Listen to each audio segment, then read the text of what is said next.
Chapter 401 The Dog is Still Your Dog, Uzumaki Naruto. A hotel for rest at the border of Taki country. There were bursts of white steam in the room, and the fiery red chili oil was boiling in the pot. The two wooden figures stared at the pot of red chili oil, their faces a little ugly. Do you really want to eat? Naruto sat on the tatami, and there were all kinds of hot pot ingredients on the table. The small stove was red, the charcoal fire flickered like breathing, and the windows were wide open. The rich aroma filled the air, making Naruto's appetite whetted. Of course I have to eat, these are the ingredients I finally gathered together. He looked up at his cat-girl subordinate with a curvy figure, and was slightly dissatisfied. What? This is not a big meal? Do you know how difficult it is to gather these ingredients? This is a reward for you, and it is your blessing. But the two wooden figures looked at the boiling red pot and swallowed their saliva. It's not that she has never seen hot pot before, but it's the first time she has seen such a spicy one. If you really eat it, your butt will suffer a lot, that must be a kind of kindness.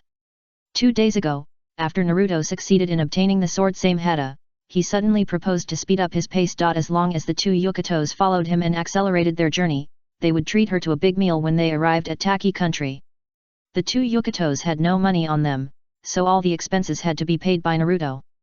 Although this meal was not bad, she thought about it and she had no right to refuse, so she simply agreed.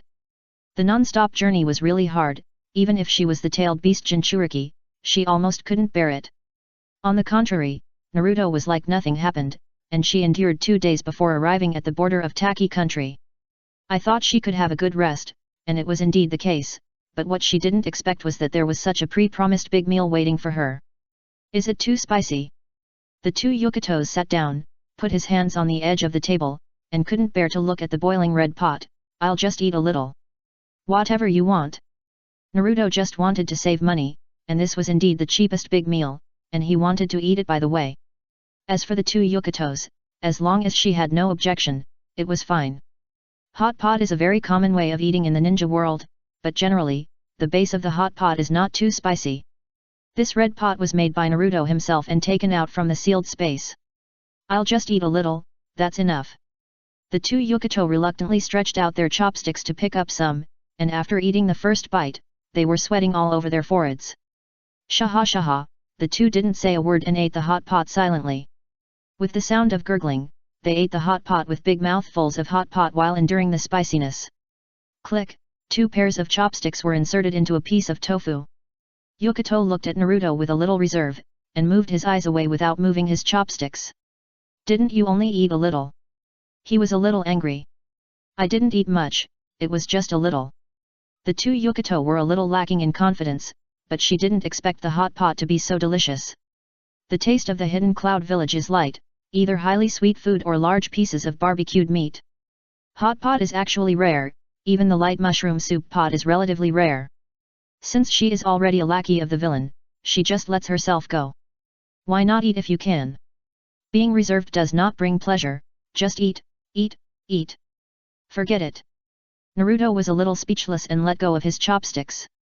Anyway, he had almost finished eating, and there was nothing to fight for a piece of tofu. Watching Yukato carefully shovel the tofu into the bowl, he stood up and snatched the bowl. 2 Yukatos. Naruto put the last piece of tofu into his stomach, looked at Yukato and raised his eyebrows, and suddenly asked. What do you think about me opening a store like this in Kumagakure? When? Yukato was also looking forward to it. Needless to say, of course, wait until you become the Raikage. Naruto put down his chopsticks, a smile on his face, wait for someone with eyes to come and make trouble, then show the Raikage background. Then he, do whatever you want, smear the bottom of the pot on that person's face, and threaten his wife to come and apologize. Madam, don't you want your husband? Wait. The two Yukato couldn't listen anymore, and interrupted Naruto's fantasy directly. I don't mean to deny you, but do you think this is really possible? Open a store? It should be possible. You are not eating. He stunned for a moment. I can't see it, people are thin. I don't say this. Yes, Union has no choice. Didn't I say it? I didn't build Union, and Union would agree in the end. The village still has feelings, even if the village may have given up her. The other 4 of the 7 ninja swords, the double swords, are in the hands of Mizukage Terumi Mei's follower Kojuro, who is as weak as a gay, but the other swords can be obtained by digging graves. Except for the double swords, which is difficult to get, the rest are not a problem. I have no plan to go to Kirigakure for the time being, I have to consider it after becoming the Reikage. The red pot with no ingredients is surging and bubbling, like boiling magma. The two wooden men opposite lowered their heads and remained silent, not knowing what they were thinking. Naruto held the wine glass and rubbed it gently, his eyes slowly solidified, and after coming to his senses, he tilted his neck and drank it all in one gulp. Ah! Cool. Tsunade put the wine glass down heavily, looking around the dimly lit izakaya, with a mentally retarded smile on her face. Tsunade-sama, don't drink after this one. Shizune persuaded from the side. She should have stayed in Konoha to assist the 6th Hokage Kakashi. But she was really worried about Tsunade, so she simply followed her on the trip. Shizune, you are too much of a spoiler. Tsunade said with a red face, come on, Shizune, drink a little too, you are not Hokage now. That's what I said, but in the village Shizune pushed the glass away, looked at her face reflected in the rippling wine, and frowned slightly. Sakura is quite capable, but she is still too young after all. If there is something that cannot be handled, oh. Then why are you still here? Tsunade said with a smile, anyway, I am not afraid of blood anymore, and I don't need anyone to serve me. Kakashi would definitely prefer you to stay in the village. Forget it, Tsunade-sama, don't you often say that you should believe in the power of the younger generation? Shizune smiled, I believe in Sakura too. Tsunade glanced at her and said nothing, but continued to drink one glass after another. The clinking of glasses continued in the izakaya, and the lively atmosphere covered all the worries. At night, Shizune helped the drunk Tsunade into the inn where she stayed. After a good wash and care, she sighed and returned to her room. After a long while, in the dark, Tsunade, who was lying on the bed, suddenly moved. Her eyelids twitched, and she opened her eyes in a daze. What came into view was a strange room, which had been in the wooden house for the past few years. Yes, stayed, but she was not used to the days of wandering. It was called traveling, but it was almost like wandering except that she had no shortage of money. She felt a little confused. She felt her chest was pressed and stuffy when she lay on her back, and her throat was uncomfortable when she lay on her side. She simply sat up half asleep and half awake, and fumbled to get some water. She got up and swayed forward at first, and almost fell headfirst due to inertia. After finally drinking the water, she looked at the night outside the window and suddenly lost interest. Konoha was not the hometown of her dreams. After decades of vicissitudes, it was just a sad place. If I hadn't given the necklace to Naruto at that time, if I had improved my medical ninjutsu, maybe Naruto could have been saved. When he died, he was wearing the necklace, and it was said that after the war, everything would be gone. The blood-stained necklace seemed to be cursed, and it went around and around.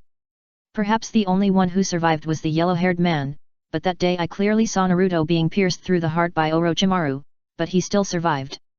This can no longer be described as abnormal, it can be said to be abnormal. I almost collapsed at that time, thinking that this person would definitely die. But not long after, the wound on the heart healed. Who dares to believe this kind of thing? It's not an ordinary injury, but a heart, which is even more outrageous than chopping off Kunner and growing another one immediately. It seems that this person is difficult to die. However, with his despicable and shameless character, the probability of being killed by others seems to be very low, and it is only possible that he killed others. Tsunade-sama. Shizune came to the door at some point, pushed the door open and saw Tsunade holding a cup of water in a daze, and couldn't help but call softly. Tsunade came back to her senses. What's wrong? Do you want some hangover tea? Shizune said, and walked to the kettle and made some tea. What was Tsunade thinking about just now? Naruto. She rubbed her brows and said. He. Shizune was a little surprised, and turned on the light with a click. Although the darkness did not hinder her vision, she wanted the room to be brighter. Naruto should have left the village by now, right? I wonder if we will meet halfway. Basically, we won't meet, the possibility is not high. Tsunade took a sip of the water in the glass, looked at the steaming teapot, and continued. Pay attention to the recent news of Kumagakure. Where is the most chaotic? You can roughly know where he is. The most chaotic? Shizune was a little confused. Well, Do you think that person can leave the village and travel around peacefully? Tsunade sneered, that person might be planning to go to Kumigakure or Iwagakure. The next day, Naruto woke up and found that the two Yukatos were sleeping on his bed unscrupulously, with their backs to him. He couldn't help but twitch his eyelids, thinking that this person was really unfathomable. After sleeping on the floor a few times and finding that he had restrained himself from her, he just let himself go, right? He curled his lips and got out of bed to wash. He didn't take the cat girl too seriously. Even if he was really in a hurry, he wouldn't use her in an emergency. He should be able to distinguish between a tool and a shelf. After being moistened, he couldn't exploit the two Yukatos like a human. The road to becoming a Raikage is indeed full of thorns. Has it started to trap him now? What a joke, how can a woman be as fun as a Raikage? He sat at the dining table, the red pot that was a mess last night had been cleared and thrown away. Although he was poor, he could afford a meal. It was just that the purchase of supplies some time ago almost cost him all his money, and the 1 million taels of Mao Uxi yen were simply not enough, and he had spent most of it these days. If he could save a little and hold on until Union spent the money of the two Yukatos directly, it would still be okay. But the problem is, he saved money and didn't consider unexpected situations. There's not enough money, what should I do? Naruto muttered to himself, and brought back 2 portions of food from outside. When he went upstairs, he saw the 2 wooden men coming out of the bathroom. Choose to ignore. The 2 wooden men curled their lips, walked into the room and started to change clothes as if no one was around. Through the experiment, she found that the man opposite seemed to have been restraining himself. This means that to some extent, he needs to do something by himself. After a series of careful reasoning, she found that this man did not seem to treat himself as a mare from the beginning, but used himself as a pure cow and horse. 2 days ago, I was so scared of the wormwood that I tried my best to keep up with the journey. I was almost exhausted. But the fact is that this person is just trying to exploit the value of my existence. I do chores and fight by myself.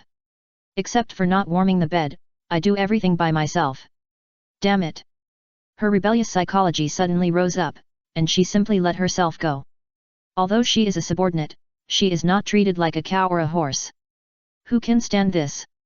If the other party is an ordinary jonin or even close to the level of the 5 shadows, the 2 Yukatos will not feel that the task is too hard, but the person in front of them is also a tailed beast Jinchuriki. It took 2 days to rush from the border of the grass country to the Taki country. It's so sour. Even if you can fly, you can't run so fast. It's the same today. Let's continue on the road. Naruto has sat down to eat breakfast calmly. He doesn't look at what he shouldn't look at, so as not to fall asleep. He is still on the road now, and he will be fine when he arrives at Kumigakure. Hearing this, Airwayamu's legs almost went limp, looking at the yellow-haired man who was eating breakfast with his long legs. Standing there without changing clothes, he opened his mouth and asked, "Can you go slower today?" "Slower?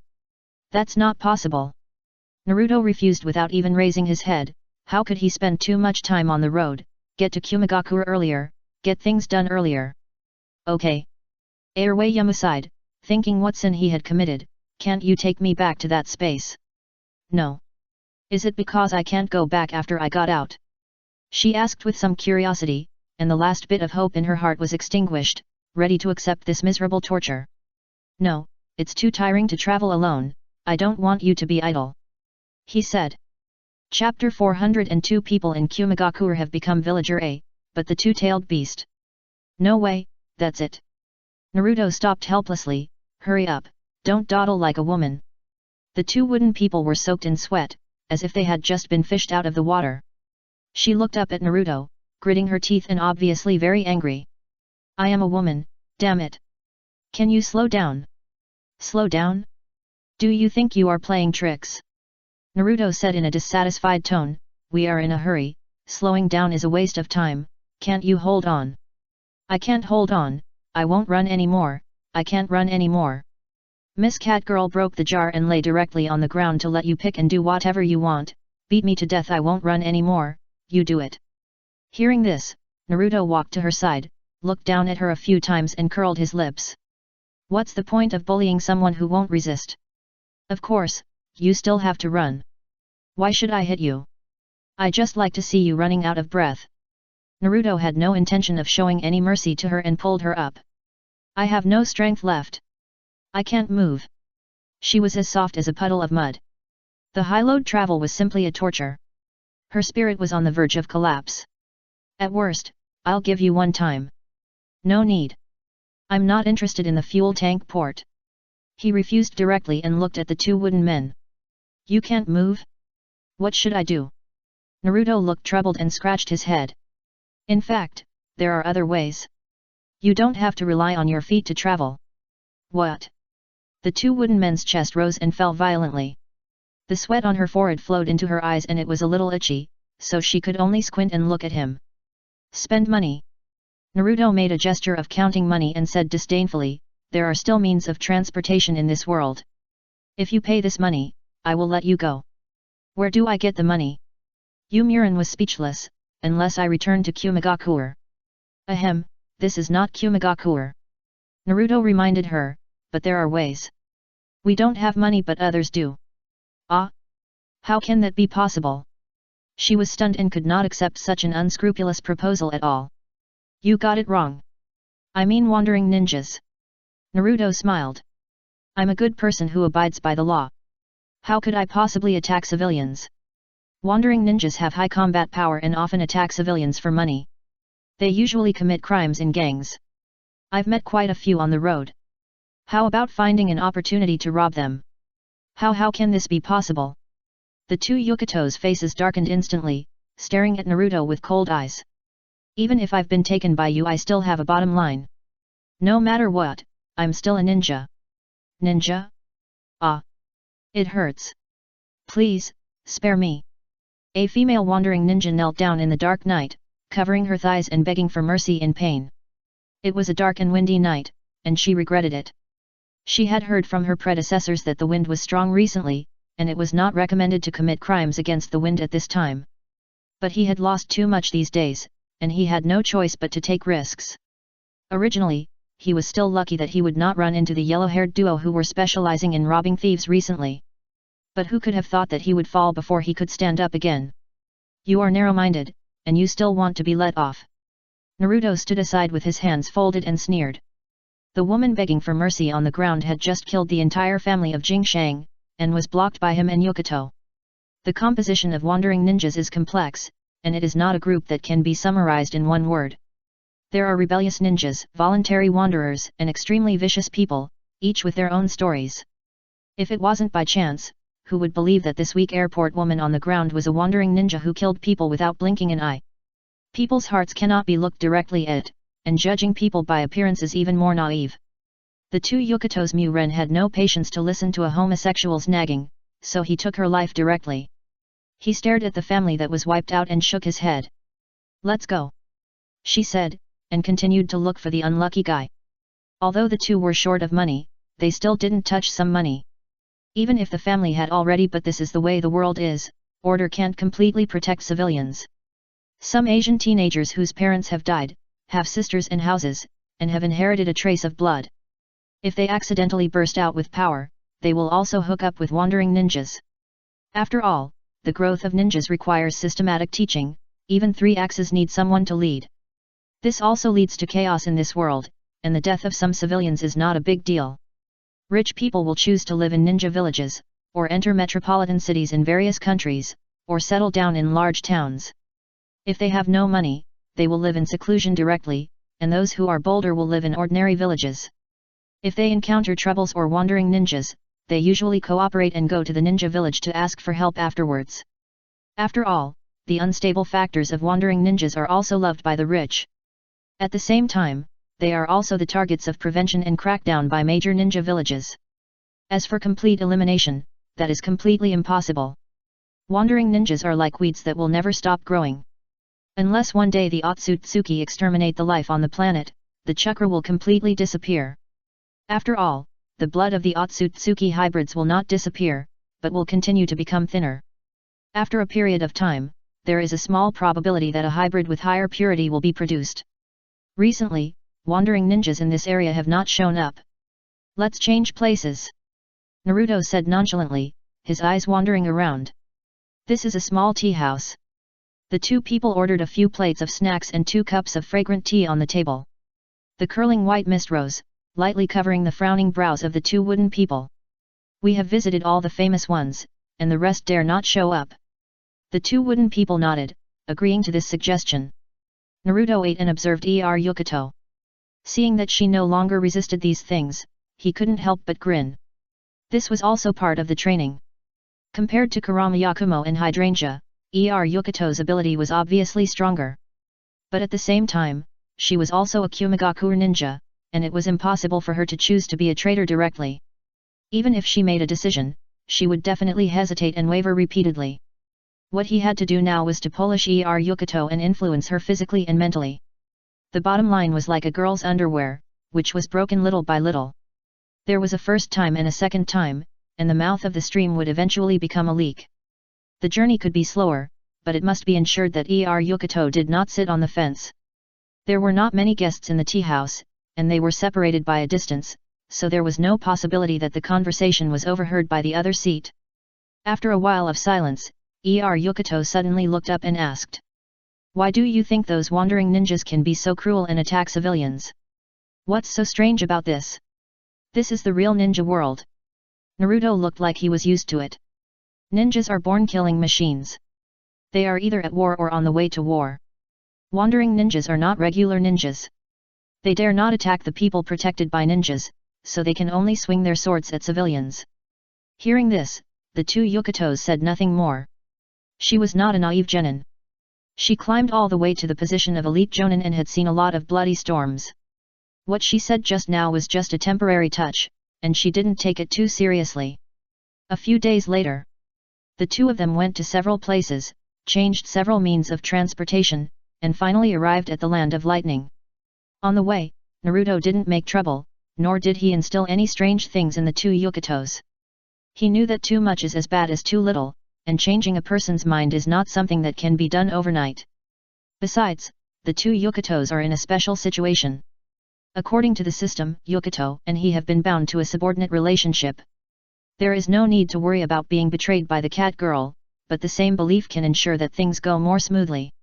At night, the 2 settled in a market town near Kumigakure, and as usual, they only opened a room to save money. Even though they have raised a huge sum of 2 million taels from wandering ninjas, they are still frugal. Perhaps, they have gotten used to it. In ancient times, kings and ministers ate and lived together not for homosexuality, but it was still effective in winning people's hearts. It's a pity that the 2 Yukitos are the tail beast Jinchuriki, and there will be no tedious things like illness, otherwise he can still come up with a wave of clichés. Poison yourself and cure yourself, too obvious, or you can just ignore it. After washing up, there was no conversation all night. The next day, on a hill near Kumigakure, the 2 Yukitos looked at their hometown. Kumigakure village is a village built on the peak of the mountains, a cloud-top ninja village built on the pillars of several large peaks. Surrounded by white clouds all year round, thunder roars. People here advocate force, due to the sunshine and the region. Most people here have dark or white skin, different hair colors, and are rich in big foreign horses. Mabi, a white-haired black girl, is also rare, probably a mixed race, with a small face and a hot body.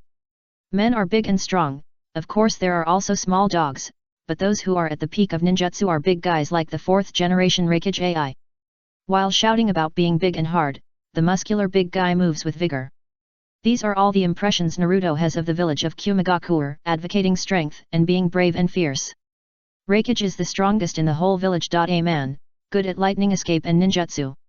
When it comes to ninjutsu, there is something but it is a bit fancy.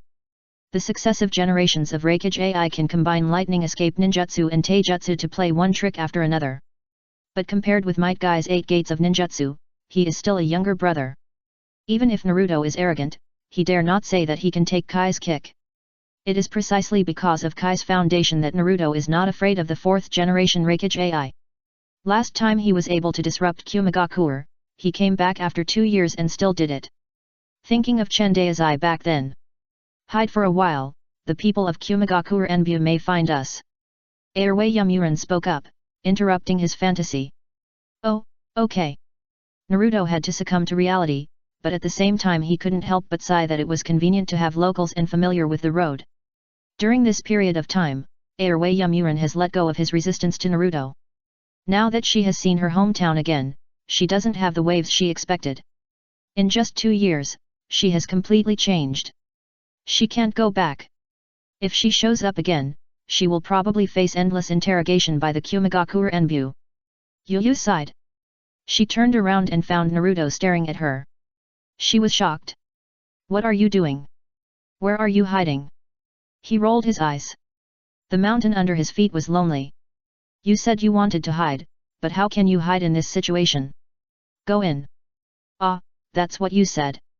Naruto hesitated and glanced at the Kumigakure village not far away. You have to protect me when you go in and show me the way. What road? There is only one road. Airway Yamua said. As he said that, the two of them walked over with ninjutsu transformation techniques and were stopped when they passed the village entrance. Fortunately, Airway Yamua, a local, was able to get in without any danger. After entering the Kumigakure village, Naruto found that this village was simply weird. Fighting brothers are everywhere. Fighting in other villages is just rolling around and punching each other. The villagers here fight with moves. If they can't use ninjutsu, Naruto even doubts whether the whole village is full of ninjas. Naruto has used the transformation technique to become an ordinary villager A with white skin. As for the two cat girls, they have become male villagers B. In this place, it is rare for a man and a woman to walk together on the street. It is not surprising to see two brothers holding hands. After all, excessive fitness attracts the opposite sex. After the transformation, the two looked ordinary, and no one paid too much attention to them. Turning into a small alley, Naruto stopped and turned around to ask. Where is your home? I can't go back. There are probably people watching me. I will be discovered if I go back. The two Yamua shook their heads and said. No way, then my money no, isn't your money still at home? Naruto swallowed. Is it safe to leave it at home? Why don't you go back and take a look? Two Yukatos. At night. Time passed quickly and it was night. Villager Ab wandered around and entered Yukato's long-lost home through the window. She looked at the furniture covered with dust and couldn't help but sigh. Sure enough, she wiped the dust and muttered to herself. What? Naruto turned his head to look at her, guessing where the money would be hidden, but unexpectedly, the two Yukatos pulled out several large boxes from under the table in the living room. He saw it clearly, and the chain was not even on. When he opened it, it was all brand new Thunder Country currency, adding up to tens of millions of taels, all neatly stacked there. What are you waiting for? She looked back at Naruto and gestured, put it all away. Haven't you been thinking about this money for a long time? You can't say that. This is our activity fund. Naruto smiled and put all the boxes into the sealed space with his hand. He looked around and said to Yukato, we have to move to another place. You pack the luggage you need. Okay. The two Yukatos were straightforward. They turned back to the room to pack their clothes and left with a bag. Late at night, Naruto and Yukato rented an apartment and officially started their short-term lurking life in Kumigakure. Chapter 403 Suzuki, don't let me know which bastard ruined me. Naruto felt a chill on his neck. Now the two of them can be regarded as a yellow-haired combination. Although they are not as close as wearing the same pants, their relationship can be regarded as deep-rooted and united. The two Yama people were not hypocritical people. Now that things had come to this, they could only go all out. Go through the back door? No. She looked at Naruto with complicated eyes. She had just finished taking a shower and sat on the sofa. She refused directly, I am missing now. How can I go through the back door? Don't find anyone? Can we do it? Naruto curled his lips, besides, there is strength in numbers. For such a big village, we must win over a few allies. We sneaked in. Our identities cannot be exposed too much. We can only try to deceive a few people. The two Yama people lay on the sofa with their heads raised. How about winning over Samui first? She asked suddenly. Why Samui? Naruto glanced at her, and an iceberg beauty with a cold face and indifferent eyes appeared in his mind. One word, that's right. You actually know Samui. She turned to look at Naruto, looking surprised. Information, all information. Naruto coughed, and didn't pretend not to know her like a fool. If he closed his eyes and didn't recognize anything unreasonable, it would be reasonable. Hee. The two Yukato glanced at him and didn't ask any more. Samui has a cold temper and is reliable. Reikage-sama also trusts her. It's not easy to make her turn against us, but this is something you need to worry about. Forget about your methods. Let's not talk about them. What do you mean by those methods? I abide by the law, okay. Naruto couldn't help but retorted, but his heart was also a little lively. If Samui can be dragged into the water, the main task of the evil god believers can move forward a little. Besides, who can refuse a cold-faced, big-haired queen? Reliable, deeply trusted by Reikage? By the way, does the fourth Reikage have a secretary? He asked suddenly. Maybe. The two Yukito sat up from the sofa, staring at Naruto with complicated eyes. Isn't your XP too obvious? What? Naruto was confused. Don't play dumb, Samui, Mabi, you are quite picky. The two Yukito sneered, but I have no right to say anything, after all, I have. Seeing that Yukito was about to mention the rebellion again, Naruto quickly changed the subject. You misunderstood, I mean that the more people the Reikage trusts, the more they can be poached, but forget about Darui. Naruto said. He is basically the next Reikage, the leader of the younger generation. He patiently explained, the Hidden Cloud Village is not a monolithic entity, but there are also nails. Darui is the nail. She asked, how can you be sure that the next Reikage is Darui? It could also be it is definitely him. Haha, I am not wrong. Naruto said sullenly, knowing that the two Yukitos remembered something and changed their words. The fourth Reikage is most concerned about the death of his father. But Darui inherited the black lightning escape of the third Reikage, and even his hair color is very similar to the late third Reikage. Do you think the fourth Reikage cannot trust him? Yukito was speechless, and this was the fact. The fourth Reikage is impartial, but it is impossible for him to be selfless. Darui and Xi are both his guards. It seems that the fourth Reikage is not partial, but Xi can only be a runner-up. There is no denying that if Darui gets stronger, grows a beard and combs his hair into a rough back, he will be a younger version of the third Reikage AI. Even if Xi wants to compete with Darui, what can he do?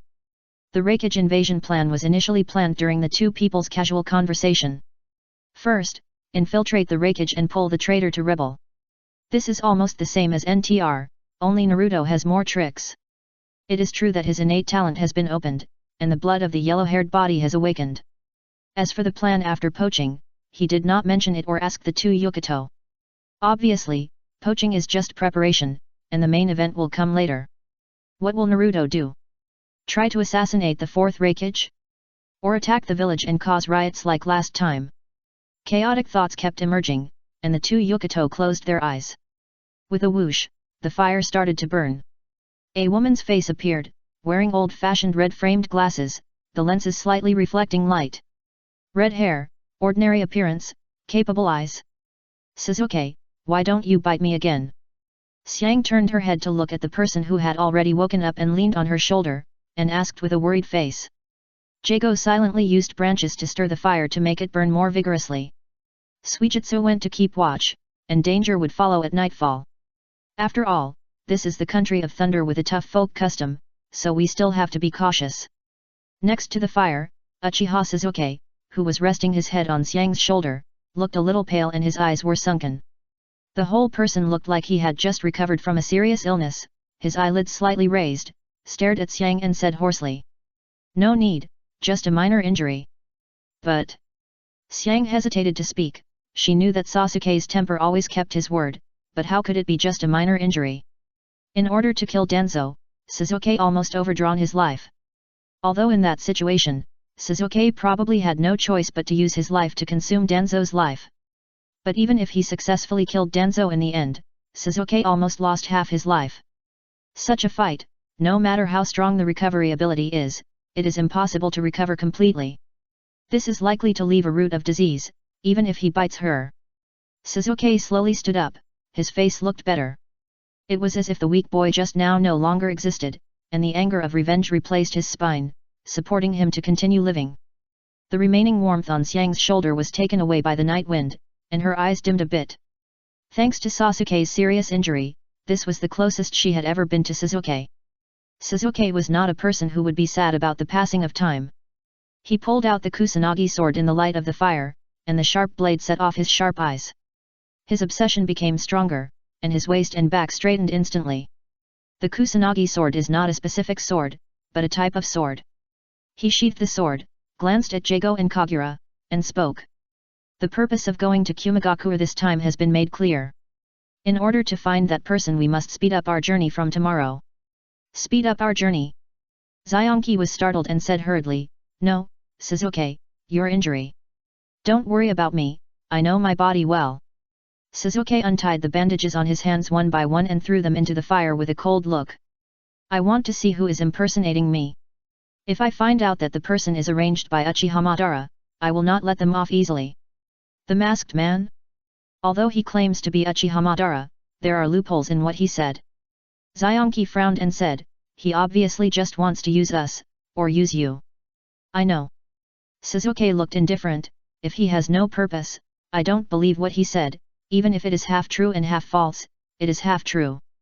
He wants me to capture the 8 tails in the hidden cloud village. It is likely that he wants me to create chaos. Konoha has long listed me as a traitor, and the hidden cloud village has also been attacked by people impersonating me. Then Zionki hesitated.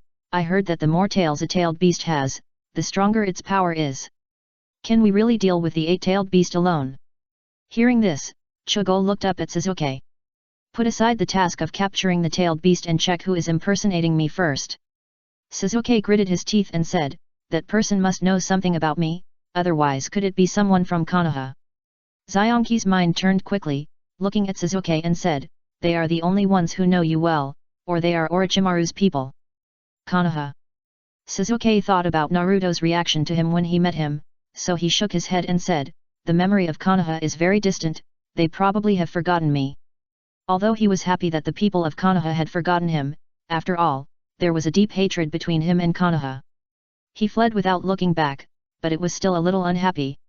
Even though he didn't want to feel jealous, he thought that he was a companion of Konoha after all, even if he didn't catch up when he defected. But didn't they investigate again in all these years?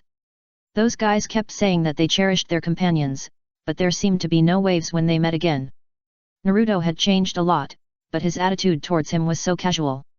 Damn, it was completely different from what he imagined.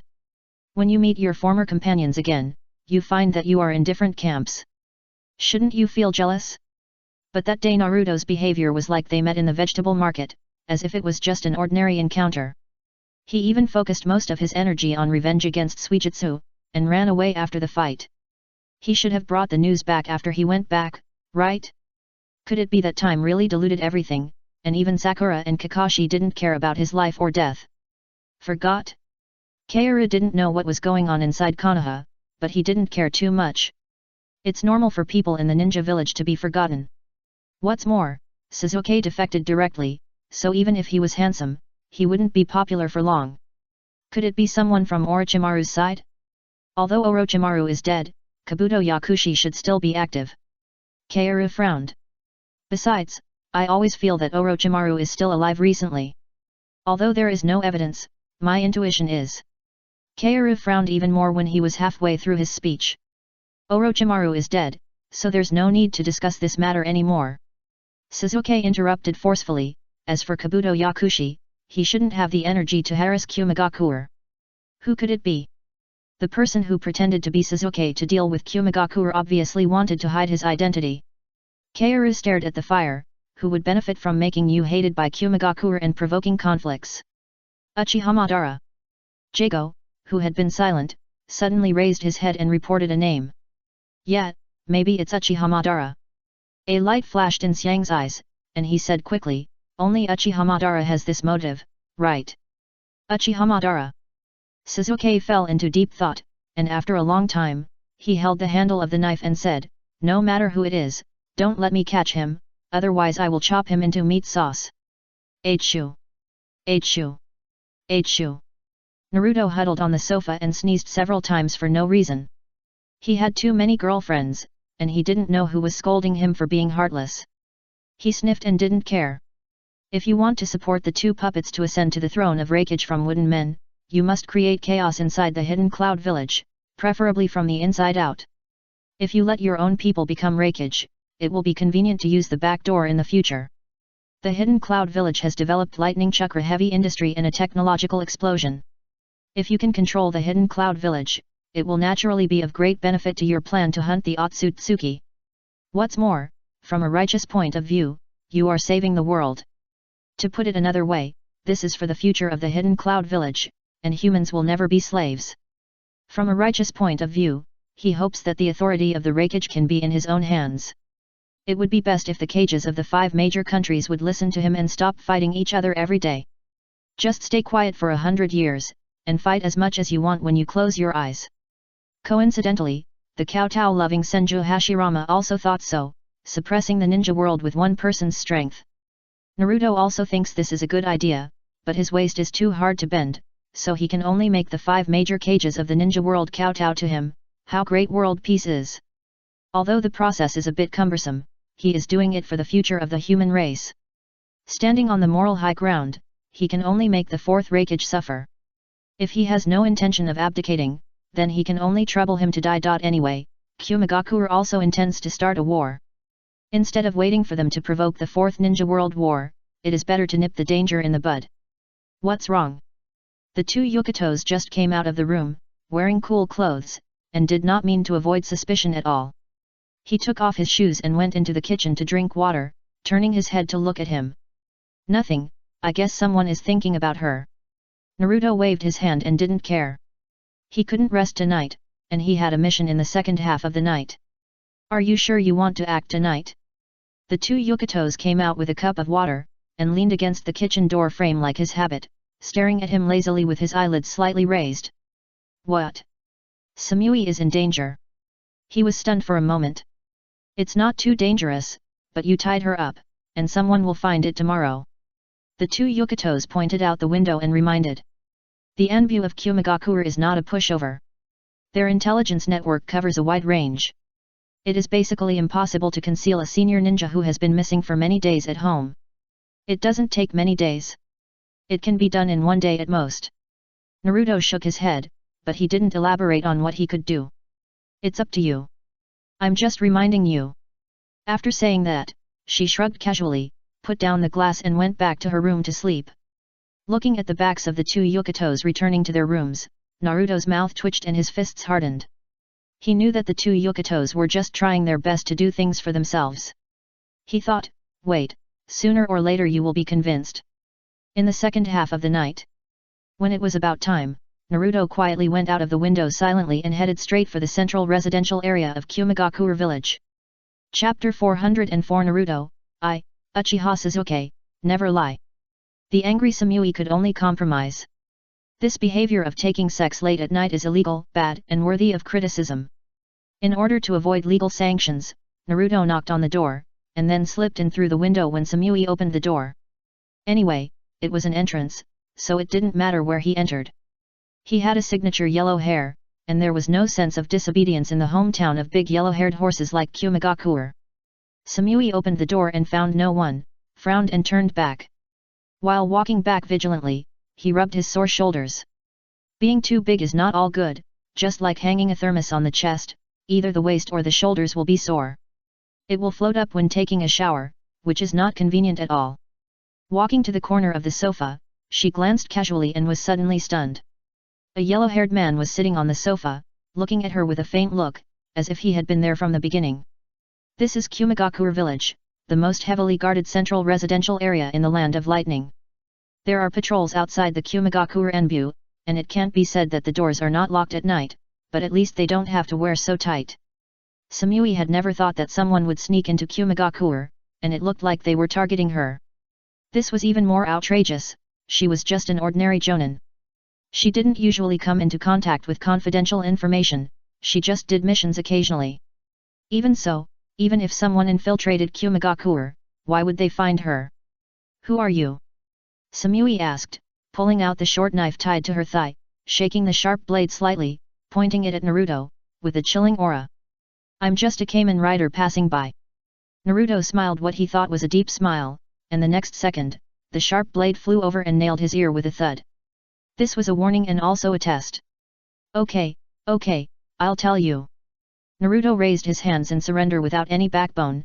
You have big breasts, so you have the final say, you can ask whatever you want. What's your name? Ito Makoto. Samui also saw that the other party didn't take her seriously at all. She had an indifferent expression on her face, and her green pupils stared at Naruto for a long time. It is estimated that the other party is quite powerful, otherwise he would not sneak in quietly under her nose. It is late at night, and this is a central residential area. People here are having fun, and even if she breaks the window, there may not be any Anbu to come to investigate. Unless it is an explosion, but this thought flashed through her mind and disappeared.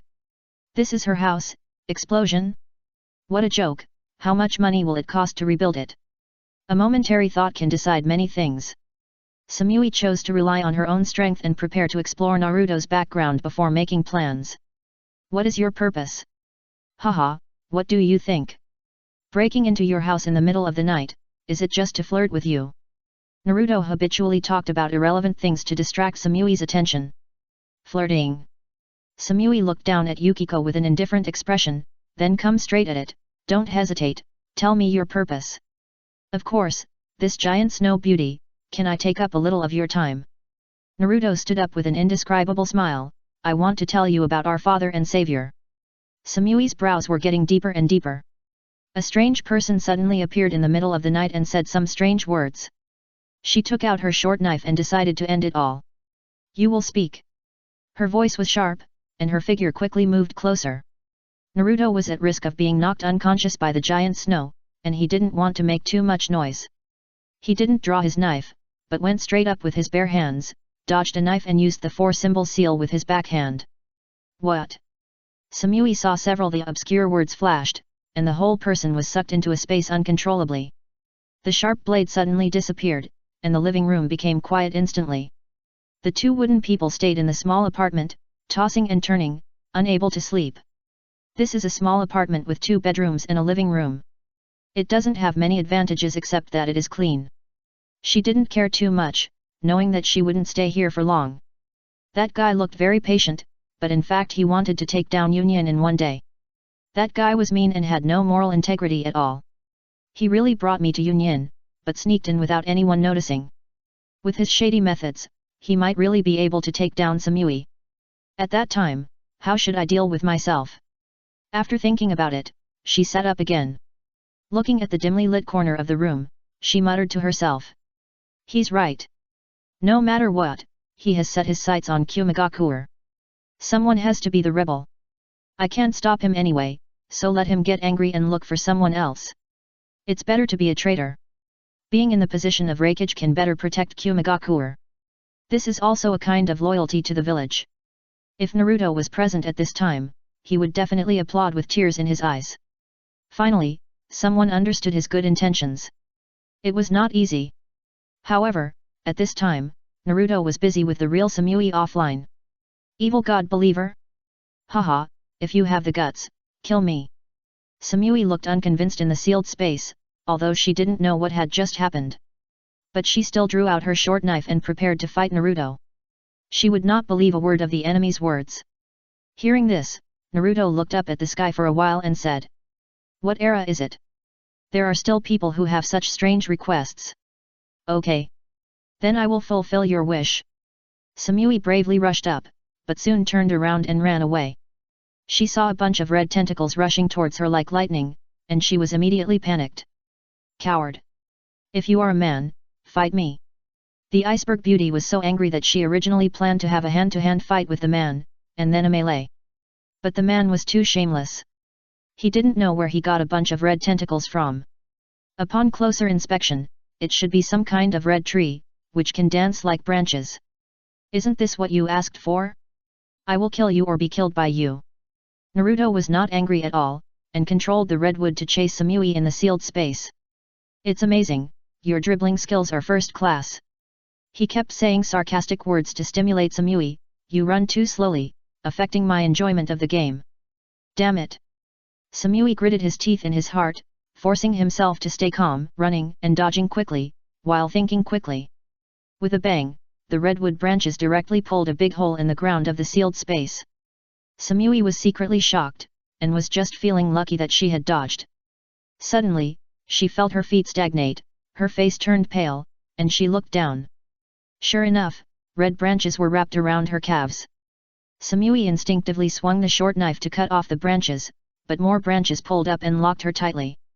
Starting from the ankle, blue silver, oh no, I have to pay copyright fees. Naruto didn't know how to name this move, so he could only call it redwood entanglement for the time being. These redwoods are all part of the sealed space. What is exposed outside is the red fence cell that once imprisoned the Nine Tails. The main body is underground and can be driven by Naruto at will. The confused Samui was instantly submerged by the redwood, and the short knife was bounced out. Not long after, she was tied up by the redwood branches and hung in the air, and it was still the ancestral tortoise shell binding. Especially, these redwood branches look like red ropes from a distance, so if you don't look closely, they are exactly the same as some famous scenes. Coupled with the hateful look that was about to burst out, Naruto felt that this woman was not simple, and was a cold beauty who was difficult to grasp. Samui was tied up, but only her hands and feet were bound. She did not shout, but tried to struggle for a while and found that the rope was constantly tightening, so she simply stopped struggling. She did not shout or make a fuss, nor did she threaten him with the sign of Kumagakure, knowing that these were useless to Naruto. How could a person who dared to kidnap a female jonin of Kumagakure in the middle of the night be afraid of Kumagakure? So, she tried her best to raise her head and stared at Naruto's eyes coldly. Naruto's indifferent expression made his scalp numb, and he thought that he was the stronger party. Samui did not speak, thinking that this man should ask questions. Speaking at this time might weaken the momentum, so it would not be too late to wait for him to ask questions before speaking. But to her surprise, Naruto did not seem to have the worldly desire to ask questions. He walked closer and punched Samui's stomach 3 times. Wow! She vomited the acid in her stomach. Okay, I've fulfilled your wish. Naruto hesitated whether to add another punch. Now I'm going to beat you to death slowly, let's see how long you can hold on. Hat. Samui still had acid on the corner of her mouth, her short golden hair was messy, and she looked extremely embarrassed. But she still didn't give in, she just looked up and looked at Naruto coldly, and said. As long as we wait until dawn, my colleagues will find that I didn't show up, and the Anbu of Kumagakure will start to track us down. No matter what the purpose of invading Kumagakure is, there will be traces. Don't worry, you won't hold on until dawn. Naruto said bluntly, the flow of time here is much slower than in reality, I have plenty of then come on. Samui gritted her teeth, uncompromising, let's take a gamble, who will speak faster, you or the Kumagakure Anbu? She was smart and knew where her advantage was. As soon as they started fighting, she knew she was no match for them. In such a situation, she could only use her brain to save herself. At this moment, any compromise would be a stupid thing. Only by constantly resisting and making concessions could she delay time and find opportunities. Even if the other party killed her on the spot, she would move for 2 more seconds to delay time. For now, more time means more hope for her survival. Okay. Naruto didn't hesitate at all and started beating her. But he also avoided exposing his arms and face to avoid leaving scars on her. He punched her in the stomach and stopped after a while. Samui was a little overwhelmed, but she could only grit her teeth and endure it.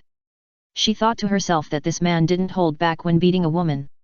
What kind of complicated factors are there? After a while, Naruto had a camera that he bought at a high price and a bottle of plain pure milk in his hand.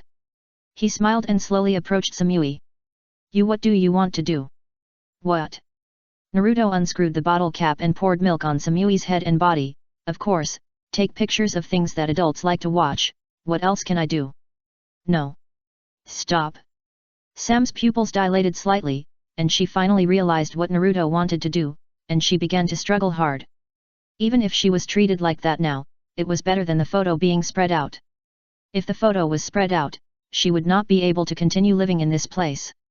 Even if she did not betray the village, she would have to move to another village in the end. I didn't do anything to you, you are just a prop. Naruto was amazed while taking pictures. The visual effect of this thing is really outstanding. Tearing and tearing, Naruto controlled the redwood branches to untie Samui's clothes. He poured milk on the body that looked like a work of art and took a lot of photos. This behavior didn't make much sense. He couldn't really print out the photos and distribute them all over the street. If so, this chess piece would be useless before it was tamed. This fierce operation was mainly to disturb her mind. Samui was a calm and knowledgeable person, not really big-breasted and brainless. If you want to fool such a person, you can only be more scheming than her. First of all, you have to break her calmness and leave her no time to think. It is difficult for the brain to consider things comprehensively when it is under urgent circumstances. You. Stop. Damn it. Samui looked angry and glared at Naruto. From the unreasonable punches just now, she knew that this was a person who did things without rules. If someone else took the photo, she could slowly deal with it. But facing this person, Samui was not sure whether he would spread the photos first. He was simply a lunatic. A psychopath. He was so shameless and perverted. If she was allowed to escape one day, I would definitely beat his bones. Tisk tisk, this figure is amazing. Naruto lowered his head to admire the beautiful photo, and then looked up at the embarrassed and blushing Samui, with a sneer on his lips. How about it? Are you interested in appreciating the first photo album in your life? Go to hell, it doesn't matter. Samui regained her indifferent expression, but the anger left in the corner of her eyes could not be hidden. Well, you don't have to pretend not to care. Naruto shook the camera. There are only these photos here, only heaven and earth know, only you and I know.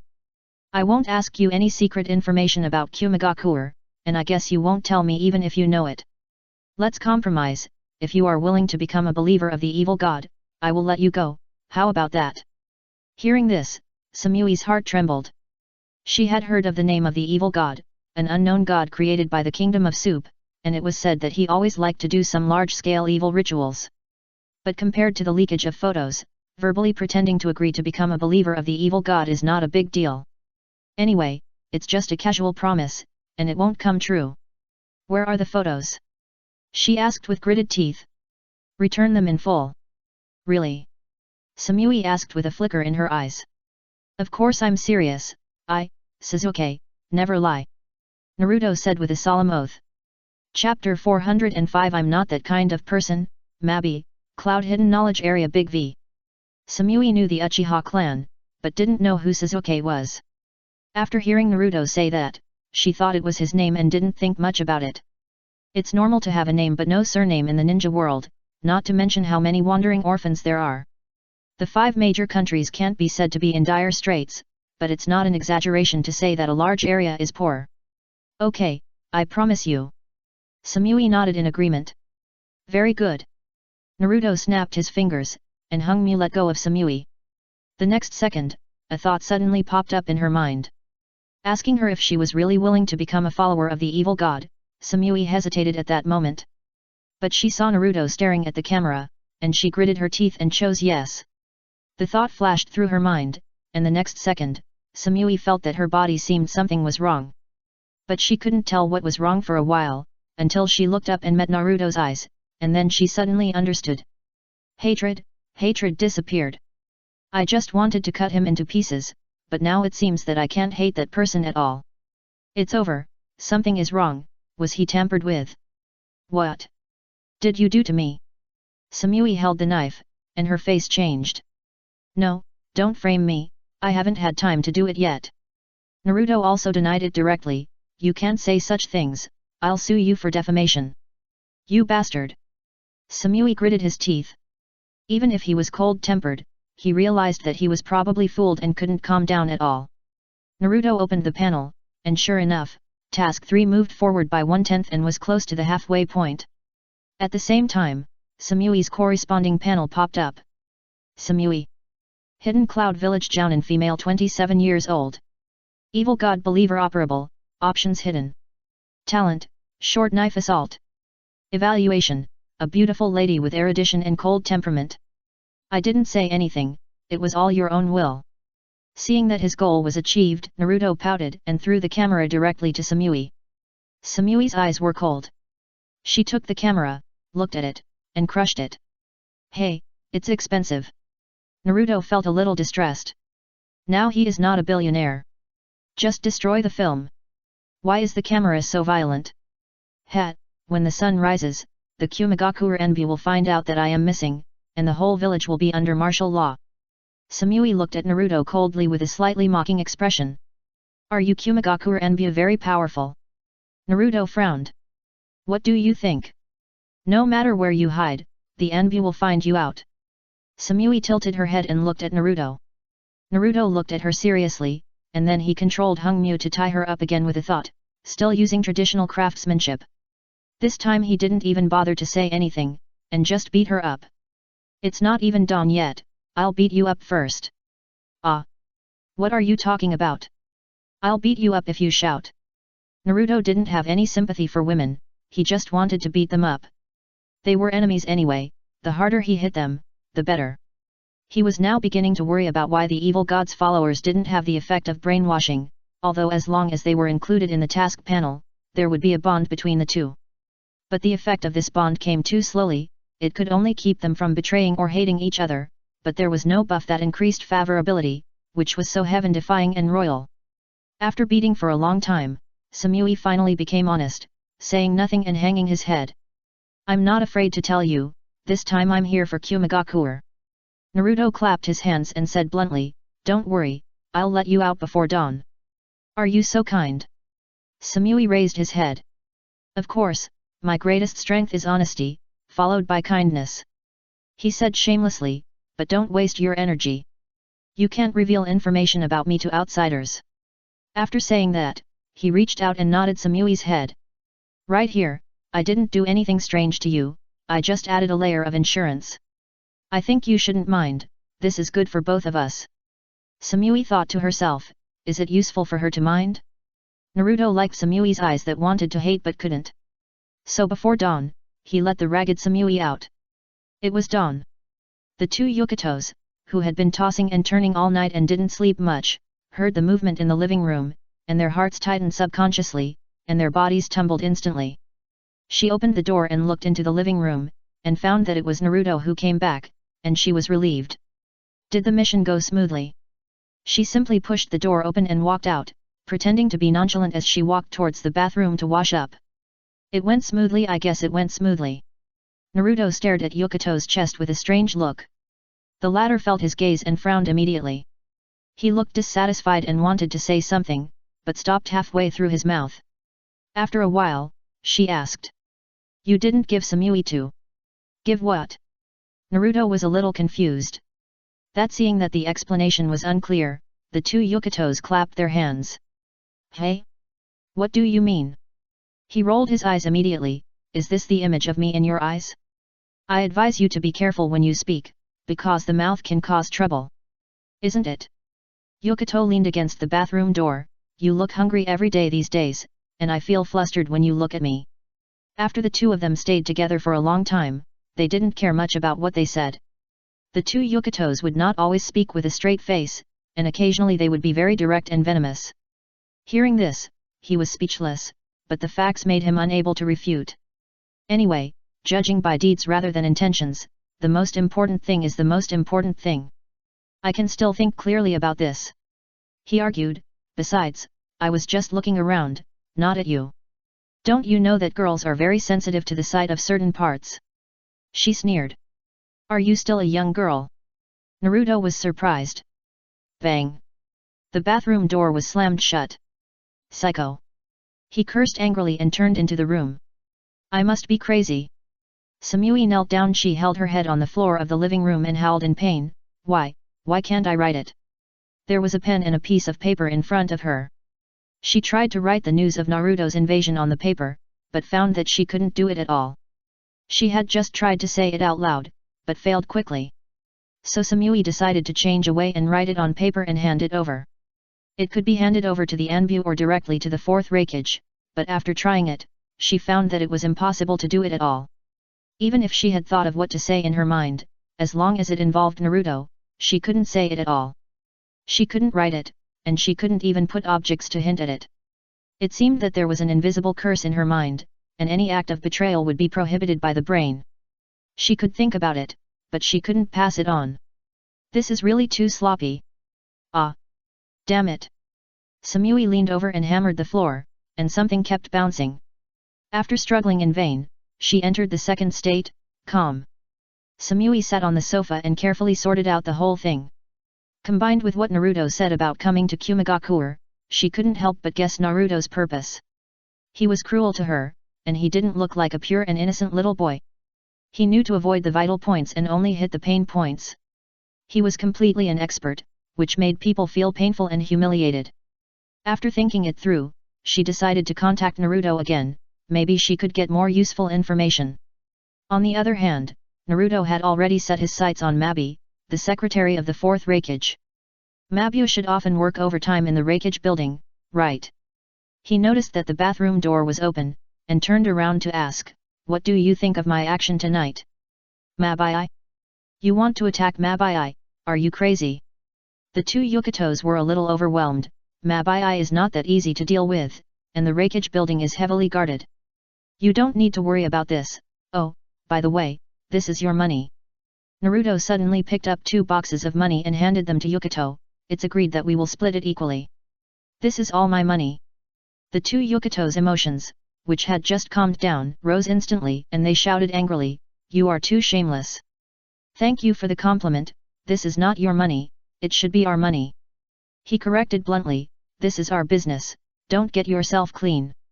Hearing this, the two Yukatos were choked up. She is now betraying the village, helping the tiger, and helping Naruto to mess up the Cloud Village inside and out. Then you figure it out yourself. I can only tell you the location of Mabi's office. Yukato's chest rose and fell, and he finally compromised. "Also, what's the situation with Samui? Are you sure she won't tell on you? If the Kumigakure Enbu starts a thorough investigation, this place can't be hidden at all." "Don't worry, Samui is fine," he replied, "and I didn't mention you. It may take some time for you to meet. We are short of manpower now. Let's talk about it after I deal with Mabi." Naruto waved his hand and didn't say much. He didn't give the two Yukatos a chance to interrupt and went back to the room directly. He is now 18, a number with both height and age. After traveling for half a month, watching Yukato sway in front of him all day, he couldn't help but get a little angry. But he is a good boy who doesn't like to fight, so he can only suppress it by force. After beating up Samui, who was cold and sarcastic, last night, he felt much better. But when he thought about facing Mabi again, he suddenly felt a headache. Mabi is a black-skinned, white-haired elder sister of Kumigakure. Together with Samui, she is known as the two peaks of Kumigakure. Even the two Yukatos have to stay away from her. At the same time, Mabi and Samui are also a major think tank of Kumigakure. This also means that as long as Mabi is taken down, the goal of defeating the 4th Raikage AI will be very close. In other words, if you want to compete for the position of Raikage, you must first defeat Mabi and Samui. He sat on the bed and carefully recalled Mabi's information, and immediately sat up from the bed. "No, I can't stay with the bed." Naruto paced in the room, muttering to himself, "Black skin, white hair, and a female secretary, who can stand this?" Ahem. He coughed, pushed the door and walked towards the living room. The moment he saw the sofa, his body stiffened and his face became unnatural. "Forget it, I can't stay in the living room either, go take a cold shower." He was not obsessed with that. After all, he was a ninja and had strong self-control. Even though he couldn't compare to Cao Gong Gong, he still thought he could fight with Lu Xiaowai. But the moment he pushed open the bathroom door, Naruto's eyelids jumped violently. Under the shower head, the two Yukato were applying foam on their bodies. Vest line, golden hair. Naruto looked up and down and couldn't help swallowing his saliva. "Damn it! Ruining my Taoism. Goo. You're sick, take a shower in the morning." "Why, people in the hidden cloud village are used to taking a shower in the morning, is that not okay? Next time, remember to close the door." Seeing Naruto turn around and leave, the two Yukato couldn't help but smile, and also saw some clues. This person seemed to be a little interesting. She was too lazy to close the door, so she just finished the bath. Then wrapped in a bath towel, she walked to Naruto's door and knocked on his door. "What are you doing?" Naruto opened the door and asked unhappily. "You seem to have some health problems. Do you need me to help you fix it?" The two wooden men licked their lips, and said meaningfully. Long laughed. Hearing this, Naruto was stunned for a while, and looked at the two Yukatos with an unbelievable look. And he looked at the baby granary with a surprised expression. "What do you mean? It's just a deal, you get what you need, and I get what I need." The two Yukatos smiled. "You make a deal with me, did I hear it right?" He drilled his ears with his fingers, stared at the Yukatos with wide eyes. "How do you know what I want?" He thought this woman was good, finally not that cold face that was calm in the face of change. Speaking of which, it was because he was angry when he saw the cold face of the two Yukatos. So when he saw Samui's cold look, he couldn't help but beat him directly. So, Samui's misfortune, the two Yukatos had to bear at least half of the blame. At the same time, Naruto couldn't help but look up to this woman. It's good, it's smooth. Even before taking the position of Raikage, he already has the spirit of a Raikage. Do you still need to guess? She smiled, you have written what you want on your face. I can help you, but you must agree to one condition of mine. What condition? Even if you succeed, you can't do anything to harm the Hidden Cloud Village. Get lost. With a bang, the door was slammed shut. Yu Lang shocked the two Yukatos. She thought she would be rejected, but she didn't expect this person to reject her so decisively. In her imagination, Naruto should at least have a fight with her. How can you still be eliminated after bargaining? If you are not satisfied, you can make a bargain? Yukato was a little angry. But the next moment, Naruto's voice came from the room. I'm not that kind of person. This time it was the two Yukatos' turn to be confused. Looking at his state today, and the fact that Samui is not someone who gives in easily, nothing special must have happened yesterday. In addition, it is a special period now. With his personality, he should not risk being caught and go out to do something. Now he should have only one option for the time being. It was a sure thing, but something went wrong. Could it be I really thought wrong? He is really not that kind of person? In the room, Naruto was imitating Xiao Li to do handstand push-ups, and he suppressed the idea. I thought to myself, it's not like I really have no choice. Ma bai, the temper should not be so stubborn. Chapter 406, Traitors don't have a good end. If it's on my side, then I didn't say anything. Sweat flowed down Naruto's neck into his eyes. He was almost naked. In order to drive away evil thoughts, he kept doing handstand push-ups in the room. Fortunately, the altitude of the Hidden Cloud Village is high, and there is no need for air conditioning even in summer. It is naturally cold at high altitudes. As long as the windows are open, the room is always cool. Now he finally understands why Xiao Li is not very interested in women. Fitness eliminates desire. This thing is really until Naruto lay on the ground exhausted, he sighed at the ceiling above his head. It worked, but only a little bit. Until he took a cold shower, he calmed down. While thinking about how to approach Ma Bai at night, he dressed neatly. The Yukato in the next room was still regretting that he shouldn't have been so impulsive and ran forward just now, and lost Liangji. Now the other party is probably on guard, and it may not be so easy to talk next time. She thought she knew a little about that person, and the other party was a shameless person. Next time she discussed the village's affairs with him, she would probably have to put forward more conditions. Damn! I've never seen such a shameless person. The two Yukatos angrily pounded the bed, and she also reacted. Naruto was clearly lying to her just now. What's not lustful? It's obvious that he disliked the conditions he proposed for not being attractive enough. He also said righteously that he was not that kind of person. If he is not that kind of person, who is? Thinking of Samui, the two Yukato looked down at his chest. Suddenly, he felt a little uncomfortable, thinking that an excellent jonin didn't need too much burden. In fact, the two Yukatos were not small, but they couldn't cross the two peaks of Kumagakure.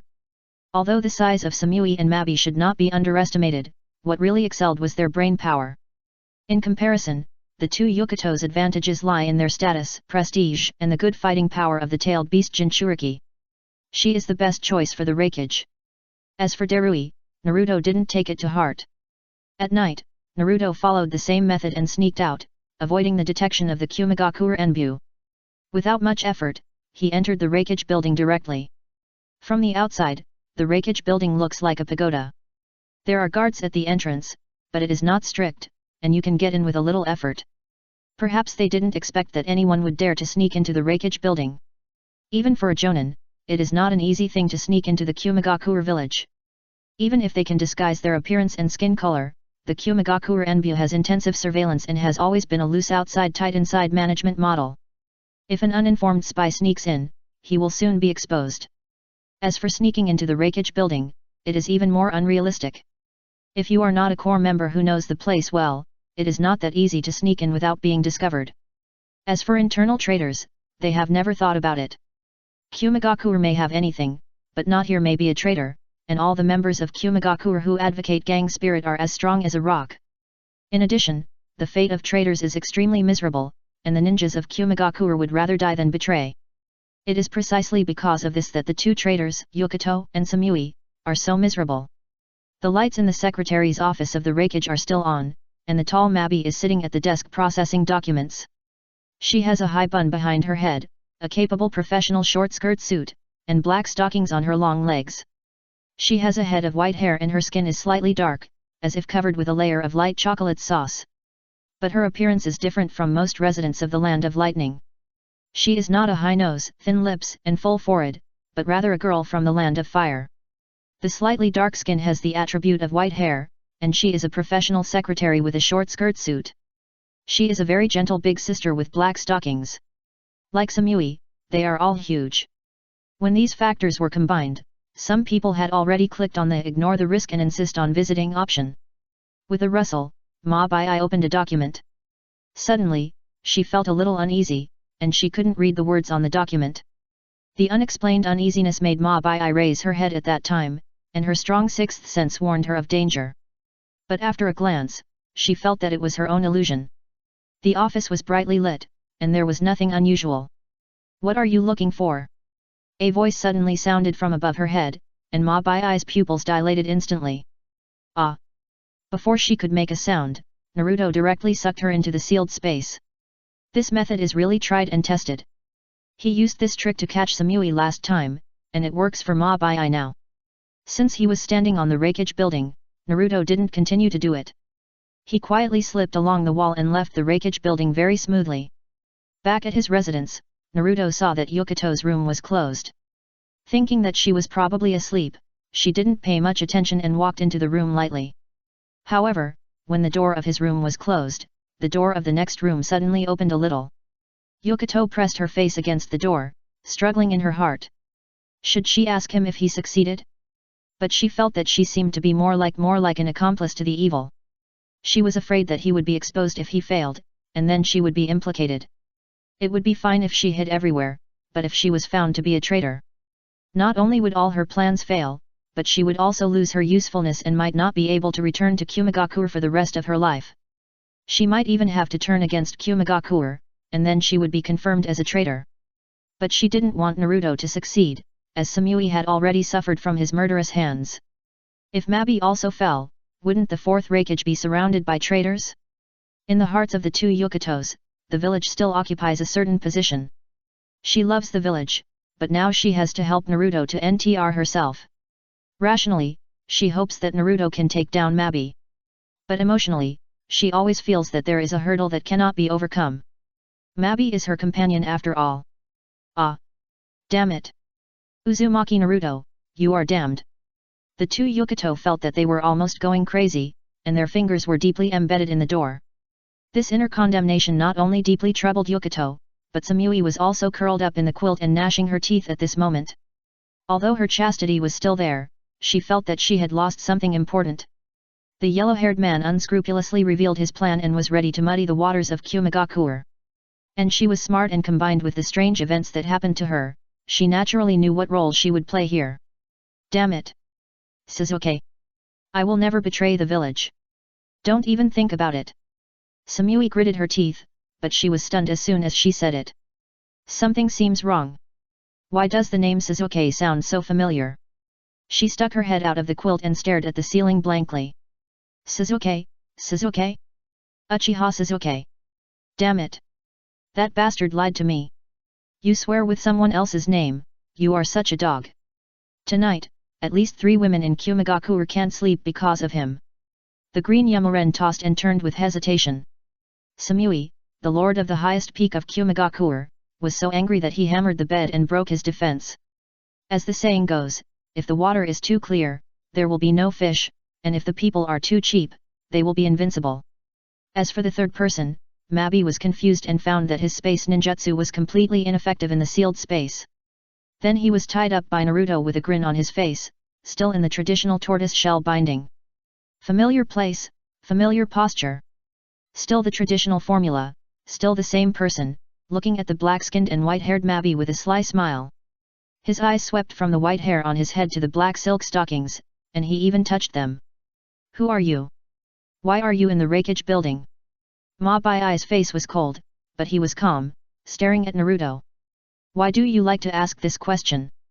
I've said it 100 times, Sasuke, Sasuke. Naruto spread his hands and said with a smile. Sasuke? What Sasuke?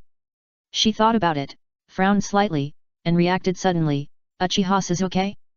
You're lying, you yellow-haired. Tisk. Naruto didn't care too much when he was discovered. He rubbed his hands and smiled as he walked towards Mabi, who had no ability to resist. What are you going to do? Mabi looked at him rubbing his hands, thinking he was going to take action, and suddenly his face changed again. You. Why are you taking off your pants? Communicate, communicate nothing. Naruto approached step by step, with a face full of recklessness. Now you have two choices, either become a follower of the evil god. Or. I choose the first one. The first one. Mabi didn't even think about it, and was so frightened that her soul almost flew out. Are you sure? Naruto was stunned. Originally, he just wanted to scare her. Although he wanted it, he didn't force it. As long as he wanted, he could have various choices at any time. Who knew that Mabi, who looked difficult to deal with, would compromise so quickly? But this was also a relief. With one more evil god traitor, the progress of Task 3 was not only pushed forward. More importantly, the traitor iron triangle of Kumigakure was built like this. With a ding, the system's mechanical synthesized sound came with a prompt. Mabi. Kumigakure Village Jounin female 27 years old. Evil god follower operable. Options hidden. Talent, space teleportation ninjutsu. Evaluation, a gentle black-skinned and white-haired secretary. At the same time, the progress bar of Task 3 finally reached the halfway point. So far, he already has 5 traitors under his command. One was a summoning girl picked up from the Hidden Rain village, and the other was a genjutsu girl from the village. The other 3 were all forcibly snatched from the Hidden Cloud village, and the 3 beauties of the Hidden Cloud village were gathered together. The remaining 5 positions are crying out for more traitors to join this big family and compose the Song of Traitors together. When will Task 3 be completed? The reward can be delegated. Naruto has been thinking about the reward for Mission 3 for a long time. Although Tsunade has forgiven him for the unintentional mistake in the dragon vein, it is not over for him. The whole thing cannot be said to be a fault, it is more like the reincarnation of fate. If Tsunade had not had a good relationship with him, he would not have traveled through time and space to provoke Tsunade. But if he had not provoked Tsunade, Tsunade might not have been so good to him later. In short, the matter almost formed an unsolvable closed loop, everything seemed to be destined, and the butterfly effect affected future generations and also determined certain fates. But now that things have come to this, Tsunade didn't hold on to this matter. She was usually arrogant, but she was unexpectedly open-minded about this kind of thing. Perhaps she didn't care, but just sighed that things are unpredictable and threw it aside. In this regard, Naruto knew that it was useless to just say some apologies. These were all empty. Either forget about it or find a way to make up for it. The thoughts in his mind were mixed, and they were taken back into Naruto's mind in an instant. Mabi, who was hanging, felt the existence of the contract and was even more terrified. While struggling, he stared at Naruto and shouted. What did you do to me? Nothing, just a little change. He said this, and glanced at Mabi again, with a smile on his face. Mabi and Samui had almost the same experience, first experiencing panic and anxiety, then fear, and finally anger and even deeper anxiety. After finishing, Naruto did not send Mabi back to the Reikage building, but just found a place to let her out. Anyway, Mabi has become a traitor and can't betray the yellow-haired lord. What did you do to me? Mabi squatted in the corner, looking hopeless. Her virginity was still there, but she had realized that her bottom line was about to be broken. She was a senior secretary of the 4th Reikage, but now she was forced to become a traitor to Kumigakure. It was the kind that she couldn't refuse at all, and she couldn't even choose death. Evil god believer? Damn it, how could there be such a weird thing? Mabi had no choice at the time. Seeing such a hideous thing, she just wanted to protect herself first. I wanted to delay some time. Anyway, whether it was ninjutsu or sealing technique, it would take some time to prepare. But I didn't expect it to be so weird, it turned out. I was numb, but her virginity was saved, but she didn't expect things to turn out like this. The culprit looked refreshed, with his hands in his pockets and said casually. Pack up yourself, I'm leaving first. Remember to keep this matter secret from the Raikage. Keep it a secret, I was ashamed and angry. She didn't know what he had done, and she couldn't leak his information to anyone now. She wanted to leak it, but she was powerless. Naruto whistled and left. Although he didn't succeed, he was secretly happy. I don't know how the Raikage will feel when facing a group of traitors around him in the future. Now the preparations are almost done, it's time for the two of you to return to Kumigakure officially. As heroes, not traitors. If it was before, he may not be able to do it. But now Samui and Mabi have become traitors, and the public opinion on the Raikage side is also controlled by Naruto. No matter how tyrannical the fourth Raikage is, he will at least refer to the opinions of Samui and Mabi. After all, he is half of the think tank of Kumigakure, and the opinions he puts forward are still very meaningful for reference. But now think tank? No, it should be the group of traitors. The three of them have completely taken on the shape of Naruto, and the souls of traitors are ready to backstab the Raikage at any time. Chapter 407 Mabi, you don't want the Raikage to find out that you are a traitor, right? In the residence of the fourth Raikage AI, he lay on a black sofa as big as a bed, and his huge body made the sofa creak. He was covered with muscles and only wore a Raikage cloak. With a big golden back hair his brows were furrowed. For no reason, the fourth Raikage felt a little cold. But it was summer, why did he feel so strange? He simply stood up and walked to the window. 2 years had passed before he knew it, and the Jinchuriki, the second Yukito, had been missing for almost 2 years, taken away by the man pretending to be Uchiha Sasuke. Afterwards, he felt something was wrong the more he thought about it, but he didn't know who that man was, and more importantly, he couldn't know whether the second Yukito was alive or dead. Generally speaking, if a Jinchuriki dies, the tailed beast will soon reappear in the world. But 2 years later, the second tail didn't show up, and there was no news about the second Yukito. With a rumble, it started raining outside the window. Kumigakure is high in terrain, and it is common to encounter thunderstorms. White rain and fog enveloped the entire village, and branch-like lightning streaked across the sky. Crack! Boom! Why is it raining so hard? Naruto asked, shrinking his body as he looked at the heavy rain on the balcony of the living room. It was still afternoon, and the streets of Kumigakure were already lit up. The orange lights at the entrance of the store were completely covered by the heavy rain, and the fruit shop next to it had closed its stall early. It often rains in Kumigakure, and the temperature difference between day and night is large. The two Yukito sat on the sofa and glanced at Naruto, then changed to a comfortable position to lie down. From a distance, there were faint flickering lights, and the white rain and fog blocked everything. There was a hint of fireworks on the cold street, probably someone had started cooking. It's probably the rainy season now, it's probably like this, you'll get used to it. Her eyes were lazy, and the whole person lying on the sofa was extremely charming. A pair of big white legs lay horizontally on the sofa, and her eyes were seductive. But Naruto knew very well that Yukito was not trying to seduce him, it was just that her whole state looked like a cat. He remembered another thing, getting up in the middle of the night to get some water to drink. He accidentally saw that the door of the two Yukito's room was open, and the person had fallen asleep. At that time, her sleeping posture was like a cat, with a charming posture.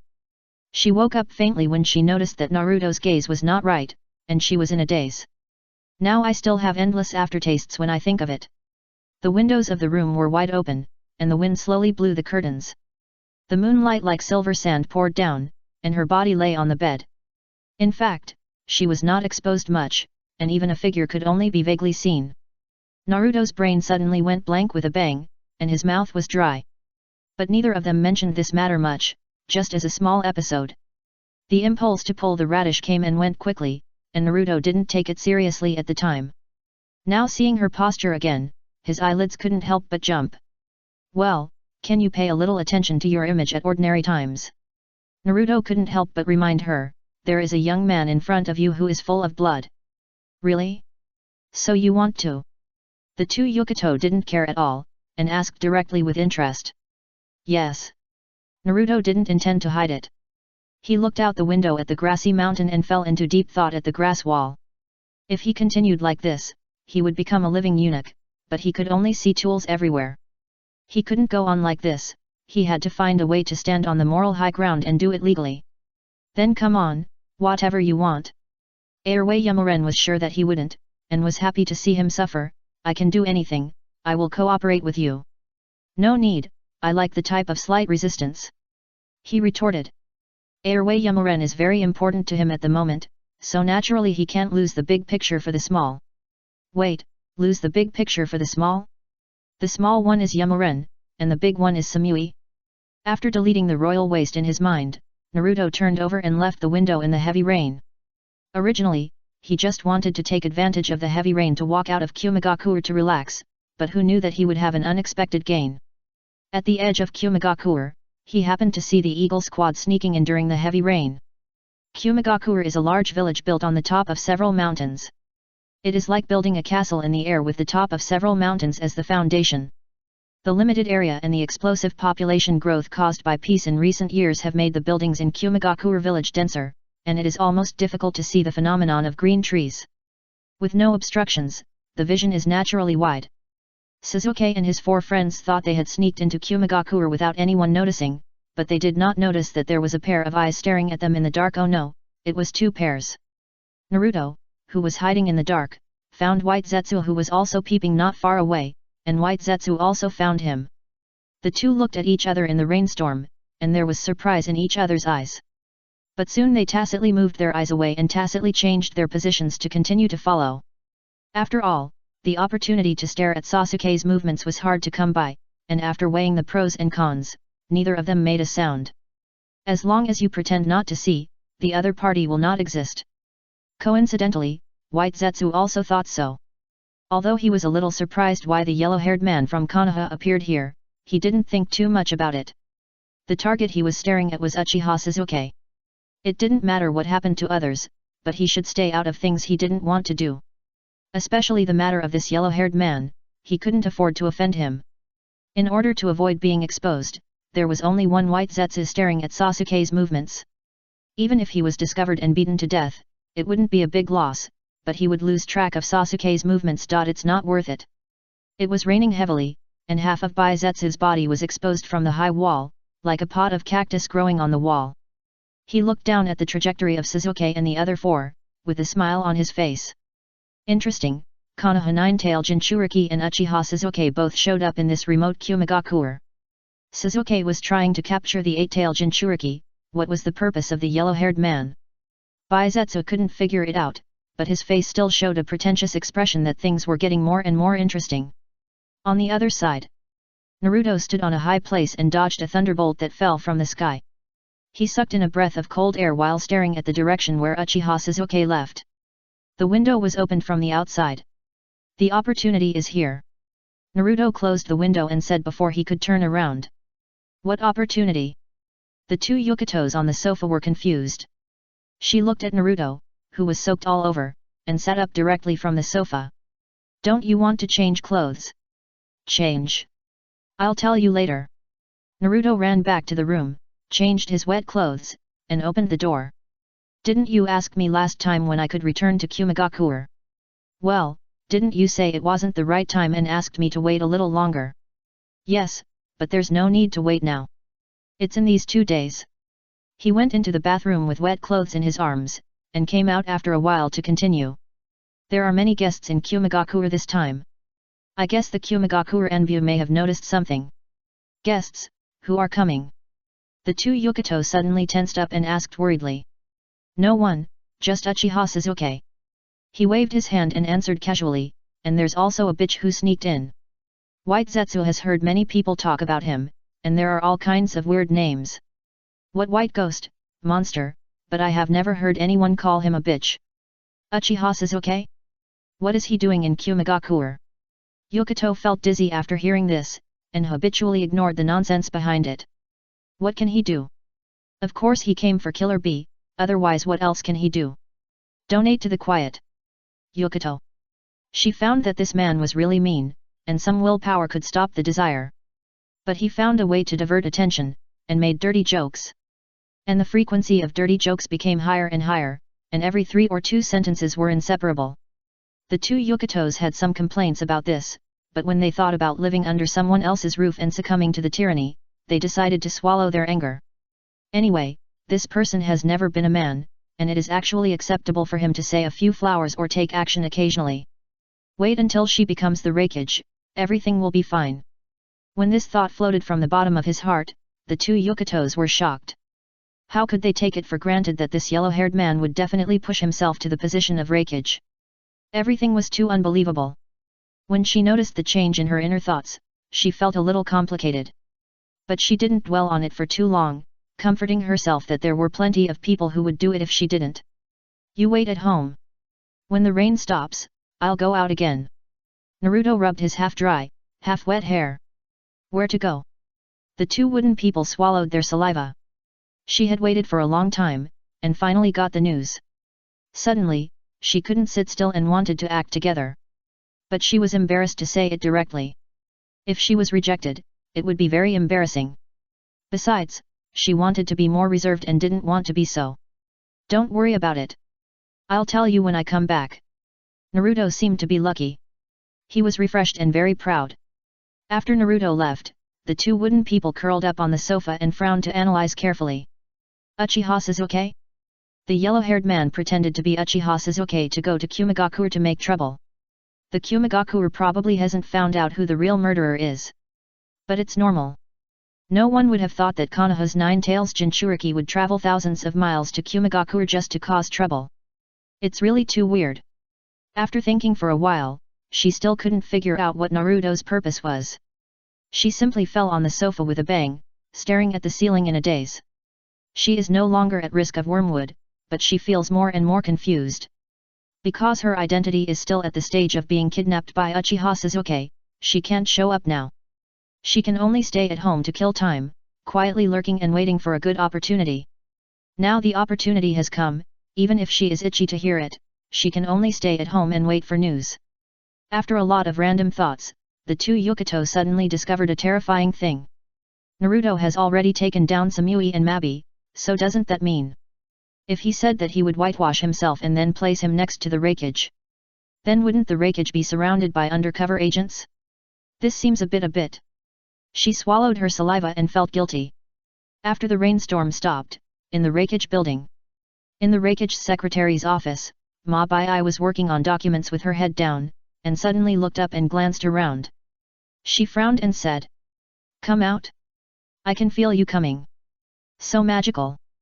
Naruto suddenly appeared upside down in front of Ma Bai, scaring her. "What are you doing here?" she asked indignantly. "Can't I come if I'm fine? What's the matter with your resentful tone?" Naruto said, "It seems that you don't welcome me, but I'm not the third party having an affair with you." "I don't mean that." Ma Bai was a little impatient. "What's wrong with you? You can just say it directly. You don't have to pretend. It makes me sick." After struggling for many days, Ma Bai also went through a series of emotional stages from anger to despair and then back to anger, and finally returned to calm. After finding that there was nothing she could do, she finally compromised. "Then I'll say it directly." Naruto was about to speak when he suddenly heard footsteps outside the office. Ma Bai's face changed immediately when she heard the heavy footsteps. She was so familiar with that footsteps. Damn, why at this time? That shameless guy is still here now. If he escapes directly, he will be discovered, then he will not be able to get away from it. What should I do? What should I do? Raikage. Naruto made a mouth shape, but did not make a sound. Come here. Ma Bai also made a mouth shape, without making any sound, with an anxious face. I don't. Naruto showed a teasing smile on his face. Come here. Ma Bai's eyes widened. She was almost going crazy when she thought about the career she had worked hard for many years in her life that would be ruined. But she couldn't betray Naruto. There was no way she could betray Naruto. She was anxious and angry, so she didn't care about anything else and stood up. She walked to Naruto with a few steps, pulled him to the desk, and pushed him down. With the big desk as a cover, as long as the Raikage didn't come forward, he wouldn't be exposed. Based on Ma Bai's understanding of the fourth Raikage, the other party would most likely not rely on that so close. Although the fourth Raikage AI looks rough on the outside, he is actually a very gentle person in his heart. He values brotherly feelings, trusts people around him, and respects his subordinates. Naruto was inexplicably pressed under the table, looking at the pair of black silk legs in front of him in a daze. At the same time, there was a knock on the door outside the office, and with Ma Bai's calm voice, the door was pushed open with a click. The fourth Raikage AI's thunderous voice sounded and shouted at Ma Bai. Ma Bai, the Anbu seems to have discovered some new situations. It seems that a rat has sneaked in. Find someone to follow up. Yes, Lord Raikage. Ma Bai stood up directly, with his back straight. Hey? What's wrong with you? I'm fine, Lord Raikage, I'll find someone to follow up. Ma Bai said decisively, and then he bit his back teeth, full of resentment. This shameless man was so dishonest that he touched his ankles in front of Lord Raikage, trying to expose himself. What good would this do him? He is really a lunatic. Chapter 408 Darui, you are playing really fancy, I will seal my heart with cement. Naruto didn't care, his mentality was extremely strong.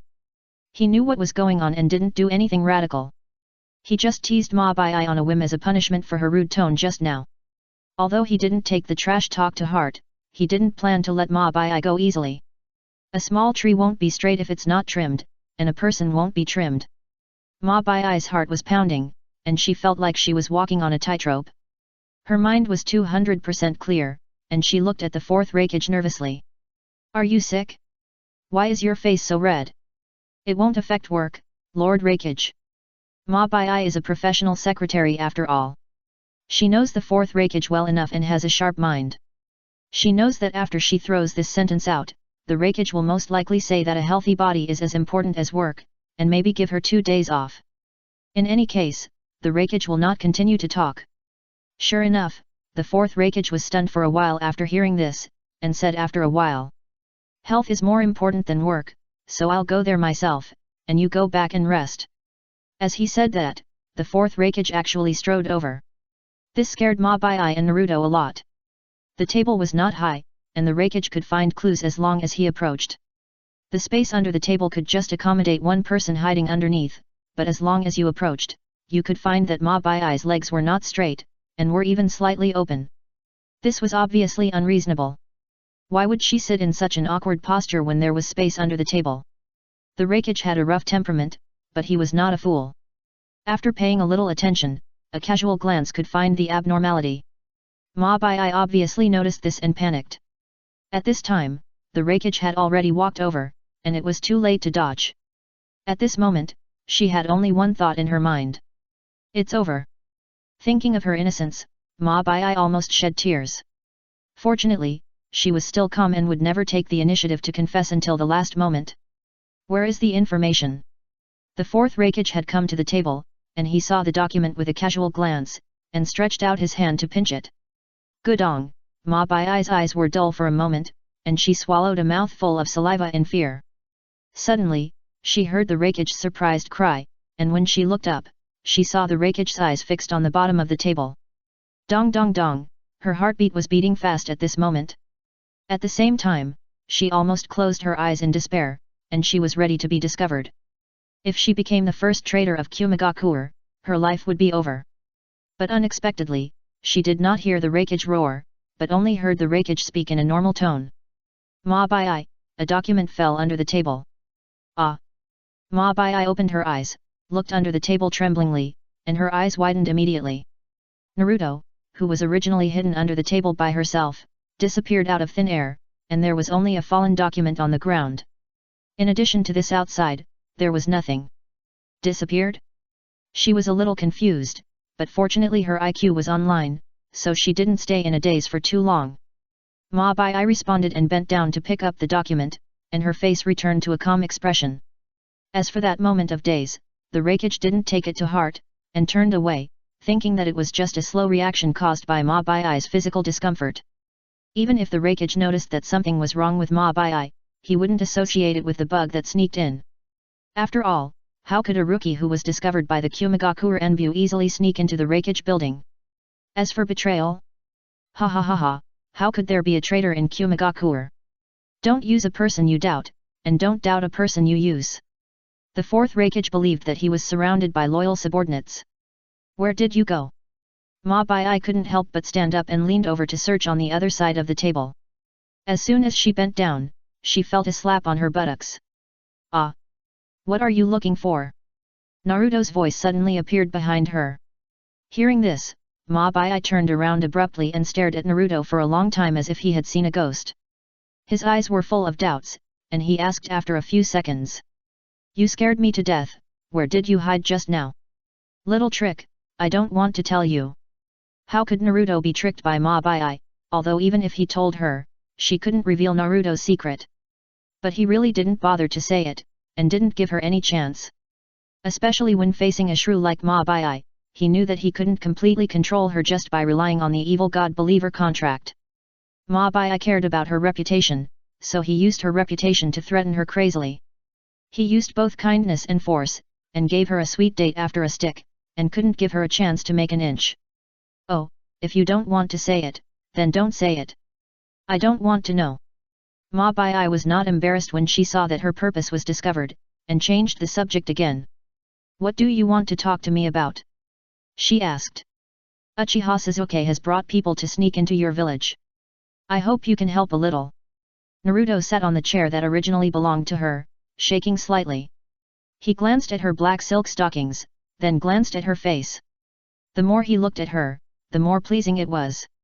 You want me to help Uchiha Sasuke avoid the pursuit of the Anbu? Ma Bai said indifferently, holding his hands, if you have such a plan, I can only refuse it. It's not that I don't want to do this, but this is beyond my ability. I'm just a secretary who handles documents. If you cross the line, you will be investigated by the Anbu. Who asked you to help Uchiha Sasuke? Naruto was stunned. Isn't it? You were all ninjas of Konoha, and as far as I know, you were even assigned to the same team and have a very good relationship. With a clatter, Naruto stood up directly and pointed at Ma Bai and exclaimed. You investigated me. No, I just successfully retrieved some old information. Ma Bai shook his head and said, the spies of Kumagakure have already conducted intelligence surveys on Konoha and collected some rough intelligence. It's just that because of your special identity, the information about you is more detailed. Hearing this, Naruto suddenly felt uncomfortable. The 5 major countries are not good in this regard. They are secretly training spies to infiltrate enemy countries to spy on intelligence. You probe my bottom, I probe your bottom, and we are always testing each other. Although the intelligence war has continued from ancient times to the present, Naruto thinks that it is better for everyone to prepare their own information and exchange it regularly instead of spending that money. How detailed is the information? Naruto suddenly cared about what Kumagakure had found out. If it involves Ino and Hinata, then he must fight back. Ma Bai professionally took out a piece of information, glanced at it and said. The intelligence shows that you have a deep brotherly relationship with Uchiha Sasuke. When he defected, you couldn't bear the blow and took the risk to pursue Sasuke alone. Ah! This should be it. Naruto held his forehead. The information of Kumagakure seemed to be 2 versions behind, even the brotherhood was made up. He didn't dwell on it too much, and continued to talk about what happened just now. And in front of Mabi, he explained his plan on the spot, and finally said. So, do you understand now? You just need to speak for Yokito at the critical moment, and you must firmly oppose at the beginning, and then agree. I want you to remain neutral, but for the sake of the village, you have to believe in Yokito. In this way, the Raikage will trust you more. Mabi was a little confused, and her mind was filled with strange information. Wait. Let me sort it out. She stopped Naruto, raised her head and looked at Naruto with an incredible look. She pointed at herself, and then pointed elsewhere and asked. You mean Yokito and Samui are both traitors? How do you talk? Naruto sat back in the same position as before, leaning back in his chair. What is a traitor? I just returned to the embrace of the evil god. He picked up a document and looked at it, then threw it back on the table and said with a smile. Although I don't know what the evil god is, I just know that it is very useful. In short, this is not a betrayal, but just returning to the right path. Ma Bai knew that he was not as good at talking as him, so he rolled his eyes. It's really unbelievable. I thought Ihe is the first traitor of Kumagakure. But after hearing you say that just now, I feel much better. So you agreed, right? Naruto asked. Do I have any other choice? Since I can't resist, I can only enjoy it. Ma Bai said indifferently. The conversation took place in a pleasant atmosphere. In the end, Ma Bai even reminded him to be careful not to be caught by the envy when he went out, just like a qualified wife who was being NTR reminded her lover to remember to avoid people when going downstairs. When Naruto stepped into the office door, the smile on Ma Bai's face collapsed instantly. Naruto outside the door also had a bad look on his face, and the two almost curled their lips. Naruto, Ma Bai hypocritical. Life is like a play, it all depends on acting. Fortunately, the goal was achieved, and Naruto no longer cared. He hurriedly left the Reikage building and headed to the next location. He still needed to talk to Samui. He originally just planned to talk to Samui, and the content was roughly the same as what he said to Mabi. But somehow, maybe the timing was not right. Encountered an emergency, even. At that time, Naruto had just stepped into Samui's house with ease. The two of them naturally had a verbal battle when they met, and they exchanged friendly greetings with each other's families. Whatever you say, I have no worries anyway, but you are different. Naruto spread his hands very openly, looked at Samui and said directly. Damn it! You really? Samui was about to spit trash talk, and she had forgotten about the good qualities of a ninja being cold and ruthless. Suddenly, there was a knock on the door. Samui was startled, and saw Naruto staring at her with a wary face. She was so angry that she almost couldn't hold it back, and a mouthful of blood was about to spit out. She quickly stepped forward and said in a low voice. If I could backstab you, I would have done it long ago. I didn't say anything, why are you so anxious? Naruto looked like a rogue. You. She subconsciously raised her hand and gritted her teeth fiercely, but then she thought she couldn't beat him and put it down. She twisted her hips and looked out of the door, and she was also stunned. Darui? Why are you here? Outside the door was Darui, one of the right-hand men of the 4th Reikage. He had a lazy look on his face and a black word was engraved on his arm. Hearing this, Darui was unusually embarrassed for a while, but soon recovered and scratched his head. There are a few bugs in the village. You live alone at home and I'm worried about you getting into trouble. I just happened to pass by and came to see you. Bugs? Sam leaned against the door and turned to look at Naruto, giving him a questioning look, asking if he should open the door. Naruto ignored her, and Sam couldn't help but feel annoyed. After thinking about it, he still opened the door a crack. I know, you should be very busy, right? There are people from the Anbio closing the net over there, but I'm not very busy. Darui scratched his head, and didn't seem to mean to leave immediately. Is that so? Samui was actually a little confused, and was a little confused about Darui's sudden show of goodwill. This man was usually too lazy. Really, why would he suddenly come over and say such a thing to her? Samui was very smart and smelled a hint of abnormality from it.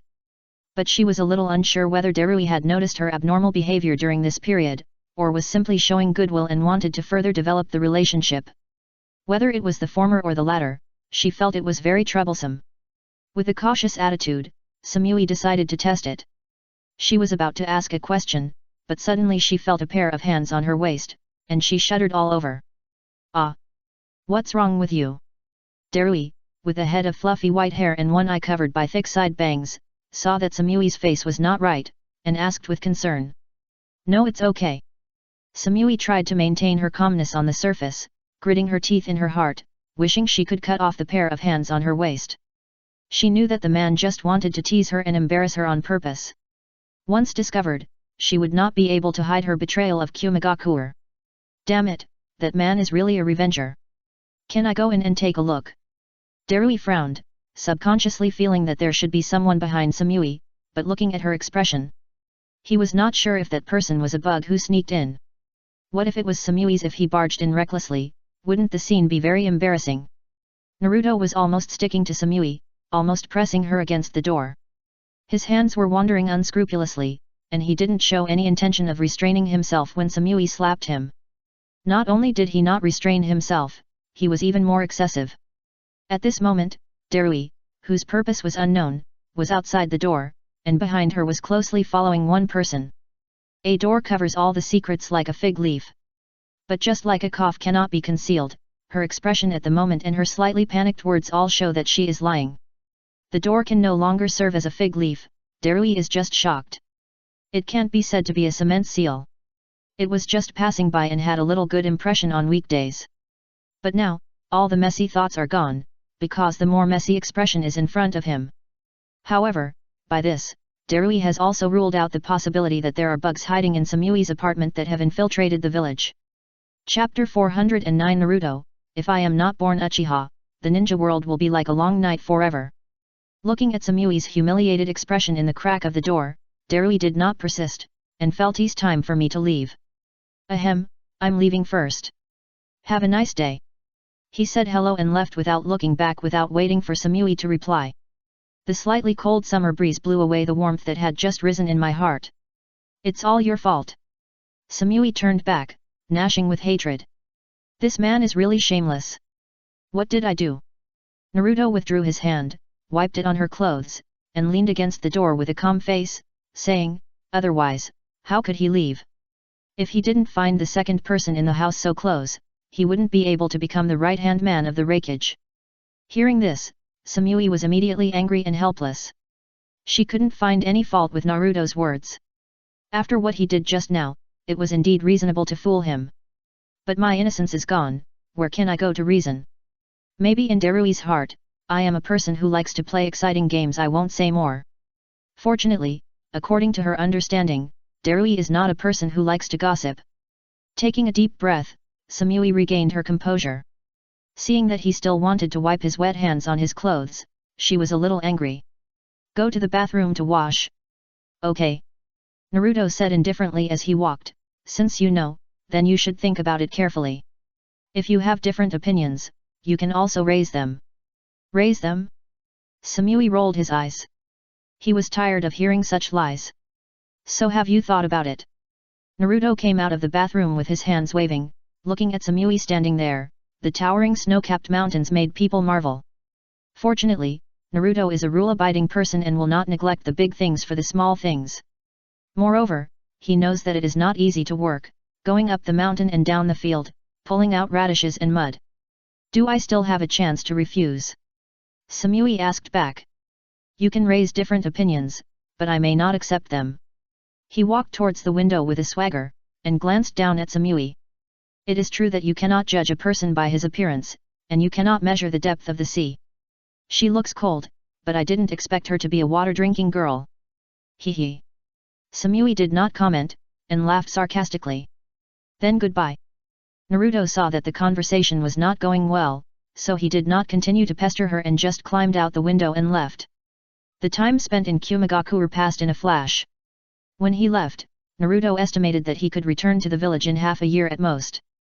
But after a month, there was still no movement in Kumigakure, which was really frustrating. Time flies so fast. After he came back from Samui, he lay on the sofa and thought about things. We have to speed up the progress in Kumigakure. Sasuke came at the right time. You came at the right time, Sasuke brother. Even Songjong, the timely rain, has to make room for you. I was worried that I couldn't let Yamujin return properly, and you came. On the other side, Sasuke, the timely rain, was huddled in a house with a serious face. Xiang opened his eyes and said firmly, we have been discovered. The Kumigakure Enbu ninja is searching for us on a large scale. What should we do? Tisk, the ninjas of Kumigakure are really troublesome. Shuiyu complained. He carried a big sword on his back. He wanted to take back the beheading sword when he learned of Zabuza's death. But who knew that the beheading sword disappeared, and even more strangely, Rega was also missing. Legend has it that the big sword Samehada is in the hands of a rebel ninja in the Kirigakure village. It is a powerful monster. In desperation, he couldn't find any of the 7 swords of Kirigakure, so he could only find a random sword to deal with it. But he didn't know that a blessing in disguise. The 7 ninja swords in the hands of the 7 Kirigakure people who were once glorious are now on the death list of a certain Konoha yellow-haired god of death. Whoever takes them will die. The god of Otsutsuki will die if he takes them, Naruto said. What should we do? Kagura sighed, we underestimated the ninjas of Kumigakure. The defense here is stricter than any other village. I heard that people in the land of lightning advocate fighting, and the ninjas of Kumigakure are probably the same. Sasuke stood up and walked to the window to take a look. It's not safe here, stay somewhere else. If it doesn't work, leave first. Anyway, our goal is not the 8 tails, so leave early to avoid trouble. At that time, the second pillar had matured a lot. The death of Uchiha Itachi and the conspiracy of Konoha made him calmer. Even if he was angry about revenge, he would not lose his mind. If Naruto were here, he would be surprised and exclaimed. It's bad, the second pillar is not stupid anymore, it's not easy to fool him in the future. Let's go. Shuiyu was a little irritated. Inside the house, Jago seemed very silent, just listening to the conversation of his companions. He needed to keep his emotions stable to suppress the violent natural energy in his body. In a team, a cold face, a nymphomaniac, and a funny guy are destined to be difficult to calm down. Jago just watched them quarreling quietly, and felt warm in his heart. The rain stopped. The 4 members of the Eagle team relied on the induction ability of the incense stick to shuttle smoothly in the Hidden Cloud Village to avoid the Anbu ninjas of the Hidden Cloud Village. Except for a perverted screen-peeking monster, half of its body grew on the wall. White Zetsu had a smile on his face, and kept changing positions with a smile. Or a head popped out of the wall, or appeared on the roof and rock wall, having a lot of fun. There is only one White Zetsu clone, and its purpose is just to monitor. He simply let himself go, as if he had discovered some new quirk, getting closer and closer to the 4 members of the Eagle squad. Sometimes, when Shuiyu, the last member of the team, had just turned a corner, Baizetsu would appear in the corner with a smile, which was very scary. Horror.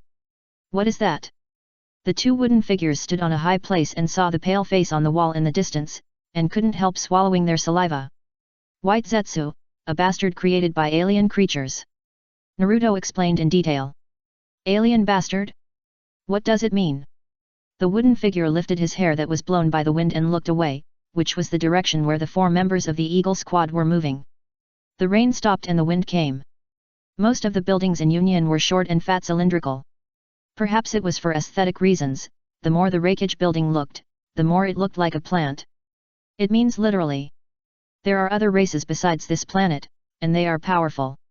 Naruto said absent-mindedly, didn't I mention it to you last time? Aliens? I thought you were joking. The 2 wooden figures were shocked. After all, what you hear is not true. Now that you see this weird scene with your own eyes, you can't help but be dumbfounded. What am I kidding you, do I look like that kind of person? He said. You forget it, I won't talk about you anymore. The 2 Yukatos were confused, and felt that their worldview was instantly shattered. They suddenly asked, what you said last time about the end of ninjutsu, was it true? Ah, guess it yourself. Naruto was too lazy to talk to Yukato. The more he talked about this kind of thing, the more outrageous it became. It would be better to let her think about it herself. The end of ninjutsu is non-human, leaving human emotions and bodies, and transforming into another species. The future of ninjas will be polarized, with a few ninjas turning into non-humans and most ninjas becoming weaker and weaker. In other words, the future is the world of Otsutsuki. Either disappear into the crowd or embark on the evolutionary path of pure bloods. Naruto had told the 2 Yukatos these words intentionally or unintentionally. He just said it casually, and the 2 Yukatos just listened casually. But now seeing White Zetsu, her heart suddenly wavered. She couldn't help but wonder, when entering the tailed beast state, it was also a non-human state. What is the source of the tailed beast's power? She suddenly felt a little stuffy, thinking too much is not a good thing. Am I still a human now? Yukato hesitated for a long time and asked. In response, Naruto just glanced at her and said. I'm not worried. Don't doubt it since you are so weak. It's not a big problem. Hearing this, the 2 Yukatos were speechless. For a moment, they didn't know whether to be happy or unhappy. This man really deserved to die. His mouth should be sewn shut. Naruto's words also dispelled the solemn atmosphere. He pointed to the front and said. You go into the space first, and I will pretend to be Uchiha Sasuke to lead the Kumigakure Enbu over. After the 2 groups fight, I will find the right time to release you. So, when you see Uchiha Sasuke later, don't worry about it and just do it. Do you understand? I know. She nodded hesitantly, but still couldn't help asking, aren't you and Uchiha Sasuke companions? We used to be, but he is now a traitor. Naruto looked at the 2 Yukato and said, he betrayed us, and I still treat him as a good brother. It's just that I want to teach him a little lesson, wake him up, and let him turn back, do you understand? Oh. The two Yukato nodded in confusion, always feeling that something was wrong, but couldn't tell what was wrong for a while. It was too weird. Wake up your brother? But this is obviously a death sentence, right? Then when you do it, should you hold back? The two Yukato have completely accepted the identity of a traitor and started to consider Naruto. No need.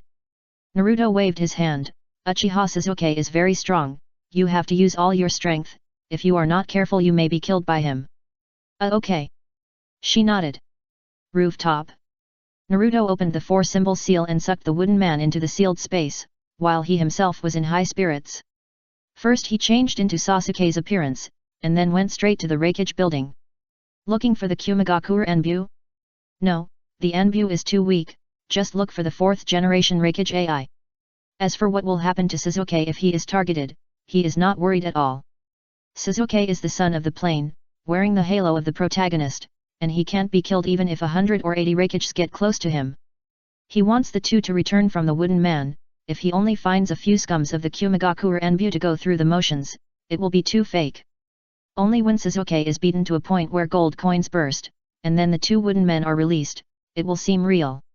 Everyone in Kumigakure would only think that Sasuke had kidnapped the two Yukatos, and that he could not withstand the heavy blows of the Reikage, so he spit out the two Yukatos. In short, if you want the scene to be more realistic, you must give Sasuke more strength. Reikage building. The 4th generation Reikage AI was waiting for news in the office. Since he did not know the specific identities of the bugs that had infiltrated the Kumigakure village, as the Reikage, he could not act rashly. Otherwise, what if the Reikage building was robbed as soon as he left? This has happened before. The first person to rob Kumigakure was the lunatic of Konoha, the 2nd generation Senju Tobirama. Fortunately, the robbing failed, which led to the subsequent negotiations. It was precisely because of this that the brothers Kinkaku and Ginkaku were so angry that they felt that the Reikage was too weak and was purely borne by his mother. Dong, dong, dong, there was a knock on the door. The 4th generation Reikage turned around. He was the only one in the huge office. Standing in front of the huge floor-to-ceiling window, he could overlook half of the Kumigakure wind appearance. Come in. He answered casually. However, after waiting for a few seconds, the office door was still not opened. Instantly, the 4th Reikage AI suddenly felt something was wrong, and turned his head to stare at the door with his eyes wide open. The next moment, the door was kicked away with a bang. Mad fake.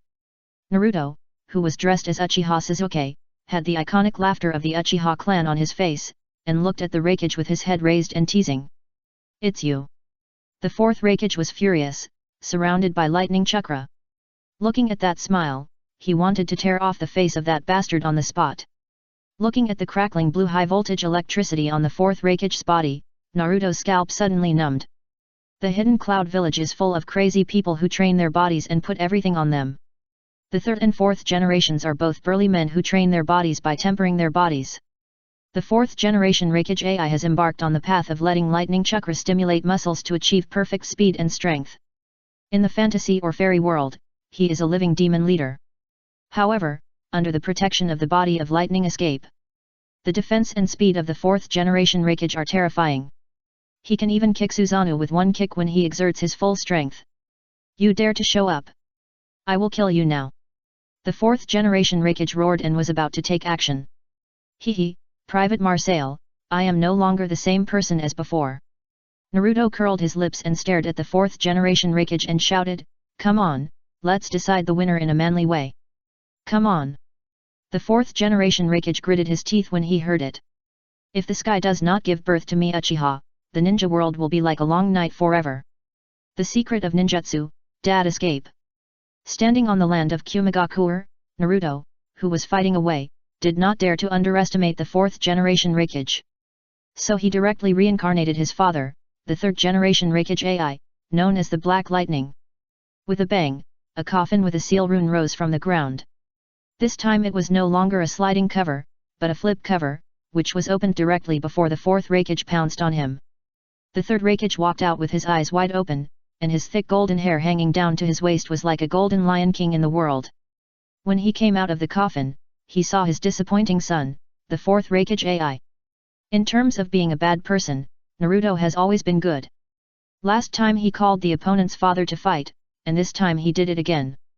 As long as he stands in the hidden cloud village, the impure world reincarnation without sacrifice is still effective. Unless the fourth Raikage digs up his father's bones and buries them in another place in the land of lightning, Naruto will not be able to impure world reincarnation of the third Raikage due to range issues. You shameless man!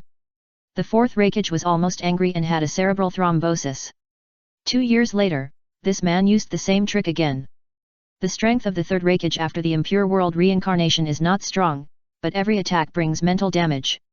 Chapter 410 Raikage, you are still playing with lightning, where are the tailed beasts? Naruto didn't think he was wrong. Anyway, the third Raikage was no match for the fourth Raikage. The main purpose of using the impure world reincarnation was to reunite the father and son. I cried so much, the dream-making master in the ninja world. But the fourth Raikage didn't seem to appreciate it. Maybe he had said everything he should say last time. Now that the relatives have met, they have scored twice. Has the filial piety been exhausted? Watching the fourth Raikage pass his own father who was reincarnated by the impure world reincarnation and go straight to Naruto's face. Naruto felt bad and turned around and ran. He was not a stubborn person. He had to have a duel between men. It was purely a brain what. Facing the furious fourth Raikage, of course, running was the best choice. With a bang, Naruto rushed out of the door, and the wall behind him was directly broken by the fourth Raikage. Smoke and dust covered half of the corridor, and there was another dense sound of footsteps at the end of the corridor. Seeing that the Kumigakure Enbu also surrounded him, he had no way to go and could only jump out directly along the edge of the window. At this time, the reincarnated third-generation Raikage also caught up with the Kumigakure people and started to fight. The black lightning and the blue lightning collided fiercely head-on, and the sky above the Raikage building suddenly roared. The fight between father and son made the Kumigakure Enbu unable to get away, and they could only watch Naruto walk away. Fortunately, the blue lightning soon gained the upper hand and punched his father into the ground, making a big hole. The fourth-generation Raikage then shouted at the top of his voice, "Where is the Ceiling Squad?" "Here. Here. Lord Raikage." The thin people of the Ceiling Squad, some black and some white, rushed over with the Ceiling Scroll on their backs. Pulling open the Ceiling Scroll, they immediately surrounded the reincarnated third-generation Raikage with ease. "Seal it quickly," the fourth Raikage said, holding his breath, and continued to chase Naruto. Naruto ran on the roof of Kumigakure, looking back as he ran. Seeing the rough fourth Raikage running so fast, he couldn't help but shouting. "You are so fast, are you the fastest man in Kumigakure? Stop! Don't get too proud. I'm going to kill you. You stop first and I won't run." Naruto was panting, running away with Flying Thunder God. The villagers of Kumigakure could only see two lights entangled back and forth in the air. "Shameless boy! Didn't you say that you wanted to have a duel between men?" The fourth Raikage was almost out of anger, and he wanted to tear Naruto to pieces on the spot. Reincarnating his ancestors again and again was like rubbing the Raikage's face on the ground. Once is new, twice is familiar. The despicable impure world reincarnation can no longer interfere with the fourth Raikage. "Catch me first." Naruto refused to admit defeat and deliberately led the fourth Raikage to the direction where the Hawk Squad left. "I'm going to use water escape." Hearing this, the fourth Raikage, who was rushing at high speed, was suddenly startled, thinking that Naruto was going to release the water escape ninjutsu head-on. Subconsciously, he wanted to speed up the attack, but unexpectedly, the other party just turned back and spit. The physical damage was almost negligible, and the mental damage was indeed full. This was enough to make the fourth Raikage angry, and he vowed to smash the evil Uchiha in front of him into a meat paste with one punch, and if one punch was not enough, he would punch twice. At this moment, Sasuke, who was retreating with the Eagle Squad, suddenly raised his head and looked back at the blue sky behind him after the rain. He frowned slightly, and his back felt cold. "What's wrong, Sasuke?" Kori turned his head and asked. "It's okay, I have a bad feeling," Sasuke said with a cold face, and then looked at Xiang Xing. "Xiang Xing, check the situation nearby." "Okay, wait a minute." Xiang Xing closed his eyes and sensed it, and opened his eyes instantly. "No. Something is coming towards us from the sky." "What?" Shuiyu was shocked. "What is that in the sky?" "I don't know. It's too fast." Xiangxing's expression changed drastically. "Don't worry about it, hurry up." Suzuki made a decision immediately and led his people to retreat faster. Xiang Xing leads the way, Kong Wu protects Xiang Xing, Shui Yu and I will cover the rear.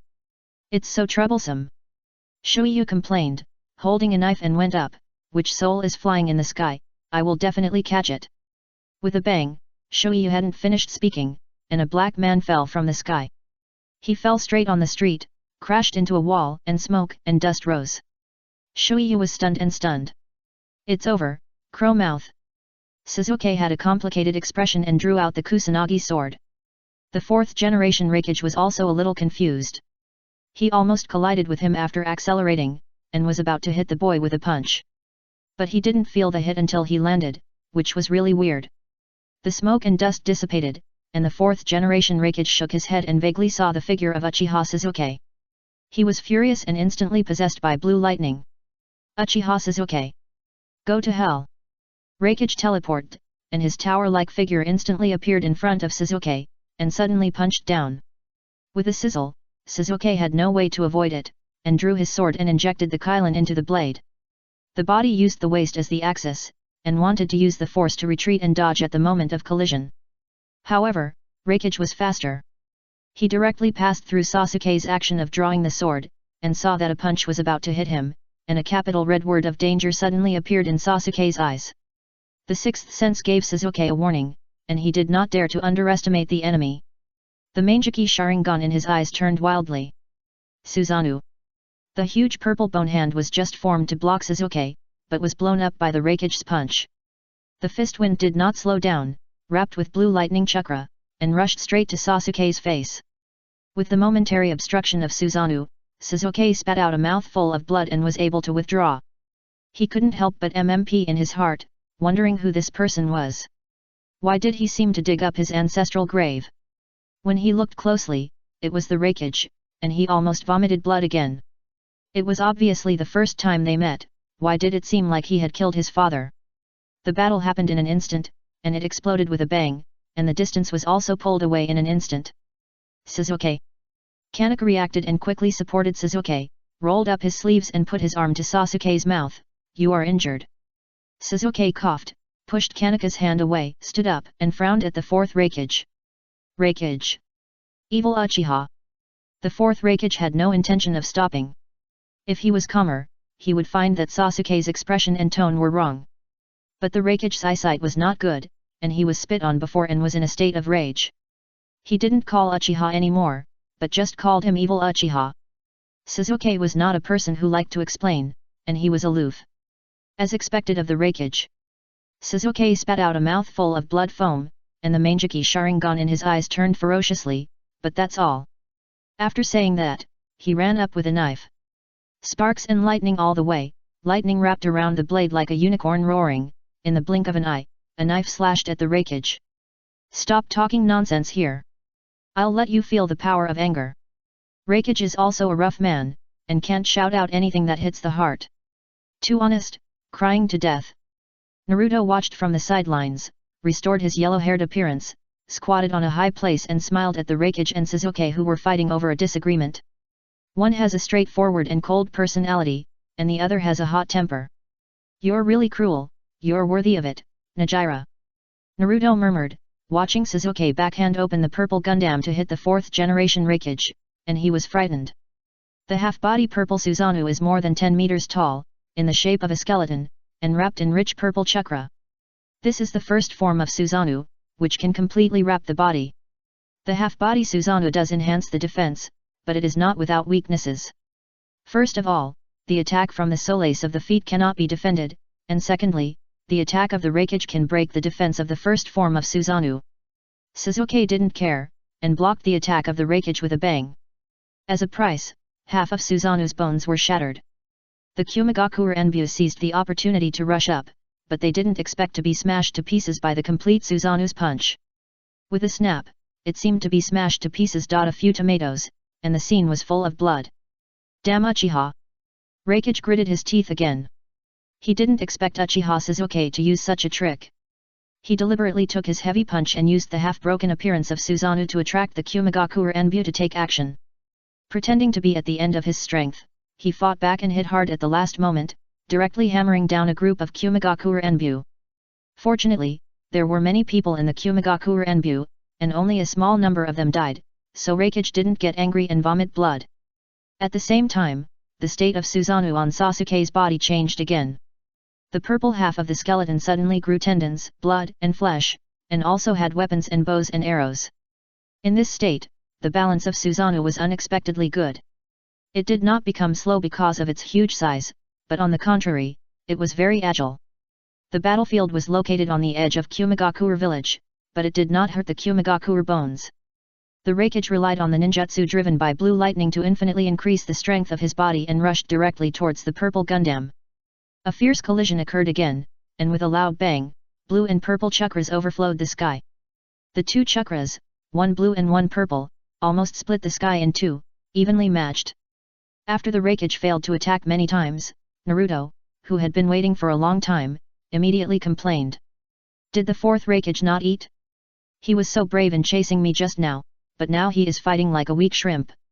It didn't hurt to hit the second pillar, is he so useless? He was really anxious for the fourth Reikage, facing the junior Uchiha Sasuke who just turned 18. There is nothing to be proud of if you can beat him, but it would be a shame if you can't beat him. Although Sasuke is a wall hanging, he is a rookie and should not be able to beat the fourth Reikage. Unless the Reikage is still hiding, or waiting for his right-hand man. Can you please, Reikage? You are still playing with lightning. Where's Uchiha? I didn't see such a big Uchiha. Go and beat him up. How can I release the two Yokotos if you don't beat him to death? You are still playing, I ask you, where are the tailed beasts? Where are the tailed beasts in your village? Have you forgotten about them after 2 years? Uchiha Sasuke kidnapped the two Yokotos, damn it. Naruto looked at the half-dead battle situation anxiously, and kept muttering in a low voice. Don't come to Konoha village in the future, otherwise you will definitely have a hard time. Normally, the second pillar has been beaten to death. But after the fourth generation Reikage punched Sasuke, he was like writing a self-criticism, and he was always on the edge. Suddenly, there was a loud bang, and the world shook. A beam of black-tailed beast jade shot from a distance, with the power of destroying the world, directly hitting Susanoo. Sasuke didn't want to fight hard, and controlled Susanoo to jump away. Boom! A huge shock wave turned up the land in a corner of the hidden cloud village. After the violent explosion, it looked like a demolition site. A huge gully 10 meters deep appeared, spreading to the edge of the village. Bye! Are you going to destroy the village? The fourth generation Reikage couldn't help but turn back and curse. At the moment the tailed beast ball was shot out, lightning flashed all over his body. The crackling blue lightning, which was twice as strong as before, surrounded him. At that moment, the speed of the Reikage was infinitely improved, like a human-shaped cannonball shooting towards Susanoo. At that moment, the movement speed of the fourth generation Reikage was comparable to the space ninjutsu Flying Thunder God. Almost instantly, he came to the side of Susanoo, and rushed towards Uchiha Sasuke at high speed with chakra gathered all over his body. Lightning release. Thunder Blade. This attack caused Susanoo to vibrate violently, and actually created a hole in Susanoo's chest, revealing its huge sternum. Go to hell! The Reikage flashed into the gap in an instant, like a sharp arrow piercing Susanoo's chest, breaking through with great momentum. The Reikage suddenly concentrated his chakra on his elbow, raised it and slammed it hard towards Uchiha Sasuke in the center. This elbow hit hard, and Sasuke was almost useless. Instantly, Sasuke's Manjiki Sharingan turned, and Susanoo changed its shape again. Based on the second form, the purple Susanoo was covered with Karasu Tengu armor. The armor was put on the outside, and the inside was even more solid. The purple chakra was almost visible to the naked eye, and it blocked the Reikage's attack. With a bang, Sasuke shook the void, and actually threw the fourth generation Reikage out of the Susanoo. Naruto watched from the side and suddenly felt that these people were all fools. They had many tricks but they didn't use them. They were cunning and countered every move. However, Sasuke was also seriously injured at this point. Although the third form of Susanoo was handsome, it consumed a lot of chakra, and Sasuke couldn't open it for a long time in his current state. He didn't have time to attack the people of Kumigakure, and directly released the form of Susanoo. This made Naruto, who was watching the battle, suddenly brighten up his eyes, and the opportunity came. With a roar, a lightning black panther suddenly jumped out from the middle of the battlefield, roaring towards Suzuki. This was the famous skill of the third-generation Raikage, and was later inherited by Darui. The lightning speed of the Black Panther state was so fast that Suzuki only had time to swing his sword, and the blue lightning unicorn appeared immediately. The two lightning chakras collided with a loud bang and exploded violently. In the moment when the smoke filled the air, Naruto took advantage of the chaos to release the two wooden figures, creating the illusion that Uchiha Suzuki had to release the wooden figures as a shield to save his life. Roar! The fully formed Two Tails Matatabi directly landed in the center of the battlefield and burst into a roar. Chapter 411 Raikage, how could there be a traitor in Kumagakure? Impossible. I am surrounded by my confidants. The appearance of the Two Tails completely overturned the situation of the battle, and also made all the people were stunned. The two-tailed Matatabi, with blue flames all over his body, was extremely ferocious. There was another roar, and the two-tailed in full form threw a tailed beast ball at Uchiha Suzuki. Suzuki was even more confused, thinking that Kumagakure actually used two-tailed beasts at the same time. What he didn't know was that in the eyes of the Kumagakure people, it was himself who kidnapped the two Yukatos. The upright Nijiru only felt that it was difficult. He just led people into the village for a walk. Was it necessary to use the tailed beasts? Thinking back then, Konoha was infiltrated like a sieve, and the third generation died in the battle, but there was no such a big reaction. What kind of way is this Kumagakure? Are they crazy? In the chaos, Suijutsu jumped out and dragged Suzuki away. Retreat! These people are crazy. Jugo, go! Kori had already taken Suzuki from Suijutsu, and stretched his hand to Sasuke's mouth, letting him bite hard. Suzuki recovered a mouthful of blood and stopped the runaway Jiago. Let's go first. The four were already at the edge of Kumagakure. The Raikage watched them leave, frowning but not choosing to chase them. Everything settled down, and there was one more Yukato. At night, Naruto returned to the Kumagakure apartment alone and lay on the sofa. He stared at the ceiling with wide eyes, worried about the development of the situation. The Yukato had been taken back.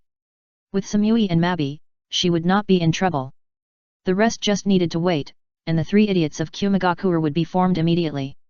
The Raikage building on the other side was brightly lit, and almost all the idle jonin gathered here, sitting around a long conference table. There was a huge incandescent lamp overhead, and the large conference room was as bright as day. The Raikage sat in the first seat, followed by his right-hand man Xi and the unmotivated Darui. Samui and Mabi sat next to each other, and below them were the jonin and a group of senior executives. Kumagakure is a gang-style village, and the village is led by the personal charm of the fourth Raikage. Strong strength is a necessary condition, and he is indeed the first fast man in the village. Since it is a village with a strong gang atmosphere, getting out naturally depends on two words: loyalty. The eldest brother is very loyal, and how to deal with the former gangster Yukato who just came out of prison is another difficult problem. The fourth Raikage has no idea, so he simply calls all the younger brothers to come up with ideas. For Yukato, the fourth Raikage is both sad and worried. He pities her hard life in the past 2 years, and he is afraid that she will become a traitor and betray the eldest brother. In other words, in the mind of the Raikage, the existence of Yukato is like a wife who was kidnapped by Huang Mao for 2.5 years. Suddenly found back, he is worried about her hard life in the past few years, and he is also afraid that she has Huang Mao's child in her belly. The eldest brother Raikage is in a dilemma, fearing that if he doesn't handle it well, he will chill the hearts of his subordinates. Besides, the second Yukato is not an ordinary jonin, she is the Jinchuriki of the two-tail. It takes a lot of time and money for the village to cultivate a Jinchuriki, and it cannot be easily abandoned. This is awkward, destined to make choices within a limited range in this meeting. This is basically the situation. Ahem, what do you think? The fourth generation Raikage looked around at the densely packed figures and threw the question to a group of younger brothers. At this time, the Raikage was obviously lacking in momentum. If a BGM was changed and the narration was added, it would be much smoother. 10 years ago, my brothers and I in Kumagakure were ambitious. The fortune teller said that I was a general who achieved success with the sacrifice of thousands of people. I disagree. The road is chosen by myself, and life and death should be decided by myself. The reactions of the Kumagakure jonin in the seats were different, with all kinds of expressions. Some were surprised, some sneered, and some frowned. Raikage's right-hand men Darui and Xi were very calm, and they did not need to express their opinions. She's been gone for so long, who knows if she betrayed the village? A Jonin spoke up first, and also expressed the doubts that many people dared not say. Yet, it's too coincidental, nothing happened for so long. Just when they found that there were intruders in the village, the two Yukato were released. Maybe they were released on purpose. Too suspicious, are they really traitors? Do you have any evidence? You are just guessing here without evidence. The two Yukato are Jinkraki, which is related to the interests of the village. Why do you look like you can't stand others doing well? Aren't you the traitors? What traitor? Ridiculous, there has never been a traitor in our cloud village. An old man couldn't listen anymore, and he stood up with a bang on the table. Who is the traitor, who is Sunshine Beach? The old man's words were so powerful that no one noticed that the two top leaders of Cloud Village sitting at the top seats twisted their bodies unnaturally, thinking that this was too cruel. Sunshine Beach came out. Hearing this, the fourth Raikage looked serious but didn't say anything. How could there be a traitor in Kumagakur? The number of people who supported this statement grew larger and larger. Some high-level officials were so excited that they almost jumped onto the table in the quarrel. The voices of rebuttal came one after another, but it was just thunder and rain. No truly useful voices appeared, and they were all waiting silently. After a while, the voices of argument finally stopped. Seeing that the time was almost up, Samui, the traitor, stood up and said something fair, taking sides. The two Yukatos were kidnapped by Uchiha Suzuki in Kumagakur. Even if you take a step back, your companions were lost and you finally came back. Should you still be treated as traitors? Is this reasonable? Mabi didn't know whether it was reasonable or not, and she felt a little numb in her heart. She only knew that her life was ruined and she was now helpless. The village has not yet trained the next two-tailed pillar. No matter what, the two Yukatos cannot be traitors. She took a deep breath and said, "Okay, it's reasonable to shut up the person who had said that the two Yukatos were traitors. What's the point of discussing this? Just raise your hands and compromise." The fourth Raikage saw that the discussion was coming to an end and made a decision in his heart. He just glanced at his left and right hands at the end and found that neither of them spoke. So he was relieved and spoke. The two Yukatos are not traitors, they are heroes of the hidden cloud village. The most important thing for a mixed life is betraying the Raikage, being a traitor, and seducing the yellow-haired man. Samui walked to the two Yukatos with a ruthless pace and continued. "I didn't expect you to be the first one." At this time, the two Yukatos changed their clothes and were tightly tied. Hearing this, he turned his head and looked at Samui, who was as high as the snow-capped peak, and his eyes fell below his neck. "Is there any difference? Let's put them in order and then what? Let me also sigh, I didn't expect that someone as cold-blooded as you would betray the Raikage-sama." "No need." Samui said coldly, "The three of us are also linked by fate. I'm not here to cause trouble for you, but just to tell you that the Raikage-sama has decided to use you." "Who told you?" the two Yukato asked. "Mabi." She replied. Hearing this, Yukato was silent. Mabi was the confidant of the Raikage. And her verbal emphasis was just a pie that she could not eat. Although the fourth Raikage was a rough man, he was definitely not a fool. Even if he was too lazy to think, the left and right protectors Darui, Xi and Mabi would help him with advice. The treatment of herself must be verbal reuse, but in fact she was still sitting on the bench. When the limelight passed, she would be completely idle. This was really half relaxing herself. Even though she had been mentally prepared for it, she still felt some indescribable taste at the moment it happened. She couldn't help thinking in her heart, if she had escaped from that person by chance at that time. Even if she went back to Kumagakur with all the hardships, would the result be the same, or even worse? She knew very well that the treatment she received now was the result of Mabii and Samui speaking at the same time. She was so confused that she ignored Samui. After a long time, she suddenly came to her senses and found that Samui had left. On the way home, the two wooden figures glanced back and found no one following them. After a circle, they returned home and felt irritated when they saw the dusty house. She walked to the window and looked into the distance. Dong, dong, dong, there was a quick knock on the door. Naruto was drinking water in the kitchen with a cup in his hand. He was startled when he heard the knock on the door and walked to the door quietly. Through the hole in the door, he found that it was the two wooden figures. With a click, the door was opened from the inside. "What are you doing here?" He was a little surprised. "Don't you live at home? Is someone following you?" After saying that, he stretched his head out and looked around the corridor for a few times. He was like an intelligence officer on the street, afraid that the two Yukatos were followed by someone. "No one is following me, I've confirmed it." She shook her head. "The house is too dirty, I'll hire someone to clean it tomorrow, and I have to stay here for a few days." "Oh, okay." Naruto was not worried that the Kumigakure Enbu would find him. First, the Kumigakure Enbu was too weak, and second, he had arranged for Flying Thunder God to run away. If there is a risk of exposure, the worst case scenario is that he will stay in Samui, or Mabi. In short, it is absolutely impossible to pay to find a new place to stay. "Are you safe now?" he asked casually. As expected, it was idle. "Safe, I think so." The two Yukatos leaned down on the sofa on the other side skillfully. "They probably have no interest in investigating me. After all, it's just a weapon. At this juncture, the village may not want to cause any more trouble." "Well, you don't have to worry, you won't be idle for long." Naruto reached out and picked up the glass of water. "It won't be long, the fourth Raikage." "You want to kill the fourth Raikage?" "Me? What?" Naruto was stunned. "What are you talking about? What about killing the fourth Raikage? You can't say that casually. Isn't it?" The two Yukatos no longer had any scruples, frowned and said, "You said before that you wanted to seize the position of Raikage, isn't it?" "Of course not, what era is it now? Don't always fight and kill." Naruto said, "There are Darui and Xi under the Raikage, are you going to kill them all? You are in an awkward position now.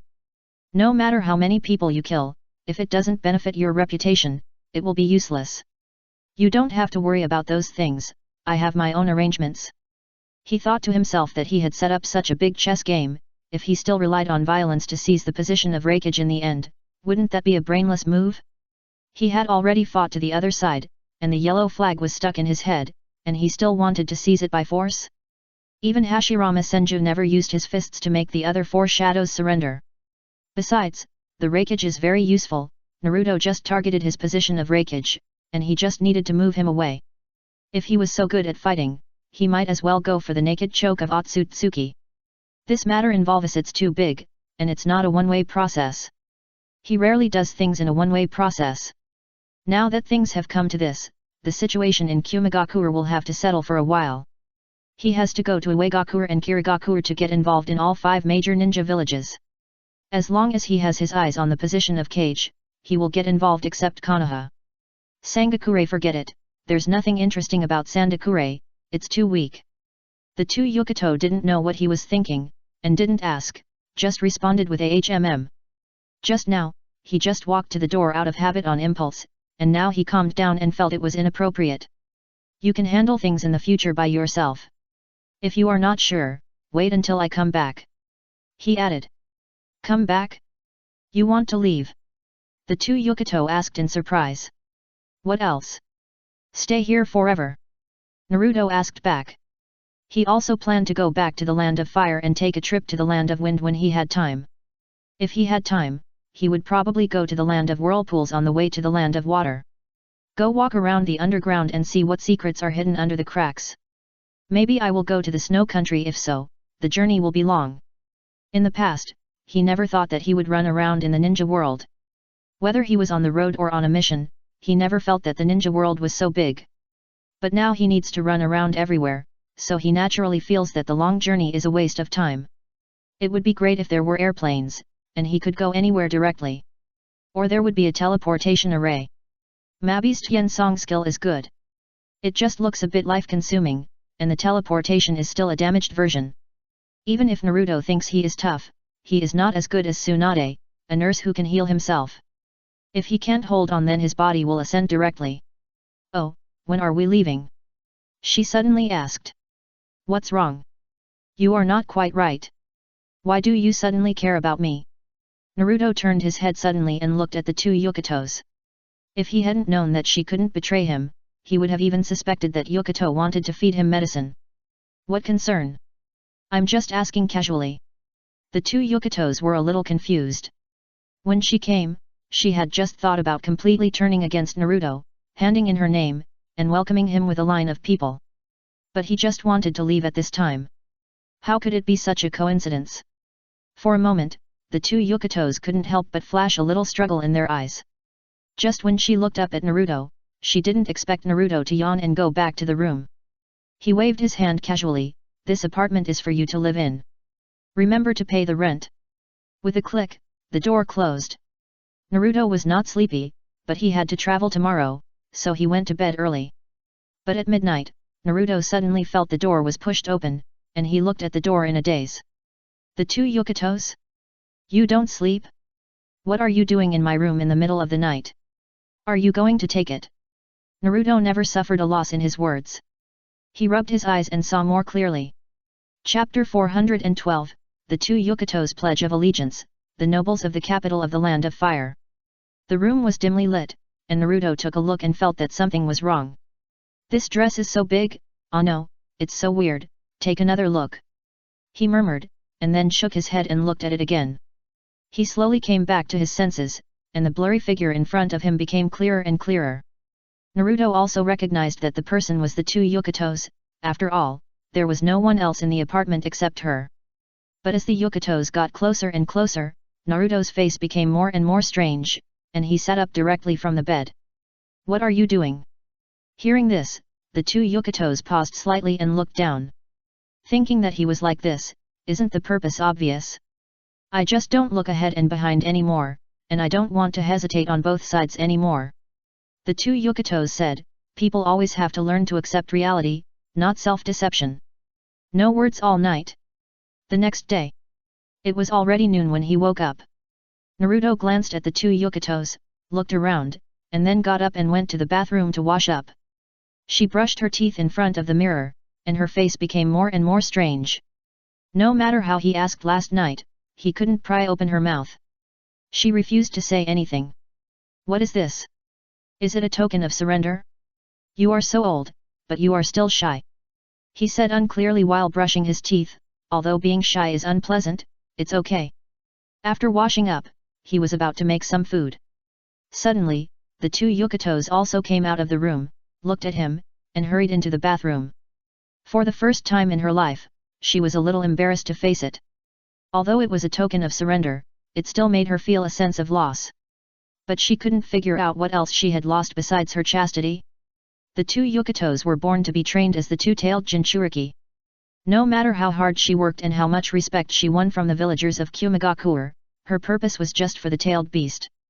All efforts are just to gain the trust of the tailed beasts, be loyal to Kumagakure, and make her situation better. At least as a Jinchuriki, the wooden man is rarely thrown vegetable leaves. Fortunately, she was born good-looking. With her outstanding appearance, gentle personality, and strong strength, she successfully gained a certain popularity and occupied a place in Kumagakure. If it weren't for that nightmare day, that kind of life would have continued. But thinking deeply, I feel that I can't hate it, I just feel that there is still some resentment. Plus last night diluted some of it, and the remaining resentment is not very sufficient. In the bathroom, she brushed her teeth in the mirror, looking at her soft eyebrows and eyes, and the warmth in the corners of her eyes. At that moment, she suddenly understood why her heart was empty.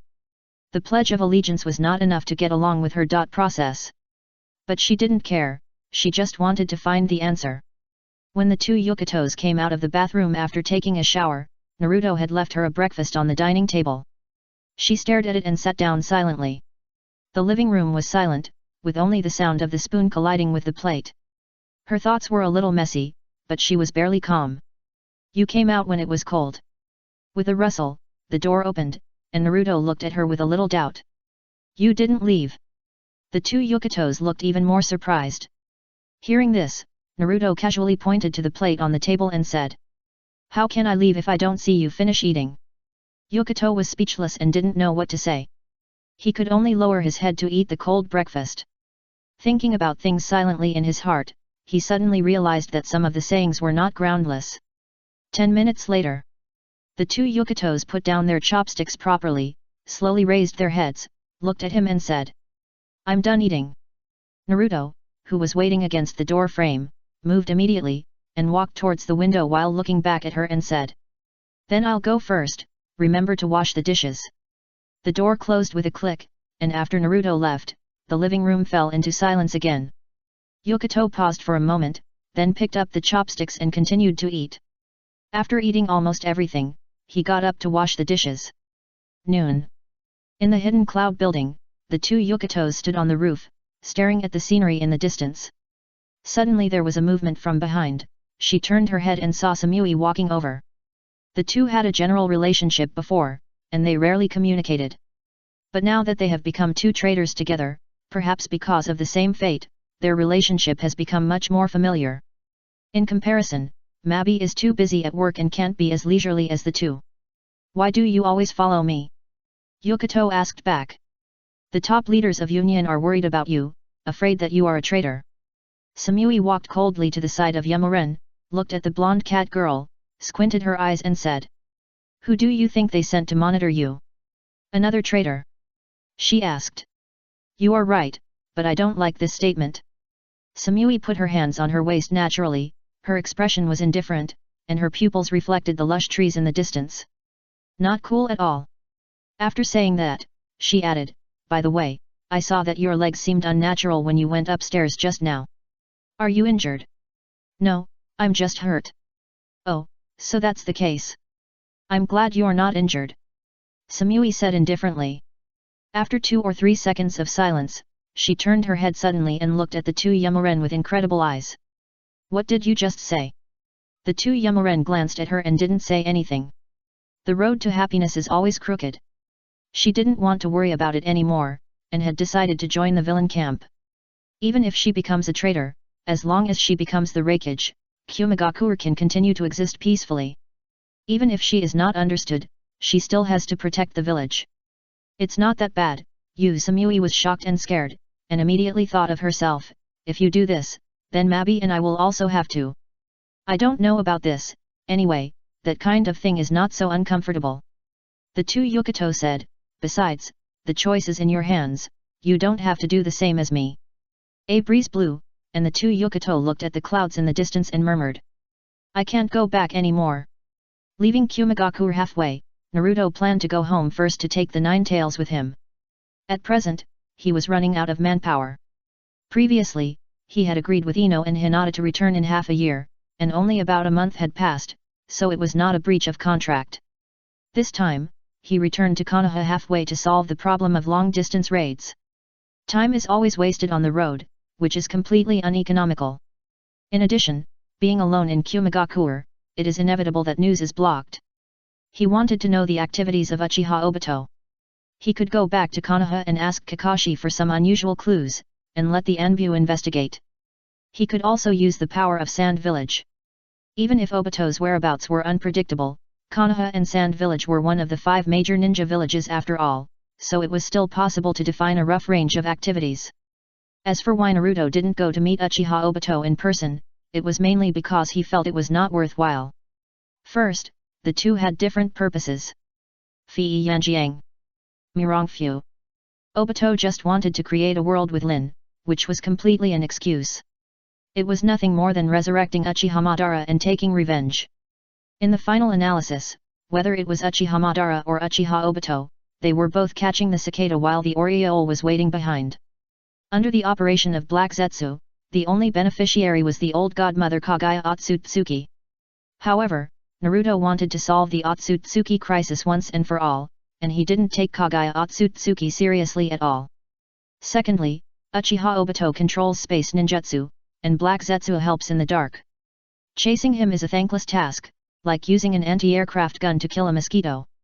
Uchiha Madara's goal is to revive and take back everything that belongs to him. Uchiha Obito is just a fool, and staring at him is useless. If there is a chance, we should put these people in a mental hospital, which is the best way. The purity of the mixed blood is too high, which can easily cause mental problems. The evil Uchiha in the mouth of the second generation is not nonsense. The Uchiha clan's Sharingan is too powerful, and a few geniuses can pop up from time to time. Whether it is Izanagi or Izanami, or even Susanoo, in the eyes of the second generation, the Uchiha clan is a hidden disaster. His strength is against the sky, his mind is unstable, and he is no different from a time bomb in the village. This also proves that the closer you are to the pure-blooded Otsutsuki, the more human nature you lose. The stronger your strength, the lower your sense of identity as a human being. It is precisely because of this that Naruto does not want to entangle with the two crazy Uchiha, one big and one small, and just destroy their plan. Cut off the firewood from the bottom of the pot and make them work in vain. If they want the Samsara Eye, they will not get it. The Samsara Eye is still on Nagato. Since the Uzumaki clan has a strong self-healing ability, Nagato's body has been slowly recovering since Naruto extended Nagato's life, and it is not so easy to take the Samsara Eye from him. As for the tailed beasts, Uchiha Obito is even unable to gather them. Except for the wild three-tailed Isabu who is still wandering in the lake, the rest of the tailed beasts are almost all protected. Without the tailed beasts, no matter how busy you are, it is useless. Besides, he is busy doing tasks to get rewards, and the knife is not sharp and the horse is too thin. If the task is not completed, it is a bad idea to fight Uchiha Obito to death. Naruto's current plan is to control the three major ninja villages of Kumagakuer, Iwagakuer, and Kirigakuer, and use the power of the three ninja villages to mobilize resources for his use to complete the Fallen Angel plan. There is no need to firmly control the three major countries, as long as they are useful to him. In the final analysis, he wants to solve the big trouble of Otsutsuki and create a ninja world suitable for him to continue to live a leisurely life. After the task is completed, he will leave with his merits and fame. Even if he is a slacker all day, it is very good. On the way, he opened the task panel, which showed that the progress bar of task 2 was nearly half, and when he clicked on task 3, the progress bar had reached half. There were 5 vacancies for the evil god believers in task 3, so he had to speed up the progress anyway. Seeing that he was about to enter the desert territory of the Wind Country, Naruto hesitated and continued to rush to Konoha. Let's go to Sand Village for a walk when we return. The ninjas in Sand Village are not very good, and there are no good seedlings like hydrangea. I really don't want to waste the position. Due to the addition of Mu-Ren, Samui, and Mabi during this period, the 10-member evil god believers have instantly become more prestigious. Naruto changed from the initial mentality of eagerly completing task 3 to selecting good seedlings. It is not only immoral but also a huge waste to drag people into the water at will. The capital of the Fire Country. Not allowed to lay? Why? Ino held her head and asked, resisting the discomfort of overwork, this is obviously beneficial to the capital of the Fire Country, and we have also applied for it. This Lord Ino, we don't know. A little girl from the intelligence department said in a low voice, aggrieved, our people were stopped just after they went there, and they were obviously halfway through laying. I heard she looked up at Ino, looking as if she wanted to say something but stopped. Just say what you have to say, I won't blame you. Ino sighed. I heard that the nobles in the capital don't like it. They say that the ninja's chakra communication technology is harmful to the body. Laying it in the capital will make them, the little girl said tremblingly, and pursed her lips to add another sentence. Our communication laying plan was originally approved by the daimyo, but the daimyo seems to have completely forgotten about it and now he doesn't admit it. The daimyo doesn't admit it either. Ino frowned, the daimyo treats us too casually. Did you hand over Konoha's name card? I handed it over, but the people in the daimyo's mansion said that they have to wait. The daimyo is not feeling well. There is no time to look at the name card now. Everything will be discussed after the illness is cured. The female subordinate of the intelligence department said. Is that so? Maybe it's due to the pressure from the nobles of the Fire Country. Ino narrowed her eyes and silently calculated what to do. Yes, Sir Ino, if this continues, all our previous efforts will be in vain. The little girl is 1 year older than Ino, and she is about to cry out of grievance. She was originally an employee of Konoha's intelligence department. After graduating from the ninja school, she was not strong enough to enter the small class, so she simply chose a job. I thought that after joining the intelligence department, I could enjoy the coolness of the Hokage building. Unexpectedly, not long after she entered, she happened to encounter the intelligence department taking over the communication reform plan. The intelligence department is rich and powerful, and it is the time for the members to shine. I thought that I would be tired if I was tired. At least I got the opportunity. There is nothing good about being a salted fish. But after a while of hard work, when she was about to show her skills, even the communication project of the Fire Country capital was halfway implemented, it was suddenly stopped. If it was because of procedures, safety, and other issues, it would be acceptable, but in the end it was stopped because of a ridiculous reason given by those noble adults who were out of touch with the world. Thinking about the hard work these days, the little girl felt wronged. I know, there will be a way. Ino waved at the little girl without changing her expression. You go back and rest first, let me think about it. Yes, Master Ino. The female member withdrew. In the simple office, Ino sat back in the chair, with her hands crossed on the table. Her brows were furrowed, and she was even more irritated. She wanted to slap those people a few times, open their pig brains to see what was inside, but it was a pity that offending the nobles of the Fire Nation would only make the communicator project difficult to move forward in the capital. Besides, the Yamanaka clan had always maintained a close relationship with those nobles. Because of their friendship, she couldn't bring trouble to her father. Chapter 413, The Nobles Who Asked for Too Much. Naruto rushed to the capital. Time passed by little, Ino wrote and drew on a piece of paper, but still had no clue. Even if she met the daimyo, she would most likely be blocked at the door. The power of the Yamanaka clan is only useful in Konoha. For this group of unscrupulous nobles of the Fire Country, even if her father came, she still couldn't do anything to them. After all, these nobles controlled most of the wealth of the Fire Country and didn't take Konoha seriously at all. They even had the right to participate in the decision-making on some major events. Ino was sure that the Chakra communication project would not harm the health of the nobles of the Fire Country. This was simply nonsense. What harm could the Chakra communication tower do? If they could hold fewer silver parties and get rid of the trouble of X disease, they might live 2 more years. With a bang, Ino punched the table, and her anger was completely uncontrollable. Her teeth were chattering with anger, and she wanted to go to their door and kick them hard. That bunch of hypocritical bastards. I was still angry after all, but after calming down, I still had to solve this matter. After all, the intelligence department has invested countless funds and energy. If it is stuck in the capital of the Fire Country, the morale will be greatly frustrated. The next day, 3 ox carts set out from the camp of the Konoha Intelligence Department construction team and headed to the noble residential area of the Fire Country along the capital's avenue. Ino sat in the car with her eyes closed. After weighing again and again, Ino decided to talk to those nobles with brains in the sewers in the name of the Konoha Intelligence Department and discuss it again. Enter the capital and hand over the business card. The courtyard of the Fire Country nobles is indeed magnificent. It is obviously the dry season in summer, but there is the sound of running water in the courtyard. The capital is not like Konoha. It is located on the plain, which also means that the climate is dry. The servant took the business card and did not rush in. Instead, he looked at Ino and his group first. He looked expressionless, glanced down, and said with a squint. Just wait here. What's your attitude? The male ninja Shantang from the intelligence department couldn't help it.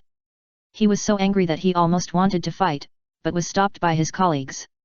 Watching the servant enter the courtyard, the intelligence department advised. Calm down, Shantang, it's not worth offending those nobles. Those rogues in the capital all listen to those nobles, and we can't hurt civilians. Yet, even if we fight, we won't get any advantage. If we accidentally kill a civilian, the project may be forced to suspend. That's too bullying. Shantang was a little unwilling but had no choice. After being stopped, he was actually a little scared.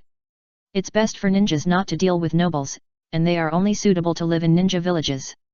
The Land of Fire is still ruled by nobles, and a small number of nobles retain the slave system. The daimyo is the master of the Land of Fire, and the ninja village is only the main force in the violent organs of the Land of Fire. The army also refers to the ninja army, and there are very few civilian armies. The nobles controlled most of the land and production tools except for the ninja village. Even if they were extravagant, they could still live a life of luxury. These nobles were essentially the same as the peninsula chaebols. They were basically fearless with money. Wait a little longer. Ino seemed very patient. She was wearing a small kimono today, and the whole person looked a little solemn. Her hair was tied up several times and fixed with a hairpin, revealing her fair and graceful neck, which was as beautiful as a painting in the sunlight. After a while, the servant hurried out, walked in front of the intelligence department, bowed and said, "My master wants to talk to Master Ino, please follow me." This statement undoubtedly left the intelligence department out, and everyone's face changed when they heard it. Ino frowned slightly, but there was nothing he could do. Took a deep breath and nodded, saying calmly, "Lead the way." The servant turned and walked into the courtyard.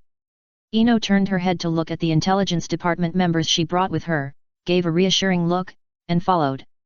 Looking at Ino's departing back, everyone was a little worried. Will this work? I don't know. Nobles are always arrogant. Even Lord Ino might. Ino walked into the courtyard, the sound of wooden clogs was crisp.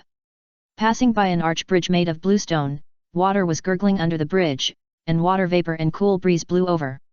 Under the scorching sun, Ino finally entered the meeting room.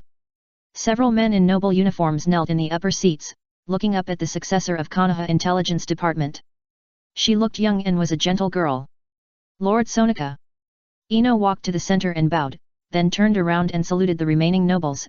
Her movements were neither hurried nor slow.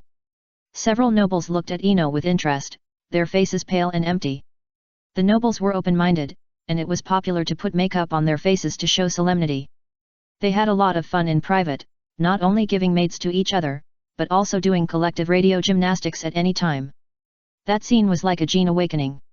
The weather is good today, so what's the matter with Miss Ino? Yuan-He spoke in a pretentious manner, and liked to use some ancient Chinese to show off. The intelligence department is preparing to lay a chakra communication network in the capital, but I heard that you all seem to have some misunderstandings about this technology, so I'm here to explain it. Ino said neither servilely nor arrogantly. We don't understand those things very well, so just don't build it anyway. A noble said, anyway, the Fire Country has other places besides the capital, you can just build it there. Hearing this, Ino lowered her head even more. It wasn't because she was afraid, she just didn't want to her face look strange and was looked at by others. She exhaled quietly, looked up, and smiled. The capital is the core of the Fire Country, with a large population and prosperous business. The communication project has only benefits for the people of the capital, no harm, let alone danger. I can assure you that the chakra communication technology is mature and will not cause any harm to your health. On the contrary, the communication network can make life more convenient and improve business efficiency. Okay. No need to say more.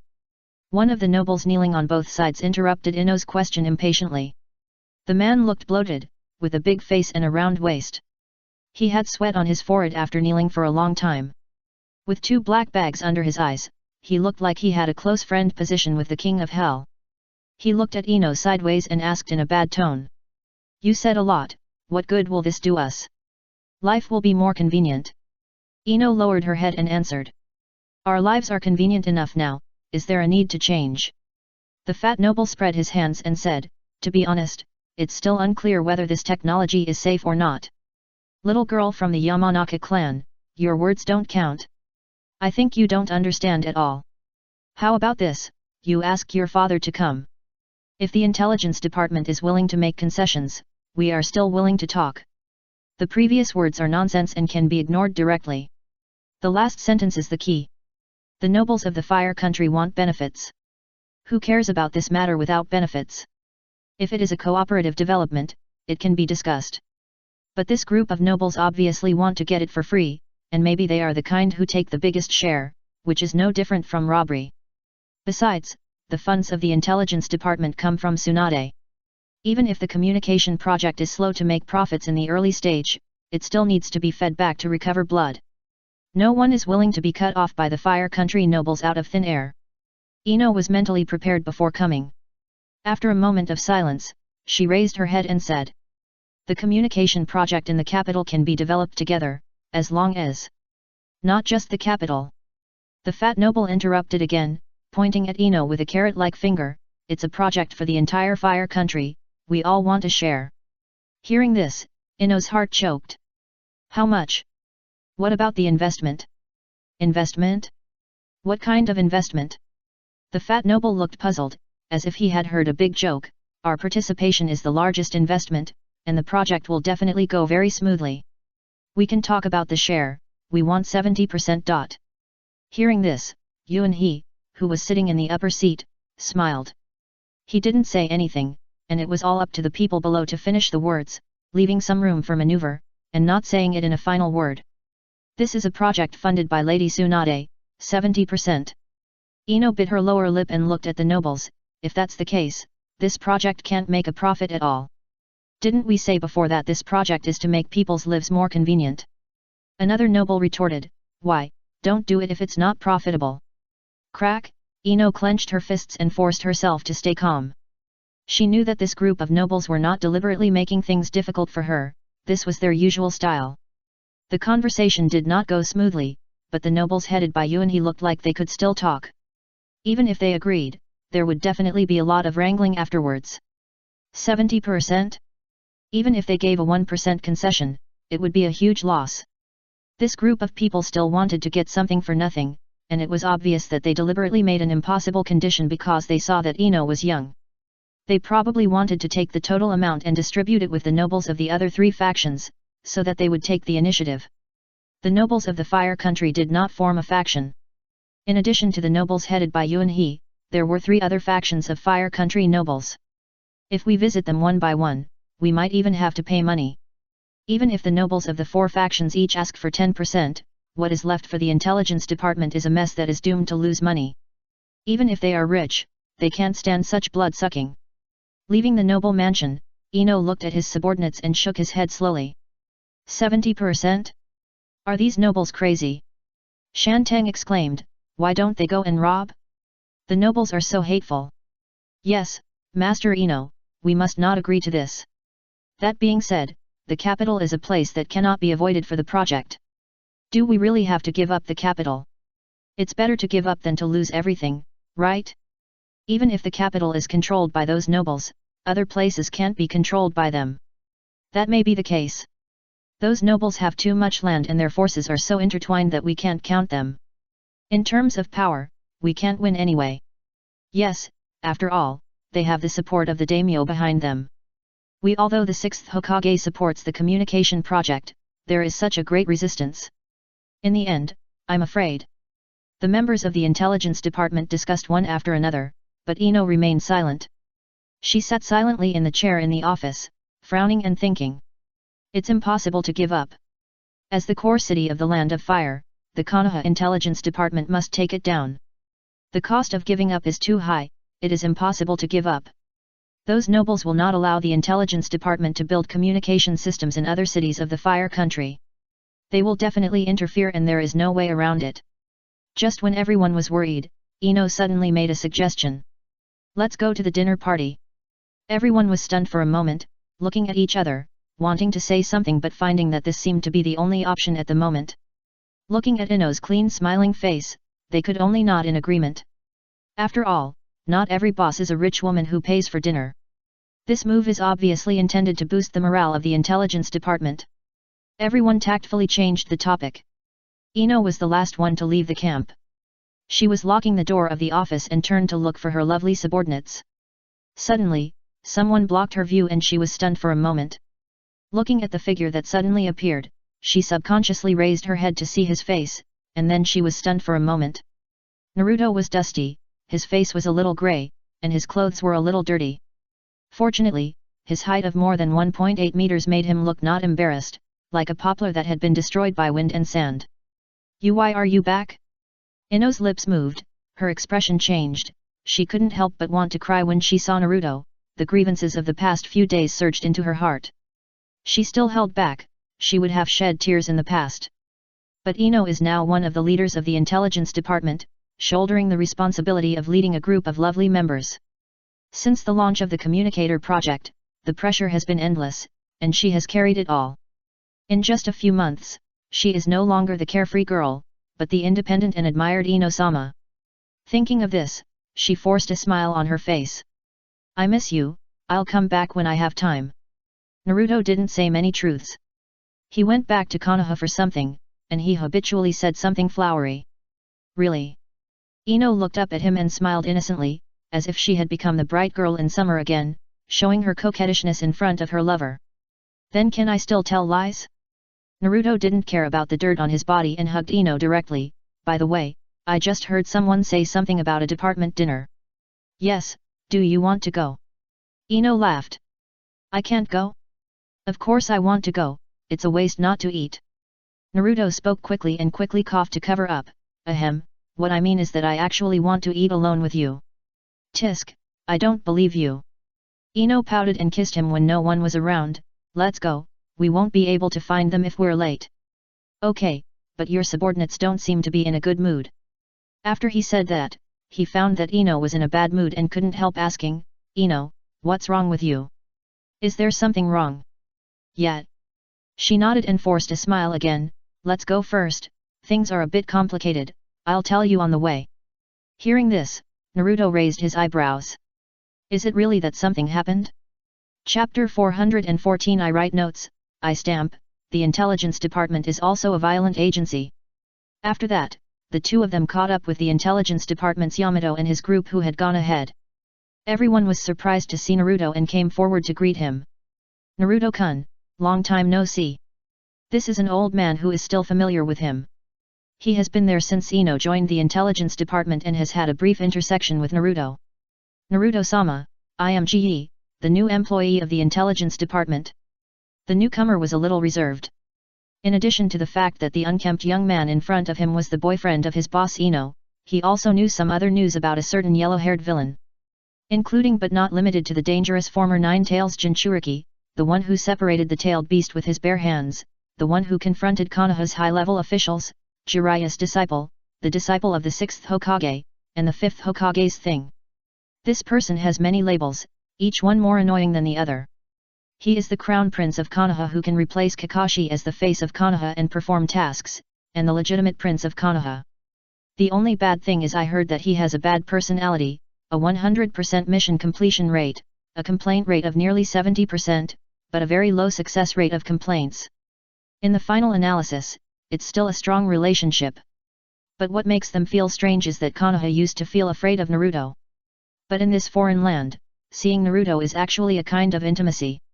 "Long time no see, I just arrived in the capital. I don't know what everyone likes, so I prepared some gifts casually, and everyone here has one." After that, Naruto really took out a bunch of gifts, and distributed them to the dumbfounded intelligence department members one by one with a smile. Ino was also a little confused, and then she looked at Naruto's behavior and didn't know whether to laugh or cry. He was sincere, and the gifts were like wholesale. He was perfunctory, but each gift was different. "Thank you, Naruto-kun." "Thank you. Hey, where's my share?" Ino came over and stretched out her hand with a smile. "Don't say you forgot my share. If you don't prepare it, hee. Here's yours." Naruto dug in the sealed space and took out an exquisite gift box from another pile of more expensive gifts. "How could I forget? I picked it out for you a long time ago. This person is too complicated, cheap and affectionate.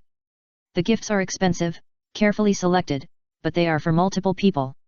The emotions are sincere, but the words can't be believed." "Okay." Ino accepted the gift. Along the way, everyone was talking about the Fire Nation nobles in the capital. Naruto knew all about the troubles Ino encountered without asking. The group of people were talking about the Fire Nation nobles in the capital. The team marched towards the dinner venue in a mighty manner. Naruto and Ino walked hand in hand. He listened to the bustling sound of the team. His face became more and more strange as he listened. He couldn't help but ask her sideways. "Did the nobles in the capital make things difficult for you?" "That's not the case. Their purpose is to embezzle the profits of the project." Ino sighed and said, "The Fire Country is not a monolithic entity. Those nobles only care about interests." "What kind of conditions?" Naruto asked. "If they are willing to invest, we can ask for a higher price and get some blood back from them. They don't want to invest, but they want profits." She replied, paused, and then said, "They have a big appetite. They almost ask for money at a loss. How many lives do those nobles have?" Naruto's eyelids twitched, and he turned to look at her. "Before the conversation, didn't they take any strange medicine? Did they eat too much and have wild thoughts?" "No." Ino shook her head slowly as she walked. "They don't want to talk to me. They deliberately set a sky-high price and wanted my father to come forward." "The project can't avoid the capital, right?" Naruto asked. "Yet. This matter is not that difficult to handle. There will be a way." Naruto reached out and patted Ino on the head. "It's come to this. Let's eat first." "Okay." Ino smiled, but her face was still full of worry.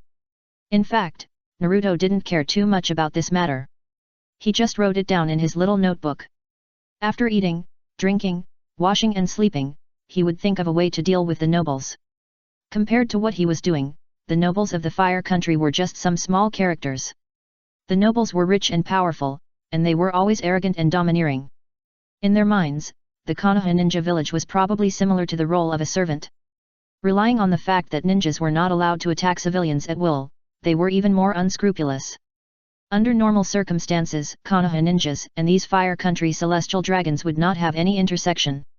After all, their existence is more like a mascot, maintaining the stability of the Fire Country regime. Konoha is Konoha, and the Fire Country is the Fire Country. As for why these nobles are not cleared out, it is mainly because they are too involved and Konoha does not have the courage. After all, this is how the rules of this world work, with the 5 major countries standing side by side. If there is civil strife in the Fire Country, the other 4 countries will definitely take action, which is what Konoha does not want to see. Besides, in the past few decades, both the Fire Country and Konoha have been on a downward slope. Unless they hit the bottom directly, they will still maintain this rule. The nobles feel extremely oppressive towards ninjas. After all, even the son of the 3rd Hokage rebelled and wandered and chose to become the 12 guardian ninjas. This is a habit of thinking. Asuma did not want to live a comfortable life as the child of the 3rd Hokage. He had a conflict and went out to travel, and ended up becoming a servant of the nobles. They said they were bodyguards, but in the end, some died and some were injured, but they were just servants. From this, it can be seen that the identity of the nobles can still dominate the Fire Country and even Konoha. But in this world, there is always a chance of an accident, and many ninjas have retired. If you really offend a ninja and get retaliated, you will never have time to regret it. Even if the ninja village will not sit idly by, that will be after the fact. After the ashes are cold, it will be useless even if the ninja involved is wanted. This rule is to restrain each other.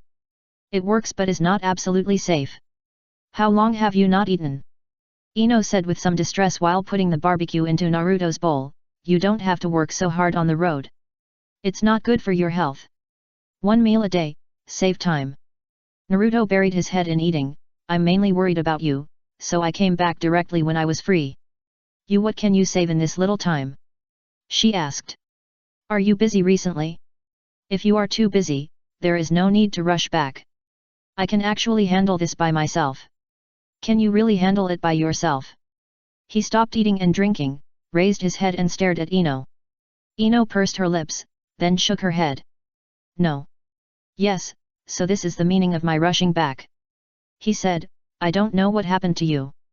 What I can do is to rush back as soon as I can. You said that this matter cannot be solved. Are you going to handle it alone next? Ino lowered her head when she heard it. She did have such an idea. Since the nobles did not agree, she would fight to the end until she got a solution. As for asking her father for help, she would not do so unless it was absolutely necessary. I don't mean to preach, I just want to remind you.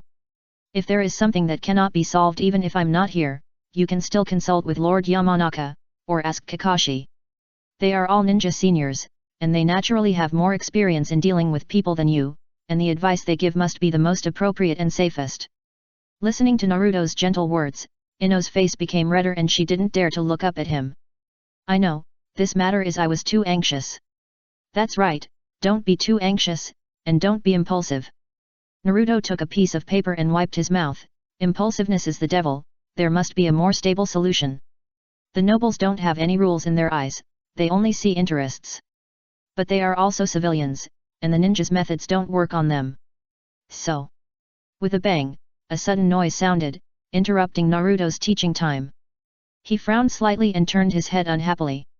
I saw a fat man dressed as a noble standing at the door, covering his mouth and nose with a handkerchief, looking at everyone in the barbecue restaurant with disgust. Several servants had a conflict with the intelligence department.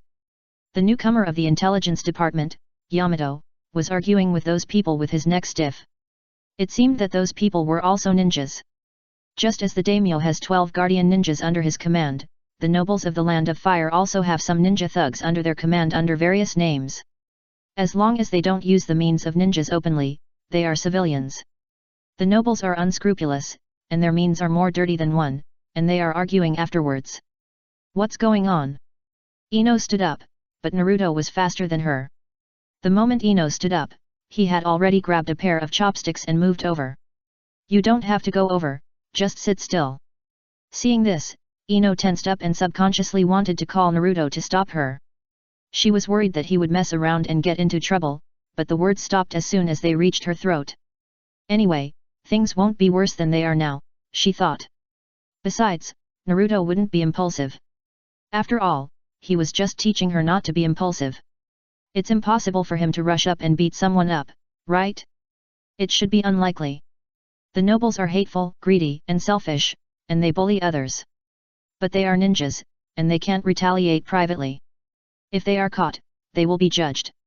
Facing this group of shameless people, the best way is to stay calm. Ignore them.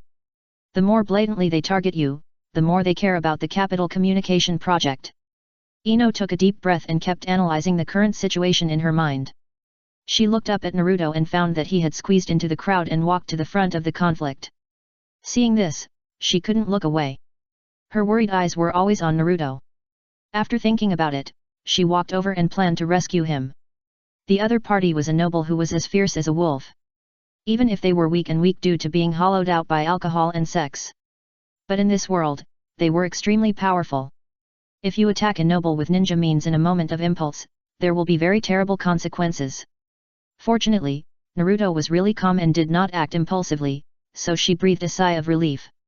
As she approached, Naruto's voice became clearer. Yamato, Ge, what are you two doing? The intelligence department has no law enforcement power. What are you doing to our noble taxpayers? Damn it, come back. Everyone stop, I am Uzumaki Naruto, a high-level official in Konoha. If you have any conflicts, just tell me, I will do justice for you. Hearing this, she was stunned, and blinked her eyes before she remembered that Naruto had a high-level identity. If she hadn't mentioned it, she would have almost forgotten that the bachelor clan leader was a high-level figure. Konoha high-level? Why haven't I heard of it? A small follower asked. It's not important, let's talk about the matter first. Naruto ignored him, stretched out his hand to pull back the mountain vine that was stiffening his neck, and focused his eyes on the fat nobleman across the crowd. It was not vague, pointing at the fat man dressed as a noble and waving. That fat man, come over and explain the situation. Hearing this, everyone's pupils suddenly dilated, and they all turned to look at Naruto. Shocked that he actually pointed fingers at the nobles directly, they couldn't help but react differently. You bastard! What nonsense are you talking to Lord Harayama? The leading thug was furious and rushed over directly, not caring about anything for his master. Naruto looked at Yamato and signaled him to take action with his eyes. Yamato hesitated for a moment, thinking of the barbecue that Ino had invited him to, and the gift that Naruto had just given him. He gritted his teeth and kicked the thug in the face. With a bang, the leading man was kicked out and his nose was broken. Yamato had just been transferred to the intelligence department not long ago, and newcomers always had no sense of measure. The kick was powerful and heavy, and the leading man screamed, and half of his face seemed to be sunken. The pig-killing scream echoed in the hall, miserable. Alas, openly assassinating Konoha's high-level officials, how could you do such a stupid thing? Naruto stood in place, and I don't know when, a red seal appeared on his hand. Your punch was powerful and heavy, obviously a ninja move, but the nature has changed, it really makes it difficult for me. As he spoke, he looked at the fat nobleman at the door, with a faint smile on his lips and a gloomy look in his eyes. Fat pig at the door, you'd better explain the situation clearly. Now I am on behalf of all Konoha's high-level officials, according to Article 32 of Konoha's emergency regulations. Specially approved that the intelligence department temporarily has the power of law enforcement and is designated as a violent agency, effective immediately. Chapter 415 The knife is always hanging over your head, so you need an explanation. What? The fat noble looked at the pair of things in Naruto's hand in disbelief. What evidence do you have to prove that you are a Konoha high-level official? Evidence? Are you crazy? Naruto finally showed his fangs and kicked a ninja away. His chest collapsed and he was out of breath. This extremely fierce scene stunned everyone.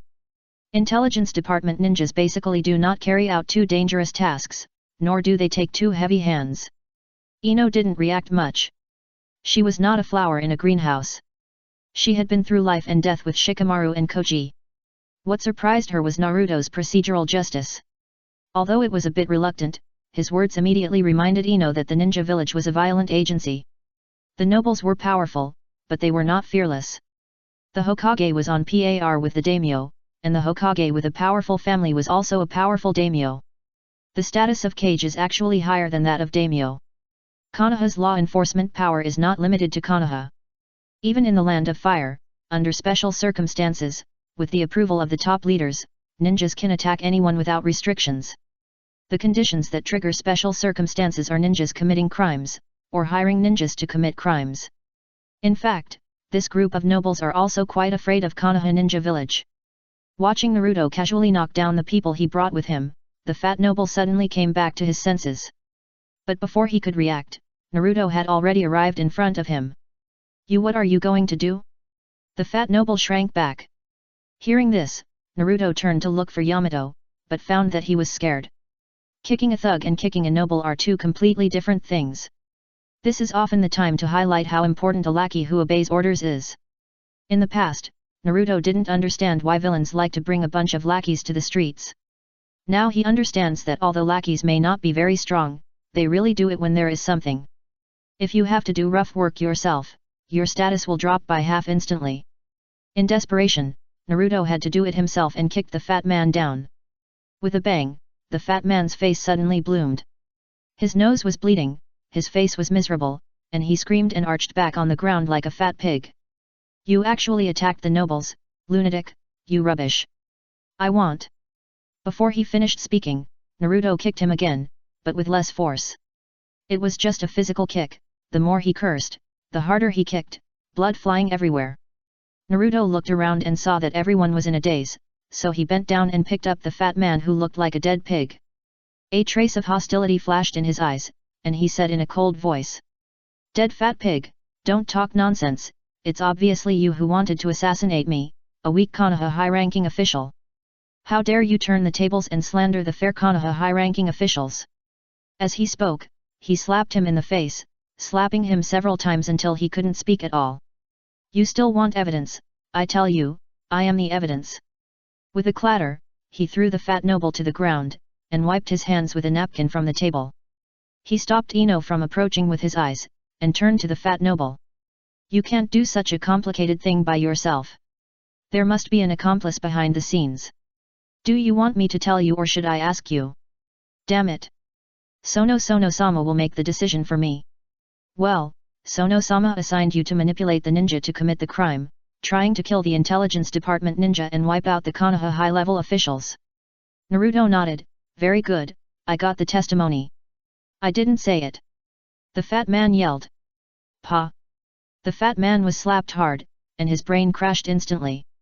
When he came to his senses, he happened to meet Naruto's cold eyes, and his neck felt cold. He was suddenly shocked. This man would really beat him to death. Seeing that he didn't care at all, what if he really couldn't be held responsible? I said it. The fat noble was carried out in the end, looking very miserable. After the commotion, everyone in the intelligence department looked at each other, and soon evacuated from the messy barbecue restaurant. As for the compensation and bills, this amount of money was just a drop in the bucket for the wealthy intelligence department. Back to the camp, everyone was still sad.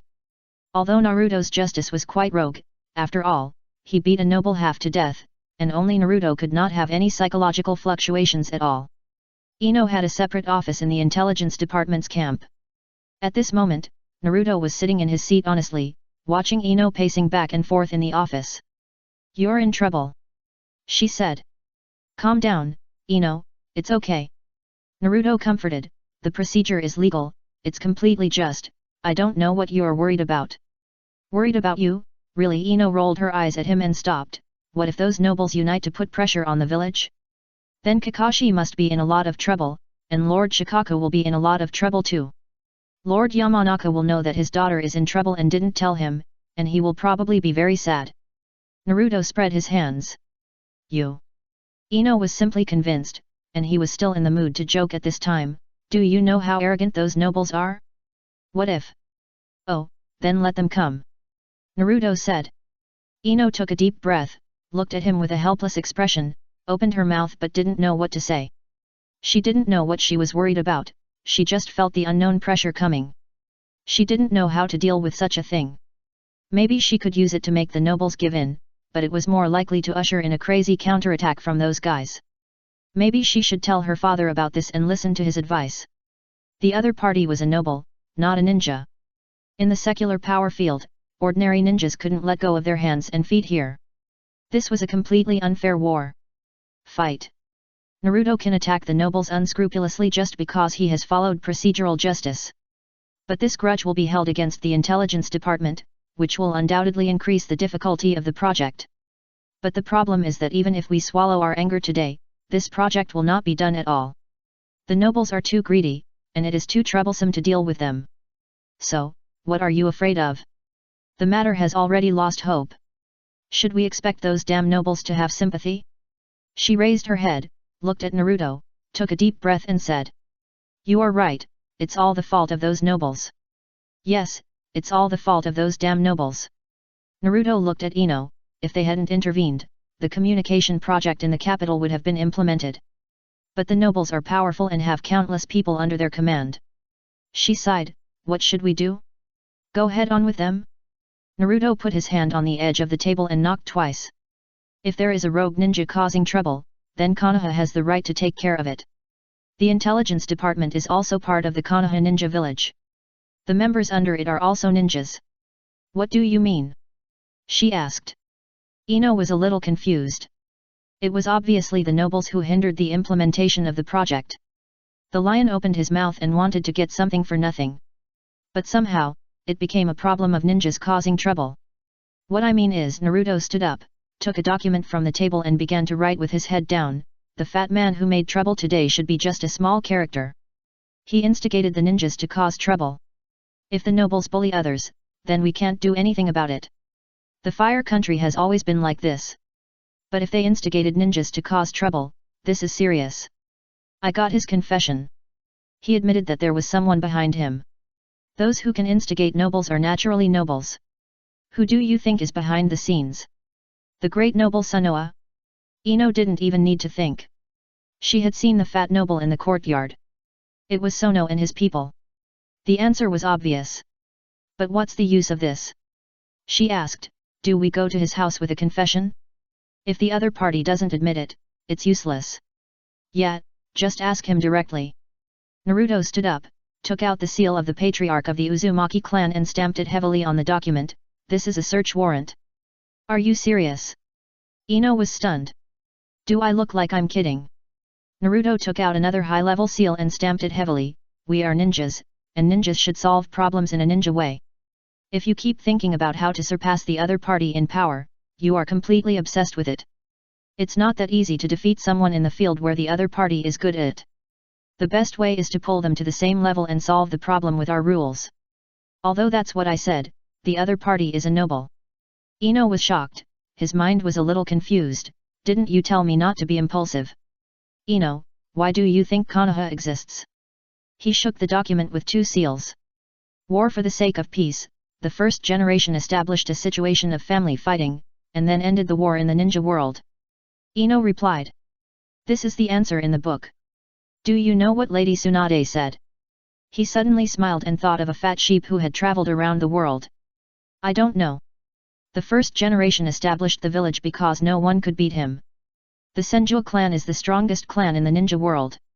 As for why the nobles were left behind, it was because the first generation only wanted peace and didn't want to waste time governing the land of fire. He said, and suddenly laughed again. The ninja world is not stable. Even as strong as the first generation can only concentrate on doing one thing well. So no matter how powerful the other party is, there is no need to care. The meaning of Konoha's existence is to tell those noble masters who hold silver parties every day. They do have power, but beating them to death will not make their power disappear. The knife is always hanging over your head. As he said this, he handed the simply written search warrant to Ino and looked at her with a smile. Let's go. Where to? Ino took the search warrant. To seek justice for you. Konoha is what it is today because of the first and second generations. The nobles may not have seen justice executed for too long. As he said this, Naruto pushed open the office door. Yamando, Kidia, come here. Senior? What's the matter? The two of them came over in confusion. At this time, Ino had already caught up, following behind Naruto with a complicated mood, and the whole person was still a little confused. But subconsciously, he felt that he was right, because Tsunade-sama said so. Probably only Tsunade-sama knew the thoughts of the first and second generations. I'm afraid I have to go out for work temporarily now. You two should be free, right? Naruto asked, it may take some time for you to come with us. I'm free. Shantang nodded. Me too. Ji nodded, she didn't know what to say. The scene of Naruto beating the noble with his bare hands brought great shock to her young heart. Looking at the gentle young man in front of her, she couldn't associate him with the lawless thug at all. Now that everyone is here, let's go directly. Naruto looked at Ino. On the way. Where are we going, senior? Shantang was a little uneasy. Originally, I just thought that I was going out to do some small things temporarily, but who knew that the more I looked at this route, the more familiar it became. Ji on the side was even more frightened, thinking that this was not. Go to ask Mr. Yuanhe a question, and ask your team leader for an explanation by the way. Naruto said lightly, grabbing Ino's hand. Your team leader suffered a little grievance from Yuanhe the noble, isn't that bullying an honest man? You have to go to their house to ask for an explanation, right? Ah yes. Shantang was a little panicked, as if he had accidentally been involved in something big. Are we just going in like this? Ji stopped and looked up at the courtyard with a deep gate. Should we hand in a post or something first? If we have a search warrant, it shouldn't be necessary. Naruto flicked the document in his hand and said cheerfully, wait a minute, I'll open the door first. He said to open the door, not knock.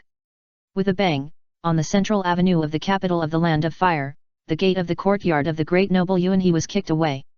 The entire gatehouse, plus half of the wall collapsed.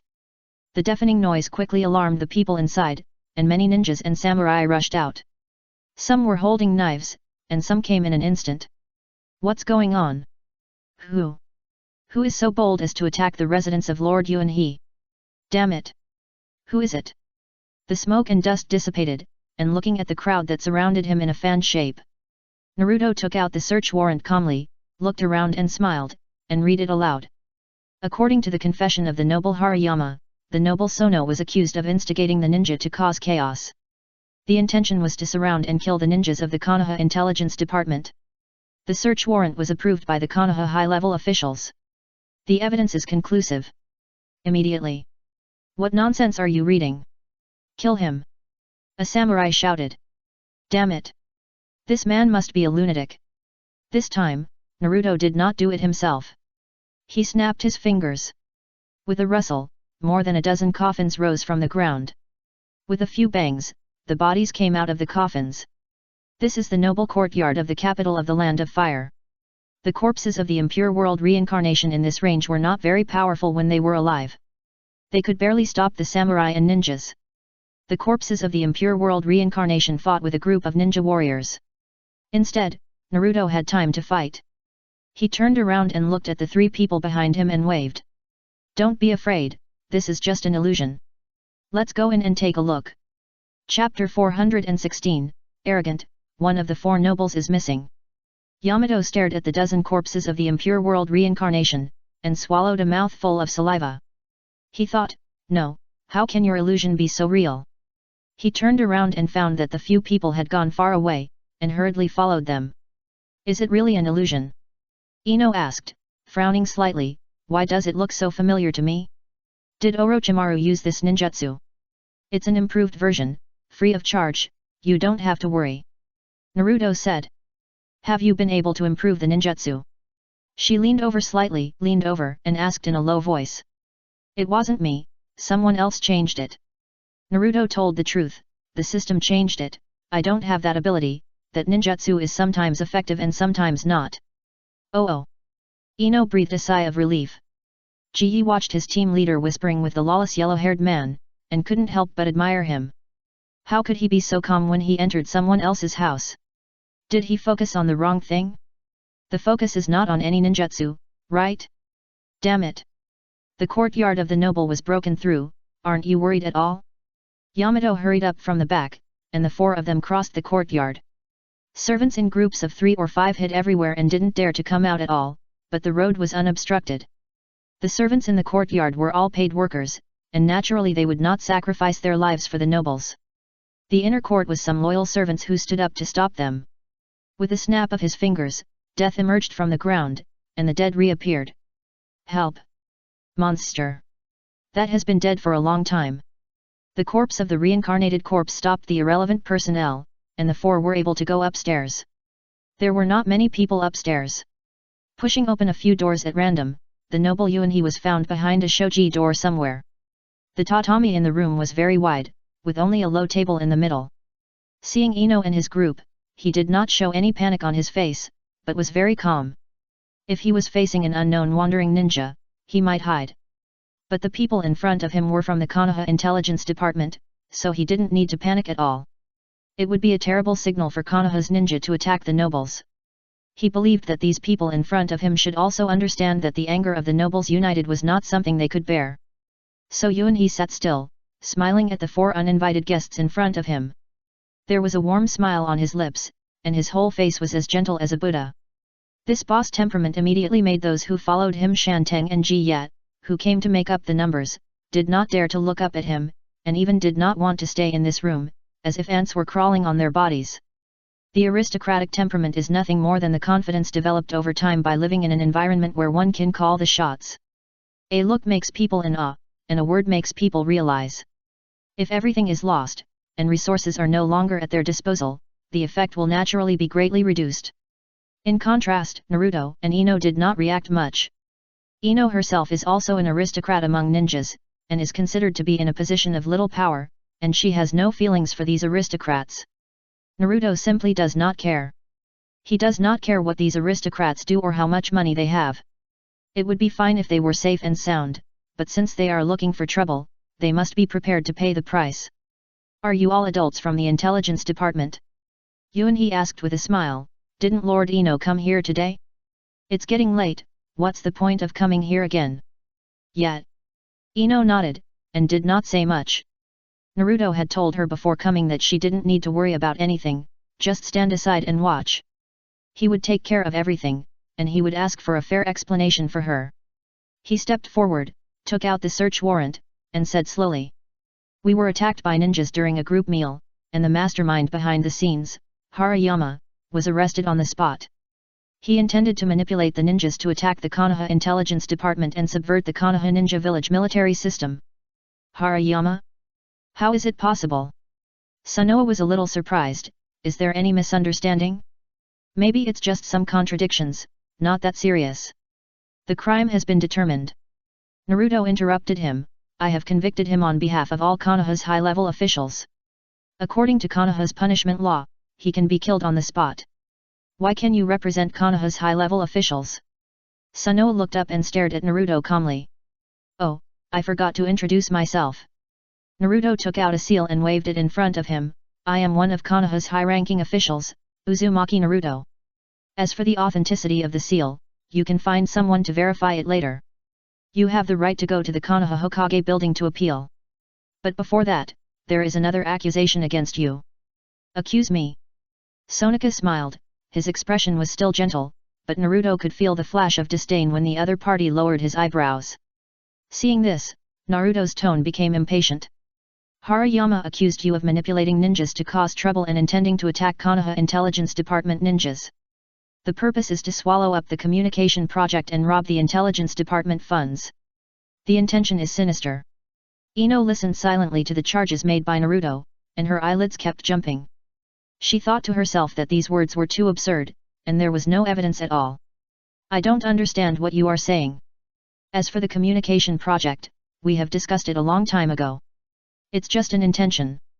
The intelligence department can make its own decision. Where is the evidence?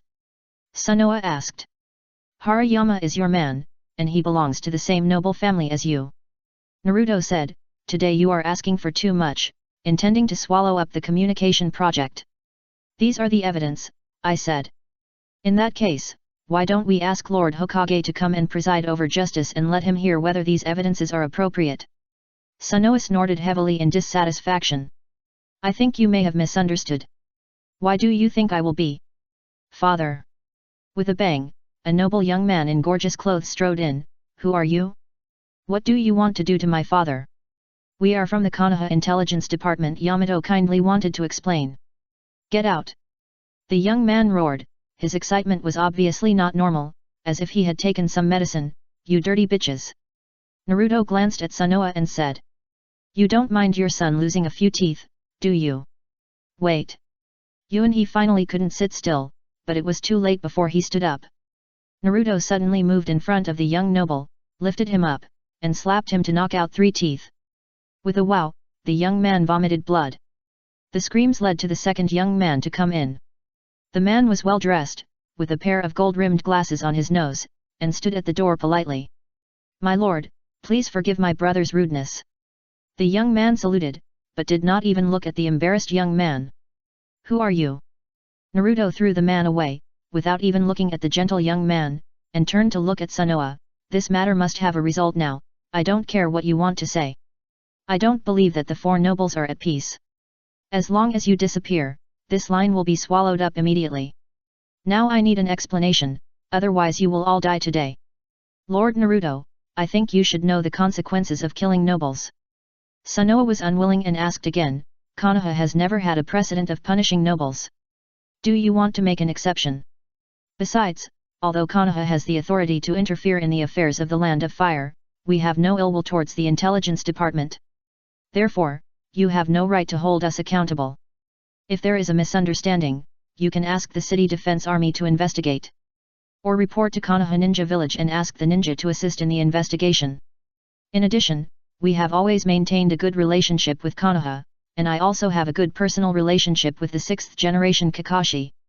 If you need, I can submit a letter to the Hokage to explain the situation. This is a threat, a naked threat. Shanteng and Jiya both felt the difficulty of the matter and could not help but frown. If they really complained as he said, the result will definitely end in nothing. This is the amulet of the nobles. Even if they are unreasonable, they still have a lot of privileges to protect them. Whether investigating them or arresting them, they need to break through layers of shackles. Hearing this, Ino also felt that things were not going well. She was not afraid of the threat of the nobles, after all, Konoha ninjas and the capital of the Land of Fire belonged to 2 systems. Naruto has more connections than herself, and even if Sanoa is a great noble, it is difficult for him to pose a threat to Naruto. The 6th generation will not pay attention to him, and Konoha will not ask Naruto about such things. But Naruto has already had the intention to kill. If Naruto really takes action, things will inevitably go in another unknown direction. The 4 nobles have been working together for a long time, and most of the regional wealth of the Land of Fire belongs to them. Once Sanoa dies, the rest of the nobles will turn against Naruto, and Konoha will inevitably be under pressure. Although Kakashi is the Hokage now, he has just come to power and has a shallow foundation. Jiraiya was away from the village, Tsunade also left the village, and there was no one who could really support him. After thinking about it, she still felt that it was inappropriate.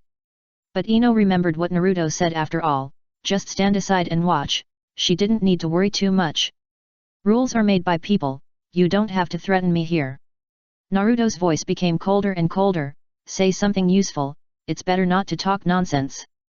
Yuanhee's heart was cold, and he realized that something was wrong. He stopped being stubborn and spoke.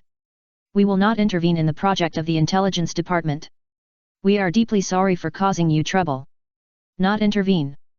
Naruto looked at Yuanhee in surprise, and then at the 2 young men. Are you sending away beggars? It was you who controlled the ninja to attack the Intelligence Department. Our people were killed and injured countless times, and 4 or 5 have been buried. Now, you say you won't intervene, and that's it. Standing behind Naruto, Shanteng lowered his voice and asked Jiya beside him. When did we lose 4 or 5 people? I don't know, you'd better not ask, maybe you are the 6th one. Jiya whispered, don't talk, just watch. Oh, I thought someone really died. Shanteng said. No one died at all. Yuanhee couldn't hold it anymore and scolded, you are slandering, it is a naked slander. Really? Putting aside the facts, isn't it your fault? Naruto said, now I say there are casualties, if you don't agree. He paused and continued as it was. You can go to the City Defense Army to investigate, or report to the Konoha Ninja Village and ask the ninja to pay a commission to assist in the investigation. In addition, I have always had an equal relationship with Konoha, and I am the disciple of the 6th generation Kakashi, and also the disciple of Jiraiya, one of the 3 ninjas. In addition, I have a close relationship with the 4th generation Hokage and the 5th generation Hokage. If you need, I can submit a letter to the current Hokage to explain the situation after you die. The next moment, Naruto snapped his fingers. More than a dozen coffins rose from the ground, and the moment the coffin lids were opened, Naruto immediately noticed the horrified expression on Sonika's face, which seemed to be a little familiar. Looking at Sonika's horrified expression, he couldn't help but smile, looking at Sonika and said, "It seems that there are many people buried in this courtyard. Master Yuan, are you the kind of person who is used to burying enemies directly in your own yard?" "You? Nonsense. Really? Then you should tell them that they want to tear you apart." Naruto took 2 steps back and turned his eyes to the other 2 young men. The 2 were already scared and fell to the ground with a thud. Both of them could not make a sound. Their faces were terrified and they took big breaths as if they were drowning. "Father! Father! Help!" The gentle young man was no longer graceful and shrank inside with his legs kicking. He now regretted that he should not have entered the muddy water. Originally, he just watched his useless brother run in. He knew that his brother would only mess things up. So he deliberately waited for a while before going in, thinking of brushing up his favorability in front of his father. But who would have thought that it was just a group of ninjas making trouble? Why would this happen? "I promise you. Any conditions? Our Sanoa family is willing to make compensation." Sanoa was terrified and shouted with all her might. "I want 70%. Naruto said. "Okay. I promise you." Sanoa didn't care so much and could only agree. Ino frowned when she heard it. She didn't dislike Naruto's reverse request. But she subconsciously felt that she couldn't get the money. The nobles never kept their promises. Besides, Sanoa looked gentle, but in fact he was probably a cruel person. The main thing was that he couldn't get the money. 70%, half of it was difficult. However, the next moment, Naruto didn't move, and turned around and was about to leave. He pulled Ino up and said to the stunned Yamato and Ji, "Let's go." "Wait. Help. Damn it. Take it back. You bastard. Ah. Don't go. Help. You promised." The young man was more concerned about his life, and he rolled and crawled towards Naruto, but was grabbed by the corpse of the reincarnation. The desperate voice echoed in the room, and the door was closed with a bang, and was blocked outside by the shoji door. The corpse from the reincarnation in the courtyard had disappeared, and blood was everywhere. Fortunately, they were all ninjas and were no strangers to killing. Except for Yamato, who was a little confused when he went out. He was not familiar with the terrifying except for the slight fear of the coffin ninjutsu. Everything was normal. "Did you plan to do this from the beginning?" Ino turned her head and asked, holding his hand. 70%, is it just to retaliate against them?" "No, they asked for it." Naruto shook his head. "I didn't expect the nobles to do this. I followed the procedures step by step, and they had a chance. But it doesn't matter now, it's over. The 4 nobles in the capital have become history, and there will be 3 nobles in the future." Chapter 417 Ino, I will definitely do it next time. Sunset.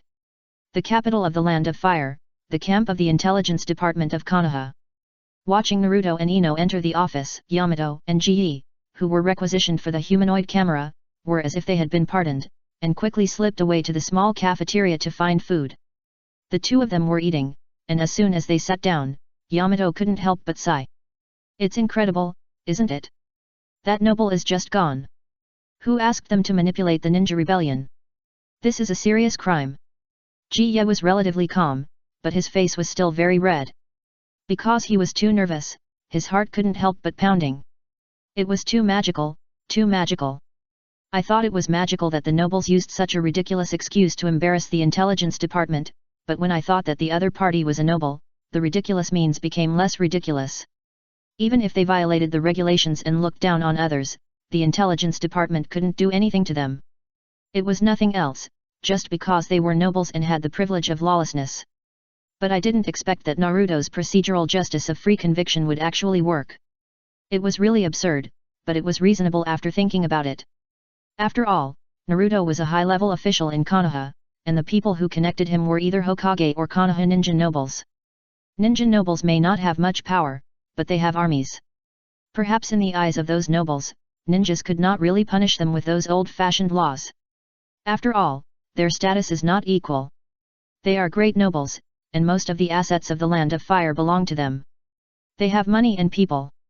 Konoha is just a dog under the daimyo, and the rule that ninjas cannot harm civilians makes them even more unscrupulous. After all, their logic is simple.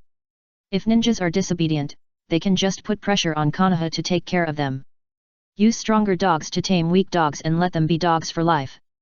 Ji is actually afraid of the great nobles in her heart, fearing that they will retaliate. Whether it is bribing the high-level officials from the village to hold them accountable, or hiring ninjas to retaliate privately. From the moment she entered the courtyard, her legs were weak. It was just because she was too scared that she didn't speak the whole time and had no expression on her face. It is common for nobles to hire ninjas to commit crimes. I have never heard of a noble being beaten up directly before, let alone being wiped out. Shantang was still frightened. I was thinking, if we were little ninjas, we would have to endure the loss. Even if the other party really violated the rules, no one would care if we recited those things. After all, Lord Naruto is different from us, and those nobles may not be able to do anything to him. Ji put down his chopsticks and pursed his lips. Besides, wasn't Lady Ino there the whole time? Since she didn't say anything to stop us, it proves that the nobles are not that scary. But didn't those nobles block our project for several days just by talking? When Lady Ino came to visit them, they didn't take Lady Ino seriously. Shantang retorted. That's because there hasn't been a war for too long, and those nobles have forgotten the nature of Konoha Ninja Village. We are a violent agency. That's what I said, but Shantang sighed. Shut up your crow mouth. Ji interrupted him unhappily. On the other side, in the camp office. Will we cause trouble to Konoha by doing this? Ino held a teacup, leaned on the desk, frowned. Kakashi will definitely have a headache for a while, but it shouldn't be a big problem. Naruto leaned back in his chair, looking relaxed and at ease. All our procedures are legal. It was Sono and the nobles who messed around, and they were the ones who refused to repent. In the end, they got the backlash, didn't they? Yet. Ino nodded, I hope so. Before the news reaches Konoha, I have to write down the situation and send it back to Konoha, so as not to put us in a passive situation. Okay. Naruto stood up and made way for Ino. Ino sat at the desk, picked up the pen and pondered for a long time before writing. Without pausing in the middle, he simply and clearly explained the situation and put it in an envelope. At the same time, the other three nobles in the capital were also shocked by the news of Sono and the sudden death. When they learned the cause and effect, they felt it was incredible. What? Konoha's ninjas? What are they crazy about? The charges are ridiculous. They manipulated ninjas to rebel. What kind of novel charges are these? Those ninjas are simply lawless and crazy. Have they forgotten who supports them? They bite even their masters. They are just mad dogs. We must kill the mastermind ninja. Who is he? Notify the Konoha Ninja Village and have them kill the lunatic and hang his body at the city gate. What? You don't know? Give me money to find someone. Ask. I have plenty of money, find the person for me. No matter who it is, if he actually attacks the nobles, I will kill him. What? Nine-tail Jinchuriki? Even if it is the nine-tail, wait, are you talking about that nine-tail Jinchuriki? Forget it, let's wait and see for a while. Is there any news from Konoha? Go and urge them. Zonoa is really ridiculous, and he still calls himself a new noble. Sure enough, the upstarts are not as well-mannered as us old nobles. He can't distinguish right from wrong, and why offend any other ninja instead of offending that plague god? Yes, Nine-tail Jinchuriki, why did you offend him? Is there anything that can't be compromised? Now it's good, something happened, and it's no wonder that we swallowed up his power. These days, you still have to be more informed. You didn't even find out the information about the nine-tail Jinchuriki clearly, but you fought to the end. Sure enough, you are too impatient. What do you mean? Oh, Konoha still needs to give an explanation, otherwise what should we do if this person bullies us in the future? Of course, we should be more polite, after all, it is not us who are in trouble. The small envelope was sent back to Konoha from the capital of the Land of Fire, and even extended to further away through intelligence spies. Due to the distance, the news would naturally be delayed by several versions. At this moment, in the Hokage building, Kakashi buried his head in the office, looking at the letters floating like snowflakes, and his head was heavy. There were thick dark circles under his dead fish eyes, as if he had been reborn. Naruto, that guy, is really going to cause trouble for me. Forget it, let's call him back and ask him questions first. Killing a noble, this matter is really. After a while, a white-robed female ninja wearing an Anbu mask walked in. Purple hair and long legs, with an inconspicuous grey short knife tied to her back. Hokage-sama. Uzuki Yujao took off her mask and said respectfully. Ah, take a look at this first. Kakashi handed the information to his right-hand man Uzuki Yujao, rubbed his eyebrows and said, then set off and bring him back first. Killed a noble in the capital. Uzuki Yujao glanced at it, her eyes changed instantly, and she couldn't help but be a little surprised. Is he crazy? Not crazy, that noble group targeted the intelligence department's communicator project and made things difficult for Ino, and happened to be bumped into by Naruto. Kakashi explained. And what he did was completely in line with the procedural specifications, and there was no mistake, but the reason was a bit far-fetched. Hearing this, Uzuki Yujao looked strange. Don't these nobles deserve it? Why don't they provoke anyone else? They have to fight him to the death. If it is in line with the specifications, then they are purely looking for death, and no one can be blamed. I know, but it's better to bring him back for questioning, so as to give an explanation to those nobles. Kakashi sighed and said. That's fine, but what if he refuses to come back? Mao Uxian pinched her fingers and said awkwardly, I can't beat him, and I can't do anything if he doesn't come back. Don't look at me, I'm his teacher, can I do it myself? Kakashi coughed, I can't bring him back either, you can just go find Ino. Ino? Mao Uxian suddenly remembered that the number of people who could cure that bastard could be counted on one hand. Got it. After saying that, Mao Uxian left. Go back to Konoha? Why? I won't go. Naruto lay on the bed, looking at Ino beside him and said, I've only been here for a few days. Teacher Kakashi must be under a lot of pressure, you have to go back anyway. Ino said. Ah?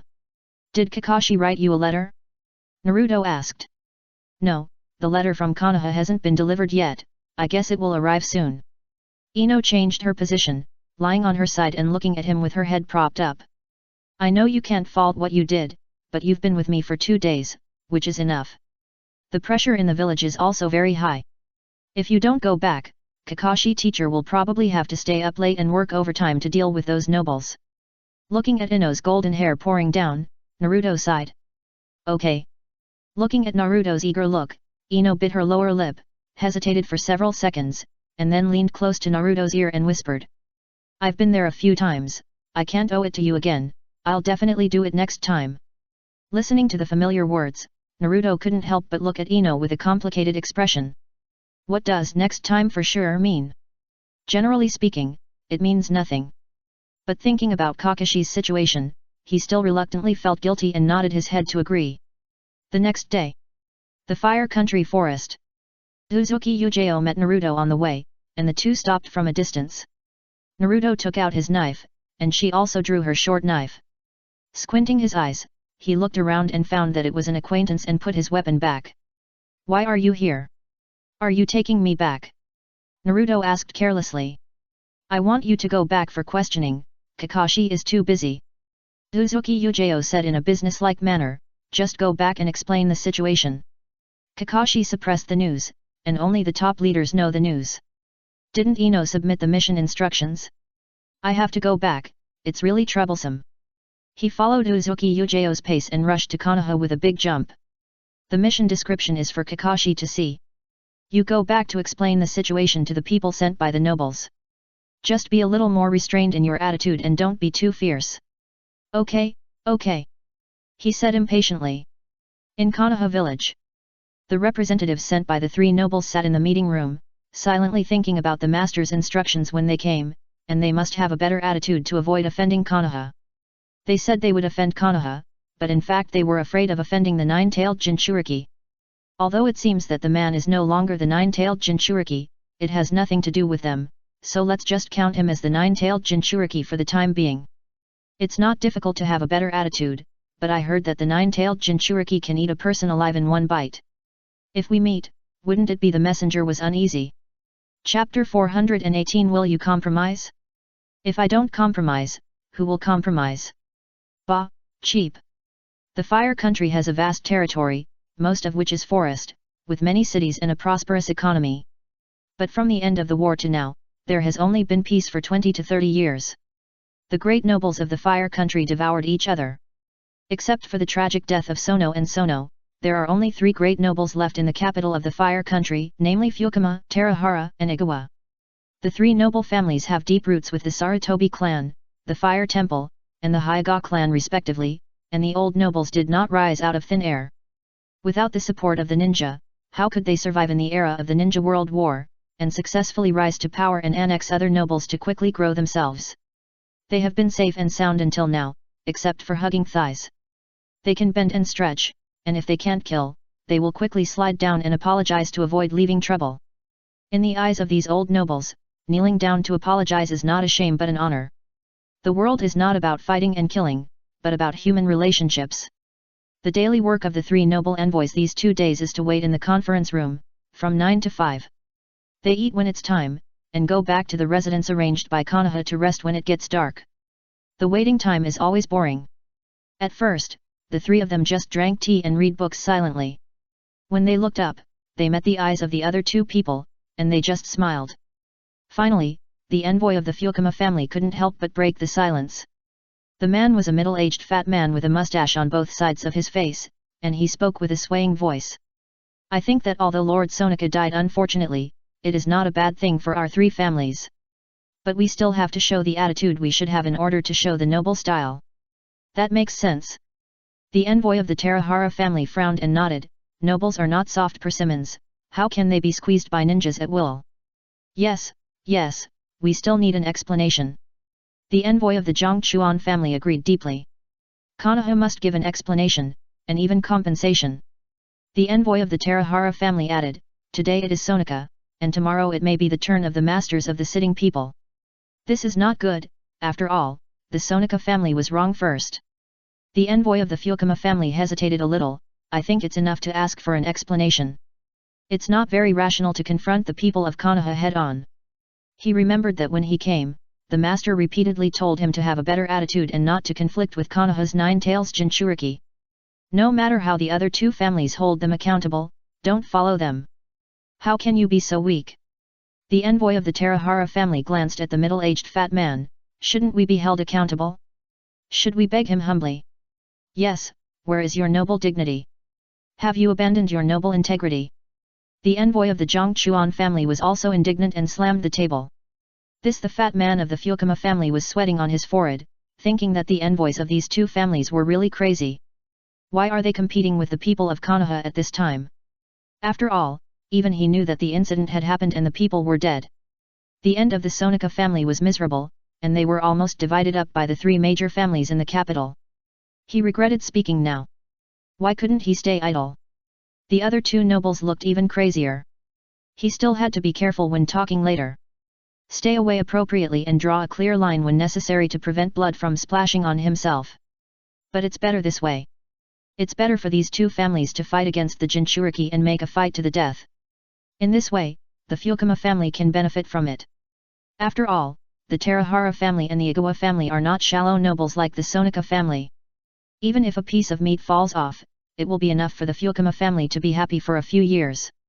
Thinking of this, the middle-aged fat man simply stopped persuading and began to stir up trouble. That's right.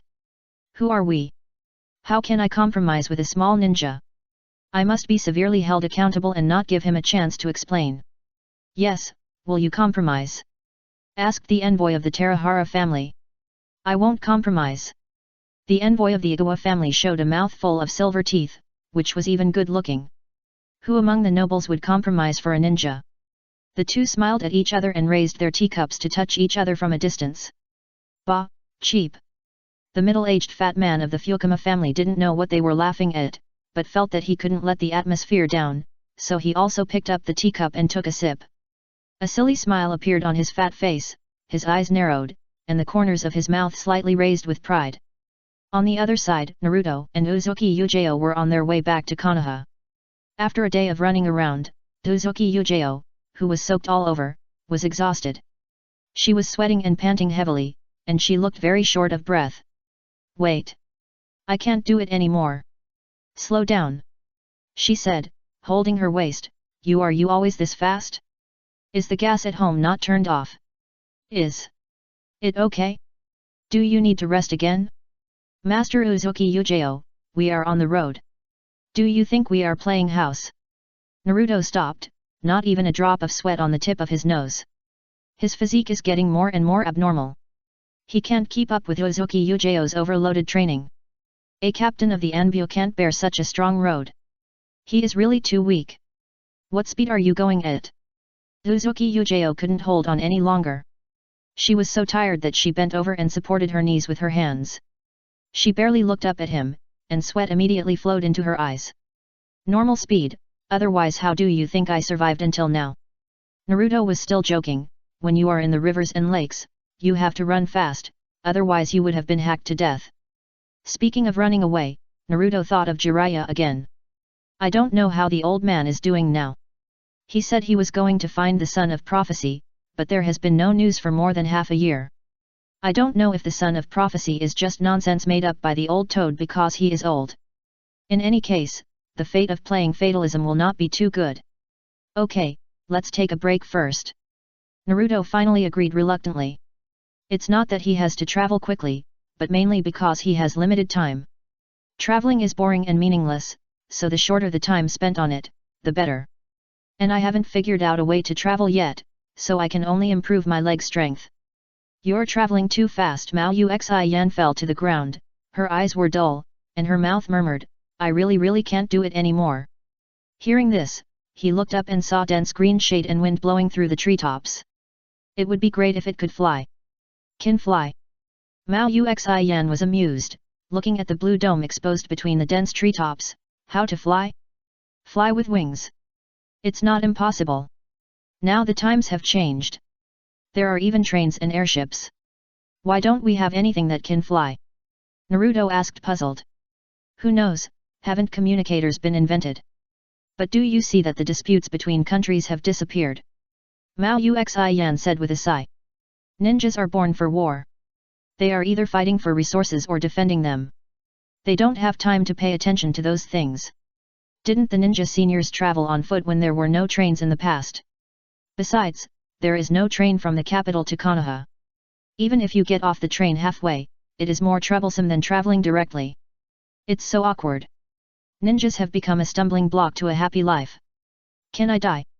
Naruto sighed, took out some dry food and ate a few bites. It's hard to say now. There will definitely be airplanes in the near future. What is an airplane? You don't have one. Oh. Uzuki Yujao realized that this was a joke that she didn't understand, so she simply ended the topic. As for the strange words about airplanes, she didn't take it to heart. Just thought it was Naruto's nonsense. Anyway, he often said some strange words. After resting for a while, the two continued on their way. Another day passed, and they finally arrived at the entrance of Konoha village. They greeted the Chunin guarding the gate and went in directly. Uzuki Yujao suggested washing up, but Naruto refused directly. I came back to show those noble envoys that they made me come back so hard. If it weren't for them, I wouldn't be so embarrassed. Listening to Naruto's cold tone, Uzuki Yujao was speechless and stood aside with her hands folded to remind him. You are now representing the image of Konoha Ninja Village. Remember, be kind. Otherwise, those nobles will think that we ninjas are all bandits, each of us is extremely vicious. Got it, be kind. Naruto pouted and walked to the door of the conference room with big strides. With a bang, it was pushed open. There were 3 people sitting in the simple conference room, the envoys of 3 noble families. At this moment, seeing the door being pushed open and a young man full of hostility walked in, he was immediately startled. I heard you were looking for me. Naruto pulled out a chair without hesitation, sat on the other side of the long table with a hostile face, and his whole face was so gloomy that it could drip water. What? The envoy of the Fukama family just picked up the cup and was about to drink water, but his hand shook and splashed it on his collar. Who are you? I'm scared to death. Uzumaki Naruto. You are Uzumaki Naruto? Ha! I wanted to be nicer as my master said, but seeing Naruto's arrogant attitude, I hesitated for a moment and decided not to speak, habitually taking control first. You are. The Terahara family stood up, with a very respectful attitude. You are Lord Uzumaki Naruto, the Terahara family pays tribute to you. Naruto was stunned, and the middle-aged fat man of the Fukama family was also stunned. He turned his head stiffly and looked at the envoy of the Terahara family with incredible eyes. He opened his mouth, looking at his humble and modest appearance. I didn't know if he was serving the name of the Fire Country, and couldn't connect him with the appearance when he was talking nonsense in the conference room before. It's outrageous, he seemed to hear the voice of the envoy of the Terahara family in his ears. Will you compromise? I won't compromise, so who among the nobles would compromise? Pa, Lily. Still bending over at less than 90 degrees, what about your mother? Master Naruto, the head of the Zhongchuan family pays tribute to you. Another young man also stood up and said, for this, we have prepared a small gift. The young man from the Zhongchuan family clapped his hands. Several servants came in pushing a cart full of gift boxes. When they were opened, they were all kinds of precious and valuable handicrafts. Jade pendants, gold, and various raw materials made of jewelry are dazzling, and they are placed on the table one by one, shining brightly. The light was dazzling. Just a token of my appreciation, hope you don't mind. Naruto looked at the gifts and didn't know what to say for a moment. Okay, I'll take it. Say hello to your head of the family for me. Igawa family, right? Yes, Lord Naruto. The young man smiled gently and whispered, our Igawa family has always been on good terms with the Hyuga clan. I will visit Lord Hayashi's residence soon. Hyuga clan, so that's the main family. Naruto heard about Hyuga and immediately understood why this person was so respectful. Yes, it's the main family. The young man from the Igawa family smiled. Recently, the Hyuga clan has changed a lot and the situation is unclear. In this case, the Igawa family, who have found out the relationship, will naturally think of making friends with Naruto. First, don't hit a smiling person, and second, round it off and it's considered one of their own. Don't ask for much benefit, just don't target yourself. Several nobles in the capital have been fighting until now, and those who can survive have already eaten their fill. Hearing this, the middle-aged fat man of the Fukama family couldn't help but wipe the sweat from his head. He thought to himself that this script was wrong. What about the promised strong accountability? It's okay to compromise, but also bring gifts? It's outrageous. What about the dignity of the nobles? The fat man roared in his heart. He didn't bring any gifts. Who would have thought that listening to others explain their mistakes, you need to bring gifts? Is it so complicated now? Isn't it enough to show goodwill? Maybe Konoha will have to give gifts to the 3 envoys in the future to keep things quiet. This world is really crazy. He was about to speak, but suddenly the envoy of the Terahara family spoke first. Master Naruto, the Terahara family has prepared a small gift, which is a gift from the Fire Temple. I hope Master Naruto will not despise it and accept the kindness from the Terahara family. After that, a group of people came in from outside, carrying a group of antique gift boxes. They lined up in 2 rows, one on each side. After opening it, the boxes were full of wooden treasures such as Buddhist beads, and a small number of gifts such as gems. It looks very lucky and very suitable for gifts, and it is very classy. Fire Temple? What is your relationship with the Fire Temple? Naruto asked while sitting on a chair. Our Terahara family has a deep connection with the Fire Temple, and the head of the family has been a good friend of Master Dailu for many years. This batch of gifts was also selected based on the advice of Master Dailu. Oh, Dailu, it turned out that he chose it, no wonder it is so ugly. Naruto said casually. The envoy of the Terahara family was slightly startled when he heard this, thinking that this person had a close relationship with Master Dailu, so his expression became more respectful. Okay, I'll accept all the gifts. Naruto stood up, casually raised his head and put a lot of gifts into the sealed space, waiting to send them out next time. After doing all this, he glanced casually and happened to see the middle-aged fat man with an awkward expression across the long table. At this moment, he was sweating profusely and chanting MMP in his heart. Who are you? Naruto asked. I am from the Fukama family, and our family head also pays tribute to you. The fat man swallowed a mouthful of saliva. Our family head he. Our Fukama family has a deep connection with the Sarutobi clan. Our family had once worked with the third generation Hokage. Oh, the third generation, right. Naruto's eyelids twitched, and he looked behind him with a puzzled look. Did you bring a gift too? Gurgle. The fat man swallowed awkwardly. Gift? He brought a gift of chicken feathers. Who knew that he needed to bring a gift when he came to listen to his criminal facts? His master didn't prepare it either. He sent him here in a hurry and told him to be ahead of the other two families. He told him to be nice and not to make enemies. He came too hastily. Who knew that Naruto didn't arrive so soon? The other two families came late, also empty-handed and arrogant, but who knew that this was a lie? Chapter 419 Jiraiya disappeared, Niji got married, the entrance to the underground river. Instantly, in just a few minutes, the middle-aged fat man of the Fukama family felt the evil of people's hearts. The sun and the human heart cannot be looked directly at. The king of scrolls and the silver coins are damned. But he knew that he couldn't say no, even if it was true. But when he came, the master had already told him not to make enemies and not to mess things up no matter what happened. Gifts are on the way, too many, stuck on the way. He was sent to represent the Fukama family, except that he was a little stupid, he was not a mediocre person. Well, I know. Naruto glanced at the three people, so, let's talk about business next. No, the Sono family spied on the intelligence department and acted recklessly, which is really what they deserve. The young man from the Igawa family suggested, it's early, let's eat first. How about eating and chatting? Okay. Did they really say that? Kakashi looked like he had seen a ghost, stroking his chin and muttering to himself, strange, what's wrong with this group of nobles? I don't know, I didn't do anything, I just came back and sat there and it was like this. Naruto looked lazy, curled up in the chair and babbled. It's possible that they are afraid. After all, you wiped out a great noble. They want to share the garden and the house, and they must have gained a lot of benefits.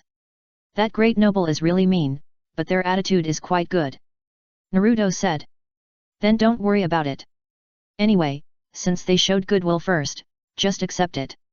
Kakashi said, this way the project of the intelligence department can be smoothly promoted. Hey? Teacher Kakashi, you are still paying attention to the project of the intelligence department? He asked in surprise.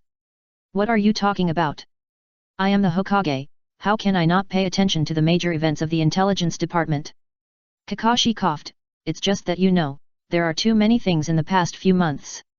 So, the Hokage is indeed a troublesome job. Naruto said. Well, there is one more thing. Kakashi suddenly said, and then he began to look for documents on the table. Wait, it suddenly disappeared, it was just here. Kakashi scratched his head, looking depressed. What's the matter? He asked. Nothing, a small matter, the daimyo of the bird country, Toki, visited recently. Kakashi was still looking down at the documents. She asked if you are an adult, and seemed to want to see you. Toki? Naruto searched his memory for a while and remembered a mission experience. He slapped her a few times at that time. How could this person still miss him? Could she be a masochist? That's too slappable. Forget it, don't look for her. I don't want to see her. Naruto said, this woman is being attentive for no reason. It must be bad news. If she is borrowing sperm, it will be troublesome. That's right. If that's the case, it will be quite troublesome. Kakashi murmured to himself with one of his dead fish eyes. At this moment, there was a hurried knock on the door outside the office. Someone. Naruto said. Come in. Kakashi looked up at the door. After getting permission, the door was hurriedly pushed open. Izumo Kanzuki pushed the door open and made way for him. The two saw a slender dark orange toad following behind him. Naruto remembered immediately that this was not the scroll toad. Hokage-sama, the scroll toad has something important to tell you. After saying that, Izumo Kanzuki slipped away. Since Tsunade left the village, the newly appointed 6th Hokage Kakashi faced the embarrassing situation of no one available, so he simply inherited the team left by the 5th Hokage. Including the captain of the Anbu, Uzuki Yujeo, and 2 secretaries who were promoted from gatekeepers to errand runners, Gang Zisha and Izumo Kanzuki. Toad Yin? Why are you in Konoha? Is there any new news about the lecherous immortal? Naruto asked, lazily, with a smile on his face.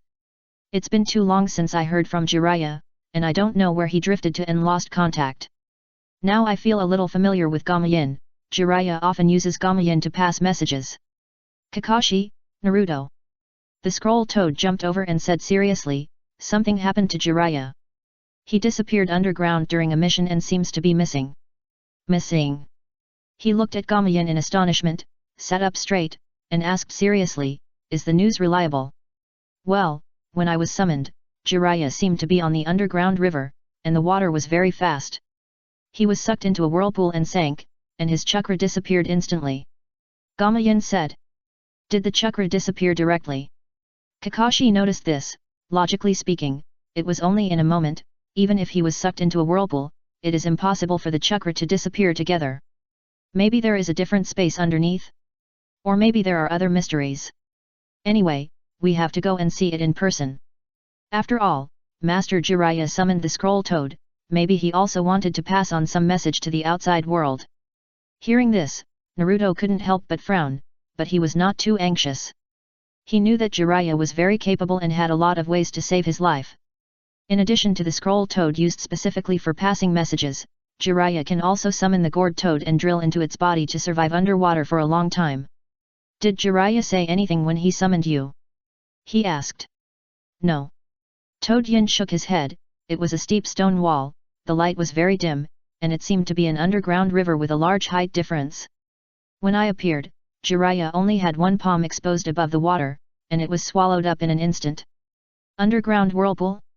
Kakashi was as calm as ever, and analyzed, Jiraiya-sama's summoning beast is a toad from Mount Myaboku. If he was just dragged underwater, he would always be able to get out.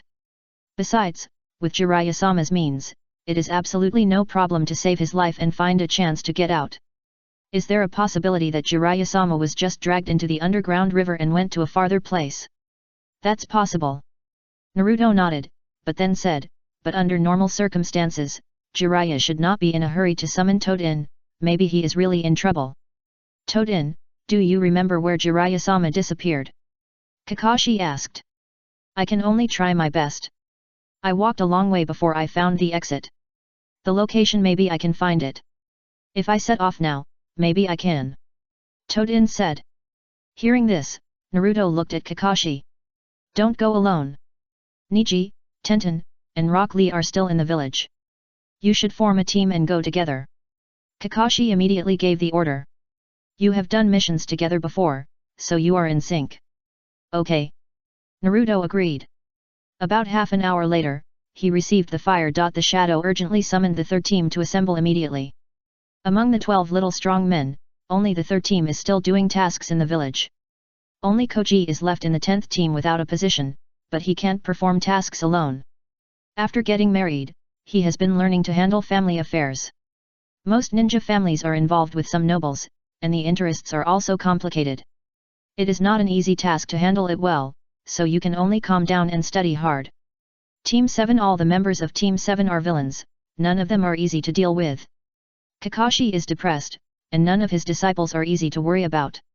Only Shino Aberame is still doing tasks in the 8th team, and Kaiba Inyazuka is busy helping to deal with family affairs recently. As for Hinata, the changes in the Hyuga family have made her stay in the family to help Neji. Originally, Neji didn't have much time to take tasks, but more than a month has passed, and the conflict between the Hyuga branch family and the main family has eased a lot. With the guidance of Hyuga Hayashi and the help of Hinata and Hanabi, Neji quickly became familiar with the affairs of the clan and handled them in an orderly manner. If it were just that, it would not be enough for him to really have time to take on tasks. The most critical reason is that Neji took the initiative to do something to resolve the conflict between the branch family and the main family. You got married. Naruto was stunned and turned his head to look at Neji. When? 7 days ago. Neji nodded calmly and said, it's just a simple wedding, not formal, just a rehearsal in advance. What? Tenten reacted even more and rushed to Neji. Marriage? Neji, are you kidding? We are in the village, you didn't notify me and Xiao Li at all. It's just a rehearsal, it's an engagement. Neji said, we will officially get married next month, and I will invite you to the wedding then. With whom? Tenten asked with a complicated look. A girl from the main family. I knew her before, but I didn't expect to marry her. Hyuga Neji's voice was flat, as if marriage was no different from eating and sleeping to him. Although marriage also includes sleeping, he seems to think that marriage is just a very ordinary thing. Getting married so soon? Xiao Li blinked his eyes and shook his thick eyebrows. Cool, Niji, I didn't expect you to get married the first among the four of us. Although Xiao Li sometimes speaks without thinking, there is also an advantage: sincerity. He subconsciously accepted Naruto as a member of the third team. Even though Naruto was just a temporary member during that time, Xiao Li always remembered his kindness. I thought Naruto would be the first to get married, but I didn't expect it, Xiao Li said with a smile. Tian Tian pursed his lips and didn't know what to say for a while. He just felt a little lost in his heart, but he couldn't say he was uncomfortable. After all, he was mentally prepared. The Hyuga clan basically digests internally and basically does not intermarry with outsiders. She was clear about this. She knew long ago that Niji would eventually marry a Hyuga girl. So, it's to ease the conflict between the main family and the branch family, right? Naruto packed up his climbing equipment and said without looking up. No wonder you have time to come out to do the mission. Have all the clan affairs been resolved? Well, almost. Hyuga Niji said, marriage has indeed eased the conflict between the main family and the branch family. Things are moving in a good direction. Congratulations, Niji. Tenten walked forward and smiled. I wish you a happy wedding. Thank you, Tenten. Niji nodded. The mission began, and the four began to rush at high speed. Although Naruto was anxious this time, he did not speed up, and Niji was still the leader. The third team also had rich experience in rescue investigation missions. 2 days later, above a deep underground valley, several people found the entrance. The scroll toad carefully explored the surroundings and pointed to the crack below and said, "This is it." Chapter 420 Coming Again. What the hell is this random door? From here, we have to go a long way forward. The scroll toad said, once we get down to the underground river, there will be no road. I can swim across, but how can you get across? I have a boat. Naruto said directly. You even have this? The scroll toad was also stunned, then I also. The third team was not surprised by this. They had long known that Naruto had a portable space scroll-like ninja tool with all kinds of strange things. Last time when it was too hot to eat roasted bird, this guy directly took out a generator and an electric fan. He was simply inhumane. Let's go.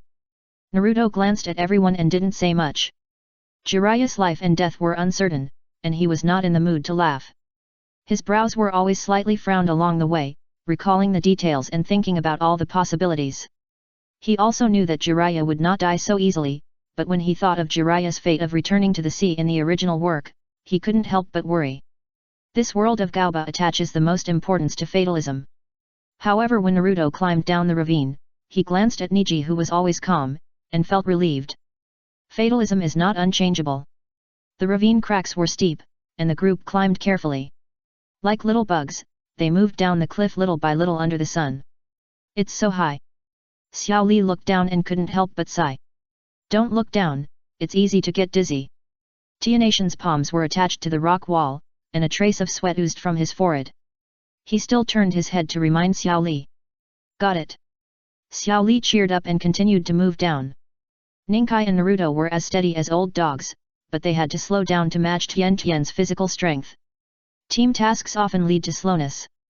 Jiraiya's disappearance was too strange. He was quite strong, and his means of saving his life were dazzling. How could a good person disappear? Now he was getting closer and closer to the truth, and he could only be patient and move forward. Even if he was very strong, he could not guarantee that he could find someone by himself. This had nothing to do with strength. Professionals do professional things.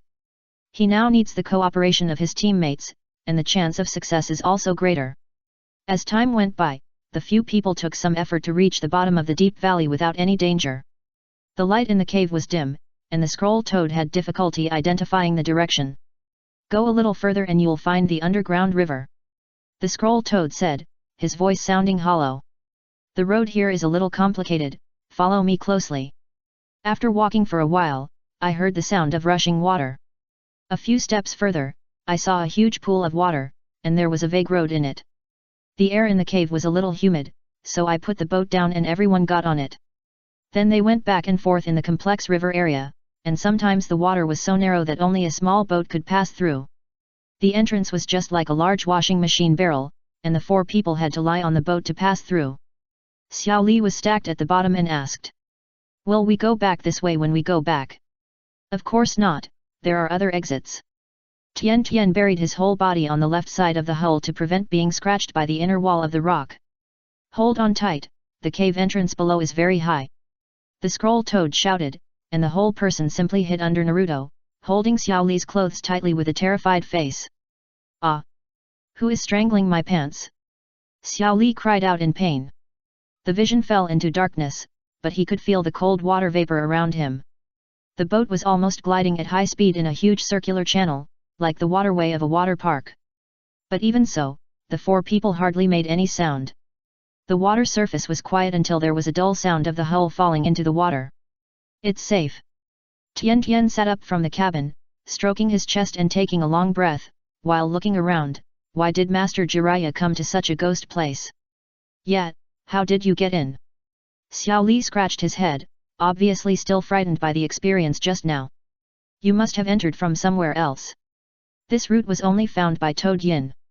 Naruto responded, and then looked at the surrounding rock walls. After coming out of the channel, the water area became wide. "The rock wall is very thick, and we can't tell the location for now." Ninkai said, "We may be deeper underground now. We have to go forward a little bit first." "It's hard to say. Did you hear any strange noises just now?" Naruto suddenly asked. "No." Tian Tian and Xiao Li shook their heads. The boat floated slowly on the water, and the surroundings became quiet.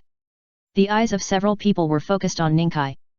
Ninkai frowned slightly, and the veins around his eyes suddenly became dense and he opened his eyes.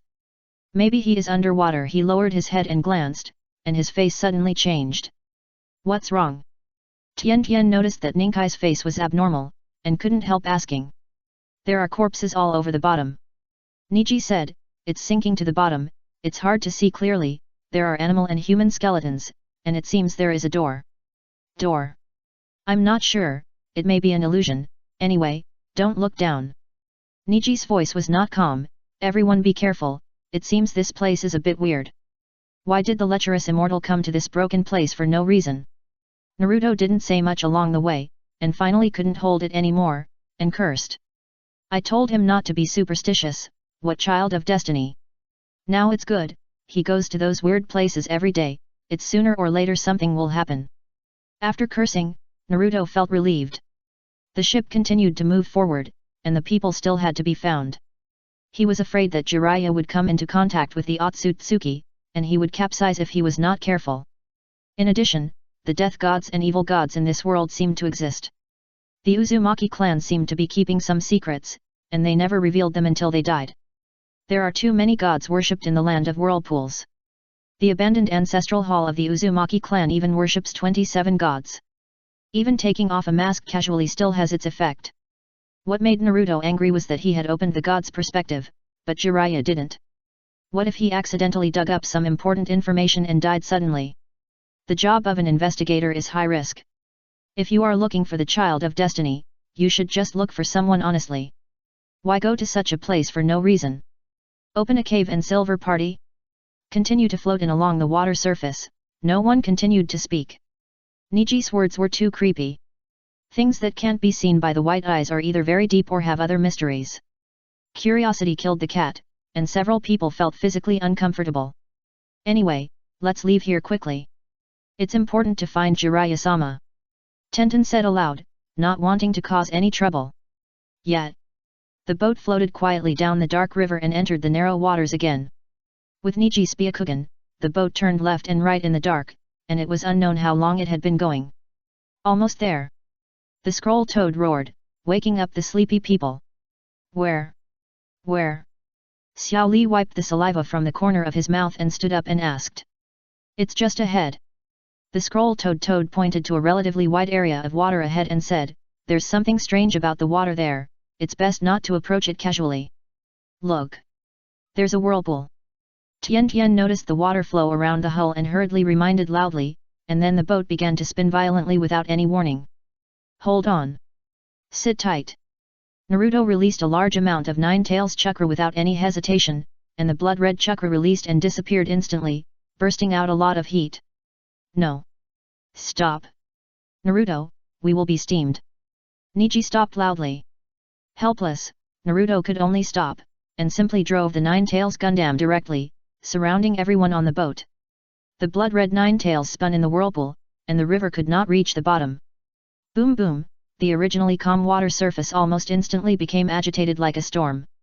The huge sound of water hit the rock wall, like a firecracker several people high exploding. Buzz buzz buzz, the water waves were isolated by the blood-red Nine-Tails, but the noise could not be isolated. The bloody nine-tailed fox was like a red Gundam, being swallowed up bit by bit in this whirlpool. Naruto, there is a door below, open it. Neji grabbed the edge of the boat, turned his head and shouted at Naruto. What door? Can't see clearly. Neji shouted. Bang. The world was quiet. Naruto didn't remember when he fainted. When he woke up again, he was fine.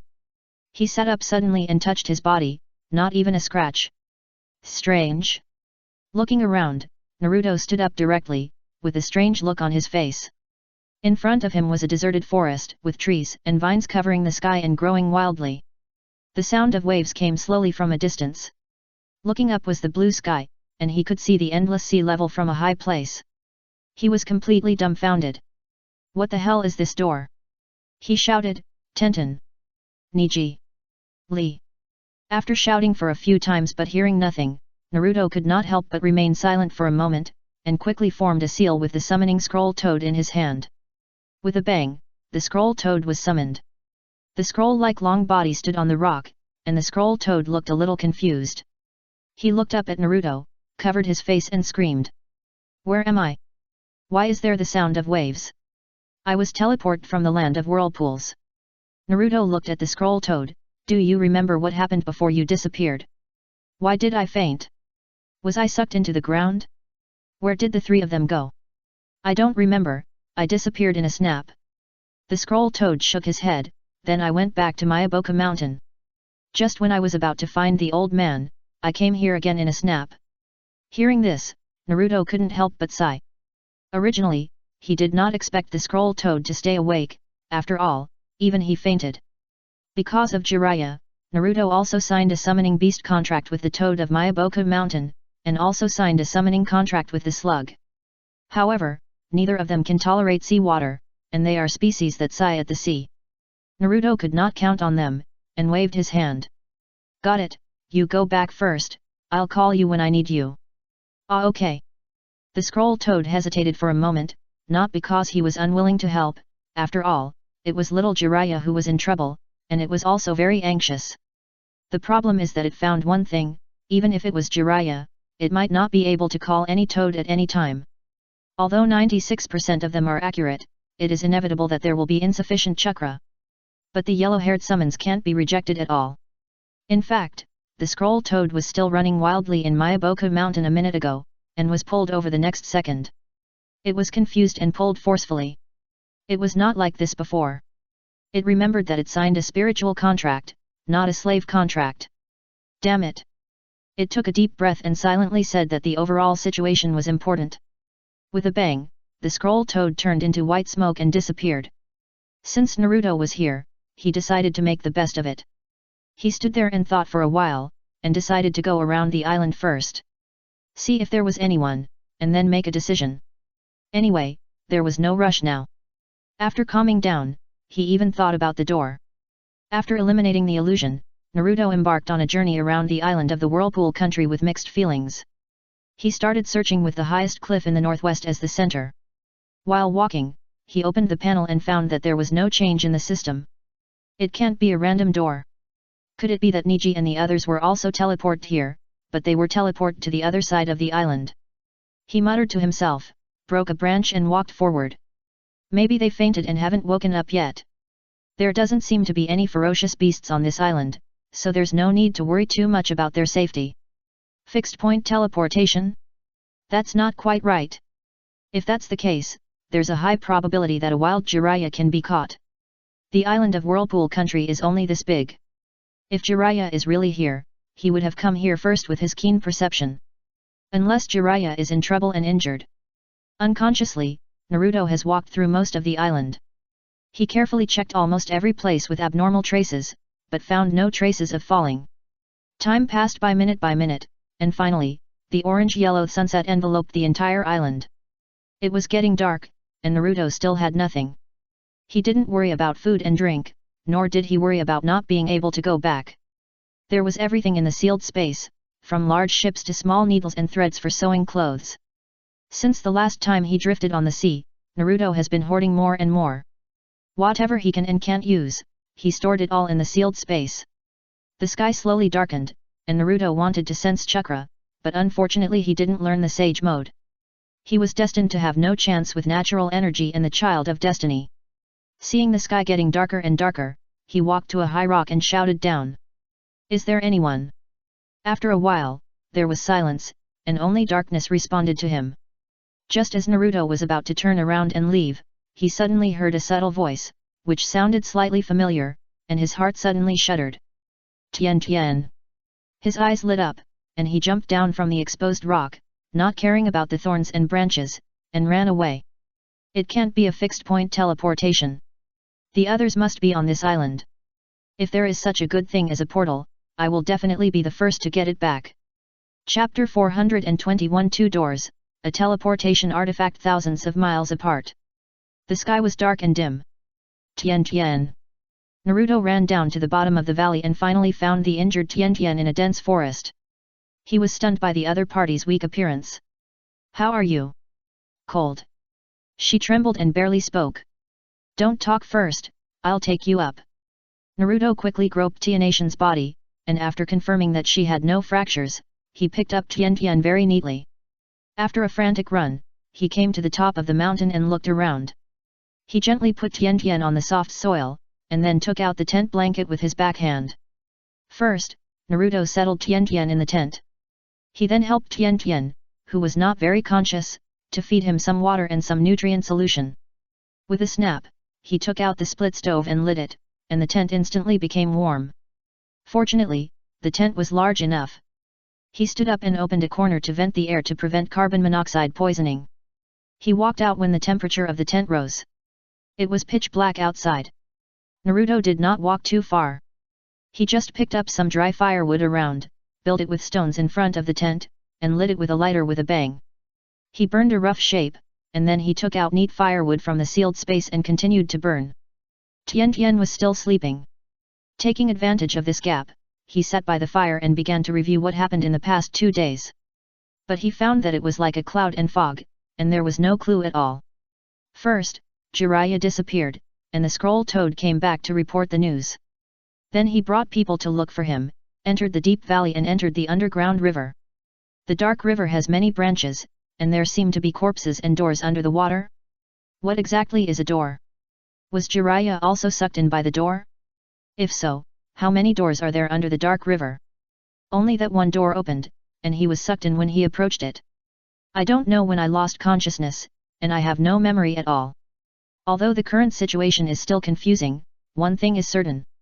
Jiraiya is probably not in good condition, otherwise he can communicate with me through the Miyaboku mountain toad.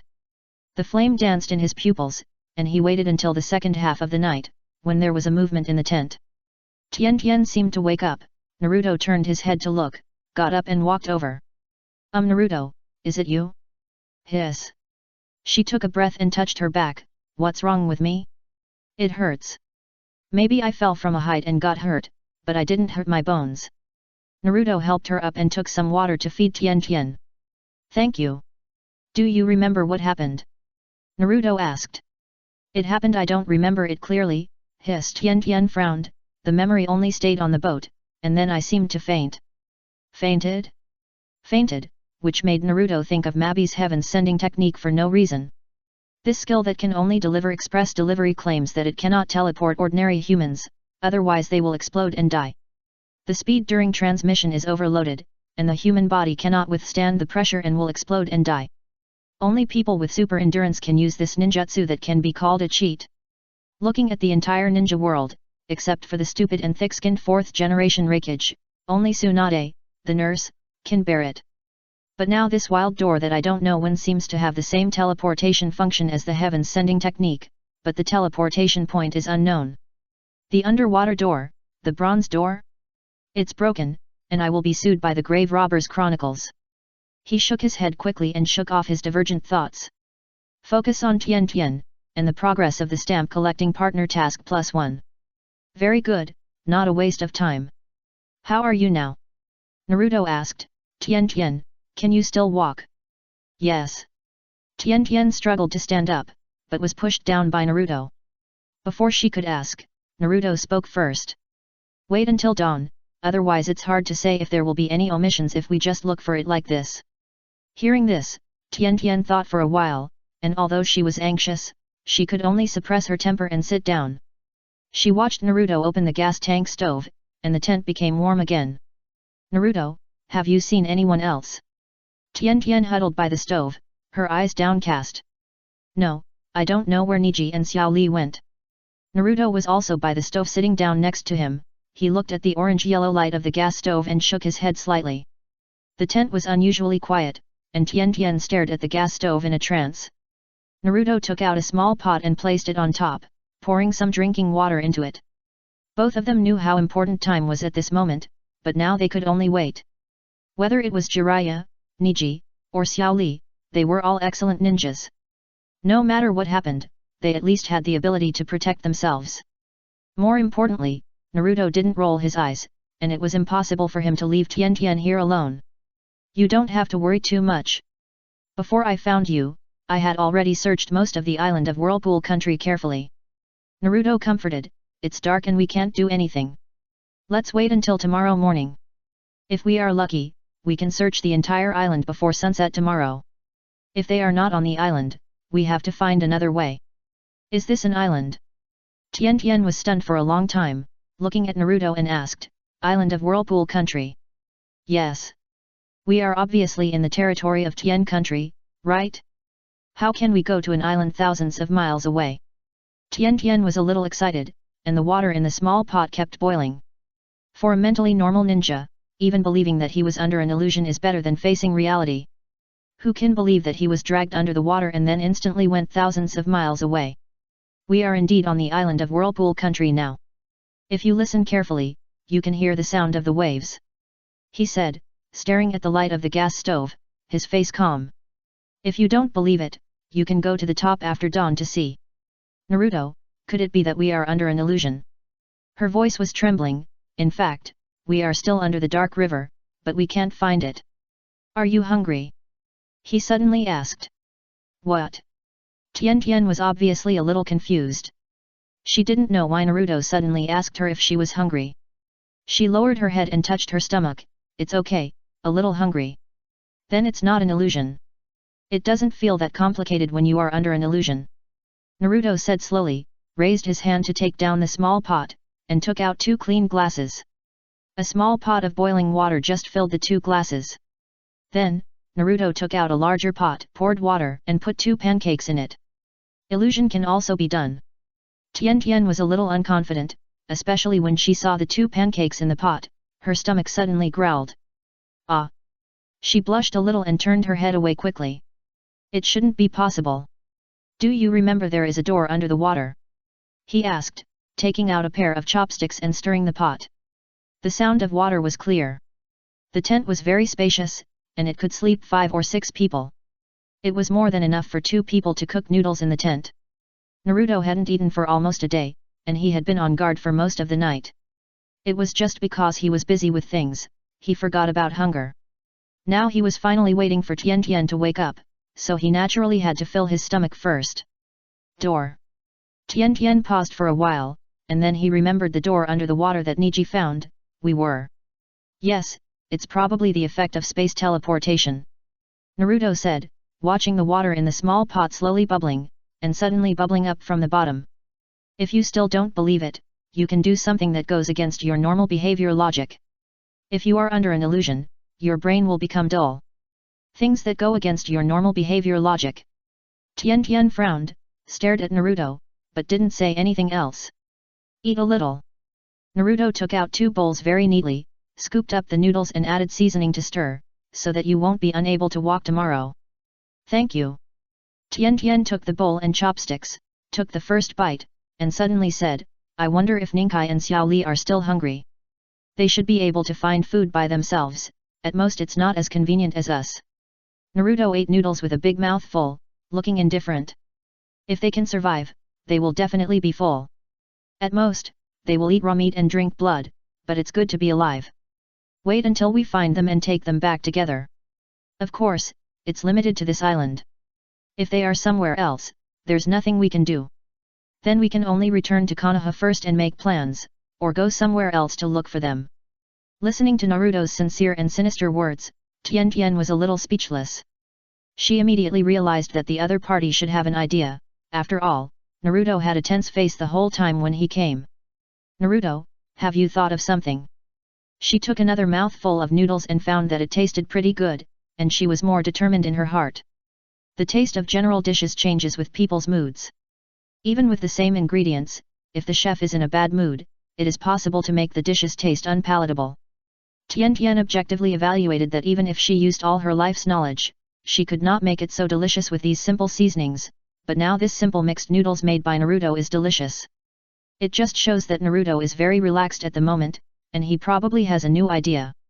Not sure yet, just a guess. Naruto quickly finished the noodles and took out new ingredients, preparing to make a pot of stew. Anyway, let's talk about it tomorrow. Okay. Tian Tian sighed, and he could turn dissatisfaction into appetite. After eating a few bites of the stew, he suddenly found that this thing was quite delicious, and he showed off a small half of it. Sadness is temporary, and dry rice dilutes most of the sorrow. Tianatian Koshi was honest and honestly fought with Naruto for the food in the pot. If he hadn't been quick, the last piece of meat might have ended up in Tianatian's bowl. I don't know how they can eat so much, is there a black hole in their stomachs? The next day dawned. Naruto took Tian Tian to continue searching on the island. Tian Tian had been injured, so usually Naruto would go down to the mountain stream to search in places with complex terrain. Tian Tian looked carefully on the flat ground, or shouted a few times on the high ground. The sun was high in the sky. I can't do it anymore. I'm too tired. Naruto sat down in the shade of the tree, and Tian Tian fanned him attentively, looking beyond the scorching sun to the distant mountains. We have searched this forest, except for the beach on the other side. She said. Take a break, and search the beach later. He said. Hearing this, Tian Tian couldn't help but asked. Since the search is almost over, can you tell me the conjecture you mentioned? Yes, it's not really a conjecture. Naruto said, I think we can be teleported to the same place and Li and Niji may be together, or not far away. Why? Tian Tian blinked and asked in confusion. Intuition. He said. What kind of intuition is this? She was a little speechless, but she couldn't help but lean over and asked, isn't there a more reliable explanation? Yes, there are 2 doors under the water. If we come to the island and they are not on the island, then there is reason to believe that they went somewhere else. Where? Where the lecherous immortal has been, but they may not meet. Naruto frowned and said, this conjecture cannot be verified for the time being, we can only rule it out one by one and wait. Yet. Tian Tian nodded. Afternoon. The two searched the beach in the scorching sun and finally returned to the shade before getting sunburned. After taking a few gulps of water, they finally came back to life. Nothing. Tian Tian said. She looked at Naruto beside her, does this mean that your guess is right? Xiao Li and Ningkai are in another place. Yet. He looked up at the clear blue sky. When the cool sea breeze blew, the sweat on his body instantly evaporated, bringing a hint of coolness. He narrowed his eyes slightly, and said in silence for a while. Let's stay for another day and see if we can find the door. If we can't find it, we will contact Konoha for rescue. Okay. Tian Tian had no opinion. The next day, Naruto took Tian Tian to another beach. He remembered that the cave he found with Hongdo last time was there. There was a gap in the cave, and there seemed to be something under the gap. If it was a door, it would be great. If he couldn't take it away, he could go and take a look. He would take away any door that crossed all places, even if it was just a fixed point. As the saying goes, a thief never leaves empty-handed. Since he was here, he naturally had to take a look. As he walked, he suddenly stopped. What's wrong? Tian Tian looked at him sideways and asked curiously. There's news. Naruto said. What? He didn't answer, but quickly formed seals with both hands, and with a bang, he used the summoning technique, and a long scroll toad appeared in the white smoke. Naruto. Jiraiya has been found. The scroll toad said, he asked me to bring you a message, and by the way, let you tell him about your situation here. Based on the summoning technique, the scroll toad became a mouthpiece. What's the situation over there? Naruto was stunned for a moment and asked, I thought the lecherous sage had already. Scroll toad. Jiraiya was trapped in a glacier and almost couldn't get out. Later, 2 people fell from the sky. Chapter 422. A thief never leaves empty-handed. Tian doesn't believe in Naruto's character. Although Naruto had a premonition in his heart before, he really heard that Jiraiya had escaped from death and saved his life, and the stone in his heart fell to the ground. Trapped in the glacier? The lecherous immortal has so many tricks, he can't be unable to get out, right? He asked in surprise. Jiraiya fell into a deep ice crack, and Gamaken threw him out, but there were ice fields all around. The temperature was too low, and even the world-seeing toad couldn't stand it. The world-seeing toad is a toad that is good at transformation and can turn into a house to temporarily protect Jiraiya. But in that extremely cold weather, it probably can't stand it. Hearing this, Naruto could almost imagine Jiraiya's miserable situation. Falling into the slippery and piercing deep cracks of the glacier, Gamacha was too small to get him out. Gamabunta probably couldn't stand the sub-zero cold either, and only a big guy like Gamaken who is good at endurance could take action and use his huge body to blast the cracks in the glacier. At that moment, he seized the opportunity and threw Jiraiya out like a sandbag. With a scream, he threw a perfect parabola. I have to say, Jiraiya has many ways to save his life. Did the 2 people fall from the sky that day together? Naruto asked, I mean, were they not far apart? It should be.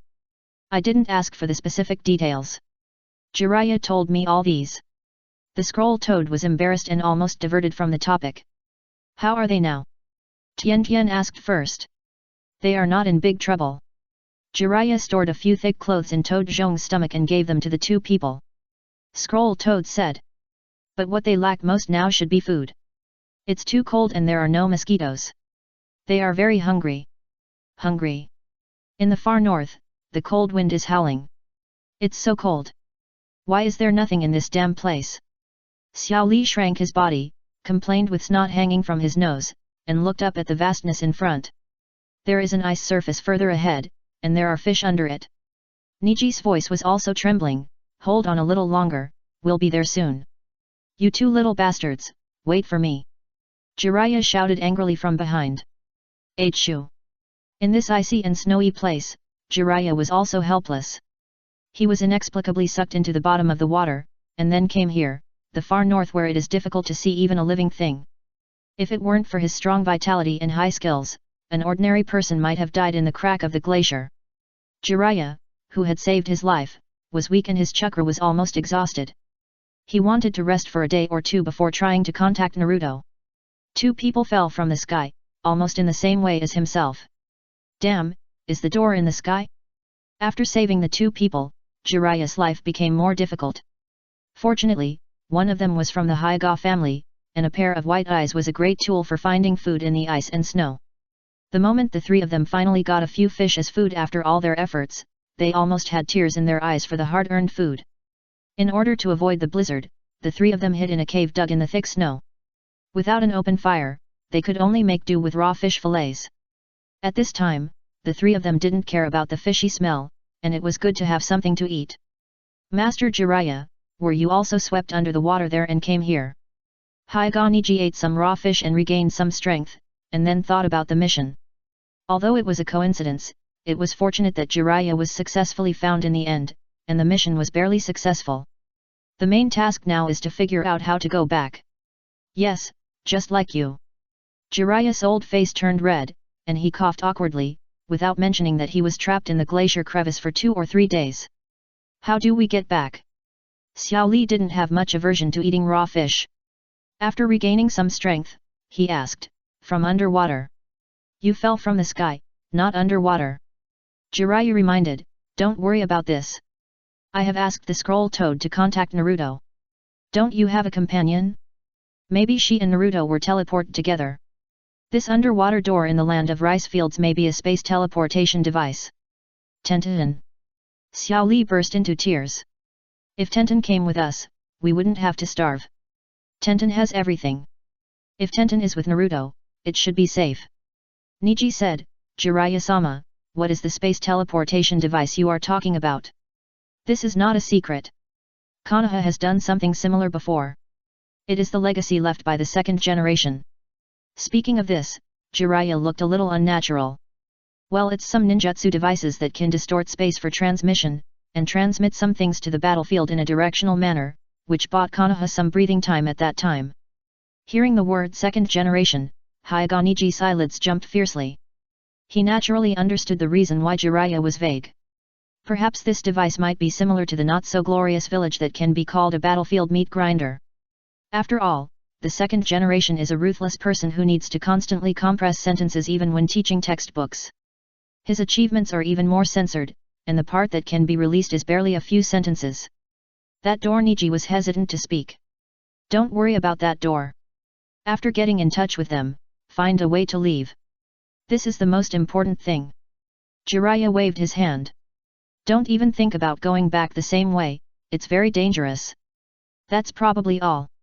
Jiraiya should be in the far north. Let him try to go to the snow country. If you can reach the snow country, you can find Fenghua Xiaoxiu and tell her my name to ask for her help. Fenghua Xiaoxiu will help them leave there. Naruto thought about it, and after a moment of silence, he looked up and said to the scroll toad. We are on the island of the whirlpool country. We will rush back to Konoha in a day or two. Tell them not to worry about us and leave the glacier as soon as possible. Okay. The scroll toad was about to leave, and suddenly remembered something. By the way, Jiraiya asked you to stay away from the door and never go back the same way. Why? Naruto was puzzled. Did he say anything else? No, he just asked me to remind you. After the scroll toad finished speaking, it turned into white smoke and disappeared again with a bang. Watching the scroll toad disappear, Tian looked at Naruto in a daze, and seemed to realize something. He opened his mouth and asked cautiously. Naruto, have you found the door? You said, go to another place. Yet. He was speechless. Why didn't Jiraiya finish his words? Damn, maybe he felt he couldn't find the door he came from. But he had already thought of the anywhere door and was determined to steal it. No matter what strange space it was, the 4-symbol seal sucked it directly into the sealed space to suppress it. Although he didn't know how to use this anywhere door and what the principle was, it didn't prevent him from wanting to possess this strange thing. Although he didn't understand it and was shocked, he wanted to pinch it when he saw a good thing. But Naruto. Tianation's face was a little tangled. Didn't Master Jiraiya tell you not to get close to that thing? Oh, it's okay, I just rubbed it I just went over to take a look from a distance. Naruto put one hand on Tianation's shoulder and said sincerely. Tian, we have been friends for so many years, don't you still believe in me? Ah. Tianation's face changed. Whenever Naruto told her anything else, even if it was privacy such as length and time, she would choose to believe what Naruto said. But once he put his character on the line, Tian suddenly felt unsure. Because of his presence, the mission success rate of the third team was raised to 10%, and the complaint rate soared by 600%. She and Naruto were close, and Naruto talked about character with her. Whether you want to think about it again, or wait a little longer. Tian was really scared, fearing that this living devil would do something against the will of heaven again. I can't wait any longer, I'm going now. Naruto took a deep breath and looked at Tian affectionately. Tian, you have to believe me. Ah, okay. Tian smiled helplessly. What else could she say now? Should she let him go alone? But if Naruto got into trouble, she couldn't leave here. The isolated island in the waves couldn't contact Konoha at all. Even if Naruto contacted Konoha for her, Tian couldn't just stand by and watch her partner go on an adventure. If she couldn't stop him, she could only go with him. Thank you, Tian. Naruto smiled triumphantly. He didn't want to go down alone. Since he had decided to take Tian with him, he would never let other people in Konoha know about the existence of the crack in the land of whirlpools. Whether it would succeed or not was uncertain, but with the first experience, Naruto could at least guarantee that he would not capsize in the gutter, and he would definitely not die in the crack. Seeing that it was getting dark, Naruto did not continue to move forward, but set up a tent on the spot. So far, the task of finding Jiraiya was completed. The person had been found, and the three of them would be able to find their way home no matter what. And now he could do his own thing with peace of mind. After all, as the old saying goes, he was here.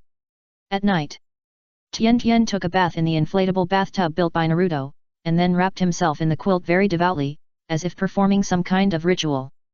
Mumbling in his mouth, it seemed like he was praying for blessings. Seeing this, Naruto was a little speechless, thinking that he was just going to explore the way tomorrow, not going to the 18th level of hell. Was it so scary? Besides, he had promised that he would retreat if there was any danger. Tian, if you are really scared, why don't you wait for me outside tomorrow? Naruto suddenly said. Ah. No, I'm not scared at all. Tian forced a smile, her movements stiff. Really, it's okay. Chapter 423. The girl's mind is hard to separate, people always have to grow up. Tian was only wearing pajamas, and the loose clothes showed off her exquisite figure. She reached out and grabbed the quilt to wrap it up, her porcelain white arms grabbed the quilt, her face was thin and white, and she bit her lower lip. That Tian, don't be like this, okay? Naruto held his forehead. If you don't want to go and tell me, it's okay, there's really no need to do this. Fortunately, there is no one else here.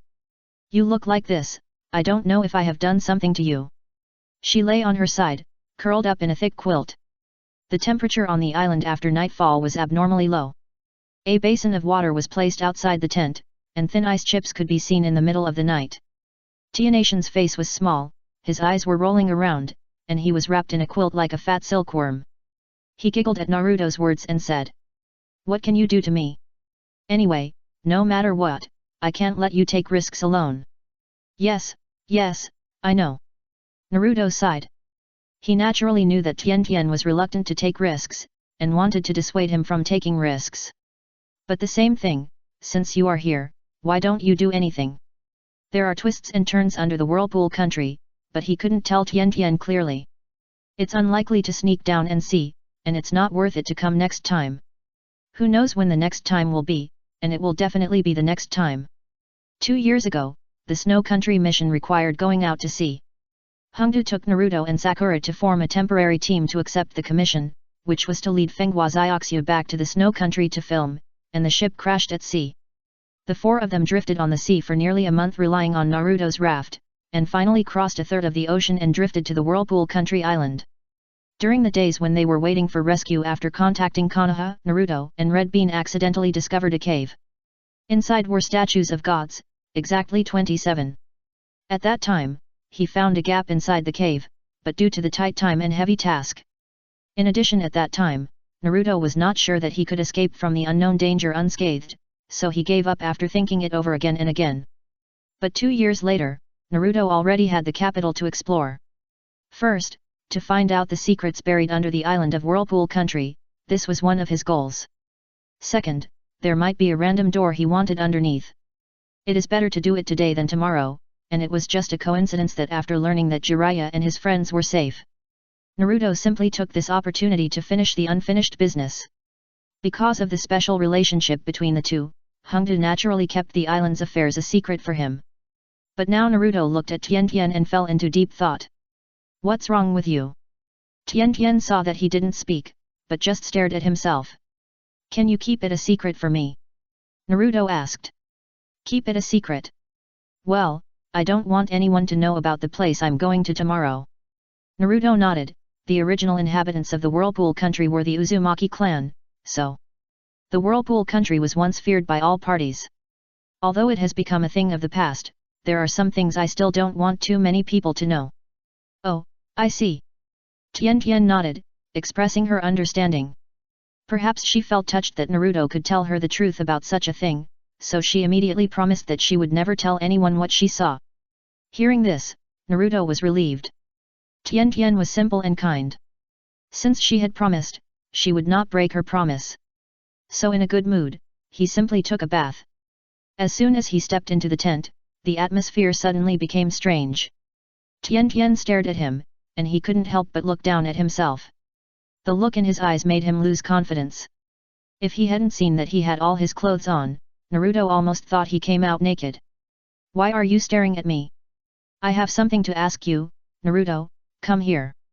Tian Tian actually sat up directly, and stood up with the quilt. Oh, okay. He responded, and lit the fire with a click. He opened a corner of the tent to ventilate, so as not to get poisoned directly when sleeping at night. Finally, he walked to Tian Tian and sat next to her. What's wrong? I want to ask you. Tian Tian looked tangled, which made Naruto's teeth ache. If you have anything, just say it directly, there's no need to do this. He took out a dry towel, wiped his hair with his head tilted, and said comfortingly. Okay, then I'll tell you. Tian Tian hesitated for a moment and looked up and asked, Naruto, you are close to the Hyuga clan, so do you know the person that Neji married? Ninkai. Naruto looked up and down at Tian Tian, making the other party a little uncomfortable. Why are you looking at me? She asked, her face slightly red, like the slightly red picture of being steamed by hot water after taking a bath. Tenten, you don't want to rob the bride, do you? He asked with a strange look. What rob the bride? What nonsense, what are you talking about? Tenten's face was ruddy, and she retorted, I just asked casually, curious. Ningji and I are companions, he got married without saying a word, and there's nothing wrong with being curious, right? That's a reasonable reason, okay. Naruto put the towel away and glanced at Tenten again, I don't know that person, I just met him once. So, Naruto simply repeated what happened to the Hyuga clan recently. Of course, he was very clever to completely get himself out of it. So, you mean that Neji got married to stabilize the Hyuga clan? Tenten was a little dumbfounded. Not really, anyway, he will get married sooner or later. Anyway, he will be selected from the Hyuga clan, so it's better to have a marriage and play some role. Naruto said. But this does Neji like her? Tenten asked again. This? It's hard to say, but she's pretty. Naruto said, I don't know if Neji likes her, but he shouldn't hate her. Besides, the Hyuga main family also needs a reassurance. They can't figure out what Neji means. Now the caged bird is freed, and the number of branch families is more than the main family. If this goes on for a long time, they must not sleep well. It's good news for them that Neji is willing to marry the girl of the main family. After speaking, there was silence in the tent for a while. Tenten lowered her head, not knowing what to say for a while.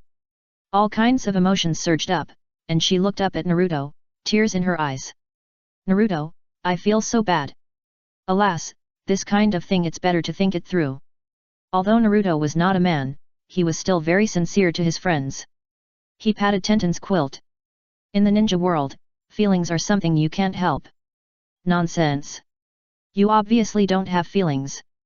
Tian Tian suddenly retorted, catching Naruto off guard. Ah! He was stunned. You and Ino and Hinata. Tian Tian stopped talking halfway, her face flushed, as if she would burn red if she continued. The most important thing is that you and I are willing, and I'm not married. Naruto spread his hands, things like feelings are really beyond your control. I used to be very painful to like two people, but then I figured it out. Since I can't choose, I won't choose. Anyway, we haven't disturbed others, right? Zhang-san once said that as long as he doesn't it is not illegal to get a marriage certificate and marry 18 wives at the same time. Tian Tian. She closed her eyes and said weakly. You are right, this is your private matter, I am sorry. I was too impulsive, I just feel a little uncomfortable, woo, I am sorry. It's okay, it's okay. Naruto comforted. I have always regarded Neji as a partner, and I have always admired him. Tian Tian couldn't hold back her emotions, and tears flowed. From his hard training, to knowing the secrets of the Hyuga clan. After so many years, it is really hard for me to be happy. He has escaped from the caged bird, and he will never be like that in the future. Naruto listened without saying anything, just shook his head, thinking that this bad fate was a pity. Actually, I am also very happy for Neji. After all, he has finally entered a new stage of life. Tian Tian wiped her tears, and her tone gradually returned to normal. Don't you like him? Naruto asked. I like him. Neji is very caring and reliable, just like a brother. Tenten sobbed, Little Lee is actually quite good, and he takes good care of me, but he's a little silly. Naruto looked at Tenten. I always feel something is wrong, but it's okay once you let it go. He didn't know what kind of like Tenten was referring to, but it sounded more like dependence. But Niji really didn't have any other thoughts about Tenten, and the people in Team 3 were all relatively simple. In fact, among the 4 teams, except for Pink Sakura who openly liked Sasuke, the members of the other teams didn't seem to have feelings for their partners. After all, ninjas are not playing house, and there are both men and women in a group of 3. If a ninja has an emotional bond, he will inevitably become irrational when performing a mission. If a partner and lover dies, it is also easy to get stuck and become crazy. For example, Obito who wants to destroy the world for Nohara Rin, and for example there are too many examples, and team members almost never mix personal feelings. Team 7 is a completely special existence, and it is most likely a list of members handpicked by the Sandome. After all, Naruto liked Sakura before, and Sakura liked Sasuke. In some cases, the 2 orphans used Sakura as a medium to build a bond of love. This idea is not bad, but it's a pity that the yellow-haired man has changed. Naruto has no love bond in his heart, and he is not attracted to Sakura. Later, he fell in love with Ino and Hinata, and his relationship with Sakura was even more. Forget it, he is not a real Minotaur, it was just an accident. However, at the moment, he is just comforting Tenten. As for what Tenten means to Niji, he doesn't care, he only cares about tomorrow's trip to the cave. Thank you for accompanying me, Naruto. Tenten wiped her tears. I'm much better, but I feel uncomfortable and a little scared when I think about it. Fear? Why? He asked.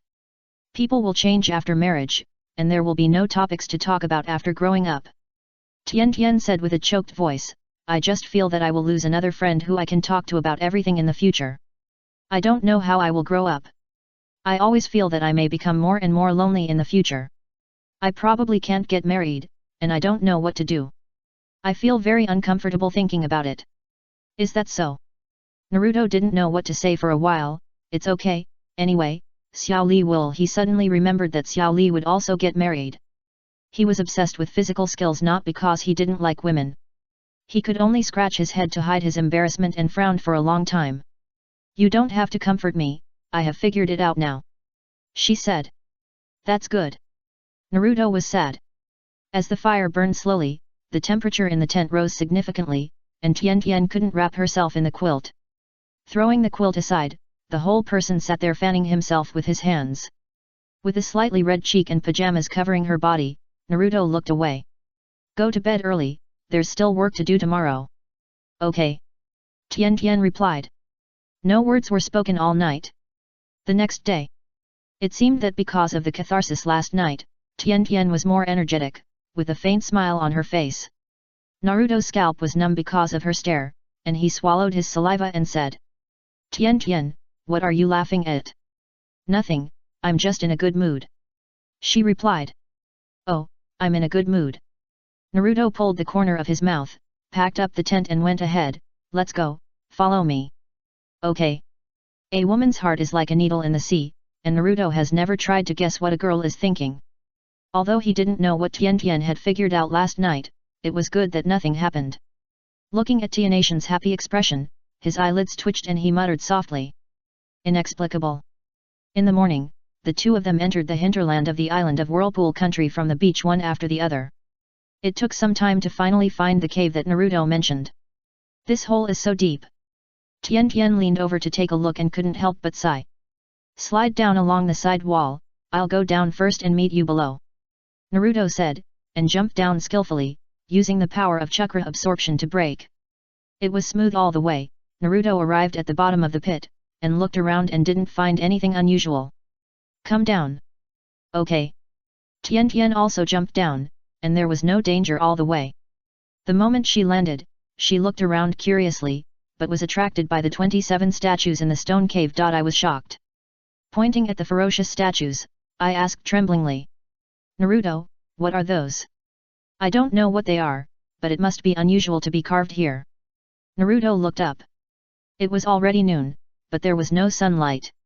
This is a very cold place, with no sunlight all year round. Logically speaking, it doesn't make sense to build this altar here. It's not an altar? What is it? Tian Tian shrank his neck. This place is indeed cold and cold. Good question, I don't know either. Naruto waved his hand, motioning her to follow. Don't ask questions, curiosity kills the cat. Okay. Tian Tian hurriedly followed. Naruto, are you planning to steal something from here? What do you mean by stealing? Can it be called stealing the affairs of my own clan? Naruto turned around and swore, I just came back to inherit the clan property, not to mention I'm the clan leader. Chapter 424 This is obviously a trap, pack it up and take it away. Since the Ninja World War, the Uzumaki clan members died and injured, and their country was destroyed and their families were destroyed early. The sealing technique spread to various countries, and all ninjas learned it. Konoha has the sealing technique, and the other ninja villages have it. Almost every village has the power to seal the tailed beasts. The sealing technique, what a domineering power. So, if the descendants use the things of their ancestors, how can it be called stealing? Naruto said, pulling Tian Tian by the hand, follow me. It's so dark here. Tian Tian felt a blackness in front of her eyes as she entered the cave. Oh, just get used to it. Follow me first, and call me when you get used to it. Naruto said, holding Tianatian's wrist and holding her forward. Naruto, why are you not affected? She asked curiously. I've been here before, and I'm familiar with the road. Naruto said casually. In fact, as long as you squint your eyes before entering the cave, you will adapt to the darkness faster. There is a faint fluorescence in the cave. After walking forward for a while, there is an 8-foot wide gap, which becomes wider as you go down. Naruto stopped in front of this gap. Tian Tian squinted his eyes and finally barely adapted to the darkness. There was a blue light below the gap. Tian Tian looked down curiously and sweat broke out on his forehead instantly. The bottom is unfathomable, leading directly to the deep darkness. I'm not going to be able to understand the depths of the cave. Is it here? Tian Tian asked cautiously. Yes, we have to jump down. He replied. Hearing this, Tian Tian suddenly felt a little confused. These 2 days, she was either digging caves or jumping canyons, which almost made her, a normal person, claustrophobic. Looking at the bottomless darkness below, everyone would be scared. After all, the known horror is not scary, only the unknown is the scariest. The cave entrance is a little small, I won't get stuck, right? She was still struggling with her conscience and couldn't speak properly for a while. Ah! Naruto looked at Tian Tian in disbelief, then looked down at the gap and narrowed his eyes. It seems that there is indeed a narrow place below. But you should be able to do it. I'm not saying that you have a bad figure, you are already very big. It's just that I think both of us can pass through. It's just that when falling, it may require some skills. Forget it, how about you wait for me here? No. Tian Tian shook her head violently, I will go down with you, not stay here. Just follow me, it will be fine. Naruto comforted, we will jump together later, and I can help you halfway. Tian Tian didn't understand what pulling a hand meant, and when she and Naruto jumped together, she understood. In midair, she was pulled over by Naruto. The two hugged each other and passed through the narrow gap cleanly. At that moment, the excitement made Tianatian's heart pounding, and the whole person's scalp was almost numb. He was really daring to jump, almost perfectly passing through the gap. The crack was very narrow at first, and with the howling wind, the height kept falling in a negative number, and the space below became wider and wider. Naruto did not let go of Tian Tian, and kept holding her. He did not have any other thoughts, but it was too dark below, and he could not fly. At this time, if they were separated by accident, they would not be able to find anyone. He took out the headlights, but it could only illuminate the area about 10 meters below. In other words, at their current falling speed, the visibility of 10 meters could not react at all. Tian Tian was a little panicked at first and struggled slightly. When she realized that she was not ready to land in 1 minute, her whole expression became terrified. Not only did she not struggle, but she hugged Naruto tightly. It's not that she has never carried out dangerous missions, but the opponents have always been people, not as terrifying as the experience of the past 2 days. Frequently dealing with dark rivers and caves, only darkness responded to her. This feeling really makes people's adrenaline soar, and they almost want to scream all the time. It was too horrible, far beyond the psychological endurance limit of ordinary people. Even for ninjas, it was the same. Fortunately, Tian Tian held back her screams and made no sound, fearing that it would affect Naruto's judgment. After all, in such a high-speed fall, all factors would become fatal. Fortunately, after a while, the speed of the fall slowed down. Is it the bottom? Tian Tian asked. Almost. Naruto frowned and used the chakra on the soles of his feet to make an adsorption force to slow down. Falling at a high speed, he landed slowly. Naruto came back and left again. Koji's chubby face was squeezed, with a look of resentment. Why didn't anyone tell me? It was because Jiraiya-sama was missing that he left in such a hurry. Kakashi looked hopeless, lying on a stone chair downstairs of the Hokage building with his mind empty. It was finally time to take a break and walk, but he was accidentally caught by the fat boy Koji. Jiraiya-sama is missing.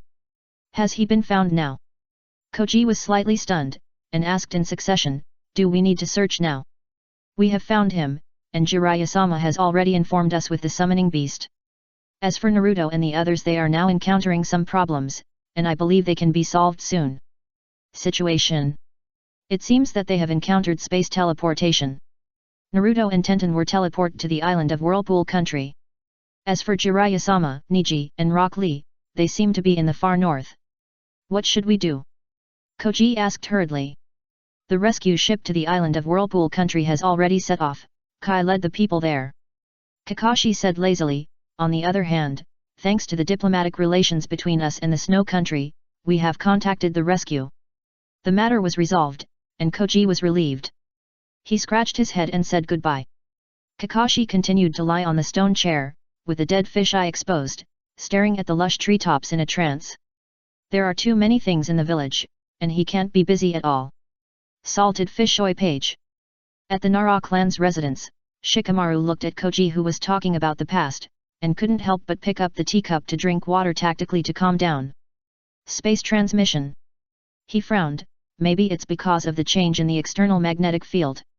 Anyway, it's not impossible for this to happen in the wild. It's quite magical, although they are quite miserable now, either on a deserted island or in the far north. Koji sighed, suddenly felt thirsty, picked up the tea in front of him and poured it into his mouth. Since we have made contact, the problem is not that big. Shikamaru said. The far north. Ah! What a lousy place! Jiraiya cursed, looking at the vast snow in front of him, feeling discouraged. Once this heavy snow blows, I don't know how long we will have to wait. It's okay, Master Jiraiya, Xiao Li said with a smile while holding a frozen fish, we still have a lot of fish in reserve, we won't starve to death here. Hearing this, Jiraiya couldn't help but feel a fishy smell in his mouth. I've almost vomited from eating fish these days, but this damn place seems to have nothing but fish, and there's no way to make a fire. Jiraiya sighed. Ningji looked at the wind and snow and sobbed, his brows slowly frowned. I don't know what happened to Naruto and Tenten. They should be safe, right? They are in the land of whirlpools and have no shortage of supplies. How could they be in danger? Jiraiya said, but if they don't listen to advice and insist on looking for the underwater door, then it's hard to say. Door. Xiao Li scratched his head, raised his thick eyebrows and asked, Jiraiya, were we also sucked in by that door? Not necessarily. There are 2 doors under the river. Ninkai added. How many? Jiraiya suddenly perked up and looked at Ninkai with an unbelievable look. You said there is another door under the river. Yes. Where is it? Jiraiya looked serious. In another river, we passed by it and were not sucked in. Instead, we rushed to the waters where Jiraiya disappeared and were instantly sucked in. Hearing this, Jiraiya stopped talking and held his chin in thought. On the other side, Naruto had been groping at the bottom of the valley with Tian Tian for a long time. The two worked together to grope in the darkness, and 2 rays of light pierced the darkness and moved forward slowly. Just like that, after crawling forward for a long distance, the 2 finally reached the end. A door, the material of which could not be seen. It was quietly embedded in the stone wall, and it could not be found without careful observation. There was no handle on the door, and large patches of strange patterns crawled all over its surface. It looked like obscure text, and Naruto could not see it clearly for a while. Tian Tian looked at him and asked him what to do next with his eyes. Naruto did not hesitate at all. The bottom of the valley was empty, and there seemed to be nothing except this door. It was obvious that this door was an ominous thing, a pure trap. So, he chose to pack it up and take it away. Chapter 425 The Land of Whirlpools, for the destruction of the country but not the destruction of the race. This is a wide valley with abysses standing on both sides, and the vision is blurred. Some lines can be vaguely seen, probably rocks. It's so dark here. Tian Tian said in a trembling voice. Tian Tian, did you hear it just now? Naruto suddenly said. What? Footsteps, there are only 2 of us, how can there be 3 footsteps? He said in a calm voice. Ah. Tianation's face turned pale. Where? Where? There can't be. Haha, how is that possible? Naruto waved his hand disapprovingly and laughed. It won't be a problem if it touches the edge, it will be 404 if there is a ghost. You almost scared me to death, Naruto. Tian Tian breathed a sigh of relief and patted him. You are so annoying, you always lie. Let's go to that door and take a look. Naruto laughed and said nothing. He didn't lie, there was indeed a 3rd footstep.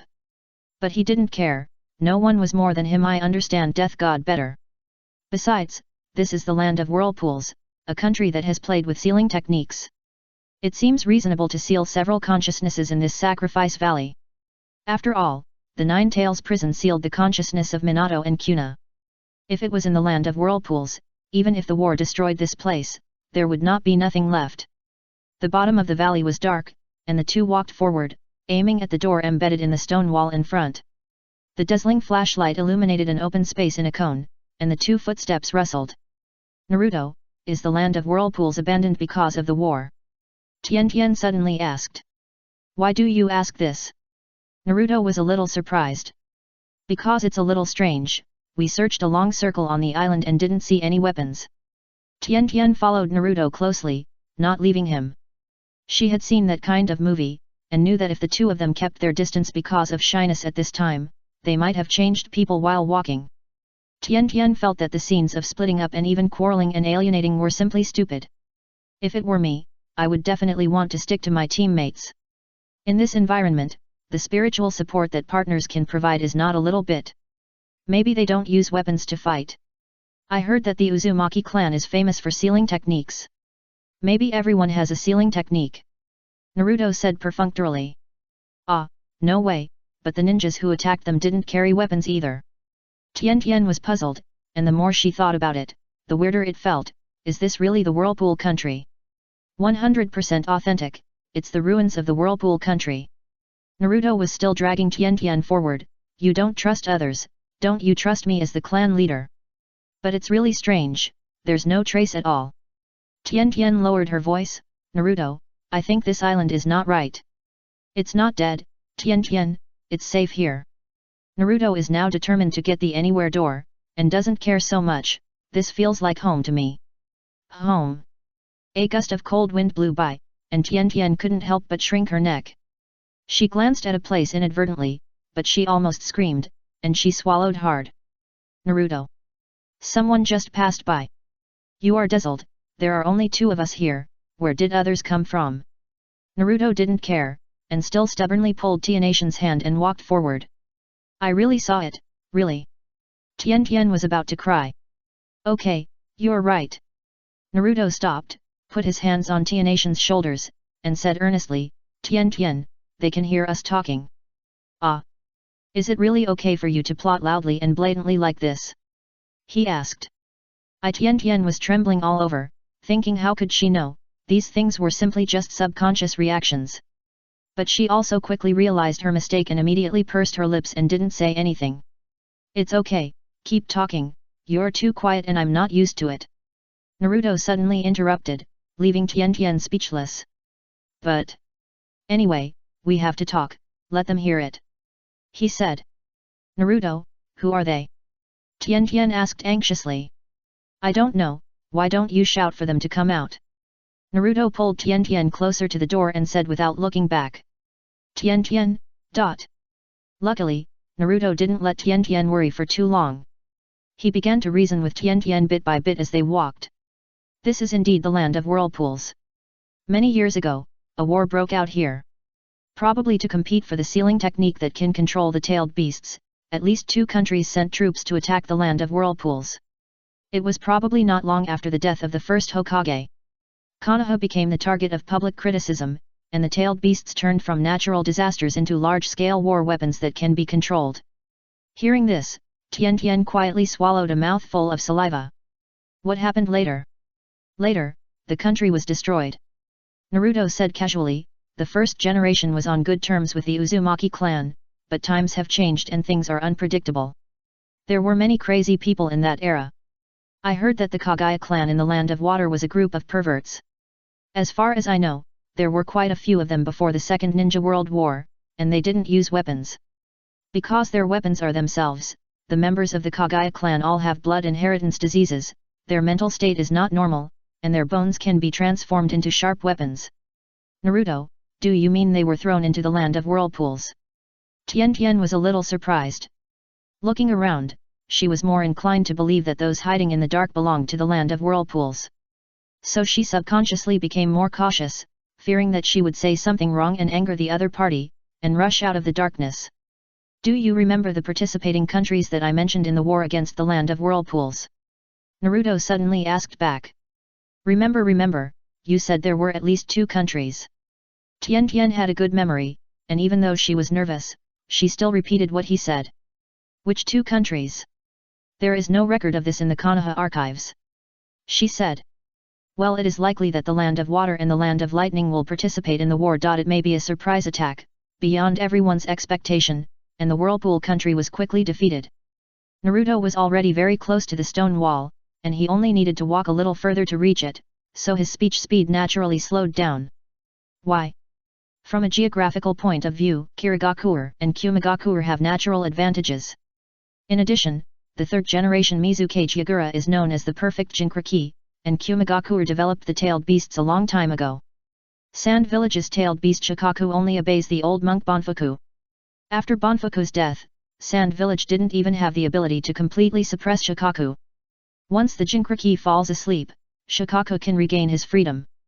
As for Iwagakure, their method of taming the tailed beasts is similar to that of the old monk Banfuku, relying on hard training to get closer to the tailed beasts. Naruto's reasoning was already very clear.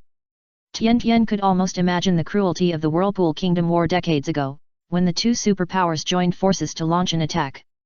The Water Kingdom sent batches of Kagaya clan members, and they only had killing in their eyes. They laughed wildly amid screams and blood, and slaughtered the members of the Whirlpool clan crazily. The Thunder Kingdom is martial. With the help of the Water Kingdom, they landed from the coastline of the Whirlpool Kingdom, almost instantly pushing the small island of the Whirlpool Kingdom flat. We're here. Naruto said, looking up at the stone wall. The door was embedded in the stone wall, and you could see it by looking up. It was about 20 meters away from the 2 of them, and you had to climb up to touch it. Are we going up? Tian Tian asked. Of course. Naruto took a deep breath, turned around and looked at the darkness. Before that, we have to get rid of the large group of troubles following us. When Tian Tian heard Naruto say a large group, she almost exploded. Her body stiffened instantly, like a piece of wood. She almost wanted to turn around uncontrollably, so she did so the next second. Behind her was a dark patch of ink, and after Naruto's voice fell, it was silent for a second. Then, a creaking sound was heard, and the sound was like a tide. Ah! Naruto! Tian Tian was almost scared to tears, holding Naruto's hand tightly, and shrank behind him in panic. Even though Tian Tian had done many dangerous tasks, she was still an 18-year-old girl after all. Facing unknown dangers, it was normal to be afraid. Naruto was much calmer than her, and it was because of this that Tian Tian subconsciously chose to rely on him. From beginning to end, Naruto did not seem to be afraid. They are coming. Naruto was very calm, waving a strong flashlight around. With the help of the flashlight, Tian Tian vaguely saw the horrifying scene that she would never forget in her life. A group of broken corpses were rushing towards the 2 people from the bottom of the valley like a tide. Some people were crawling, some were dragging half of their bodies, and their faces were hideous. The sound of "oh-oh-at-at" was getting louder and louder. Woo-woo! Tian Tian was so scared that she cried, and her legs almost softened and she sat on the ground. This was what she was most afraid of. Tian Tian! Naruto suddenly called her. Ah! Woo-woo-woo, what's wrong? Tian Tian had tears on her face, but she still looked up at Naruto, fearing that he would say something scary again. You stepped on my foot. he said. Tian Tian was stunned for a moment, and when she looked down, she really stepped on Naruto's foot because she was too scared. But it's already this time, why bother with these things? Hearing this, she cried even harder. Naruto had no choice but to forcibly pull Tian Tian away, but the harder he tried, the tighter Tian Tian hugged him. The touch point was full, but Naruto's feet were almost numb. He had no choice but to call up the panel with pain, and he didn't even snap his fingers. Immortal reincarnation. With a rumble, a sharper roar broke out from the huge valley. Countless coffins stood up in front of Naruto, and directly built a wall of coffins. Naruto's face changed, and the chakra in his body, like the sea, was being madly extracted by the ninjutsu of the immortal reincarnation, as if he was going to be squeezed dry in the next second. Fuck. The coffins were still rising up like giant dominoes. The difference was that the coffins stood one by one, almost instantly splitting the corpses into pieces. Bang, bang, bang. The coffins opened one after another, and corpses with complicated clothes broke out of the coffins. There were the Kagaya clan, the Kirigakure ninjas, and the Kumigakure ninjas. They opened their eyes one after another, and their faces first showed confusion, and then bloodthirstiness. Naruto himself did not expect that there were so many corpses buried in this dark valley body. If this goes on, she will have to turn into a human, and immediately ended the impure world reincarnation. Fortunately, there are enough corpses in the impure world, at least they can suppress those inexplicable corpses that appeared from the dark. The two groups wrestled together, like a war. Tian Tian also recovered, and apologized to Naruto with a guilty look. She was not afraid of anything, but those things that would be 404. Fortunately, the other party was just some controlled corpses, and she was finally not so scared. Naruto, what should we do? She asked in a low voice. Don't worry, let's go up first. Naruto looked back at the stone wall behind him. Let them fight for a while, at least we are safe. Okay. Tian Tian really obeyed Naruto's orders this time. After all, at this moment, it was the situation she was least good at dealing with. If she had to deal with it alone, she would probably have fainted from fear. The two climbed up the rock wall little by little, and it didn't take too long. It took a long time to climb to the door. Since there was no protruding rock wall to stand on, he and Tian Tian could only use the chakra of their hands and feet to firmly adhere to the 20-meter-high rock wall. The fighting below was still going on, and it was pitch black and the situation could not be seen clearly. The teeth-grinding sound of fighting was like a tide, echoing in the deep valley for a long time. There are words on the door. Tian Tian suddenly reminded. Do you know it? Naruto turned to look at her, and he simply handed the flashlight over. I can't understand it, you try it. Okay. Tian Tian didn't say anything nonsense, took the flashlight, adhered to the rock wall with one hand, and read it bit by bit with the flashlight in the other hand. This is the language of the Uzumaki clan. The school taught it for a while, and only taught some simple ones. She said, I think it's interesting, and I spent money to learn it for a while. Buy a book? Naruto asked. No, buy some stone tablets scattered in the land of fire. Tian Tian said, the texts recorded on them are more complete, more comprehensive than the books in Konoha. Cash power, hiss. He sighed. Tian Tian ignored Naruto and looked at the words on the door carefully. He read aloud while reading. Senju Hashirama died, and the ally Konoha was weak. In order to obtain the sealing technique, Kirigakure and Kumigakure raided the land of whirlpools. The Uzumaki clan was small in number and the territory was narrow, and the clan members were slaughtered. The Kagaya clan was crazy and did not let go of women and children. There were no survivors wherever they passed. The country was destroyed, and in order not to destroy the race, the clan members retreated to Kamaya. Kamaya should be referring to this place, the pit before we came down. Naruto said, and then asked, are there more behind? Yes, and it seems there are many. Tianation's face was a little ugly. The tribesmen who retreated to Kamaya seemed to have written all the history on this door. Chapter 426 Uzumaki Ashina, why is the only seedling of the Uzumaki clan a yellow-haired man? They recorded it on the door, perhaps because they knew that this door would not fall into the hands of the enemy. Naruto analyzed, after all, our initial location was in the land of fields, and now we have been teleported here. It's possible. Tian Tian frowned and asked, there are a lot of words below, and the bottom one is a little blurry. Do you want to read it all? No, Just pick out some key points. Naruto said, the corpse tied below is still fighting for their lives, and they don't have time to study history. As long as you roughly understand the things on this door, you may know the instructions for use. Yes, Naruto hopes this is an instruction manual. But this world is so super, often things go against your wishes. Tian nodded, his eyes passed over those densely packed words, and directly came to the clearer words in the middle, and read them out after a moment. Sealing techniques are feared by people, and the Uzumaki clan cannot escape the disaster. The next day, thousands of clan members were killed or injured, and only 100 young and strong ninjas, 200 women and 70 children remained. God wants to destroy the country, and we have no choice but to awaken the clan leader Uzumaki Ashina through the impure world reincarnation. Ashina sighed, feeling powerless to save the situation. Young and strong men died tragically, and 200 women knelt on the ground and begged Uzumaki Ashina to seal their bodies with the reverse sealing technique, destroying their souls and not entering the pure land. Enter the impure land with evil, sacrifice Kamiya as the abyss, pull the Kirigakure and Kumigakure ninjas, and the Kagaya clan to be buried with them. Obtained 2 Yellow Springs gates, saved 70 children, and distorted space to teleport to another place. From now on, my clan members do not need to revive the clan, do not need to go home, just live in anonymity. Tian was silent when he read to this point, not knowing how to read on. Alas! Naruto sighed, not knowing what to say. In the face of war, the power of the Whirlpool country is still too weak. Naruto, are you okay? Tian asked worriedly. Ah, it's okay, I just sighed. Naruto responded, are there any more words below? Yes, there are, but they are all names. Tianation's face changed, and he said nervously, it has been marked, and they are all names of ninjas and civilians.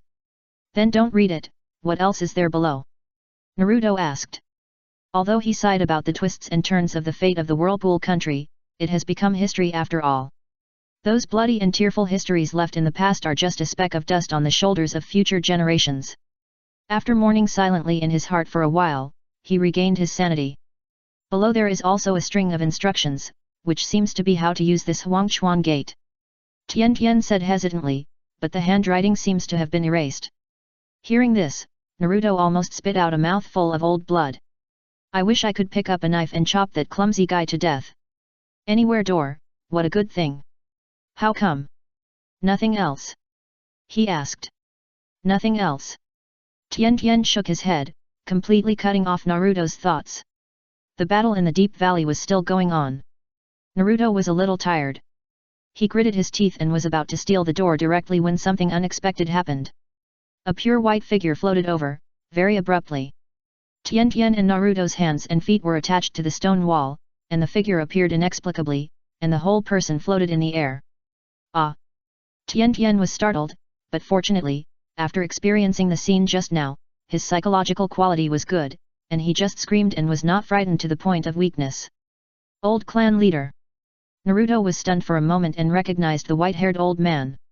He was wearing a white robe with the logo of the Uzumaki clan printed on his chest. His hair and beard were all white and his face was calm. He just stared at Naruto and Tenten. Descendant of the Uzumaki clan. Uzumaki Ashina's remaining consciousness was also stunned for a moment. He looked at Naruto's hair color with some uncertainty, thinking that this yellow-haired forget-it, don't care about these small details. Yes, my name is Uzumaki Naruto, the current head of the Uzumaki clan. Naruto was so excited when he saw Uzumaki Ashina, and stretched out his hand on the cliff to shake hands with Uzumaki Ashina. With tears in his eyes, he looked like a stranger meeting an old friend. This enthusiastic look made Uzumaki Ashina a little confused and caught off guard. Ah, you are the head of the Uzumaki clan. Although he didn't know what the etiquette was, he still stretched out his hand and shook hands with Naruto out of politeness. After saying that, he stared at Naruto's hair color again and couldn't help muttering in his heart. It's good for the Uzumaki clan to be passed down, and there's nothing wrong with this person. But why is the current head of the Uzumaki clan, a yellow-haired one? So weird, damn it. Uzumaki Ashina was still immersed in the shock of the little yellow-haired boy, and Tian was even more dumbfounded. This old man with a white beard who appeared out of nowhere was actually Uzumaki Ashina? The old clan leader? Is this his soul? In fact, this is just a trace of his remnant. His memory state at the time of the fall of the country. He was also a 100% pure ancient man. As for Naruto, he was only excited. He had seen a lot of marginal stories at some point. Oh no, he had read a lot of time travel novels, and he knew the value of the old man with a white beard too well. What kind of instruction manual is needed? Isn't this old man a walking instruction manual? That you don't have to be surprised, this is just my regret. Uzumaki Ashina introduced himself and said kindly, "Can the battle below stop for a while?" No. The smile on Naruto's face disappeared, and his expression changed as fast as a high-speed train. "Old clan leader, I believe you, but you may not know the situation outside now. After the fall of the Whirlpool country, the Uzumaki clan had a hard time living, and they were bullied and exploited in various countries. Later, the war broke out, and now I am the only one left who grew up in Konoha. As the clan leader, I have to be responsible for the Uzumaki clan. I can't let the Uzumaki clan die." On the other side, on the high tower of the rain country. Achu. Achu. Achu. Nagato looked at the rain outside the window and frowned. It seemed particularly cold today. Why are you the only one left?" Uzumaki Ashina was also shocked, and he burst into tears on the spot. God knows what he was crying about. Naruto felt a little uncomfortable with his gaze, so he climbed on the rock wall and changed his hand and asked. "Old clan leader, why are you staring at my hair?" "It's okay, I'm used to looking at people like this." Uzumaki Ashina was also very steady.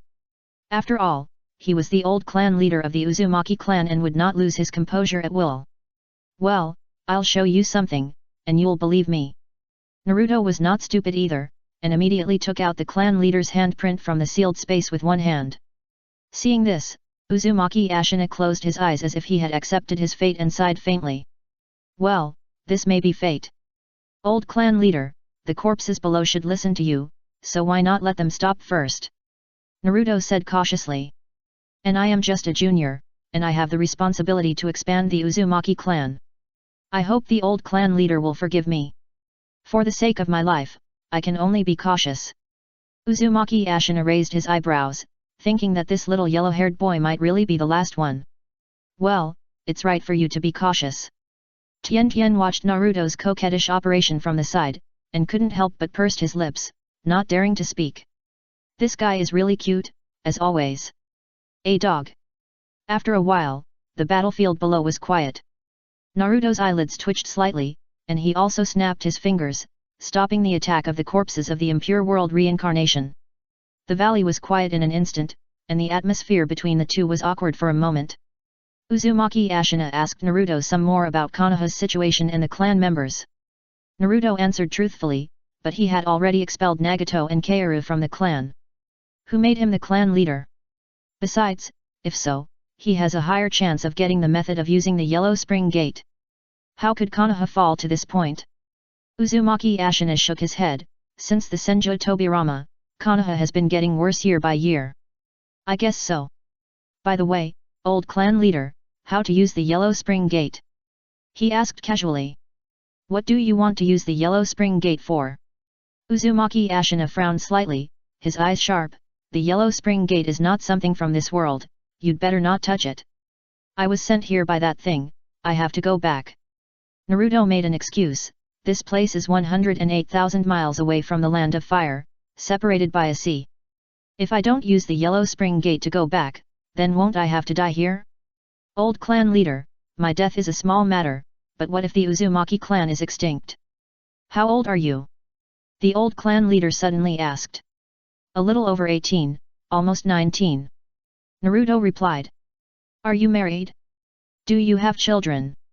Uzumaki Ashina asked again, how many do you have? What do you look like? What's the color of your hair? Oh! My god, Naruto was dumbfounded. That old clan leader, the rules outside have changed. In the Land of Fire, people must be 18 years old to get married, otherwise they will be 4 anyway, it's too early for me. Hurry up! He said. Ah, okay. Naruto tried to change the subject, that how about the Yellow Spring Gate? Is this one beside you yours? Uzumaki Ashina looked at Tenten again, when are you getting married? How many children do you plan to have? I don't. Tenten was about to explain, but was stared back by Naruto, I don't want to have too many children, 2 will be enough. Alas, the Uzumaki clan has suffered a great disaster, 2 are not enough. Uzumaki Ashina shook his head, feeling sad, which made Naruto feel upset. He finally understood that this old man was talking nonsense and was not going to tell him how to use the yellow spring gate. Forget it. Naruto gritted his teeth and sighed. Hearing this, Uzumaki Ashina showed a relieved smile on his face, coughed and said. It's good that you understand. I'm doing this for your own good. This Huangchuan gate does not come from this world. It is too dangerous. If you abuse it, you will only kill yourself. Old clan leader, you misunderstood. Naruto frowned and whispered, I plan to take Huangchuan gate away, even if I can't use it. How can I take this Huangchuan gate away? Haha, young man, don't be too, Uzumaki Ashina said with a smile. But just halfway through the words, the smile froze on his face. Naruto directly opened the 4-symbol seal, and his palm generated a strong suction force like a black hole. With a bang, Huangchuan gate was immediately shaky. The Huangchuan gate was surrounded by white light, and it seemed to be activated. But no matter how it flashed, it couldn't escape, but instead got out of the rock wall little by little. What's wrong with you? Is this the 4-symbol seal?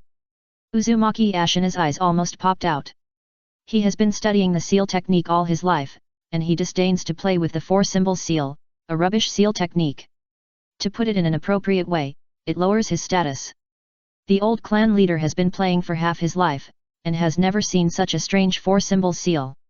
The seal is still the same seal, but he doesn't recognize it. It's so weird. He widened his eyes, as if he saw a young model wearing cosplay. He didn't want to see it but couldn't help looking at it. Yes, old clan leader, I'm going to decide on this door. Naruto said, no matter what, without this door, it will be difficult for me to expand the Uzumaki clan. It has come to this point, and Naruto still remembers to fool Uzumaki Ashina. The old clan leader looked tangled, and his grey beard fluttered in the wind. Finally, with a crash, the yellow spring gate could no longer hold on and collapsed directly. Uzumaki Ashina's pupils dilated slightly. He had no time to speak. He could only watch the yellow spring gate being sucked in by the yellow-haired man and taken away directly. No. The old clan leader sighed and looked at Naruto helplessly, I'm doing this for your own good. The yellow spring gate will affect people's spirits. If you are teleported once, it may not be a big deal. If you use it as a ninja tool, I'm afraid it won't take long, people may not be able to survive. It's okay, just tell me directly. Naruto didn't waste any more words, looking like he didn't want to talk anymore. Anyway, I took the gate with me, right? Hearing this, Uzumaki Ashina looked at Naruto deeply. After a long time, he breathed a sigh of relief and spoke. Forget it, since you are the only member of the Uzumaki clan. This gate. Uzumaki Ashina told Naruto how to use it. The principle was also very simple. Apply blood on the gate and then make a seal. Only the blood of the Uzumaki clan can control the yellow spring gate and not be teleported at will. After hearing this, Naruto finally understood why he was sent here. The blood of the descendants of the Uzumaki clan, I don't know how much blood is needed. If it is really not enough, you can also go to the rain country to borrow some from Nagato, which should not be a problem. As for the one next to Suzuki, forget it, it's not easy to deceive. Chapter 427. I originally thought that Senju Tobirama was invincible, but I didn't expect that someone was more brave than him. Uzumaki Ashina was also a little speechless. He never thought that this guy could forcibly take away the yellow spring gate. This thing is not an ordinary ninja tool. This is a prop thrown by the god of death, comparable to the 6 ninja tools of the hidden cloud village. But it's too late to say anything now. The other party has privatized the yellow spring gate. He is just a regret, and the other party is the only seed of the Uzumaki clan. At the moment, he has no choice at all. Is he going to embarrass the descendants of his own clan? He is just a regret, left in the deep valley. As for the purpose, he himself couldn't explain it clearly. Maybe it was to guard the yellow spring gate, or maybe it was to wait for a certain day to come. Alas, the Uzumaki clan can't escape the destined disaster after all. Uzumaki Ashina sighed, and didn't want to continue talking nonsense with Naruto. After all, he is old and wise, and he can see at a glance that Naruto is not an easy person to deal with. They are foxes of 1,000 years, and they are still talking about Liaozai, so he just said it bluntly. If there is hope, it would be best if you can revive the Uzumaki clan. After speaking, Uzumaki Ashina's figure gradually became illusory, and his voice became lower and lower. Finally, with a kind smile, he turned into a light spot and dissipated. Following Uzumaki Ashina were the corpses in the deep valley. Naruto and Tsunade looked at each other, and no one wanted to go down immediately. All is fair in war. After a long while, they made sure that nothing happened, and then they slowly jumped down from the rock wall. What is this? Tian asked. After knowing everything that happened, she was no longer afraid of this unfamiliar valley. It's probably a last wish, about having children or something like that. Naruto's eyes were subtle. For some reason, Tian remembered the lie she had just told. She felt a little awkward when she lied to the old patriarch that she had 2 or 3 children, but fortunately Naruto didn't mention it. Then Tian looked at Naruto. Me? What does his last wish have to do with me? Naruto showed a matter-of-fact expression and shook his head. It is very stupid to make unclear promises. I have no reason to be responsible for them.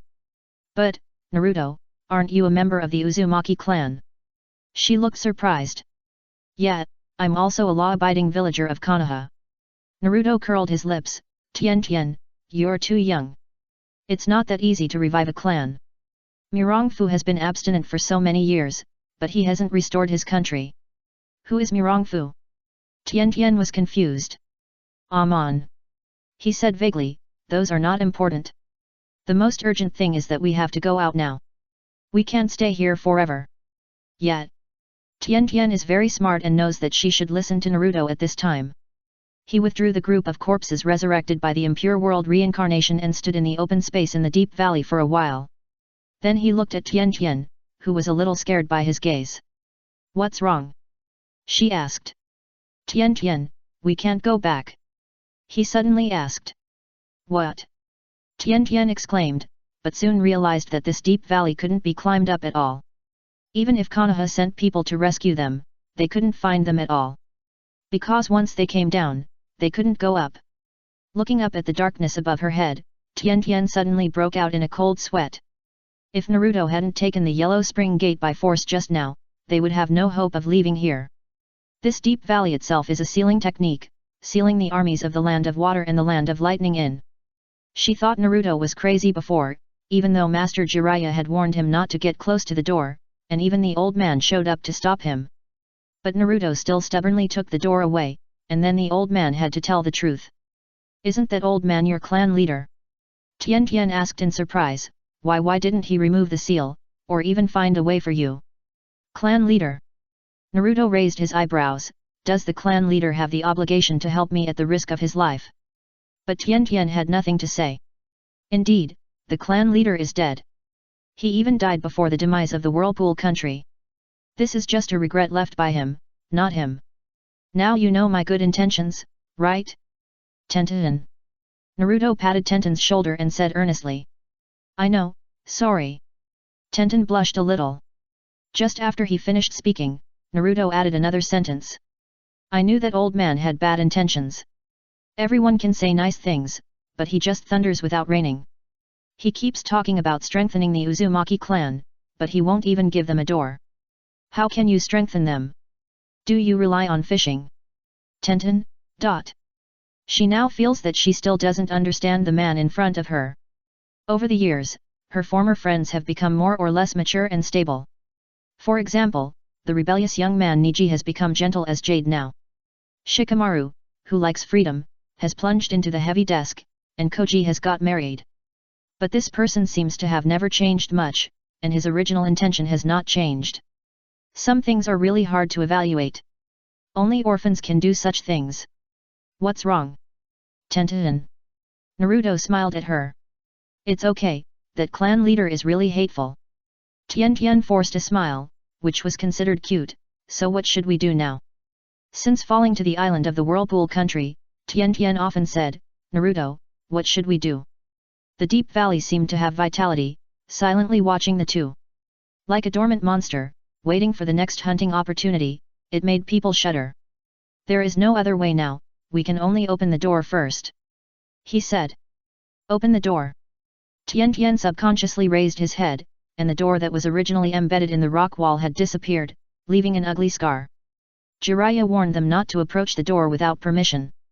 What others say may not be right, and the lustful sage does not understand what this door is. Naruto explained, maybe he doesn't understand it as well as we do. There is no other way now, we can only take a risk and try it. Tien Tien nodded. According to the method given by the old clan leader, Naruto understood it clearly and immediately released the yellow spring gate. The yellow spring gate, which stood 5 or 6 meters high, was indeed quite shocking. Immediately, Naruto cut his finger with a kunai and smeared the blood on the door. Perhaps sensing the blood of the descendants of the Uzumaki clan, the yellow spring gate creaked as if it had come alive. The golden light moved on the pattern on the door, like a surging golden carp. Tien Tien looked at the door nervously, her hands tightly clenched together. She had experienced the danger of this door. Even though Naruto looked confident, she was still not sure whether the door could be opened. Even if the door was opened, what was behind the door? Would it be another deserted island, or even more dangerous place? Just when Tien Tien was feeling uneasy, the door cracked with a sound. And Naruto, who was opening the door, had a complicated expression, not because it was difficult to open the door. But he finally understood why the old patriarch had a complicated expression when he saw him take away the yellow spring gate. It was a look of shock with a hint of relief, as if he was afraid that his descendants would die, and that they would be too rebellious, especially when they were suspected of being yellow-haired. As soon as he got started, Naruto found that the yellow spring gate was indeed rebellious, and he could choose the coordinates freely. The only drawback was that it was not accurate, and sometimes there might be accidents. He first located Konoha and planned to open the door directly. But with a casual glance, he accidentally saw a symbol with a sun pattern. Almost as soon as he thought about it, the sun symbol lit up instantly. Seeing this, Naruto's eyelids jumped and he thought to himself. What good thing is this? No, we have to try. At the same time, strange phenomena appeared in the sky above Kumagakure, Sand Village, all the ninja villages. Golden clouds circled in the sky and formed a circle. It was as if a door opened in the sky and something was about to fall from the sky. This scene immediately alarmed the top leaders of the major ninja villages, and they all put down their work. Kumagakure. What is that? Samui squinted his eyes and looked at the golden circle that suddenly appeared in the sky. He had a bad feeling. I don't know, maybe it's a call for something.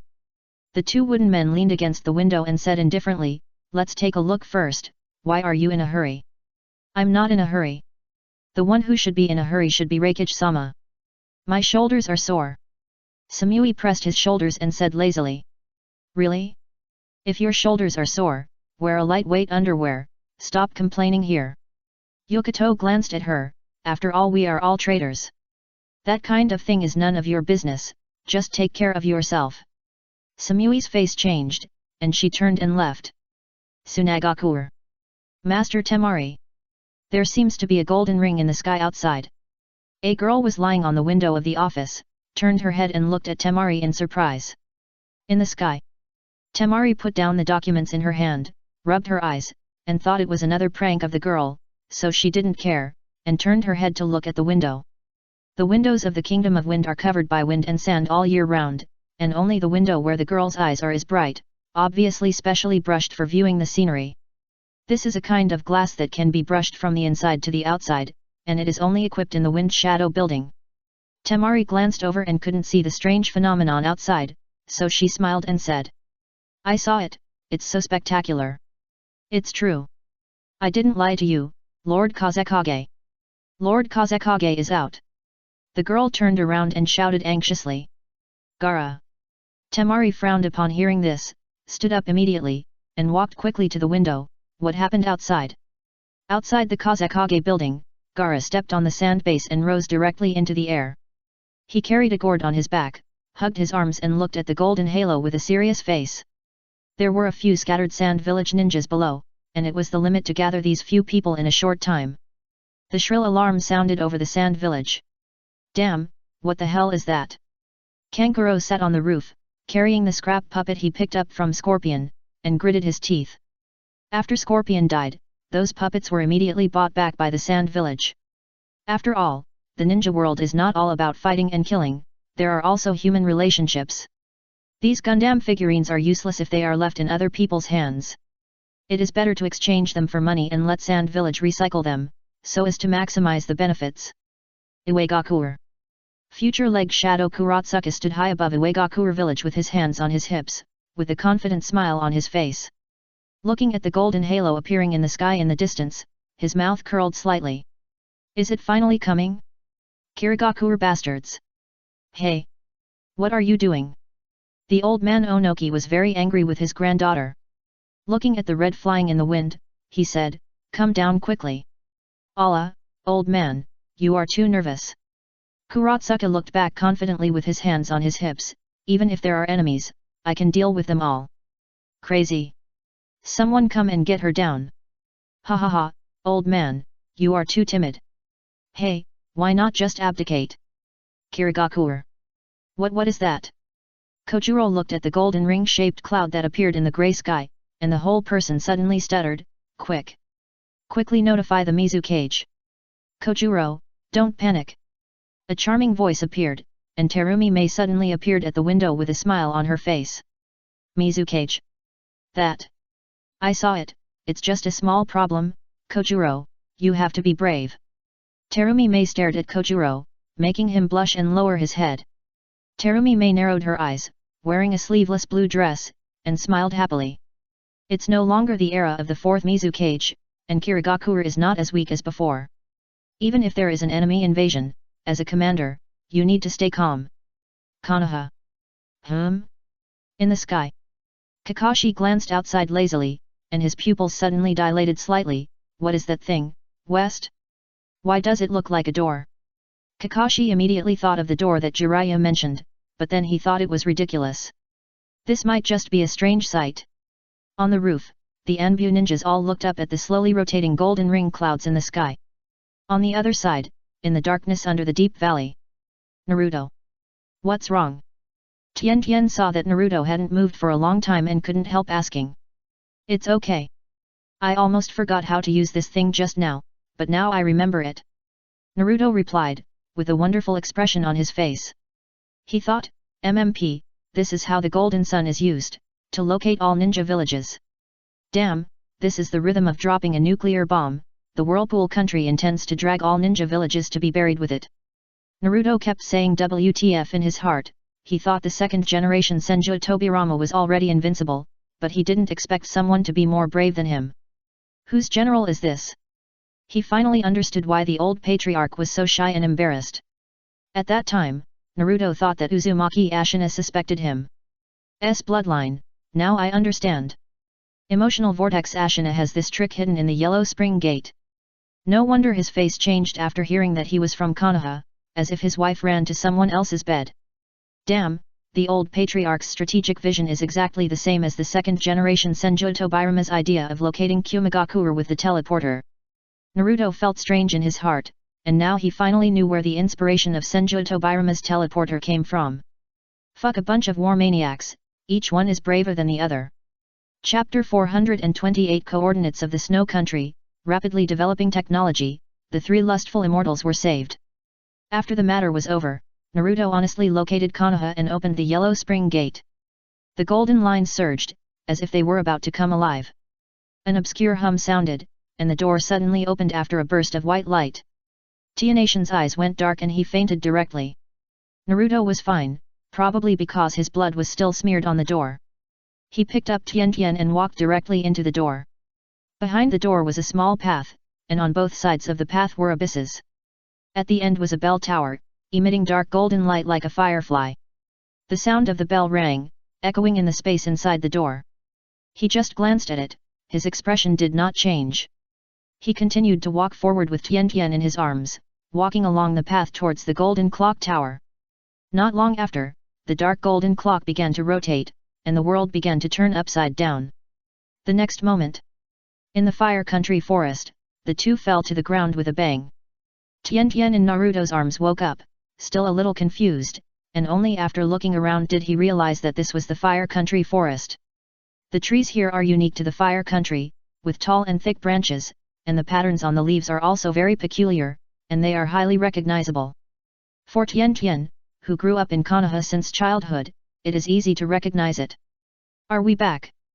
Tian Tian asked in surprise. Yes. Naruto nodded and spread his hands.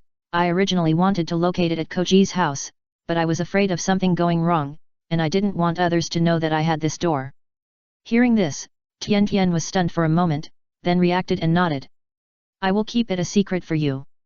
She was used to Naruto's inhuman remarks. If they were located at Koji's house, it would definitely cause an investigation by the Anbu.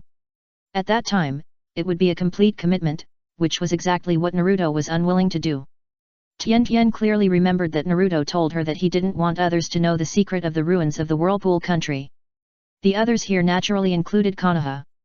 That's good, you go back to Konoha first. Naruto said, please report safety to Kakashi for me, I still have some things to do now. Where to? Tian Tian asked. The snow country, the far north to pick them up. He replied. The far north? Tian Tian realized that Naruto could travel freely, but she didn't know why her first reaction was that this man would be lawless in the future. Perhaps because she knew Naruto too well, this idea came to her mind almost immediately. But looking at Naruto's sincere eyes, the girl couldn't help feeling guilty. Perhaps she had some prejudice against Naruto. He took the risk to bring her back, but the first thing he thought about was to bring back Jiraiya and the others. And Naruto had said before that he didn't want to expose the secrets of the Whirlpool country, lest a group of people flock to the island ruins of the Whirlpool country again. This almost made Tian Tian subconsciously think that Naruto would not risk exposure and run to the far north. Perhaps this door can't reach the far north, and there may be some kind of distance limit. I'm sorry, Naruto. Tian Tian apologized sincerely. Hey? What are you apologizing for? Naruto was startled, looked up and down at Tian Tian, a little confused. What did you do? But then he waved his hand. Forget it, these are not important, I'm leaving first. After saying that, he went straight through the gate without any nostalgia. Every day, he watched the yellow spring gate disappear without leaving any trace. Even if he had seen it once, he was still shocked. He was a little envious, thinking that it would be great if he also had a divine treasure. With a sigh, she shook her head and muttered to herself. Forget it, I still don't want to think about it. The divine treasure will not fall from the sky out of thin air. After saying goodbye to the little rich woman for the time being, Naruto directly located the yellow spring gate in the snow country. He didn't know the coordinates of Jiraiya and the others, so it was completely useless to locate the far north. When can we use satellite communication? What a broken place this is. Naruto muttered to himself, and the world slowed down again after entering the gate. Slowly walked towards the dark golden bell tower. He needed to go to the rooftop and activate the bell tower, and the space would begin to distort in the next moment. Snow country. Fenghua Xiaoxu leaned on the throne, drowsy. Her face was cold, like the white snow that had disappeared for many years in the snow country, and her face was not that kind of gentle temperament. The windows of the hall were open, and the outside of the palace was no longer icy and snowy, but flowers and sunshine. After the floor heating was turned on, the glaciers of the snow country melted for thousands of years, and the 4 seasons were like spring. There was a noise outside the hall, and she opened her narrow eyes with red phoenix tails, showing laziness. What happened? Hurry! The guard ran in, almost fell down, and shouted to Fenghua Xiaoxu on the throne. Queen, Naruto-sama is here. What? Fenghua Xiaoxu was stunned for a moment, and her mind instantly recalled a night of parting, and the man hummed and left like that. And she herself waited here for an illusory promise for an unknown period of time. 3 years passed, and then another 3 years, and he finally came. Where is he? Fenghua Xiaoxu stood up instantly. In the side hall. The guard lowered his head and answered. The palace of the snow country is very large, and there is a long way from the main hall to the side hall. Fenghua Xiaoxu walked down the stairs quickly. This palace is not where she works, but she occasionally rests here. After all, this is the last thought her father left her, and resting here will make her feel relaxed. At first, Fenghua Xiaoxu just walked quickly, then trotted, and finally threw away the shoes that were in the way, holding the hem of her skirt, running faster and faster. Finally, she arrived at the side hall and saw Naruto as expected. To be precise, it was Naruto who had grown up, taller, and with a smile on his face that was not sunny.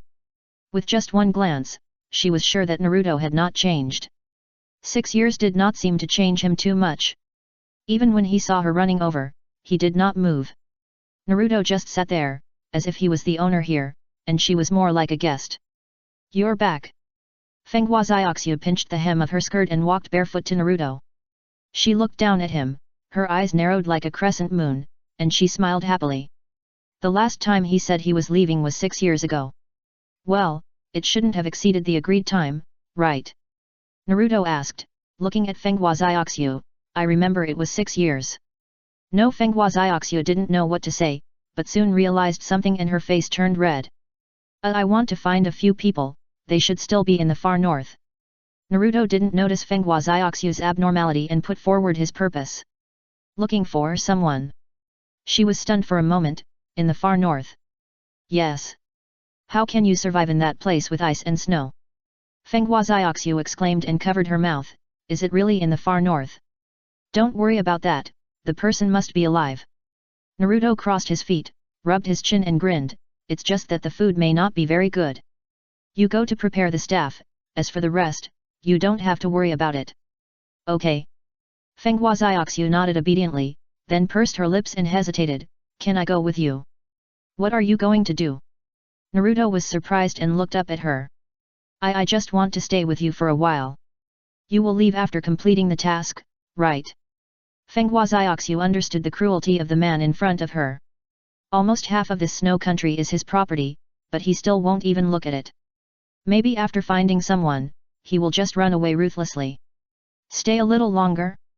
Naruto frowned, it may not be long enough for a little while. Let someone prepare the rescue tools first, and we'll talk about the rest later.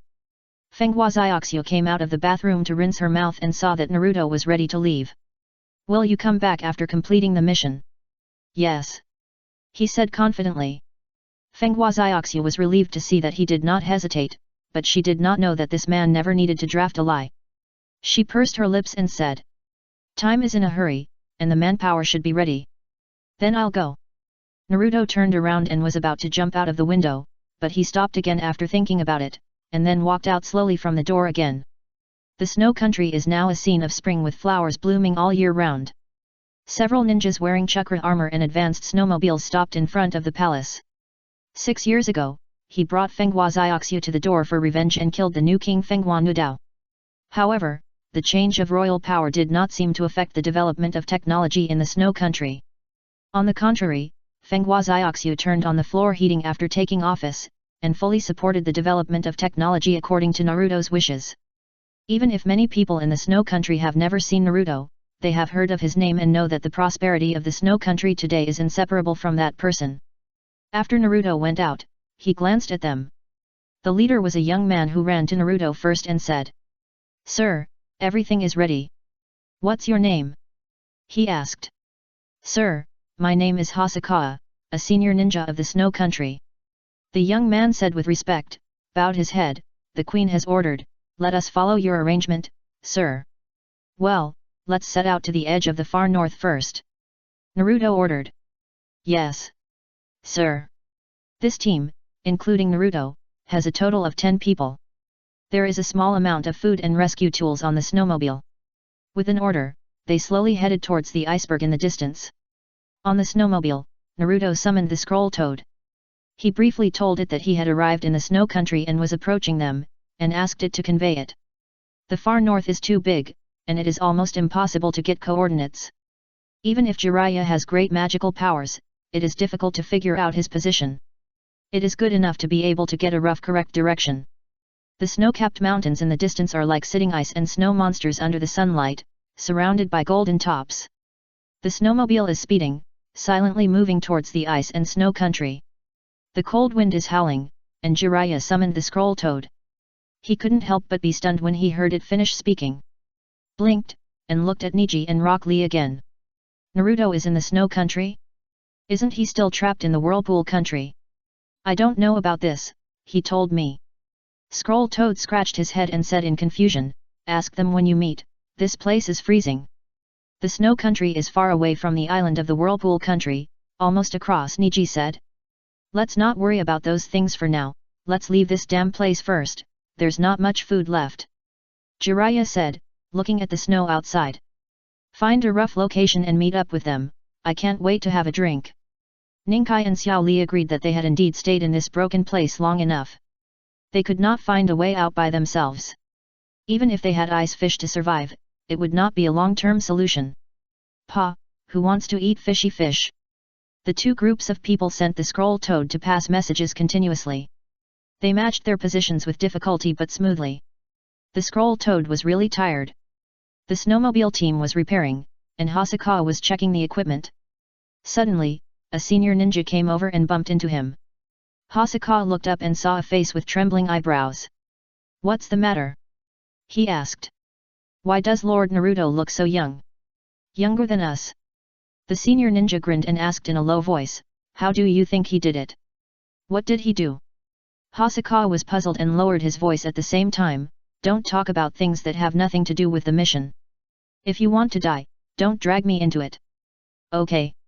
The Jonin left in anger. Hosokawa frowned slightly. Although he didn't say anything, he knew what his teammates wanted to ask. The kingship of the Snow Country was changed 6 years ago, and 6 years ago that man was just a teenager. The kingship of the Snow Country was overthrown, and even in all aspects including economy and technology, that man invested money. The idea they accepted was loyalty to the queen, loyalty to Naruto's technology. The kingship is indeed formidable, but the ninja village is also subject to military expenses. Such a large sum of money is definitely not something a wandering queen can come up with. In addition to the various rumors about Fenghua Xiaoxiu and that man, the people of the Snow Country have a different understanding of Naruto. It also stayed at the level of rich people and powerful ninjas. But until today, the members of the search and rescue team discovered that the legendary Naruto was just a young man of the same age as them. Naruto looked tall and big with blonde hair. But he didn't seem to be a man with 3 heads and 6 arms, and he didn't speak with much style, just like an ordinary person. The more so, the more people couldn't understand. I only knew that the young man in front of me did have a special relationship with the queen, otherwise she wouldn't send a team of Jonin to search for people. The convoy continued to set off. Naruto leaned on the snowmobile, listening to Hosokawa talking about the development of technology in the Snow Country and felt drowsy. Finally, at a certain moment, someone shouted. "There are people ahead. We found them. Over there. Go over. That's a canyon over there, we can't get through, we have to go around." Hearing this, Naruto suddenly woke up, squinted his eyes and looked around. As expected, he saw 3 figures in the distance, but because there was a cliff in front, he had to take a detour. Fortunately, it didn't take much time for the convoy to reach the other side. Naruto immediately took out the prepared onion agent and smelled it, and his eyes suddenly turned red. As soon as he got off the car, Naruto was the first to stumble over, pulling the 3 people's embarrassed sleeves and choking with sobs. "Finally found it, you have suffered." The Snow Country senior ninja Hosokawa was watching from a distance, with mixed emotions. He suddenly wanted to have a cigarette. This person is a complex person. Chapter 429 Only a little flame is needed to transform the ninja world.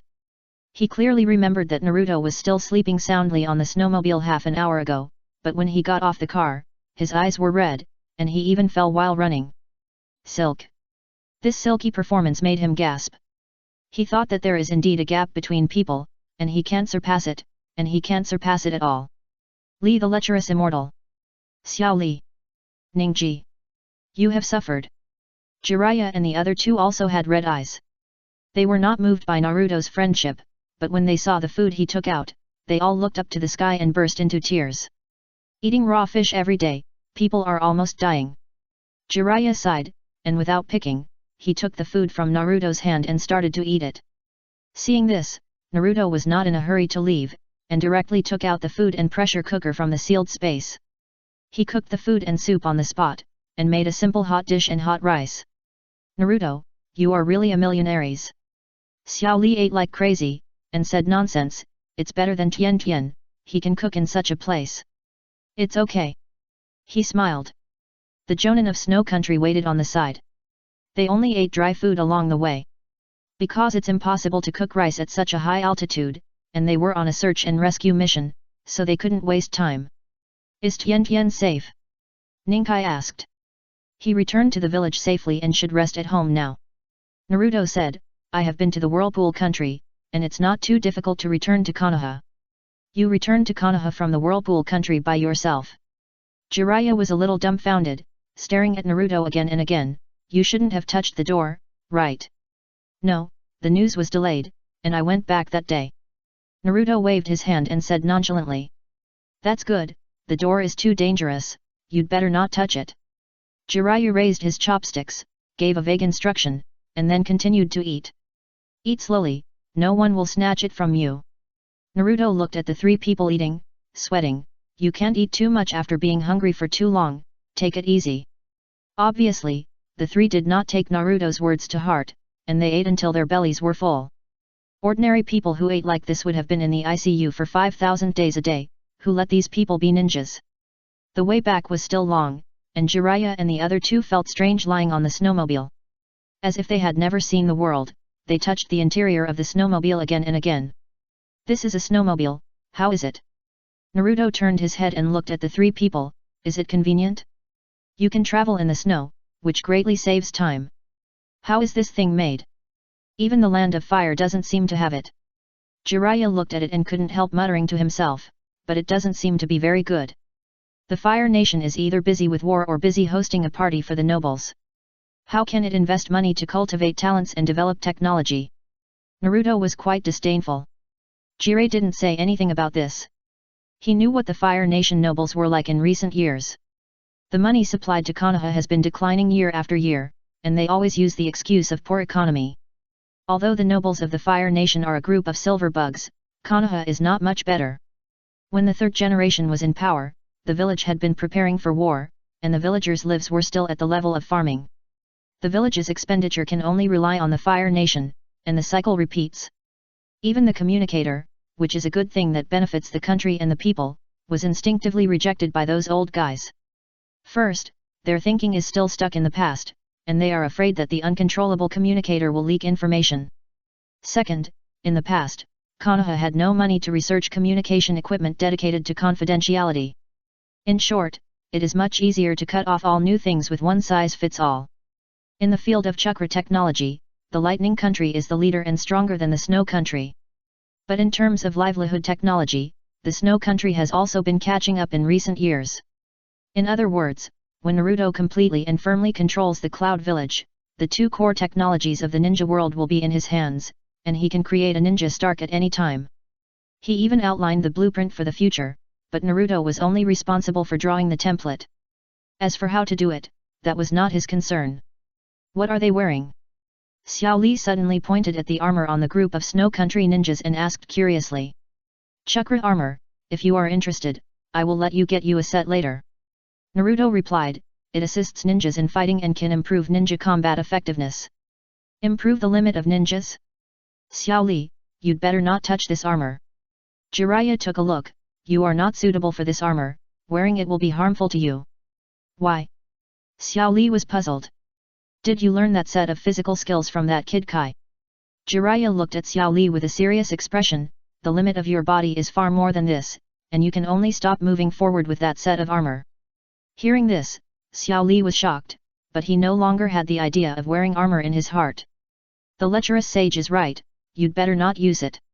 Naruto waved his hand nonchalantly, without looking back, but if you are just curious, you can still give it a try. Forget it, I won't try it. Xiao Li waved his hand and said. The Snow Country Jonin who was in the driver's seat heard that they looked down on his armor so much, and he couldn't help feeling a little unhappy in his heart. He wondered who these people were, and they didn't even try the chakra armor and asserted that the armor was not good. But he only complained a few words in his heart, and didn't show it on his face, let alone make trouble. Since he was assigned by the queen to perform the task, he must have a brain. He knew that he couldn't bump into the guests, even if the other party was just a group of genin, he had to be respectful. Not to mention dissatisfaction, even if the other party wanted to compete, he must lose beautifully. Even though he was just a half-grown young man, he also understood that the world was not about fighting and killing, nor was it about dignity and face, but about human relationships. Ningji stared at the snowmobile for a long time, and then looked at the chakra armor worn by the other party, and suddenly felt that Konoha's technology was indeed too backward. Naruto, do you have a good relationship with the people of the Snow Country? Ningji suddenly asked, why do they seem to be following your orders? It wasn't that Niji discovered the blind spot, but Jiraiya and Rock Lee hadn't recovered from the surprise of eating hot meals and snowmobiles, so they forgot to ask. Hearing this, Jiraiya and Rock Lee looked at him. Well, I have some personal investments here. By chance, I took over the mission of the Snow Country before, and took advantage of the change of royal power to make some investments. With his brother-in-law present, Naruto said evasively. You know about investment? If you sow a little seed everywhere, there will always be a place where it will sprout. The Snow Country is one of them, so I have a certain say here. Isn't this just a local noble? Jiraiya took a breath of cold air. He didn't expect his apprentice to be so fancy and become a noble at such a young age. You can't say that. The Snow Country is located in a remote area. He frantically tried to make up for it. Ahem, that I can't live there permanently, let alone come here every day, right? So, this is just a place with relatively rich investment returns. Yet, Niji didn't find anything unusual. You are still a very creative kid. You can even have such an idea. Jiraiya sighed, and his attitude changed again when he looked at the snowmobile. So, this is just a place with relatively rich investment returns. Yet, Niji didn't find anything unusual. You are so creative. You can even have such an idea. Jiraiya sighed, and his attitude changed again when he looked at the snowmobile. This car is really good, can you bring it back to Konoha? Didn't you just say that this car is just so-so? Naruto was surprised and looked back at Jiraiya. I heard it with my own ears, don't quibble. This I'm just joking. If you bring this thing back, I can only play with it in Konoha. Jiraiya said with a smile, looking playful. I remember you can store things, how about bringing one back? You can, but it's not necessary. Naruto smiled, sexy immortal, this is a snowmobile, let someone get you a better one later. He didn't lie to Jiraiya. With a snowmobile as a template, it's not a problem to make a car with the technology of the Snow Country. Even when he controls Kumagakure in the future, new energy electric cars can come out. The anime world doesn't need any logic. As long as there is fire, thousands of civilizations can burst out. When Naruto thinks of the relaxed and comfortable life in the future world, even he is a little yearning. This world is broken and should be transformed. Several people huddled in the snowmobile, talked excitedly for a while, and then went to rest. The way back was long, and they rested for a few times in the middle. It was late at night when they arrived at the Snow Country. Naruto arranged accommodation for each of them, and deliberately set their accommodation far away from the Snow Country Palace to avoid revealing his tracks. And he continued to do his unfinished work. Chapter 430 Some Things That Will Not Be Regretted. Jiraiya still chose the same path. Under the moon, the forest tops were quiet. Fenghua Xiaoxiu lay contentedly on the bed, her eyes narrowed into a slit, her expression lazy. After hesitating for a while, she reached out to the mirror beside the bed, her jade arms as straight as a line. The color was like hot milk, and every move seemed to be about to spill out. Awake. Yet. The voice seemed to be squeezed out of her throat, with a heavy nasal tone. The light in the room was very dim, and her mind was dizzy. She opened her eyes and found that the other party seemed to be leaving. It was the second half of the night, and it was not yet dawn. Are you leaving? Her voice was a little hazy, and she seemed very tired. Well, you have a good rest. Naruto replied to her, turned around and looked at her, and stayed on Fenghua Xiaoxiu's delicate body for a moment. It was only this moment, and as the door creaked shut, the bedroom fell into silence again. The dim bedside lamp illuminated a corner, Fenghua Xiaoxiu's back was tense, and she pursed her lips and looked at the closed door in silence. After a long time, she suddenly loosened it and sighed softly. Fenghua Xiaoxiu was wearing a wine-red pleated nightgown, and the shoulder straps slipped off, falling on the messy snow-white bed, like a plum blossom blooming in the snow. The next day. Turn the steering wheel to the left. Turn it to the left. Damn it, Xiao Li, you turned it again. Who are you going to kill? Xiao Li scratched his head. Hit me to the left? Turn the steering wheel to the left. Naruto collapsed, covering his head. Good brother, I'm driving. Don't look at me, look at the road.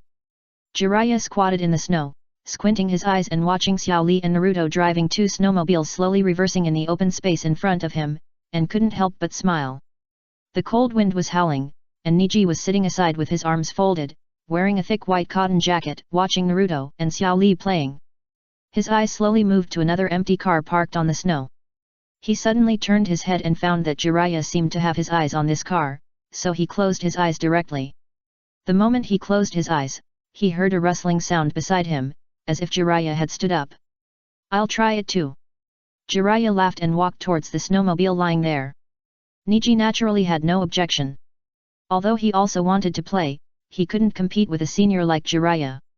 But when Jiraiya walked towards the snowmobile, a head popped out from another car that was spinning. "Sexy Sage. Can you drive? Let me teach you." "What do you mean I can drive?" Jiraiya was immediately displeased, and simply got into the car, slamming the door and making a muffled sound. "Is this thing difficult? I just need to explore it a little bit." Hee. Naruto folded his hands and watched the show, looking like you can do it if you can. This Jiraiya has been doing intelligence work for half his life, and he has traveled all over the country and has a wide range of experience, but he really doesn't understand this new thing. Looking at the messy dashboard, he was a little confused, but he didn't want to lose face in front of Naruto. So he pretended to be calm and operated it randomly. The engine of the snowmobile roared like a beast, and Jiraiya turned on the lights at some point. The whole car was like a beast awakening, and it ejected with a bang. SHH. Naruto couldn't help but take a breath of cold air when he saw this. I didn't expect Jiraiya to still have the heart to race at his age. I wanted to see him make a fool of himself, but he didn't expect that he would use the marked ejection start as soon as he made a move. "Someone save me!" Jiraiya was panicked. Unfortunately, his voice was drowned out by the roar of the engine, and he whizzed away from the open space, flying out with the snowmobile like a gust of wind. While sweating coldly, Jiraiya actually felt particularly excited. The snow scene around him quickly retreated, and the cold wind poured in. In the distance was the distant view of snow-capped mountains and glaciers. A bright route cut along the mountainside, beautiful and vast. The speed was getting faster and faster. Jiraiya hurriedly released the accelerator, and then he braked randomly after being at a loss. Bang! His head almost hit the steering wheel. He was stunned, and looked up to see the snow-capped mountains in the distance. The sharp peaks were like thorns covered with snow and whitened their heads. It should be snow after the clear weather. A ray of red light fell from the sky and quietly draped over the snow-capped peaks. Jiraiya's heart was pounding, staring at the snow-capped peaks in a daze, and it seemed that something was slowly crawling out of his heart. He felt uncomfortable all over, but now he felt comfortable after being stimulated. It was a feeling he had never had before, as if he was dying and his heart was alive again after half a lifetime. "Is it fun, you lecherous immortal?" Naruto chased up from behind, leaned close to the driver's window and laughed. "I think you are quite skilled at it." "Not bad." Jiraiya was arrogant, and naturally didn't want to admit that he couldn't do it. Several people played with cars in this open space for a while, and even just ate something at noon and continued. It didn't take much time to learn how to drive. Naruto looked at the scene in front of him and couldn't help but grin. Sure enough, there is no man who doesn't like driving, whether it's a real car or a small yellow car. This reminded him of the hard driving practice before he crossed over, and he couldn't help but curl his lips. This thing is just practice makes perfect. It feels so good to practice driving here without signing up for a driving school. At night, the four of them gathered together for dinner. They played too crazy during the day and looked a little tired. After eating and drinking, Niji and Xiao Li left on their own to go to bed. Only the master and apprentice were left at the table. Jiraiya raised his eyelids and smiled like a drunk. He knocked the table with his wine glass and asked, "Is this snow country your private land?" "Yes." Niji was not around, and Naruto did not intend to hide it. "I helped Fenghua Xiaoxu restore the country, and she gave me a certain degree of control, which is my private land. The queen of the snow country." Jiraiya poured a glass, pointed at Naruto and said with a smile, "You are really brave, you dare to do anything." "Forget it, I won't ask about your relationship." He put down the glass. "Naruto, you are an adult, you can make your own plans. If an uncle like me talks too much, it will inevitably make young people bored. But I still have to remind you that the heart cannot be divided into several parts." Hearing this, Naruto was silent for a moment and did not refute. Jiraiya was a little surprised about this. He knew the virtue of his disciple very well. He could say that the dead were alive and the living were dead. But now he didn't speak, which was strange. Sexy immortal, I know what you mean. Naruto also took a sip of wine, but now I have no choice, I want to finish everything as soon as possible. Well, just do what you want. Jiraiya smiled, although I don't know what you want to do, I just hope you don't do anything that makes you regret. After saying this, Jiraiya drank a lot of wine again, and finally fell drunk on the table. The next day, Jiraiya and his party were preparing to leave the snow country, and Fenghua Xiaoxiu naturally sent someone to see them off. Naruto also went with a few people. Before leaving, he stayed in the room with Fenghua Xiaoxiu to talk. I can come back anytime, I mean I can come back whenever I want. Naruto didn't keep it a secret, I recently got a ninjutsu that can teleport over long distances. Do you understand what I mean? As long as I want, I can appear in the snow country in less than 3 minutes. Really? Fenghua Xiaoxiu was a little surprised. What's the benefit of me lying to you? He frowned as he sat on the chair, but there is still a problem. The snow country is located in a remote area. No matter how much technology develops, it can't connect with the outside world. Why should it connect with the outside world? Fenghua Xiaoxiu was puzzled. It is precisely because of the geographical location of the snow country that it has avoided being affected by the Ninja World War. The snow country is just a small self-sufficient country. Except for necessary trade and technological exchanges, it almost never contacts the outside world. Isn't this good? Why take the risk? She was a little puzzled. Times have changed. There will be no more wars in the future. Naruto said firmly, and I need to strengthen the snow country and make it rich. Okay. Fenghua Xiaoxiu was discouraged when she heard that it was Naruto's idea. Then what should we do specifically? The snow-capped mountains cannot be crossed, and the rivers are frozen every year, so there is no way to trade frequently. Then build a flying vehicle and explore the way to go from the sky. Trade can be carried out with the Thunder Country. Don't rush it first, and then I will coordinate the continued technical assistance. He said. The second is communication. This can be shared with the Fire Country. I will give you the news when the time comes. What? Fenghua Xiaoxiu was stunned. Listening to Naruto's words, her mind was a little shocked. Lightning Country? Fire Country? Those are superpowers. Even though she was just an actress at the beginning, after ascending the throne, Fenghua Xiaoxiu studied hard every day to learn how to be an excellent queen, so her vision is not low. Not only is she clear about the technological advantages of the snow country itself, but she also understands that if the snow country wants to prosper, it must not attract the attention of superpowers like the Five Powers.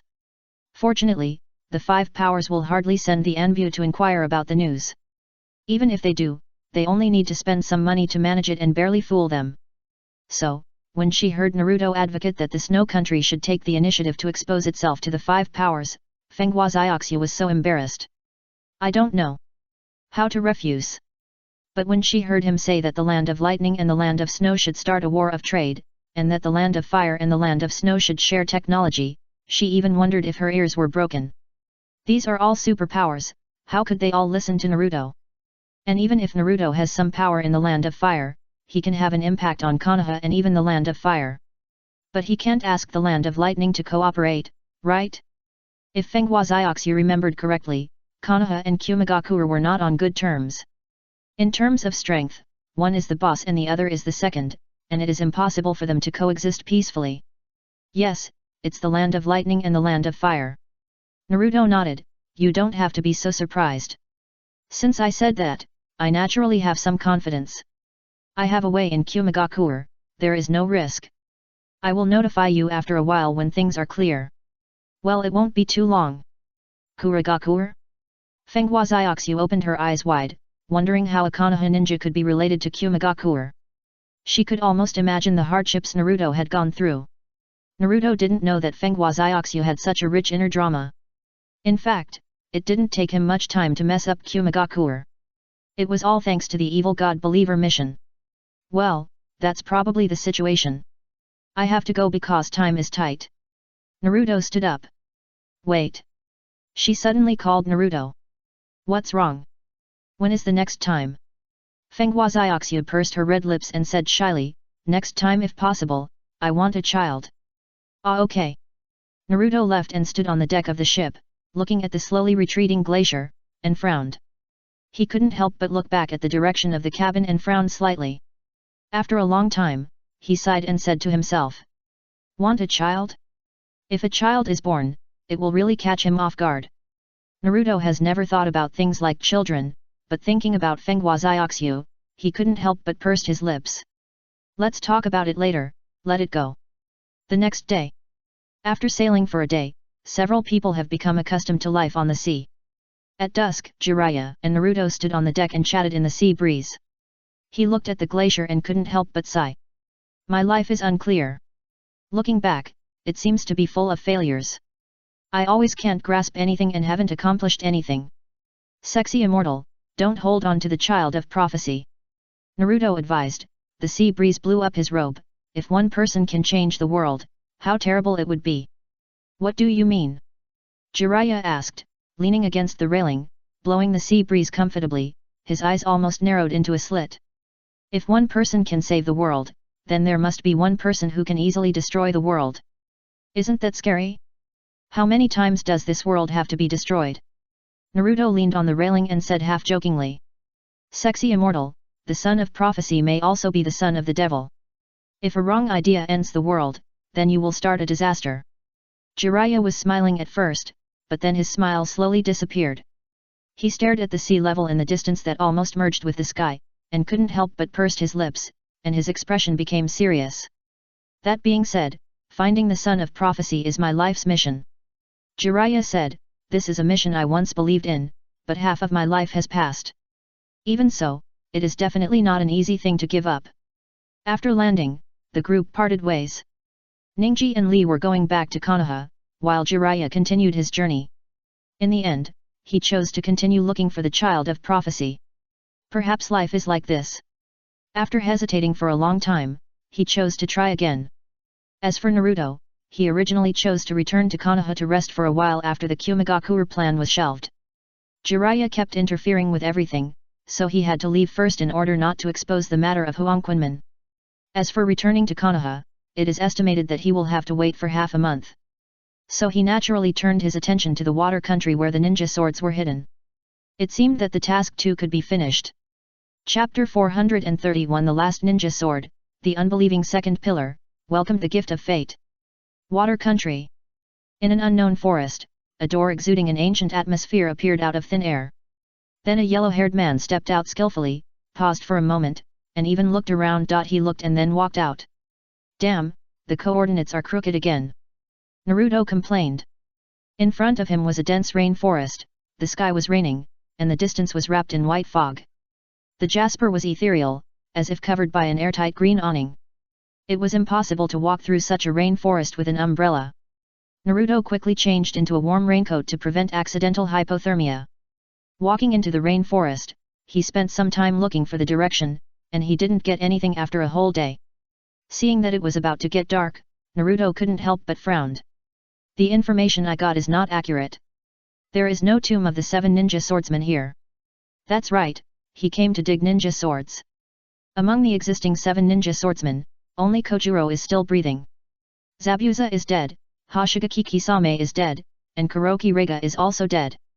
All 3 died in Naruto's hands, and all 3 ninja swords fell into his hands. Of the remaining 4 swords, one of them, the double-bladed flaming, no matter how powerful one is, in this era without satellite positioning and transportation, almost everyone is equal.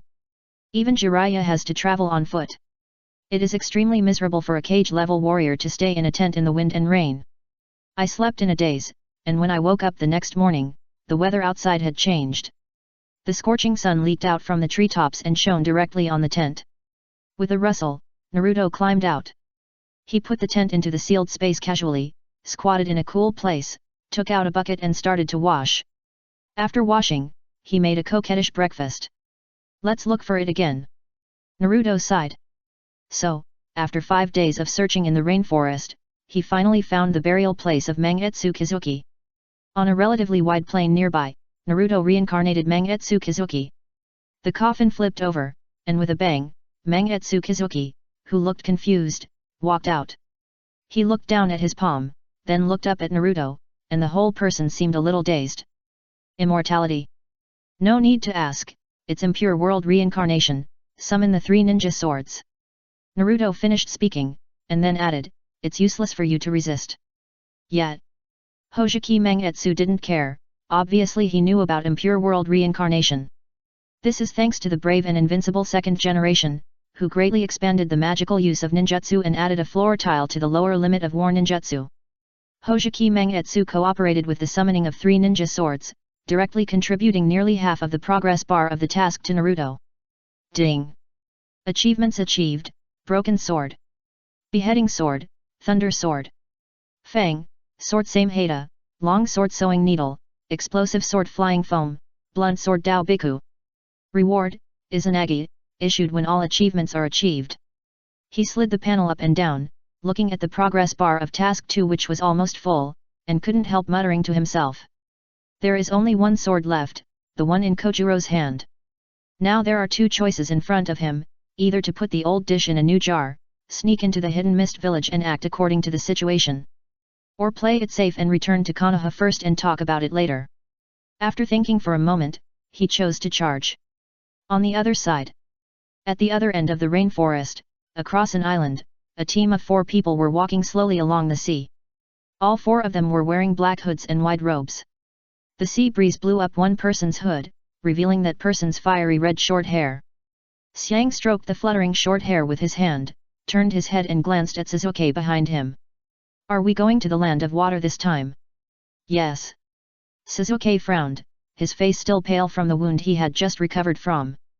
I don't know what medicine those crazy people in Kumigakure took wrong, they are fighting in a way that almost costs their lives.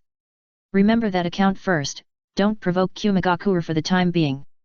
Anyway, there are tailed beasts in Kirigakure, as long as we find the habitat of the 3-tailed beast, it can be regarded as a mission. Don't say it, the people in Kumigakure are simply muscle crazy, if we hadn't run fast, we might have died there. Hojiki complained. Chigo glanced at his companions, lowered his head again, and continued to hurry on his way. Sasuke, how is your injury? Asked Kagura. It's okay. Sasuke opened his clothes, revealing the hideous wound on his chest. He just glanced down and calmly withdrew his gaze. The 4th generation Raikage and Killer Bee joined forces and almost killed half of his body with thunder and fire. His body was broken. Fortunately, Jago transformed Sasuke into a sage and gave him a mouthful of milk to regenerate his life. Otherwise, the arrogant second pillar would be cold now, and the 12 dishes and 1 soup were all on the table. Go ahead to the border of the land of water. We will rest after arriving at the Mist Islands. Sasuke gave an order and the team continued to set off. Sasuke, what if the people of the hidden mist village also find out that we have entered the country? Kori asked the question she was most worried about. No, there is no such coincidence in the world. Sasuke rejected it. But during this period, I always feel that something seems to be wrong. It seems that we have been unlucky since we entered Konoha. Kori frowned and said worriedly. Including the time when we killed Danzo, it was too strange. We had already retreated, but Danzo was consumed by others. It seems that there is an invisible big hand leading us forward. Our every move is in the hands of others. It's really terrible. Kori, you are too suspicious, aren't you? Shuiyu didn't care. You have such a strong perception ability, and Sasuke also has a pair of Uchiha clan's Sharingan. Whether it is illusion or other tactics, it is impossible to completely lead us forward. What you said is just a coincidence. Hearing this, Sasuke actually felt that there was a trace of truth. After all, only the 4 of them knew the internal plan, and there was no traitor in the team. Everything encountered along the way really seemed to be explained by coincidence. Including meeting Naruto in Konoha, and also including turning back to kill Danzo in the end. How do you explain the matter of the hidden cloud village? Tell me. Zionki was a little dissatisfied and shouted at Suijutsu Kizuki, think about it with your brain. As soon as we entered the hidden cloud village, the 4th Raikage almost brought all his people out to kill us invaders. With so much time, can we steal any important items? This is completely like using anti-aircraft guns to kill mosquitoes. Is it necessary? It's time to avenge the murder of my father. There are so many unreasonable things, one after another. Is your brain full of water? Suijutsu shook his head and looked at Zionki in surprise. His brain was indeed full of water, and it was not that he was stupid, but he just didn't want to think about those things. That doesn't matter. Anyway, we changed the place. If it's not right, we will know if it's wrong or not. He spread his hands and said, I didn't encounter anything along the way, and this time we won't enter the hidden mist village. You. Zionki was angry. Okay. Stop arguing. Suzuki was annoyed. What Yang said makes sense. Suijutsu's method is also feasible. We'll know when we enter the land of water. Where should we go? Naruto left the rainforest and rushed towards the direction of Kirigakure village. It's a pity that without Sasuke's assistance this time, I'm afraid we won't be able to achieve the same results as last time in Kumigakure. He murmured to himself and shook his head with regret, not knowing that Sasuke, who had escaped death in Kumigakure, was approaching the land of water. Naruto's plan was to use the transformation technique to sneak into Kirigakure to find out the situation, find out Kojiro's schedule, and then steal the double sword flounder while he was alone. Well, he was going to start his ordinary villager A plan again. Konoha. After several days and nights of drifting on the sea, Niji and Rock Lee finally ended their journey and arrived in Konoha very smoothly. They went home and lay down for 2 days. The next day, Team 3 got together to celebrate the safe return of the 3 people from the mission. This was their customary rule, and they would meet once after every dangerous mission. Might Guy was still on his way to the island of Whirlpool Country to pick up Tenten, and the information transmission on the road could not be updated in real time, so he didn't know that Tenten had returned. Even if he knew, he would probably be on his way back now. Not to mention whether Might Guy could come to the party of Team 3. After 3 rounds of wine, the 3 of them ate some food to fill their stomachs. Tenten, why did you come back so early? Xiao Li stopped his chopsticks and asked curiously. Hearing this, Tian Tian understood that Xiao Li Ningkai probably didn't know that Naruto had the mysterious shuttle door. So, naturally, she would not leak the secret. So, maybe it's luck, Naruto has a boat. She said casually, he sent me to the shore and I don't know what he did, and he left again. This is too strange, Naruto seems to have arrived directly at such a long distance. Xiao Li scratched his head and looked at Ningkai. Ningkai, did I remember the time wrong? No, maybe it's because Naruto has other ways. Ningkai is not very curious about Naruto. He has already understood Naruto's methods since he showed his bare hands to remove the caged bird curse seal. Is that so? Xiao Li scratched his head and didn't think much about it. By the way, Ningkai, when are you getting married? Tian Tian suddenly brought up a topic and looked at Ningkai with a smile. Xiao Li beside him also became interested. Yes, Ningkai, when are you getting married? Soon, it should be in these few days. Ningkai nodded, I will send someone to send you an invitation on the specific date, and you don't need a gift money. How can this be possible? Tian Tian shook his head, when Shikamaru and Koji got married, we all gave gifts, so you can't not give gifts when you get married. Okay. Ningkai forced a smile, my original intention was simple, just arrange it. In fact, all Hyuga clan weddings are like this. By the way, Niji, are you the head of the Hyuga clan now? Xiao Li looked at him. Yes. Amazing. Xiao Li showed a surprised expression on his face and praised sincerely. Actually, it's nothing, but Niji explained briefly, and his words were sincere. The conflict between the main and branch families of the Hyuga clan has been going on for a long time, and we can only slowly. Tenten sat aside and listened carefully, picking up dishes and drinking. Niji was talking about the specific arrangements of the wedding in a slow voice, and Xiao Li listened with admiration. As she drank, she suddenly found that it seemed that it was not unacceptable for Niji to get married suddenly. As a partner, she should bless him after he chooses his path. Congratulations on your marriage, Niji. Tenten smiled and raised her glass towards Niji. Me too. Xiao Li raised his glass quickly. Hearing this, Niji smiled gently, and also raised his glass to clink with his 2 companions. He has found the path he has been working hard for all his life and found the exit of life. The bird in the cage not only locks the brain, but also a spiritual shackle. He wants to change all this, and be the first branch family to really stand up and say no, and he has probably done it now. Why do you look unfamiliar? The Kirigakure assassination team stopped Naruto and looked him up and down.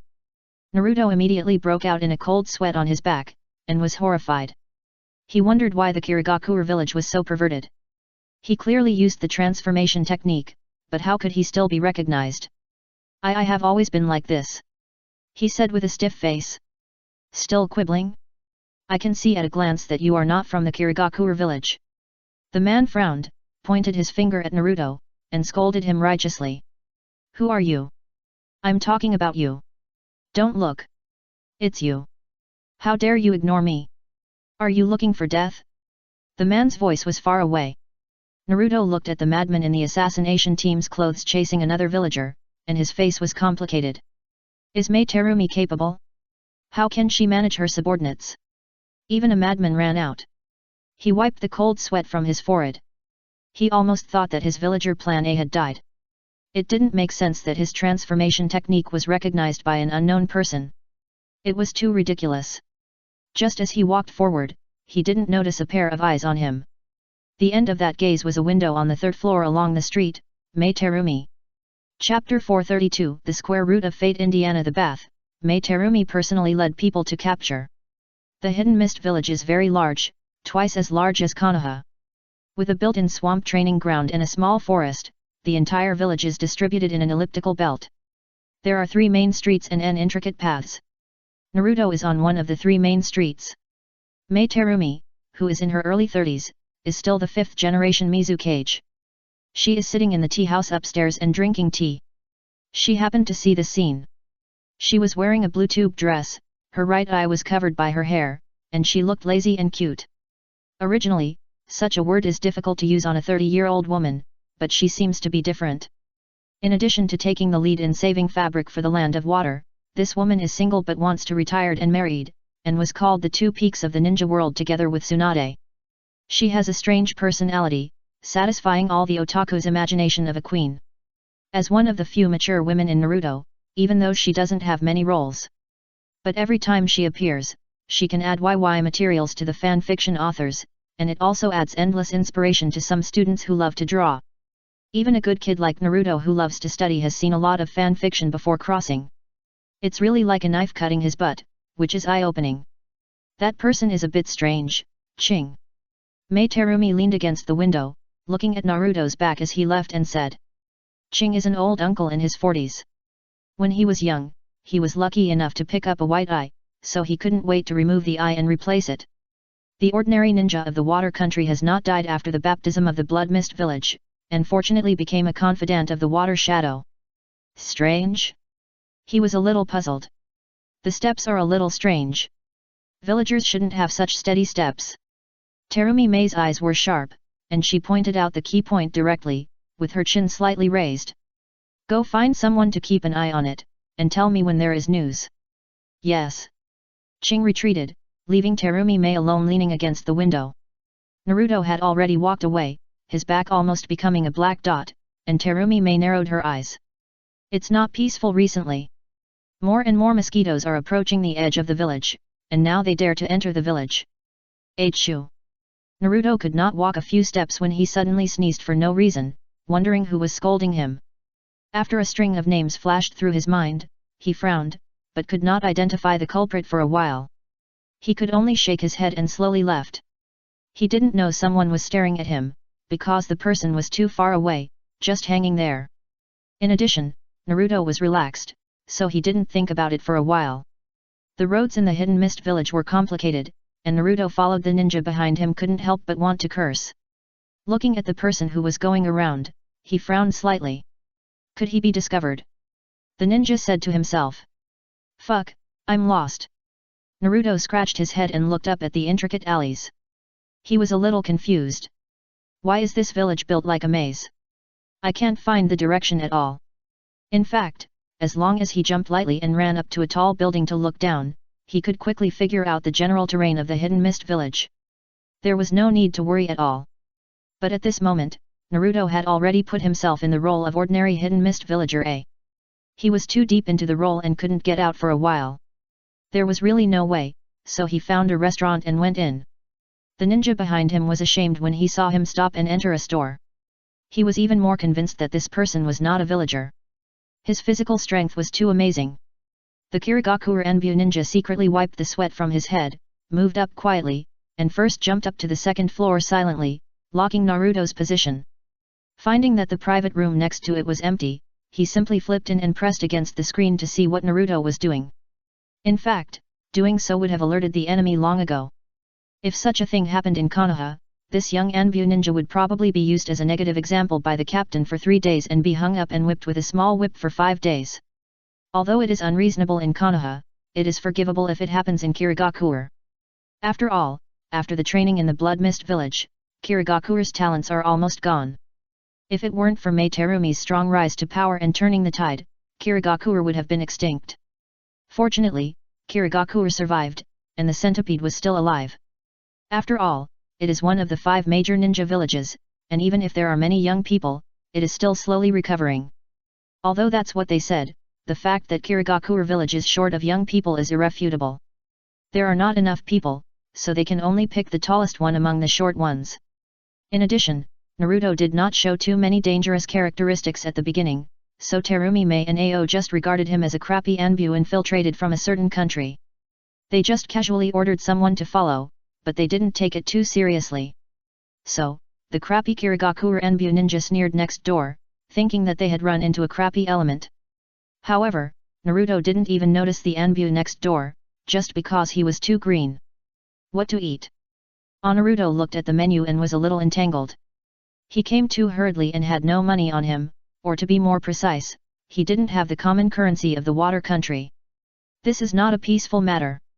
If he took out a stack of fire country banknotes in a military village like Kirigakure village, it would be pure sin, and it would be the kind of sin that he brought upon himself. Because he had no money, he was not so confident. Naruto sighed for a long time and only decided on one dish. Fortunately, he was not dressed like a freeloader. Although the waiter was a little impatient, he didn't show it on his face. He thought Naruto was just a person with indecisiveness, and he had seen many such people in his daily life. So he was very patient and served this potential freeloader with a smile. Well, that's all. Naruto pretended to be calm, and his mind was spinning, thinking about how to eat this freeloader. You can force someone to have sex, but you can't eat a freeloader. Naruto didn't want to do such a high-profile thing that would alert the enemy. So he turned his head and thought about where to get some money. Thinking like this, he naturally concentrated his mind, and almost instantly he was surprised to find that there was a fool next door who was sticking his butt out to monitor him. If it was just a simple exposure, he wouldn't care much. It's just that person's indescribable posture that made Naruto unable to do it. Anbu? Could it be Anbu? Which Anbu surveillance target would directly stick their butt up and peek in the private room next to the target? No way, this can't be the Florida branch stationed in the land of water. If this is really the case, it would be funny. Hey, where is the person? The Kirigakure ninja looked at the steaming food.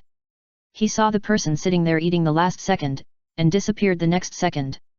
While muttering, he suddenly felt someone slapped his head on the back, and he was immediately a little unhappy. Get out! Pa! He was slapped again, and the Kirigakure Anbu ninja was even more unhappy. But since he was still on a mission, it was not easy to turn his face, so he simply slapped the person behind him with his backhand and lowered his voice. Get out! The only response he got was a slap with even more force, which hurt him directly. The Kirigakure Anbu ninja finally couldn't bear it anymore and turned around angrily. You! What about me?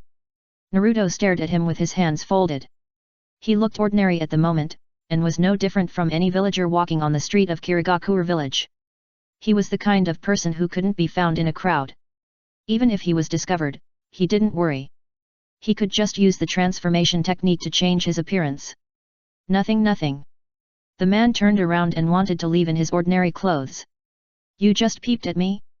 Now you want to leave after watching me? Is there such a reason in the world? Naruto reached out and threw him back and pressed him against the wall. The Kirigakure Anbu ninja was surprised. He also tried to struggle, but found desperately that he couldn't struggle free no matter what. After flapping a few times like an old duck, he gave up. What do you want? The Kirigakure ninja asked nervously. What? Naruto sneered, staring at the ninja and said, You want to leave after seeing my innocence? Of course you have to pay a price. Price? The pupils of the Kirigakure Anbu ninja shrank sharply, and a bad idea came to his mind. Trembling all over, he asked, What do you want to do? He. Soon after, the man was robbed of all his money and tied up mercilessly, stuffed with a cloth and thrown under the table. Naruto stepped on the man with one foot and ate with chopsticks in one hand. He counted the money while eating, separated the meal money, and threw the rest into the sealed space. After eating and paying the bill, he walked out of the restaurant and changed his face. In the sunlight, Naruto mixed into the crowd and disappeared again. Exposed. Mei Terumi turned around and asked in surprise. Ching frowned, probably not expecting his men to be such good-for-nothings. When our people found him, they were stuffed under the table in the restaurant, tied up all over. The usual rope untying ninjutsu couldn't untie him, and that person also robbed our people of their money. Robbed money? Is he short of money? Mei Terumi frowned, staring at Ching again and again. This person's strength is far beyond that of an ordinary chunin, maybe a jonin. But if it was a stealth mission, why didn't he even bring the currency of the land of water? Experienced intelligence personnel wouldn't make such a low-level mistake. This is unreasonable. Could it be that this is just a smokescreen, deliberately leading us to think in the wrong direction? Ching said after thinking for a moment, deliberately doing some abnormal behavior to confuse our thoughts. In fact, he is not short of money, but he did this to divert our attention. Focus the scope of investigation on those who have little money, thereby wasting time. It is possible. Mei Terumi nodded. Ching, you are responsible for this matter. Find this person as soon as possible, and ask him about his purpose of coming to the Hidden Mist Village. Yes. In the village. The Hidden Mist Village is so big, why is this road I feel like I can never finish walking? Naruto took a deep breath and sat on the stone steps to rest. I can't wander around like this anymore, I have attracted the attention of the Hidden Mist Anbu. If Mei Terumi knows about this, it will be troublesome to spit magma all over me.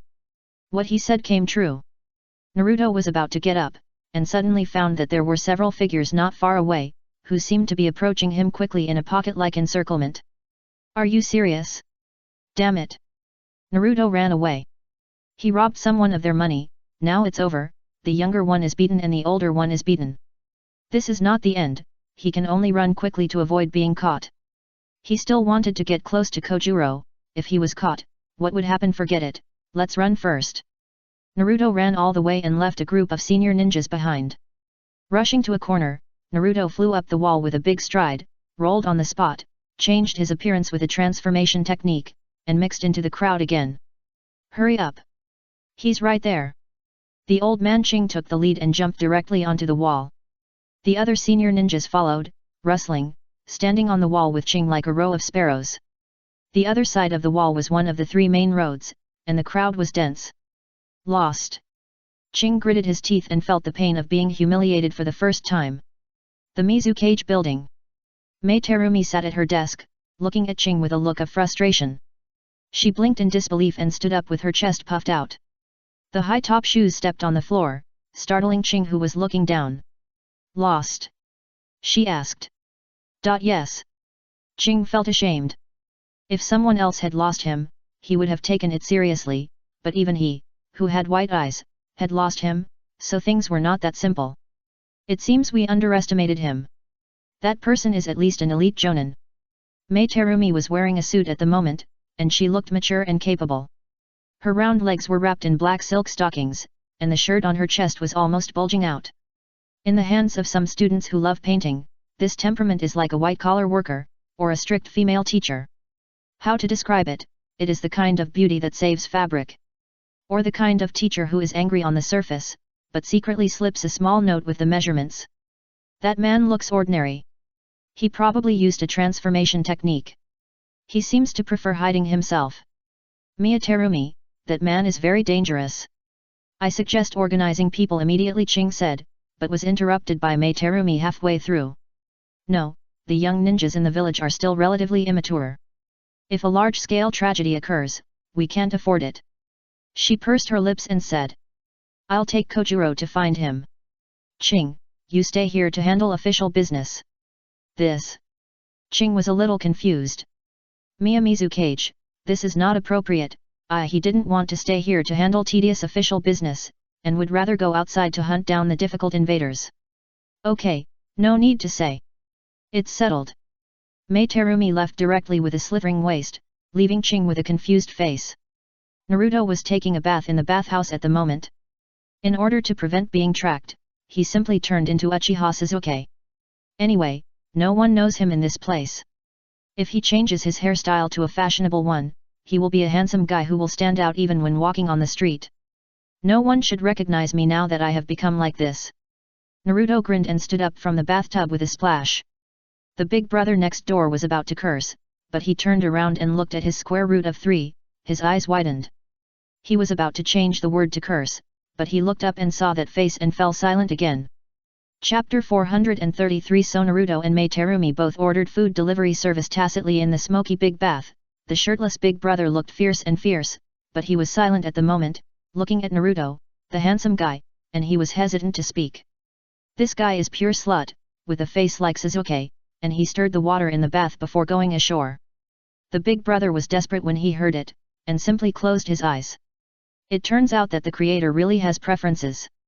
Can this thing and appearance really be placed on the same person at the same time? This is fucking, is there any law? Fortunately, Naruto didn't continue to show off, and swaggered out of the bath with the appearance of Sasuke. Wrapped in a bath towel, he went ashore with a frivolous smile. It's really infuriating. Naruto didn't know it at all. He changed his clothes, found a place to stay and stayed. He only needed the last ninja sword, and he planned to find out the situation before making plans.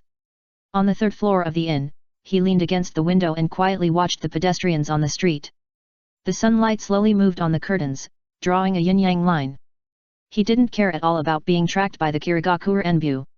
A few weak Kirigakure Enbyu couldn't catch up with him, so what was there to worry about? Ninjutsu is just my talent, but taijutsu is also my hobby. Thinking of the frustrated look of the Kirigakure Jounin, Naruto couldn't help but laugh. It seems that the rumor that Kirigakure is short of talent is indeed true, and there are noobs everywhere. Perhaps for other ninja villages, the strength of Kirigakure is still not to be underestimated. But it is difficult for average strength to produce top-notch people. Except for Mai Terumi, no one in the whole village can fight. After another glance out the window, Naruto turned around, took a shower and fell asleep. After waking up, he went downstairs to eat, and walked on the street like a local native. He ran over there. Chase! Anbu ninja suddenly appeared. As luck would have it, 2 mist ninjas rushed directly towards Naruto, with such momentum and attitude. If it were someone with poor psychological quality, he would have run away at this moment. However, Naruto was not panicked at all. Not only did he not run, but he walked towards the 2 mist ninjas leisurely. He looked neither hurried nor slow, just like an old monk. Hurry! Don't let him run away! A magical scene appeared. The 2 people passed by Naruto, as if they missed each other in the same time and space. Naruto continued to walk forward, and the 2 people rushed in the opposite direction.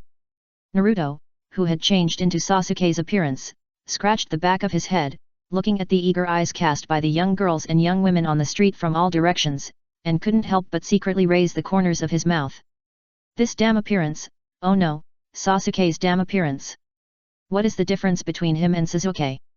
He is obviously not ugly, why is no one staring at him like a monkey? He thought silently in his heart, planning to get a mirror to look at himself when he got back to his residence, so as to know the difference in appearance between him and Sasuke. MMP, Naruto's eyes were so dazed when he saw the young woman passing by. If he walked slower, he might be sucked dry of his body and bones. As expected, being handsome can get the world's favor.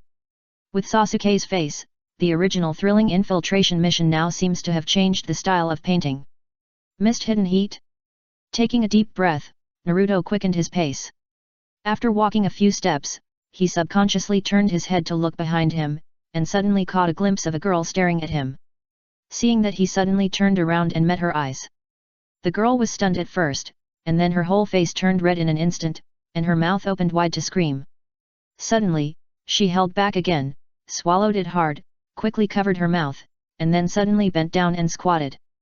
The girl looked ashamed, and wanted to escape but bumped into someone else.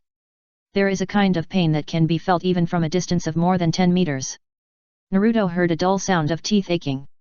The girl bent down, covered her head with tears, and ran away quickly. Seeing this, Naruto was also convinced. Touching his face, he couldn't help but secretly exclaimed in his heart, Sasuke is indeed the most beautiful man in the ninja world. If he didn't become a ninja, he would probably have a good future in a sex shop. The only concern is that the nobles like men very much, and there is a risk of wormwood. Alas, men's flower path is really difficult, and they become kind-hearted if they are not careful. When Naruto realized that Sasuke's appearance was very popular in the Hidden Mist village, a bold idea appeared in his mind and a smile appeared on his face. The Hidden Mist village is interesting. Following the clues left by the Anbu, Mei Terumi wandered around the streets casually, hoping to find the traces left by the intruder who ran away from Qingxiao. She just glanced casually and saw Naruto sitting in the tea house and flirting with two girls. Looking at Sasuke's handsome face, she could not help but be stunned. At this moment, Naruto's expression was almost the same as Jiraiya's, except that one was paying for information in a brothel, while the other was doing it for free or even eating free rice. The rice ball was big and white, and Naruto's mouth corners slightly raised. He completely understood why Jiraiya, the old man, liked to travel around to get information. In Konoha, you have to be proud, but you can let go in a foreign country. Using this method to get information is both secret and can be well fed and not easily discovered. Fortunately, Mei Terumi only glanced at Naruto and quickly looked away. In her subconscious, the intruder would not be a dazzlingly handsome one. After all, it is impossible for that person to sneak in. Kirigakure is just trying to pick up girls and take advantage of them, right? Wouldn't such a person be stupid? Impossible, absolutely impossible. After a while, Mei Terumi left straight away. After several seconds, Naruto turned his gaze to the place where Mei Terumi had been, his eyelids twitching slightly as if thinking about something. His heart was not as calm as his appearance, and waves were everywhere. He thought to himself, is it that serious? I am a small character, and I alarmed the Mizukage to personally come out to catch me? This is fucking, this is Mei Terumi very idle. After seeing Mei Terumi, Naruto no longer had the heart to play around. After taking advantage of the east wind, he drove a few small trains and found an excuse to slip away from the girl. In just 1 hour, he also got some sporadic information. He knew that Kojuro was still very famous in Kirigakure. Although he was shy, he came from a famous family. But it was normal. If he was not from a famous family, even a Mizukage would not be able to catch him.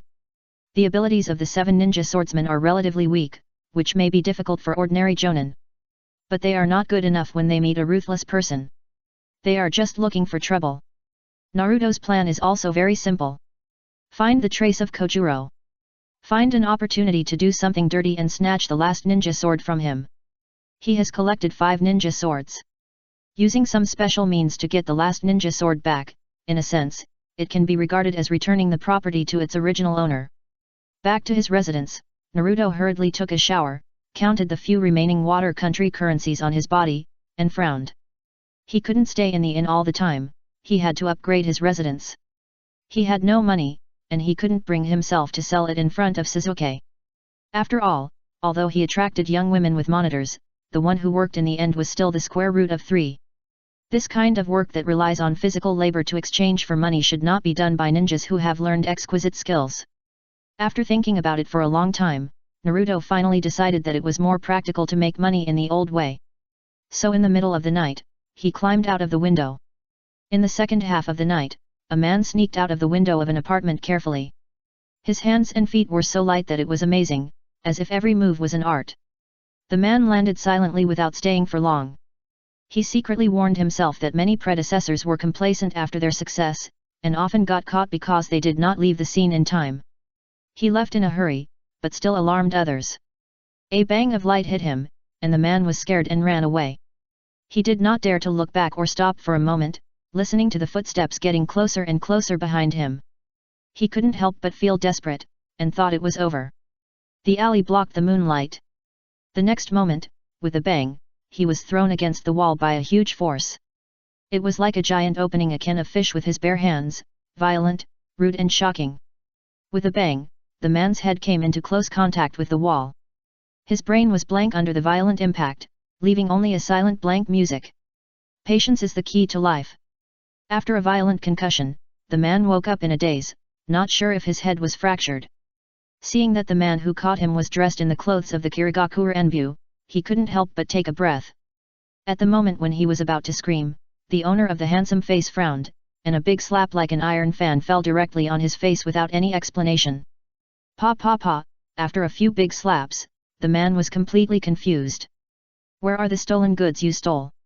Naruto asked with a cold face and a fierce look, as if he would kill the person in front of him if he got an unsatisfactory answer. Stolen goods? The man was confused, and he couldn't remember anything, even what he had just done. Pa! Another slap, the man woke up instantly. "Don't! I said! Don't kill me!"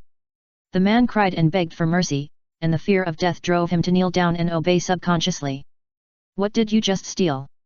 Take it out!" Naruto became more and more impatient, pinching the man's neck, and his hands slowly tightened. "I stole some money, all here," the man said in a squeezed voice. "Woo, don't kill me. Cough cough cough, don't kill me." Hearing this, Naruto took the money and then threw the man aside like a dead dog. Under the moonlight, he counted the money and stared at the man again.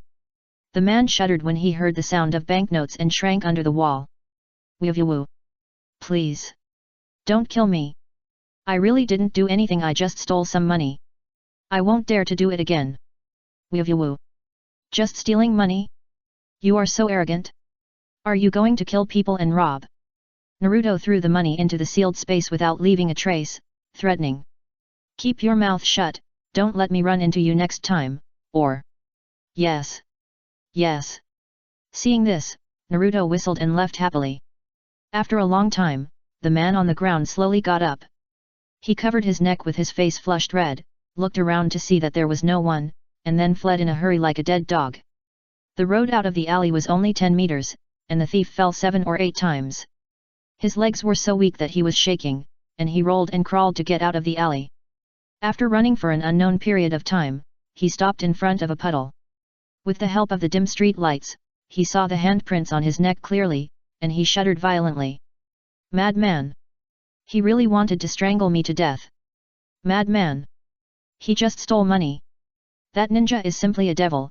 I have never seen a thief. As for life? Senior, I'm sorry, I've tried my best in this line of work. Woo, I really can't do it anymore. Senior.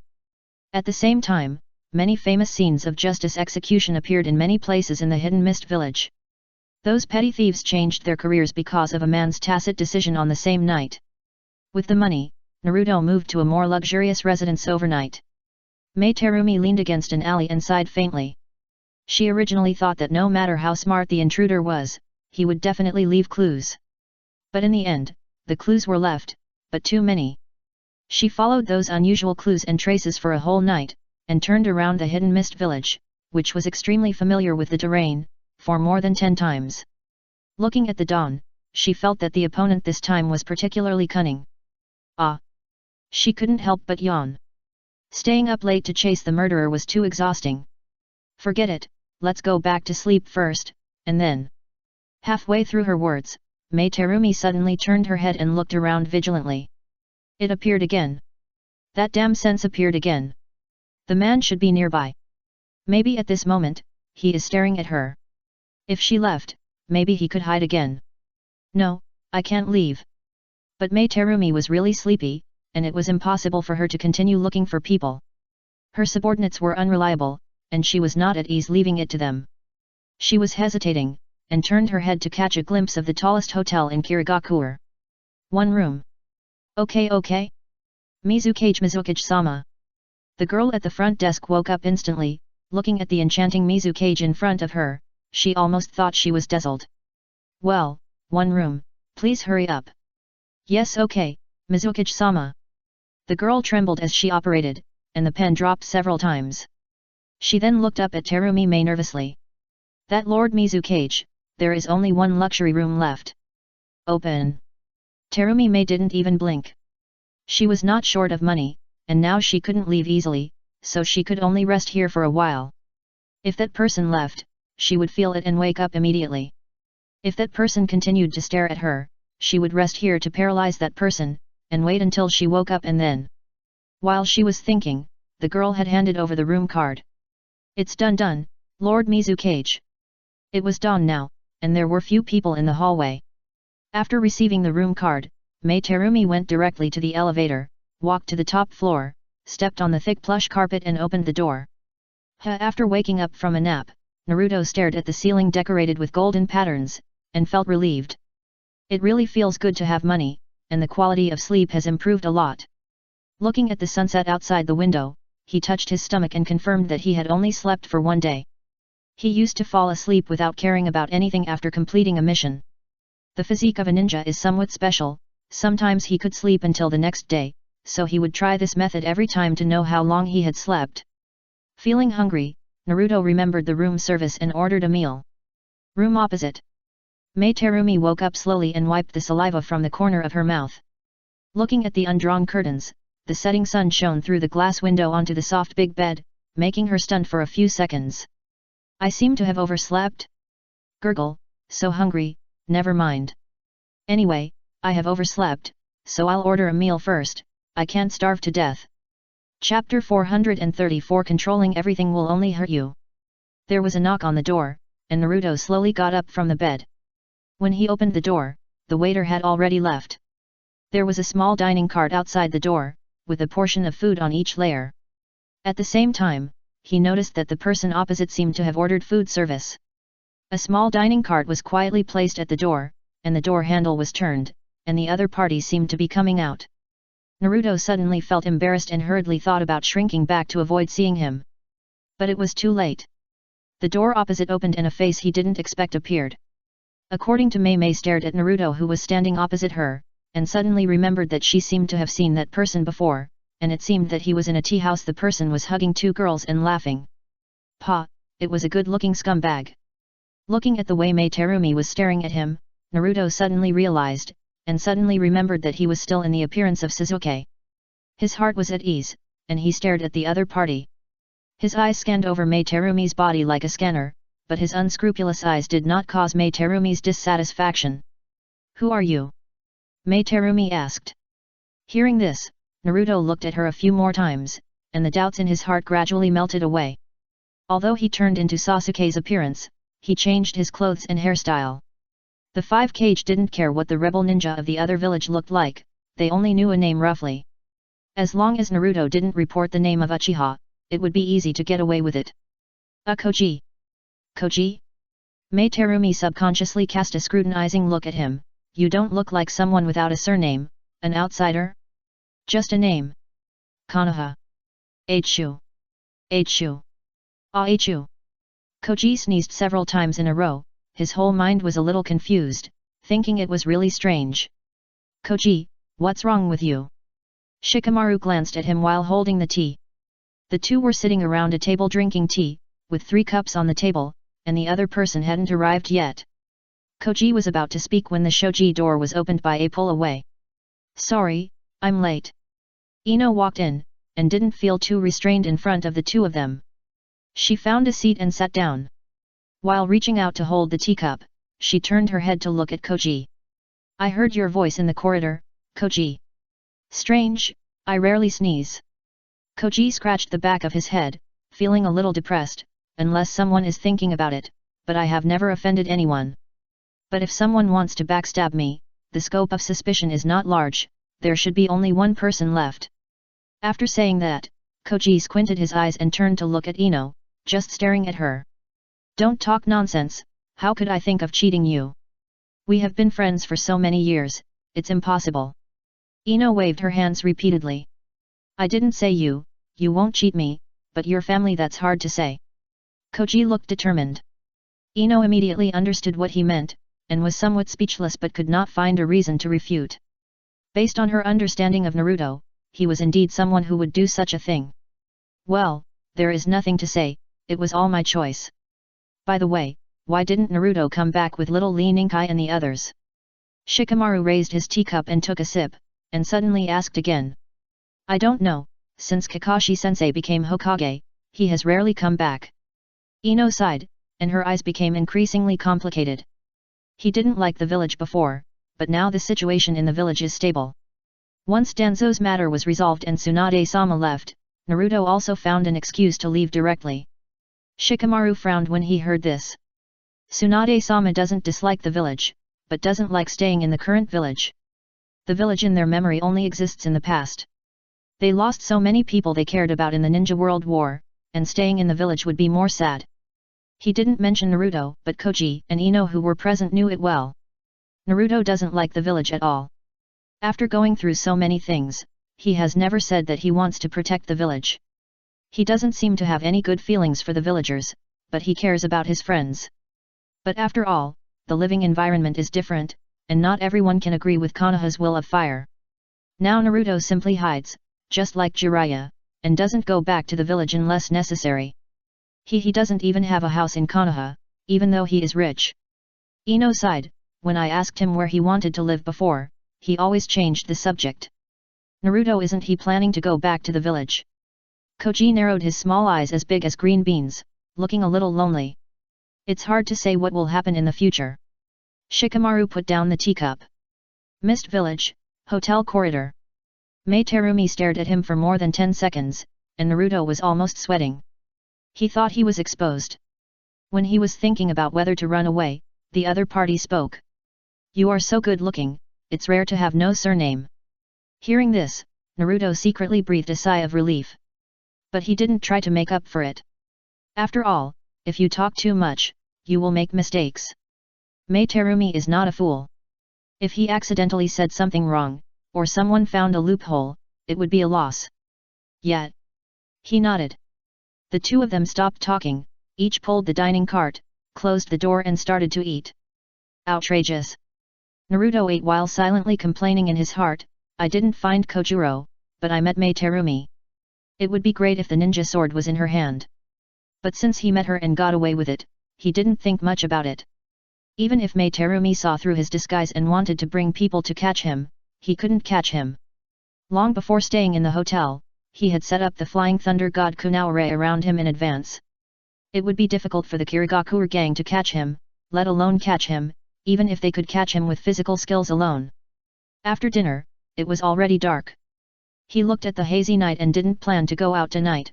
After all, the Mizu cage was right across from him.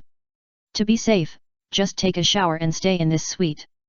Coming out of the bathroom, Naruto wrapped himself in a bath towel and didn't have time to dry himself. There was a knock on the door. He was stunned for a moment and then grabbed his clothes and put them on quickly. No matter who is outside, he can't run naked even if he runs. Although he has a face of Sasuke, but yes, what clothes should he wear? Send. He opened the door carefully and didn't find the ambush scene he imagined.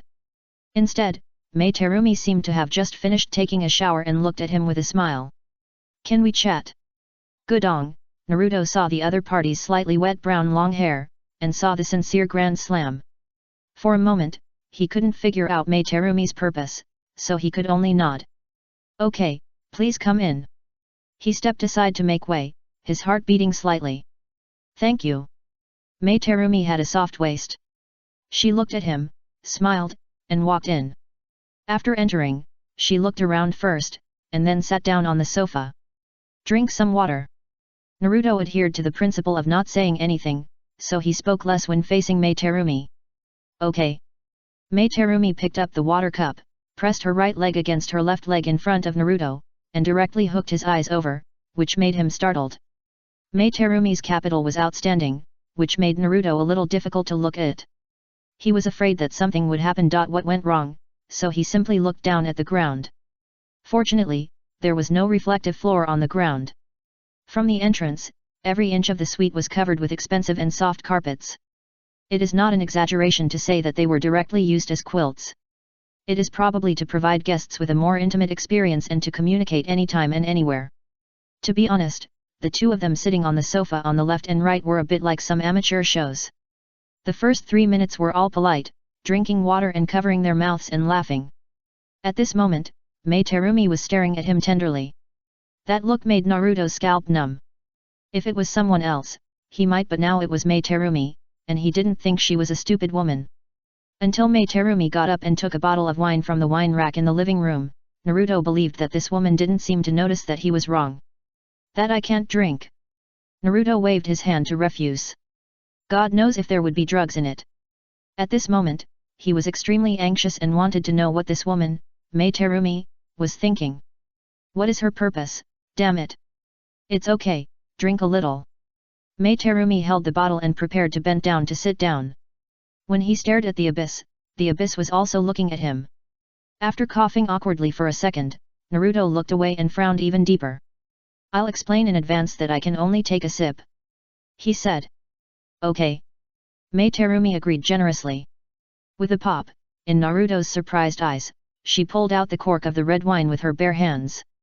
There was no need to be so particular, she shook it and poured some wine into her glass. The blood-red wine sank to the bottom of the glass. Mei Terumi first smelled it, then took a sip. After frowning slightly, she raised the glass again and drank it all. Seeing this, the last trace of worry in Naruto's heart disappeared. Watching Mei Terumi pouring wine for himself, he felt a little strange, and it was hard to describe the disharmony. Could it be this person fell in love with Sasuke's face? It's too ridiculous, this is impossible, absolutely impossible, he absolutely does not believe it. Cheers! The two clinked their glasses, and during this interval, Naruto observed Mei Terumi for a while. Her eyes were drifting, her whole body was relaxed, and she seemed to have no other purpose. Putting down the wine glass, Naruto looked at Mei Terumi and said, "Who are you? Don't you know me?" She asked back, "From the first time you saw me, your eyes were surprised, but not unfamiliar." "Yes, Lady Mei Terumi." Naruto admitted directly, "You are a very beautiful woman, of course I have seen you. Since you know each other, there is no need to be so polite when talking," Mei Terumi said. "Okay." Naruto responded, but still secretly complained in his heart, "Can't you be more cautious? Let's drink." She raised her glass. The two clinked glasses again. Mei Terumi stared at Naruto, her mouth leaned against the wall of the glass, and her neck rolled slowly. A glass of red wine was drunk little by little, and the two chatted casually. Mei Terumi was also wondering if this person was the intruder she was looking for. With her woman's intuition, she subconsciously felt that this person was not right. This face was too good-looking. It was impossible for such a good-looking person to appear in the Hidden Mist village, but she didn't know it. So she was gambling and waiting patiently. Patience is a necessary quality for an excellent hunter. Soon, the red wine was finished. Naruto was about to get up and find an excuse to go back to the room, but unexpectedly, Mei Terumi was faster than him and stood up and walked towards the wine cabinet. "Drink a little more, it's only one bottle," she said with crisp footsteps, leaving Naruto with a back view. "Drink? What the hell, if you drink more, the color of your underwear will be revealed." "Still drinking? Only fools drink, keep it for yourself and drink it slowly, slip away." "Well, I can't handle the alcohol." Naruto covered his head and pretended to be dizzy. "I can't drink anymore. I have to go back to my room to rest." "You're not drunk, stop pretending." Mei Terumi smiled even more and came over with the bottle of wine. She was now basically sure that the intruder was the man in front of her. Was he about to reveal his true colors? Could he not sit still? "Haha, you want to leave? Wish." Seeing that his trick was exposed, Naruto smiled awkwardly and felt a little embarrassed. Mei Terumi sat down, holding the bottle and looking at him with a smug smile, raised her eyebrows and asked with a smile. "Drink more." "Yeah, drink more." Naruto had nothing to say. Time passed little by little, Naruto was on pins and needles, and Mei Terumi asked more and more questions. Her purpose became more and more obvious. This woman was just doubting herself. Just when Naruto was about to show his hand, there was a loud explosion in the Hidden Mist village outside the window. The effect was undoubtedly thunder in the middle of the night. "What's wrong?" he asked, looking up. Mei Terumi didn't say anything, but quickly got up and walked to the window. In the night, an explosion and fire broke out in the Hidden Mist village. In an instant, there were many noises outside, and it was chaotic. With a rustle, she walked to the balcony, opened the window and walked in directly. It happened that a Hidden Mist Anbu passed by in front and was caught by Mei Terumi for questioning. "What's wrong?" she asked. "Lord Mizukage, the intruder appeared again in the afternoon. And there is more than one." The Hidden Mist Anbu briefly told the story. It turned out that Ching became more and more angry after he went back. After get off work, he took a few people to continue searching in the village. Unexpectedly, the intruders were really found, and there were multiple people. Hearing this, Mei Terumi nodded with a gloomy face, and let the Hidden Mist Anbu ninja leave. It's open. Back in the suite, she looked at Naruto on the sofa, her expression a little tangled. She wasn't sure if this man had lost his disdain. What if it was just a tactic of making a feint to the east and attacking in the west? For a moment, Terumi Mei was unsure. Naruto sat there drinking calmly on the surface, but he was panicking in his heart. Fortunately, I don't know which hero came out to disrupt the situation. It's really a timely reign for the ninja world. Naruto turned his head to look at Terumi Mei, and was about to get up, but was persuaded again. Ming Terumi, something happened in the village, don't you want to go and see? It's just a small matter, the Anbu can handle it. Terumi Mei also smiled, making people unpredictable. Come on, let's continue drinking. Continue drinking? Naruto was a little surprised, but he didn't show it. He thought to himself, just continue drinking, the strength of a ninja is not proportional to the amount of alcohol. Drink tonight, you little idiot. Chapter 435 Sasuke, there is a traitor in the team. It is impossible to rule out the possibility. Could it be that I am the traitor?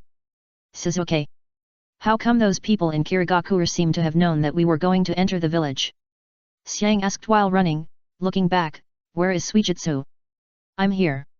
A white-haired figure jumped down from a high place and ran for his life. It was Suijutsu who had just covered the rear to block the pursuers.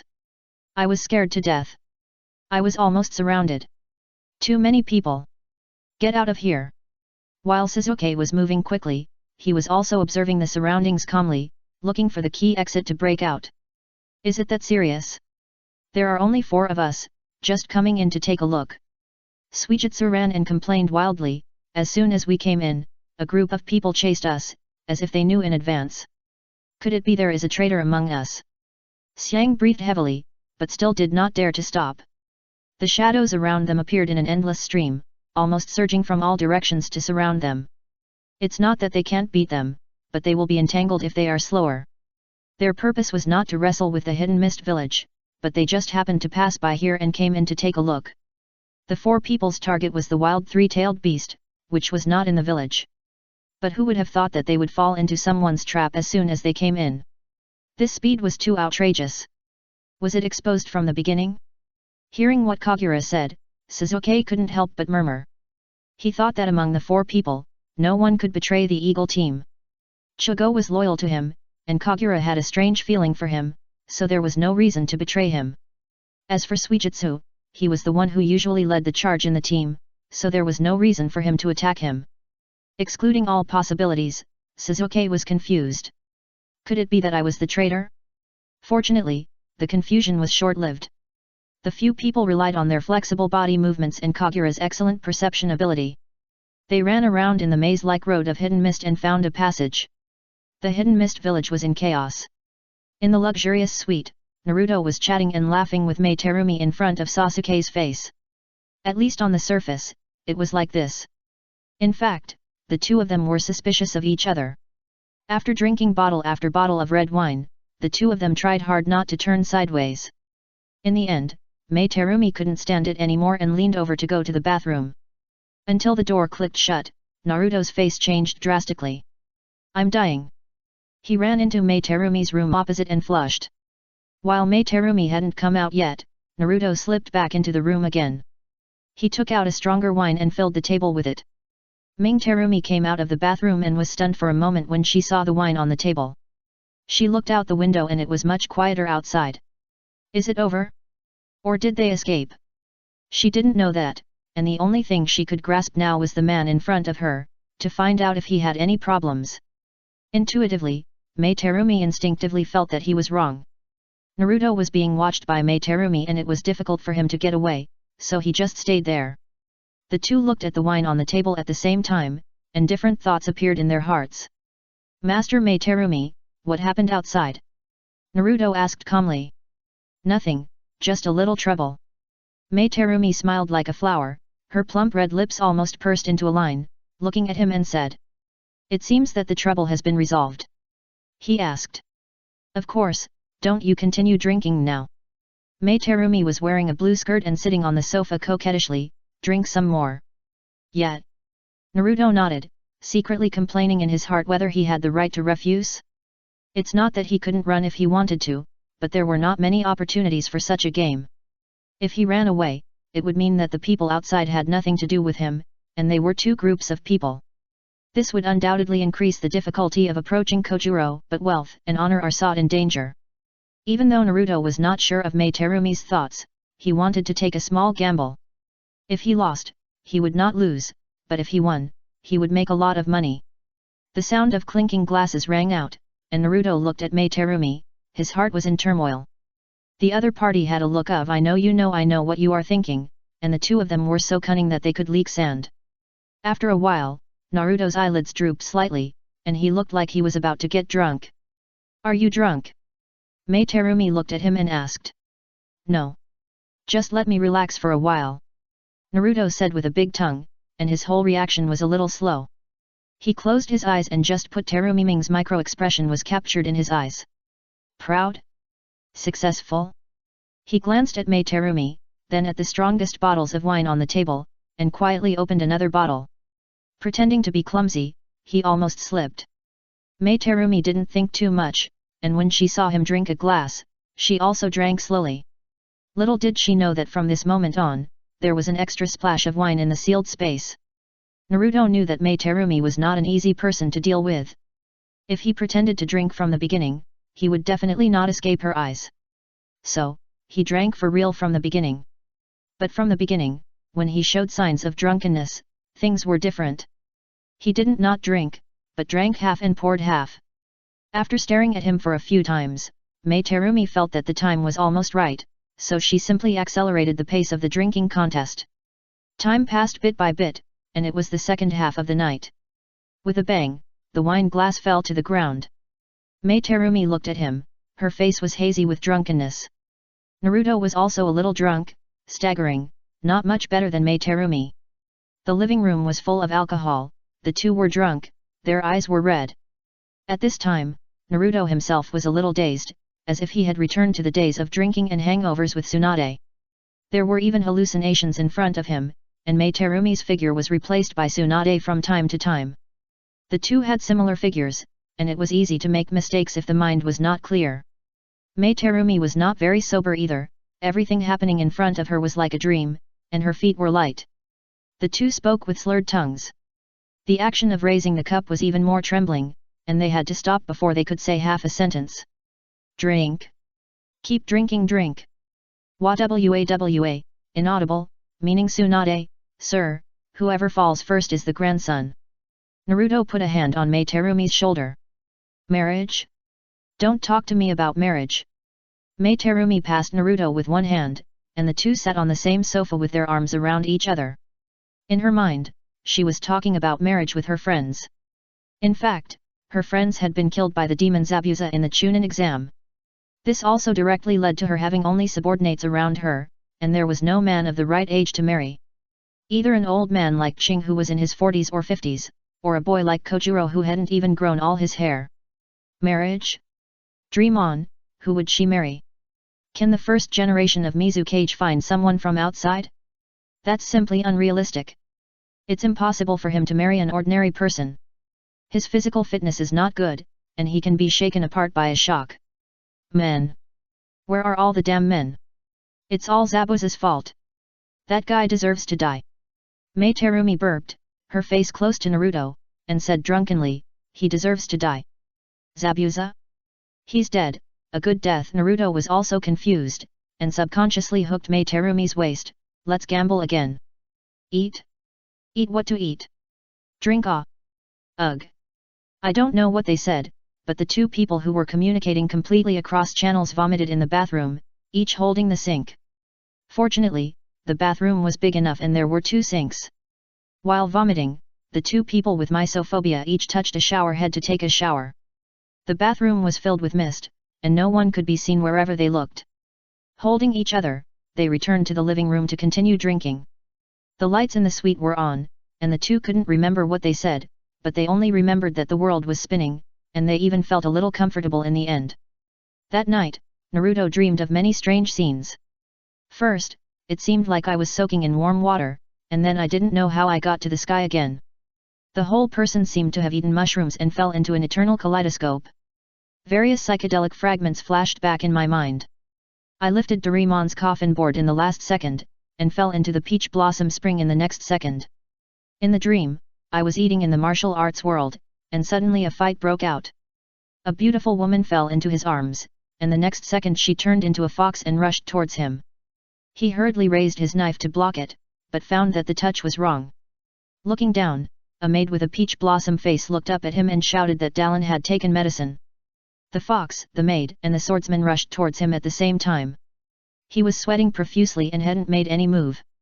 Suddenly, a coffin board popped up from the ground, and a girl with a knife popped out. Chinjun, the water in the kitchen is boiling. Ah!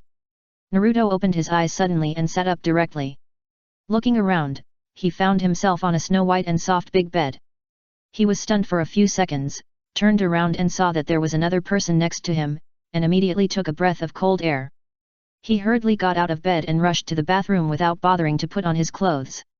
The effect of the transformation technique had passed, and he couldn't help swallowing his saliva when he looked at his yellow-haired face. He was trembling for a while, and was also a little scared. Some fragmented memories came to his mind little by little, and Naruto was dumbfounded. I was in trouble. I gave the Mizukage to. While there was no movement in the room, Naruto's first thought was not to run. Instead, he had to use the transformation technique to change back quickly, and he couldn't take the blame. With a bang, Naruto returned to Sasuke's appearance, and then he breathed a sigh of relief. The person is Sasuke, what does it have to do with me, Uzumaki Naruto? On the other side, Terumi Mei also woke up faintly. Subconsciously, he stretched out his hand to cover his eyes, frowned and relaxed for a long time before slowly opening his eyes. The memory of last night was a bit confused, and he seemed to have drunk a lot of wine with that person. She struggled to sit up and suddenly found something was wrong. Strength. After a long while, Mei Terumi's pupils suddenly expanded. After a long while, she opened the door of the room and found that there was no one in the living room. So she frowned and walked towards the bathroom, but found that there was no one in the bathroom either. Gone. Mei Terumi gritted her teeth, it was too humiliating. Hunting all day, but in the end, she was blinded by an eagle. It was really a capsize in the gutter, and people couldn't swallow this breath at all. In the end, how could it be unclear? Damn it! You're dead too. Mei Terumi whispered viciously. Naturally, she wouldn't make such a thing public, let alone make a big fuss. After cursing a few words in her heart, she walked out of the door and tried her best to pretend that nothing had happened when she went downstairs. It wasn't until she went out that she took a breath of cold air.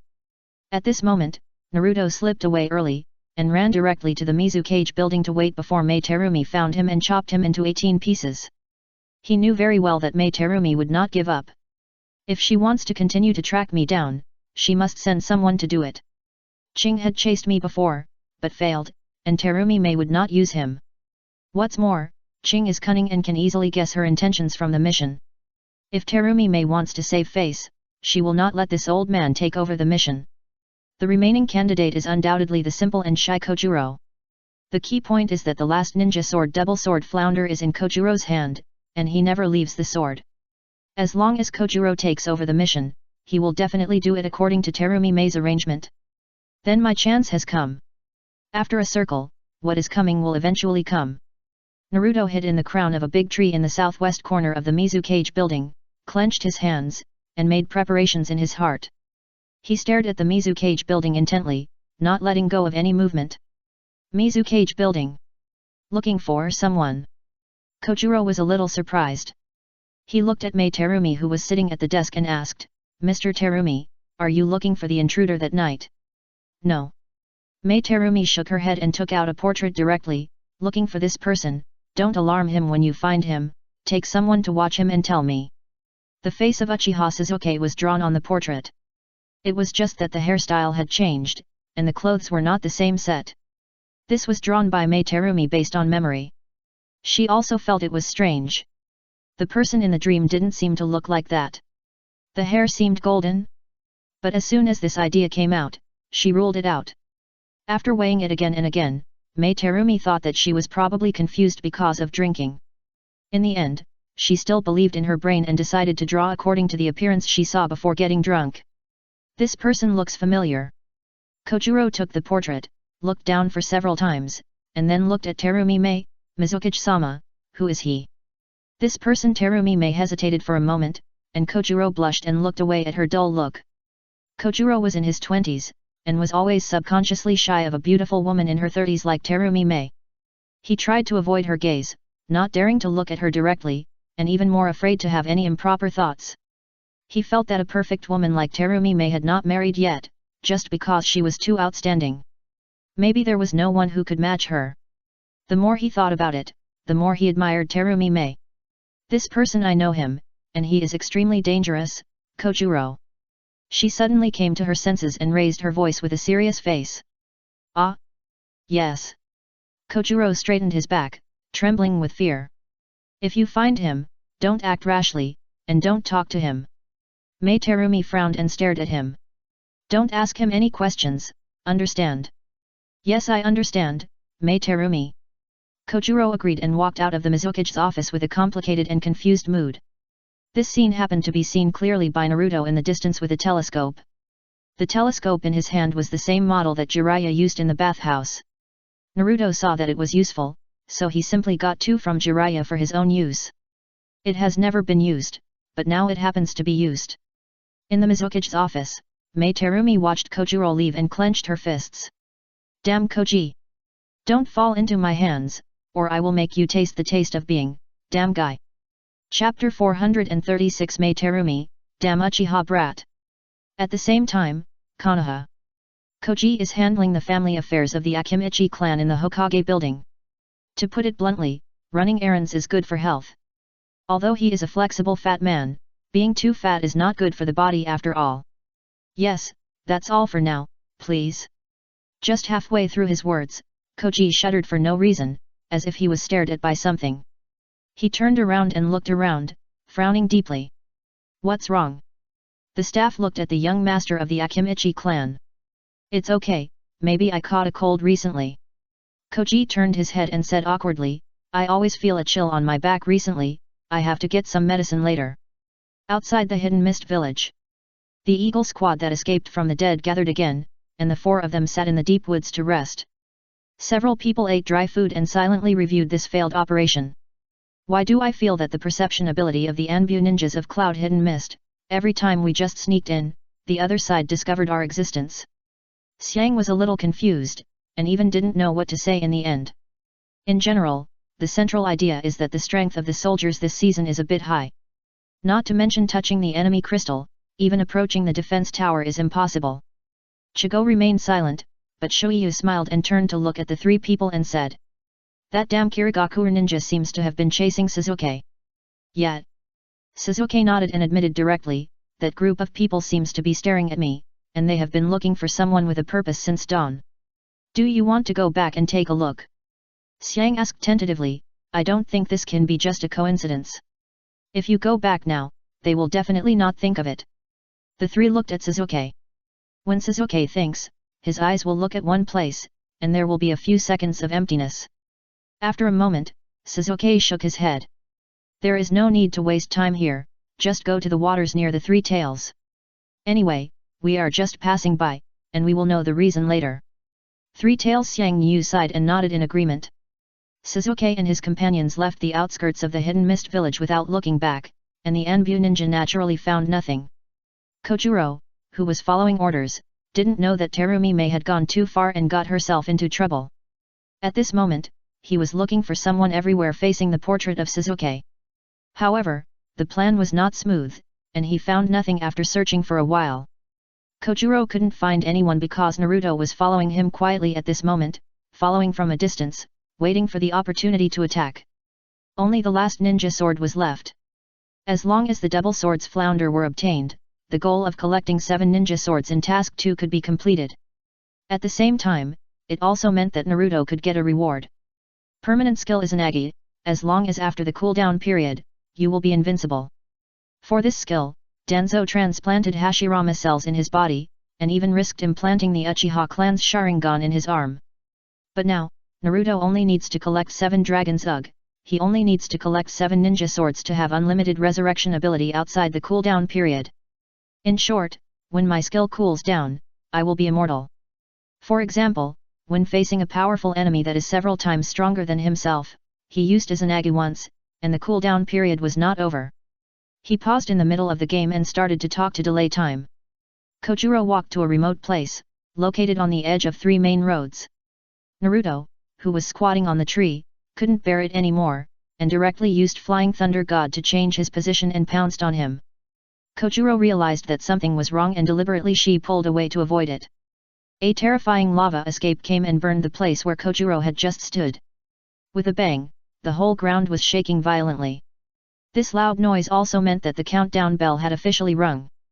Naruto had to end the battle and leave within 3 minutes, otherwise Mei Terumi would definitely arrive here. He didn't have much time left, and he had to deal with Kojuro immediately. He almost used all the means that would not reveal his identity in an instant, such as lava escape, invisible flying thunder god, close-range attack, and so on. The palm was pressed on Kojuro. Because Naruto did not hold back, the speed was too fast, and even the air made a terrifying and sharp explosion. Kojuro had no way to avoid it. This was a complete crushing of strength.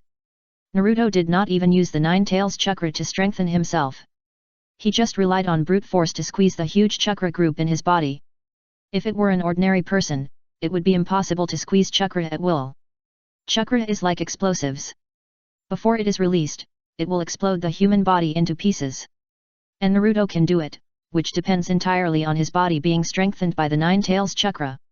And the strong defense brought by the evil god's blessing many times, almost achieved the state of no damage to the chakra in his body. It's like the whole body is almost equally durable inside and out, no matter how you die. Even if he squeezes the chakra to make a sonic boom like this, it's still nothing. After all, the man who can connect with the 5th generation Mizukage Terumi Mei, if his body is not good, he would have been shattered long ago. Boom! In this desperate situation, a punch exploded, almost crushing Kojuro. The latter used the double swords, the flatfish, to block it, but was directly knocked away with a bang. The double swords, the flatfish, flew out of Kojuro's hand in the air, and his palm was shaking violently, and his heart was extremely shocked.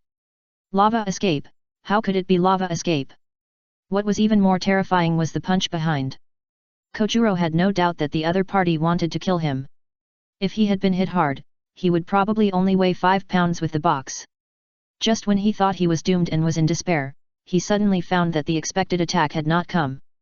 He opened his eyes and saw that his double swords, the flatfish, had fallen into the hands of the other party.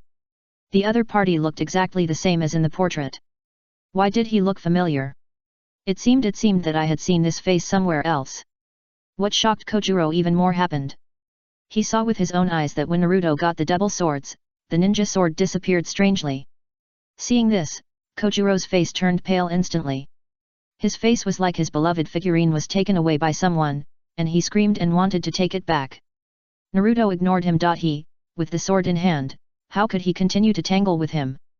He ignored Kojuro and turned around and ran away at an incredibly fast speed. Ding! Questline 2, Water Country Chapter, Ninja Sword Stamp Collection Questline Achievement completed. Rewards are distributed to backpack, skill is an Agi. A mechanical synthesized sound rang out, and Naruto was overjoyed. He finally waited for a 100% completion of a quest line. Quest 1 was cancelled halfway, and Quest 3 was still halfway to the progress bar. Fortunately, the main line of Quest 2 was completed from this moment on, which was also a kind of encouragement for him. Not long after, Naruto directly left Kojuro behind him by 18 streets. He crossed the hidden mist village in one breath and quietly slipped out. Yellow Spring Gate, open. After succeeding, Naruto opened the Yellow Spring Gate without any hesitation and shuttled away.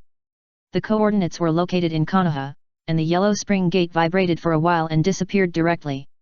The moment Naruto left the hidden mist village, Mei Terumi arrived at the scene. Looking at Kojuro with an injured arm, she became serious. Kojuro, what happened? Lord Terumi Mei, my ninja sword was taken away by the person you are looking for. Kojuro said nervously, that person I seem to have seen that person somewhere. Have you seen him? Yes, I just can't remember it for a while. Kojuro said anxiously, his name is definitely not Koji, but Uki. Yes. I remember it, Lord Mizukage. Kojuro almost scratched his head, and suddenly raised his head, as if he thought of something. Who? Terumi Mei was also very angry. This person used a fake name and a fake identity to make her capsize in the gutter. And to herself when she thought of everything that happened last night, her face darkened. It was too outrageous, it was simply a great shame in life. If that matter was spread, it would definitely be laughed at by the people in the ninja world. She would not be able to see anyone, let alone participate in the future 5-cage talks. Who is it? She asked through gritted teeth. It's Uchiha, yes, the rebel ninja from Konoha. I received a letter from Konoha at that time. It must be him, Uchiha Sasuke. Uchiha Sasuke. Terumi Mei was stunned for a moment. Isn't that a little kid from Konoha? She was killed by a little kid who had just grown up, damn it. Achoo. Achoo. Achoo. Several sneezes came from the woods by the lake, one after another. The man seemed a little embarrassed and coughed lightly to cover it up. Sasuke, you have a cold. Suijutsu said gloatingly. Suck. Sasuke replied coldly. Are you feeling unwell, Sasuke? Kori asked with a worried look on her face. Are your injuries okay? Change the medicine again. A month ago, the Eagle Squad was severely damaged in Kumagakure, and Sasuke almost lost his life there. Under the desperate protection of the three, Sasuke managed to escape alive, but half of his abdomen was almost pierced. Now he is still nourished by the stem cells nurtured by Jago's Sage Chakra. Without a kidney, the body of the second pillar is not as good as before. No, I'm fine. Sasuke refused coldly. After a long silence, perhaps Sasuke felt that his response was too cold. After glancing at Zionki, he added awkwardly. I'm fine, but I always feel something is wrong recently, as if something has been pressing on me. I can't tell what's wrong, I just feel. Is it a curse? Zionki was once the person in charge of Orochimaru's northern base, and he was also knowledgeable and pointed out the key to the problem almost directly. Puff. Shuiyu couldn't help laughing, looking at Xiang's serious expression and said, Curse? Xiang, are you talking about some folk legend? Shuiyu, you damn guy, shut up. Xiang was not so concerned about Shuiyu, and punched her directly. Are you going to kill me? Shuiyu quickly turned over and dodged. You deserve it. Xiang snorted coldly. The curse was over, and Sasuke didn't take it to heart. He looked at the lake not far away and frowned slightly. Enough, stop it. Now our main goal is to stay in this lake and find a way to confirm that the three-tail is here. Do you want to capture it? Shuiyu asked. No, wait for Zetsu's situation. Sasuke shook his head. They should also be preparing to capture the 4 tails, 5 tails, and 6 tails. We are just cooperating with them, not their subordinates. Now the leader of Akatsuki is no longer in existence, and the rest are dead or injured. The current Akatsuki is only supported by Uchiha Madara and a few others. Although that person calls himself Uchiha Madara, he actually revealed many flaws. There is no need to pay too much attention to such a defeated army. We just need to keep a close relationship with them and use their intelligence to do our own things. With a bang, after the smoke dissipated, Uchiha Obito wearing a vortex mask walked out. He was dragging a person behind him, like dragging a dead dog. Suddenly, a white spore-like thing grew out of the ground. White Zetsu's mean and annoying face bloomed like a flower. How is it, did the capture of the 4 tails go smoothly? It's done, a piece of cake. Uchiha Obito too glanced back at the 4 tails Jinchuriki Laozi behind him and smiled easily. Have you got the 5 tails? It's captured and on its way back. White Zetsu also smiled. We wasted too much time on Nagato. That guy is a dying tiger. Uchiha Obito said coldly. Nagato's samsara eye has never been recovered. That guy clearly looks like he's about to die. Who knew he would live until now? White Zetsu complained. The rain country itself is an ominous place. It's just a matter of time. Obito said, it was completely unnecessary to fight that guy before. He can't leave the rain country, and he can only die in the rain country. The 6 tails are also being planned to be captured. Now it depends on the Eagle Squad. White Zetsu changed the subject and showed a cold smile on his face. I saw Uchiha Sasuke failed to capture the 8 tails, and 4 people almost died there. Now they went to the Hidden Mist village again, and it seems that they are also on the wrong track. Wait a little longer, 8 tails? Let's start with capturing the 9 tails. Uchiha Obito changed his mind. Why?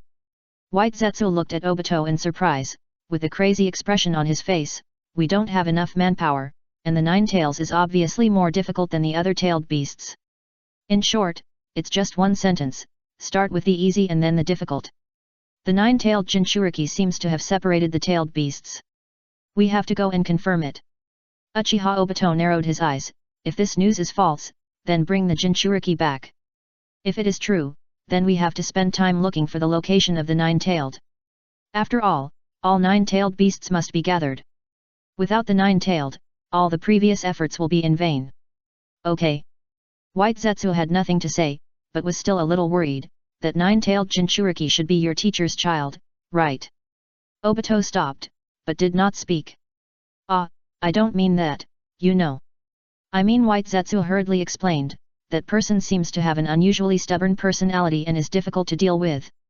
If we really want to do that, we have to be careful. Who? Uzumaki Naruto. Uchiha Obito continued to move forward. Yes, that's him. Baizetsu's face suddenly became a little strange, that person is too vigilant. I can't plant spores on him, or even get close to him. That person seems to have been active in both the Hidden Cloud Village and the Hidden Mist Village. Maybe he also has a space prop.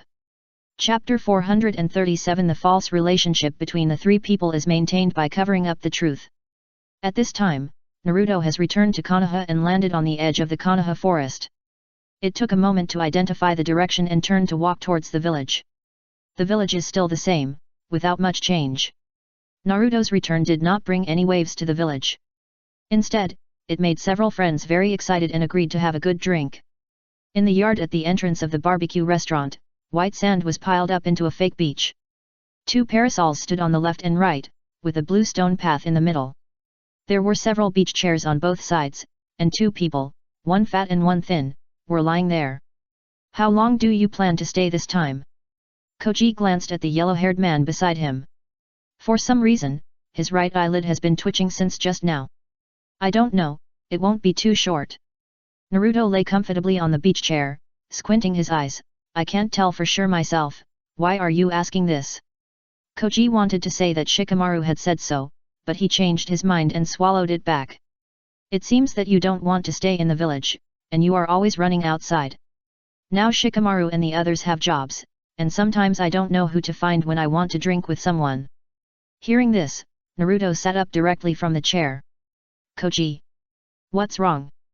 If you are really bored, go find a class to attend. He patted Koji's shoulder and said earnestly, Koji, you are bored. You are bored. Koji slapped his hand away. By the way, I always felt uneasy yesterday. Do you think there is something wrong with your body? What's the problem? Naruto lay back down, not paying much attention to what Koji said. I always feel like I'm being watched, something like bad luck. Koji said worriedly, his chubby face almost wrinkled into a bun. Naruto paused when he heard the voice, turned his head slightly and looked at Koji in surprise. Hey! Koji, don't think about it. That kind of thing, how could it happen? Relax, you have to believe in science instead of these magical things. Oh. Koji was confused. After this incident, Naruto couldn't help feeling guilty. He thought that this ninja world was really a bit outrageous, and there wouldn't really be any induction or something like that. I have done so many things that damage merits in the name of the second pillar, and the second pillar wouldn't hiss. When he thought of this, Naruto quietly took a breath of cold air. As for why I don't like staying in the village, this I don't dislike it. Naruto hesitated for a moment and said, I just don't like the people in the village very much. Koji. What you said, isn't it the same as not saying it? The people in the village really. Koji couldn't continue speaking halfway through. It was really hard to put into words. Naruto is no longer the Nine-Tails Jinchuriki, but the villagers still feel wary and disgusted with him, but they dare not show it openly. Koji, you love this village, but you can't blackmail me. I know how those people treated me. Naruto looked at the blue sky outside the parasol and watched the white clouds floating. I don't hate the village, I just don't like it here. If you weren't here, I might have left and never come back. If you go through something like that, you probably won't like it here. My attitude now is pretty good. That being said, but Koji hesitated. What he wanted was to live with his good friends forever, except Sasuke. Sasuke didn't have much interaction with him. He betrayed the village and left at a young age. After so many years, Koji almost had no feelings for Sasuke, and he didn't think Sasuke was still his companion. But those are things of the past, aren't they? Koji's brain is so useful that Shikamaru is so useful. He spent nearly 2 days thinking up these words. Things of the past? Yes, those things are over. But who can say what will happen in the future? What if something happens again and a Jinchuriki is needed to fight for his life? He curled his lips and said with a little dissatisfaction. When the time comes, how should I choose? I will probably be forced to do something I don't want to do. For example, as a container, as a weapon, etc. No. That kind of thing will never happen. Koji said seriously, the current 6th Hokage is Kakashi, right? With Kakashi, that kind of thing will definitely. Chokji, am I not clear enough? Naruto interrupted his friend, turned his head and looked at him quietly, and said seriously. I don't want to die. With a buzz, Koji was confused. He stared at Naruto for a long time, and then he began to explain helplessly. No, I don't mean that, I just think the village is pretty good now. How can it be linked to death? That's too good? What can I do? Naruto folded his hands and lay back in his chair. Kakashi's personality won't allow him to be the 6th Hokage forever. He has no ambitions. He is just temporarily filling in for Lady Tsunade. He will retire sooner or later. Who will be the next Hokage? What kind of personality will he have? How will he view the Jinchuriki issue? Can you figure it out? Koji was speechless. Even if the next Hokage is a good person, who can be sure that Konoha will not be attacked?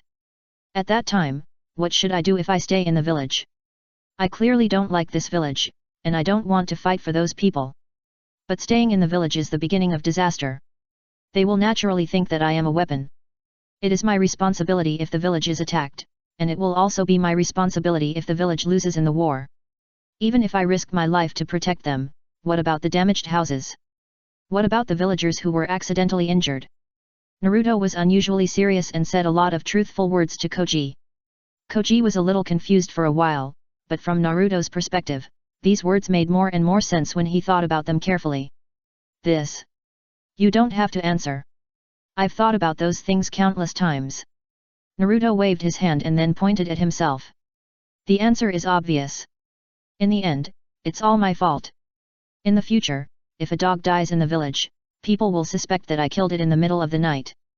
So, now you know why I have always been unscrupulous in the village? There is no need to restrain myself. The more fierce, the safer. The more afraid they are of me, the less they will blame me. Koji was silent. He didn't expect the explanation to be so complicated. He looked at the problem too simply. He just wanted friends to get together often. But in fact, it is best for everyone to be safe. Does it have to go on like this? Koji sighed. If you only come back occasionally, won't the number of times we meet be very small? Tisk, Koji, Ino isn't in a hurry, why are you in a hurry? Naruto said. I'm just sighing. It's boring to stay in the village all the time. Koji said angrily, Shikamaru is very busy, and even Kaiba is getting married soon. That guy, getting married? Naruto was stunned, but it will be normal to be apart from each other in the future, and you'll get used to it slowly. Staying outside all year round like the lecherous sage and Tsunade-sama is the safest way. Who made me so strong? I won't have peace if I stay in the village, so it's better to travel far away. What happens in the village naturally has nothing to do with me. Chokji. This man's words are rough, but they are not very pleasant to listen to. After chatting for a while, Koji finally accepted the reality dejectedly. He wanted to get together with his friends when he grew up, but this kind of thing is too luxurious.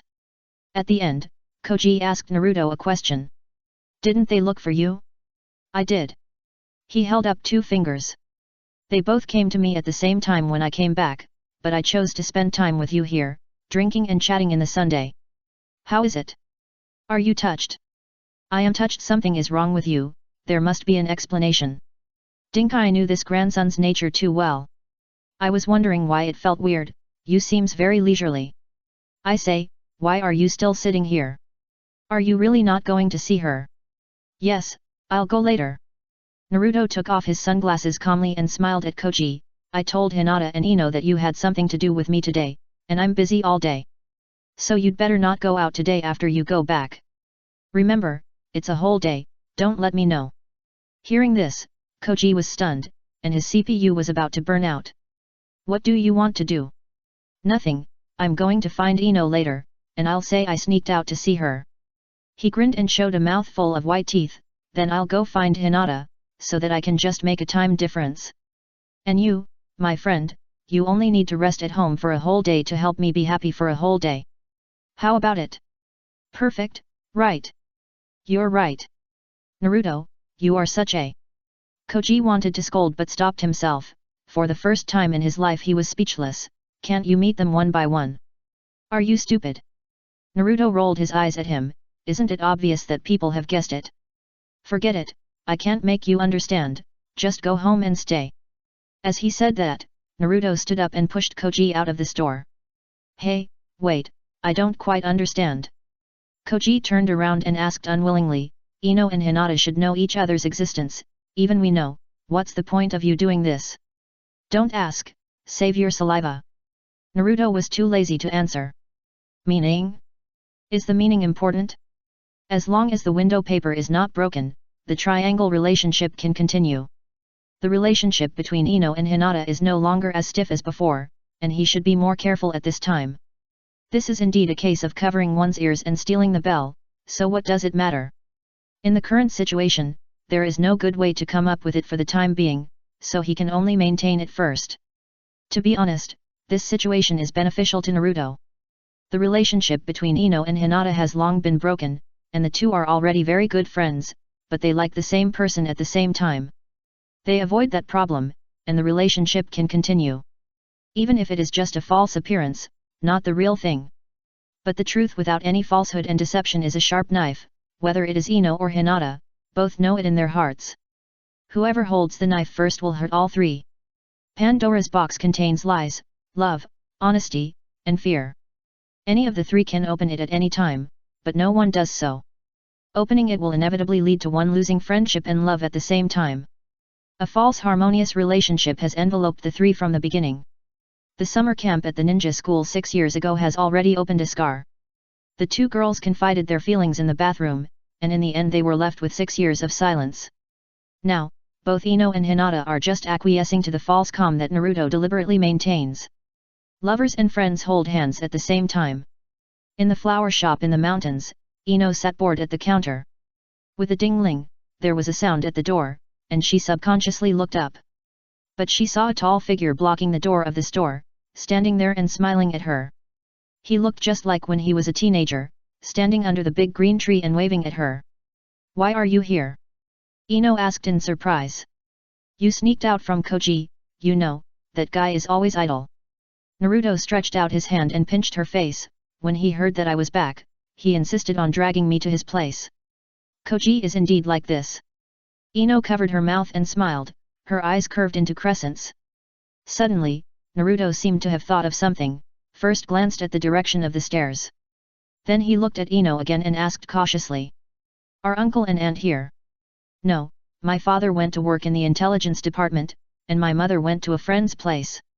Ino said with a smile, why? Do you want to see them?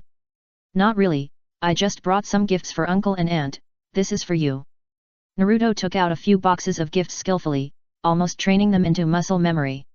Although he chose the gifts in bold to save trouble and to prevent emergencies, his feelings were indeed real. Thank you, leave it there for now. She pulled Naruto to sit down, and the two of them gathered around the counter, very close to each other. Are you okay outside? It's fine, but I've always wanted to see you, but things have delayed me. Naruto smiled at her, and their eyes converged and they smiled in tacit understanding. The two of them already had a tacit understanding. Sometimes, even if they didn't talk, they could understand each other with just a glance. Therefore, they could understand each other without any worries, and even tolerate each other. Ino's tolerance for Naruto is almost unlimited. For example, Hinata, she never really let Naruto make a choice. She understood, so she always tolerated Naruto. She has always been a person with a strong sense of boundaries and would think about others. So she didn't want to do something bad before things could no longer be changed. Hinata's residence. Hinata sat on the corridor of the backyard, looking at the treetops on the other side of the white wall, with an unusually calm expression. But her mind was full of thoughts, and it was a mess. Hinata Hanabi stood behind the shoji door and looked at her sister curiously, and called out weakly. What's wrong? Hinata turned around and showed a warm smile. Seeing her sister still smiling, Hanabi felt relieved. Seeing Hinata just shook her head, she asked. Sister, what happened just now, are you thinking about something? Chapter 438, Koji, I will keep your secret for the rest of my life. The sunlight split the lush branches of the big green tree and fell on the courtyard of the Hyuga family. Hinata sat there, stretched her brows, and looked at her sister Hanabi calmly. Her long black hair hung on her chest, her skin was fair, and her nose was small and delicate. Her eyes were beautiful, like a transparent white glass. What are you thinking about, sister? Hanabi asked again with her head tilted, looking at Hinata with a smile. Faced with Hanabi's question, Hinata shook her head slowly. She would not let anyone know her thoughts, because there was no meaning, no meaning. The girl's eyes were clear, and half of the yard was reflected in the depths of her pale white pupils. No. Waiting for someone? Hanabi thought for a moment and asked. A yellow-haired figure suddenly appeared in her mind, with drooping eyelids. He glanced at people lazily, as if he had never woken up. He wore a loose white short-sleeved shorts and slippers. His dazzling blonde hair was a bit eye-catching in the crowd, and his thin face was not delicate. He looked pretty good, but he was definitely not a handsome guy. Occasionally, she met him a few times, and the yellow-haired man always stared at the top of her head, as if he wanted to reach out and touch it. In fact, Hanabi was not so resistant to being rubbed on the head, and she often rubbed the stray cats in the tribe. My father didn't like cats, so she could only occasionally find stray kittens in the tribe to satisfy her desire to touch them. She liked to rub cats in her heart, so she could understand the impulse to rub cute things when she saw them. Is it Naruto, brother? She tilted her head and looked at her sister. When asking this question, Hyuga Hanabi stared at her sister. In her cognition since childhood, Hinata was the most gentle and perfect person. Everything was perfect except that she could not inherit the burden of the Hyuga clan. Later, it was proved that the burden of the Hyuga clan did not have to fall on the shoulders of the daughter of the main family. Now it is even simpler, the bird in the cage has been cancelled, and there is no longer any main family and branch family. In this regard, Hanabi did not have any awareness of the main family and branch family. Now that her cousin Hyuga Niji has become the patriarch of the Hyuga clan, she is relieved. Not every main family likes to hold the power of the family. She thinks she has no talent. Even if she becomes the patriarch of the Hyuga clan, she will definitely have a headache. You, don't guess randomly. Hinata glanced at her. You have been asking questions non-stop since just now. Why do you want to know everything? Then tell me first, are you waiting for someone? Yes. Hinata nodded. Hanabi was a little surprised at her sister's frankness. If it were any other time, she would definitely not admit it so straightforwardly. For some reason, seeing Hinata like this, she was a little worried. The summer was hot, and all the burning thoughts were rubbed into the green leaves. Sister, is that person really back? Hanabi asked tentatively. He seems to be often away from the village, and I haven't seen brother Naruto for a long time. Well, he just came back not long ago. Then why didn't you come to see your sister the first time? It couldn't be. Hanabi frowned, seeming a little dissatisfied. He is so busy, of course he has something to do. Hinata smiled and defended him. He has contacted me, and Koji has something to do with him. He will come over naturally when he is done. The fat brother of the Akimichi clan? Hanabi suddenly changed her words halfway through her speech, suddenly remembering that Koji hated being called fat. Even if it was just in front of her sister, she didn't want to do that. Yet. Dingling. Is anyone there? There was a wind chime hanging on the door, the kind that would ring non-stop when a customer pushed the door. As the customer walked into the store, the heat outside would also be swept in. At noon, it was generally impossible for a flower shop to have any customers. But it was not absolute. The visitor was a half-grown young man, who scratched his head at the empty flower shop. Under the counter not far from the man, Ino and Naruto looked at each other, their bodies almost pressed together. Ino blinked and signaled that she was going to get up. Naruto ignored it at all, and the two of them were almost sinking into the ground. He smiled and kissed Ino in surprise. Swish, a sound attracted the shop owner. He looked at the tightly sealed counter in the corner, and walked over with a clatter. Ino, who was being kissed under the counter, was almost going crazy. Hearing the footsteps of the customer coming towards this side, she subconsciously struggled, and her heart was about to jump out. Are you crazy? There are people outside. Facing the crazy threat in Ino's eyes, Naruto didn't care at all, and kissed her in small mouthfuls. Giving her a chance to breathe, seeing her not daring to make a sound, and her flushed face, he couldn't help but laugh unscrupulously. The hot air hit her face, and Ino's face became even redder. Her heart was pounding, and this nervous and fearful emotion, mixed with the ambiguity, seemed to have a wonderful chemical reaction. Although she was taking a huge risk, she felt a sense of excitement. That feeling was like a residual numbness, which made her want to stop but not want to stop. The customer did not notice the two people kissing under the counter. She just put the money in her hand on the high counter, and then took a bouquet of flowers. Ding-ling. The footsteps of the customer faded away, and it was not until the sound of the door closing disappeared for a while. Ino pushed Naruto away vigorously, looked at him with some complaints, and said angrily. It's all your fault. What if we are discovered? No.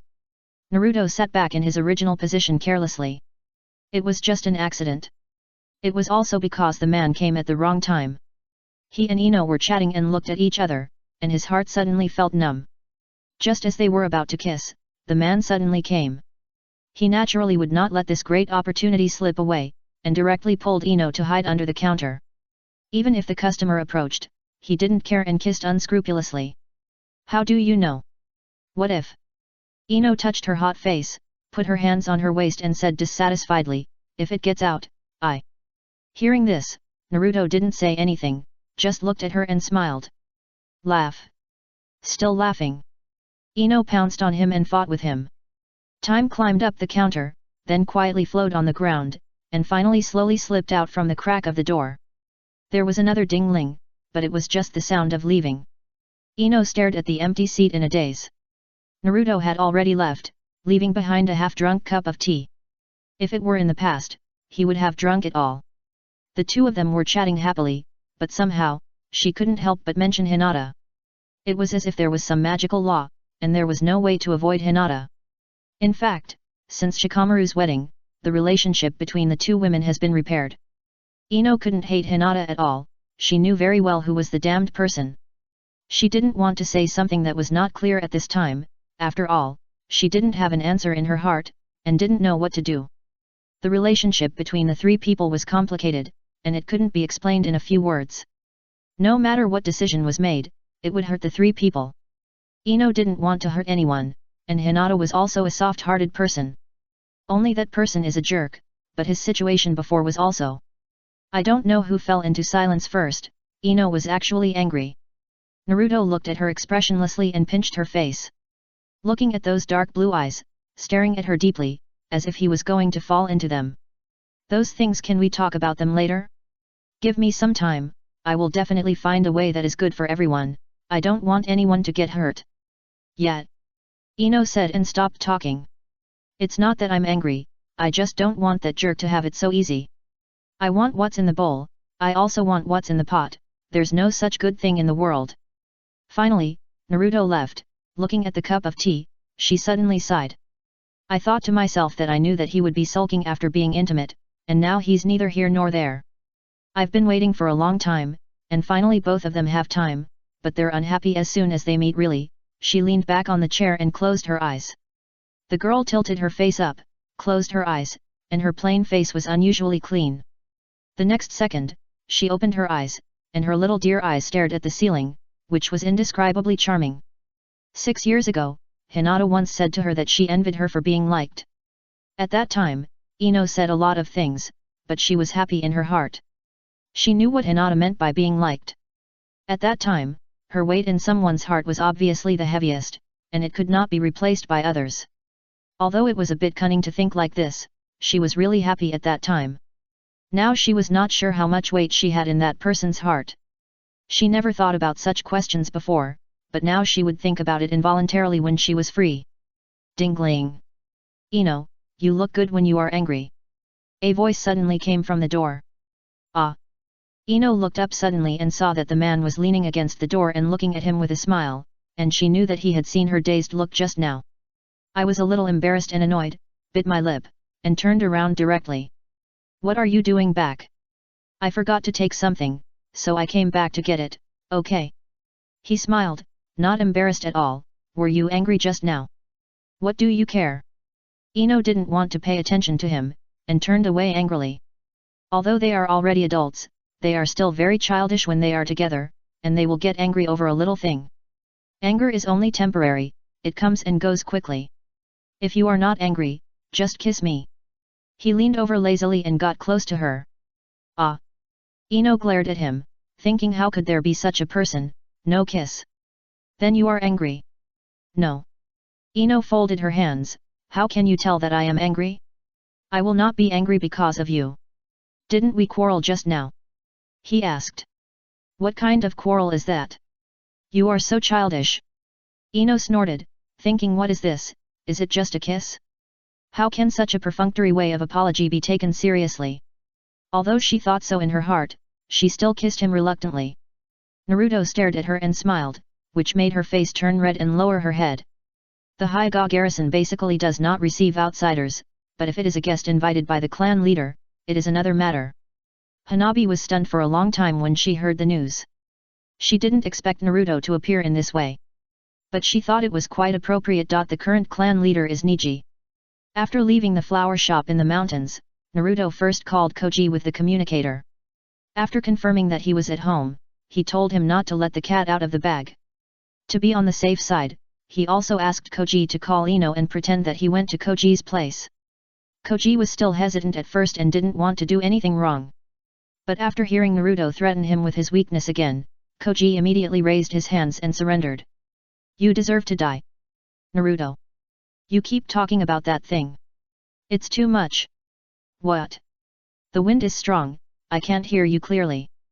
Koji, talk to you next time if you have something to say. Naruto said shamelessly, and then hung up the communicator. After walking 2 steps, he suddenly stopped again, grinning and talking to himself. I will eat your secret for the rest of my life. When he arrived at the Hyuga clan, Naruto did not rush to see Hinata. Instead, he visited Niji first. Even if he just wanted to chat with him, it was a necessary procedure. The purpose was to let Niji take him to Hinata. After all, Niji was Hinata's cousin. It was reasonable to take him to Hinata to have a few words. Such a roundabout way was just to avoid causing trouble for Hinata. The Hyuga clan was a very traditional noble family. Not to mention getting married with a child, even if there was no nod from the father-in-law, meeting openly was also called adultery. It's not that Hyuga Hayashi didn't accept Naruto, but he didn't care about it at all. Unless Naruto wanted to marry Hinata wholeheartedly, he would consider it. Although the 3 of them were unmarried, they were still young, and neither Hinata nor Ino had been urged to get married. After all, they were precious daughters, and no father was in a hurry to marry them. This also gave a greedy yellow-haired man a chance, and the relationship between the 3 was somewhat strange. The veil between Naruto, Ino, and Hinata had been broken, and the relationship was clear. Ino and Hinata just didn't mention the other party, and didn't want to ask or know. Hinata and Ino have a good relationship and are very happy when they get along, but they always tacitly don't mention someone when chatting. The triangle is the most stable shape, but the emotional safety factor is no different from walking on a tightrope. Naruto also understands that a false relationship cannot be maintained forever. It's just that he just hopes that before that day comes, he can solve as many troubles as possible. In this way, he can also find a way to have both. It's impossible to choose, whether it's Ino or Hinata, he certainly wants them all. Crossing the courtyard, Nisi was standing there waiting for him. Nisi greeted him, turned around and greeted him towards the house until the 2 sat down. Did you have a smooth journey? Naruto asked. Jiraiya, Nisi, Rock Lee, and Naruto separated at the port of the Land of Fire. Nisi and Rock Lee went back to the village together, while Jiraiya and Naruto left separately. Well, it went well. Niji put down the teacup, paused and asked directly, are you here to see Hinata? Chapter 439 Hinata, don't be so extreme. Well, I'm here to see Hinata, and I came to see you. Naruto smiled and didn't hide it. Ningji was not surprised by this. After years of getting along, he knew the other party's character. From the time he persuaded himself to remove the bird from the cage, the purpose was for Hinata. Perhaps it seems a bit strange to others. Is it just for a woman to manipulate a noble ninja family? But for Naruto, it makes sense. Ningji knows very well that he is not interested in Hyuga, or even Konoha. Naruto has now grown into a ninja of the level of the three ninjas, and there are some conflicts with the village, so it is even more impossible for him to work for the village. In other words, Naruto is powerful but does not match the ideals of the village. 20 years ago, the three ninjas left the ninja village, and the situation is exactly the same as it is now.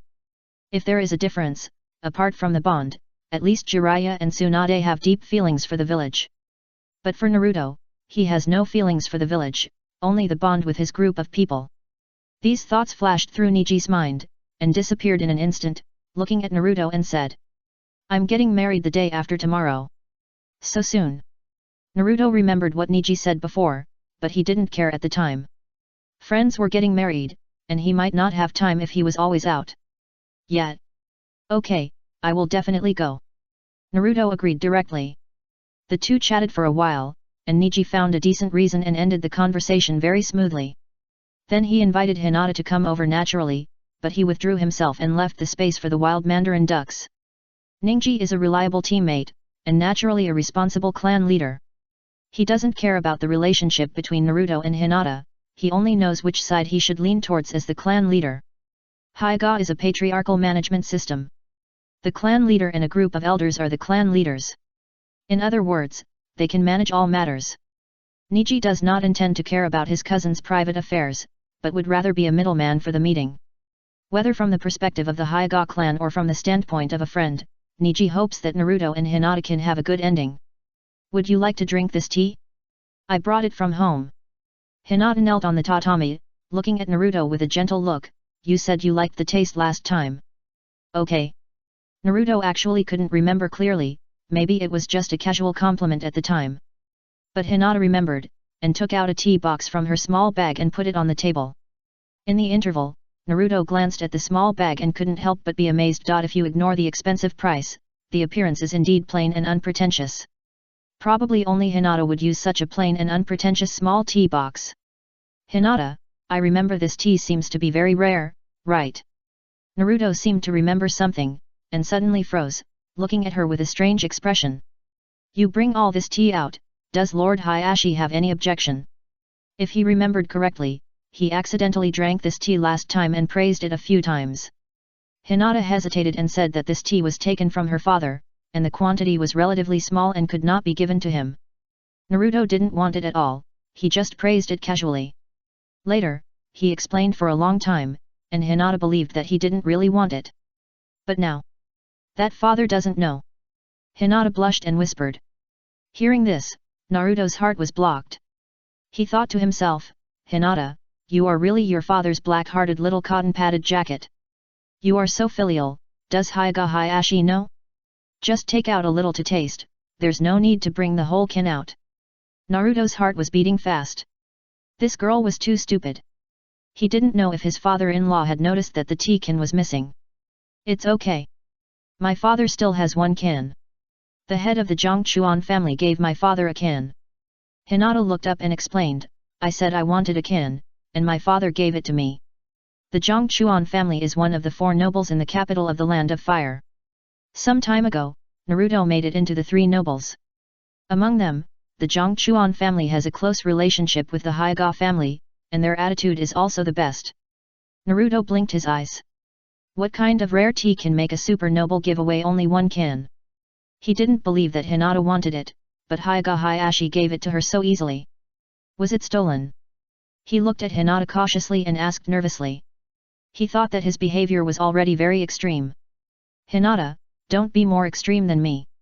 No. Hinata shook her head and said with a red face, no, it was really given to me by my father. He told me to keep it well. I thought you would like it, Naruto, so I brought it here. After saying that, she paused, quietly raised her head and looked at Naruto. As if she was afraid that he would not accept it, she quickly stretched out her hand and pushed the tea box over. Do you like it? Naruto looked at the precious box of tea leaves on the table that was pushed in front of him. The wind passed through the courtyard and blew past his ears. He seemed to have just come to his senses, raised his head and looked at Hinata. I like it very much. She suddenly breathed a sigh of relief and smiled. As long as you like it. Everyone expresses love in different ways. Hinata lives in a relatively closed environment. The main family will not easily carry out dangerous tasks, nor will they easily leave the Hyaga station. Her sky is a small and narrow wellhead, sitting in a dry well called Hyaga and looking at the sky. Tradition can only trap the body, not the soul. Perhaps this is Hinata's way of expressing her love. In the eyes of others, a valuable and precious thing is just a small thing to make her smile. Are you leaving the village soon?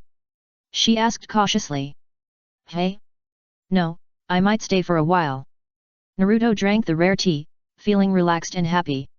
I'm not sure how long it will be. I will definitely be at Niji sweating the day after tomorrow. Naruto, can't you stay in the village because of the mission? Hinata asked, biting her lower lip, looking a little hesitant, because I see you seem always busy. Not really busy, but I don't really want to stay in the village. He rested one hand on the table, leaned his head sideways, and looked at Hinata with a smile. Why? Hinata was a little uneasy. The sunlight poured in from the window, making her look delicate and white. The collarbone was hidden in the plain short-sleeved collar, and the chest was bulging, like a deer hiding in the wild. This village is not compatible with my destiny, he said perfunctorily. Hinata didn't understand what destiny was, but she could hear the dissatisfaction with Konoha from Naruto's tone. Sure enough, he had something against the village. After Naruto finished speaking, he lowered his head and the little girl looked at him stubbornly, without saying a word. He couldn't help but feel a little funny, so he moved forward to look at her. Okay, I'll tell you the truth, are you sure you want to listen? She hesitated for a while, nodded and said. Yes. Naruto, do you hate the village? I can't say I hate it, I just don't like it. Naruto paused and organized his words. This village doesn't respect heroes, and they want me to risk my life without paying anything. Ah. Hinata was a little confused, obviously didn't understand what he said. The current village shadow is Kakashi, and you are his disciple, you definitely won't. Kakashi won't, but others may not. He interrupted and said, Kakashi told me privately that he will leave after only a few years. Although I am not a Jinchuriki now, I am relatively strong within the village. If something happens, I will probably take over. I don't have to worry about anyone tripping me up while Kakashi is in office, but what about after that? Unless the next Hokage is Shikamaru, I don't want to go gambling in the future. After all, this village has a bad record. Kakashi's father died of suicide, and the three ninjas disbanded and didn't want to return to the village. Hinata, to be honest, I'm safer and freer staying outside. Hearing this, Hinata was silent. She probably understood that Naruto had his own difficulties and didn't completely trust the village. Instead, he wanted to maintain an equal relationship with the village like Jiraiya and Tsunade. Naruto is powerful, and he has two of the three ninjas as his backers and the background of the Hokage, so he can completely be on an equal footing with the village. Okay, I understand. She nodded and forced a smile. I don't want to come back, you can leave the village. Naruto added, won't it be boring to stay in this village all the time? Leave the village. Hinata lowered her head and stammered, but where can I go?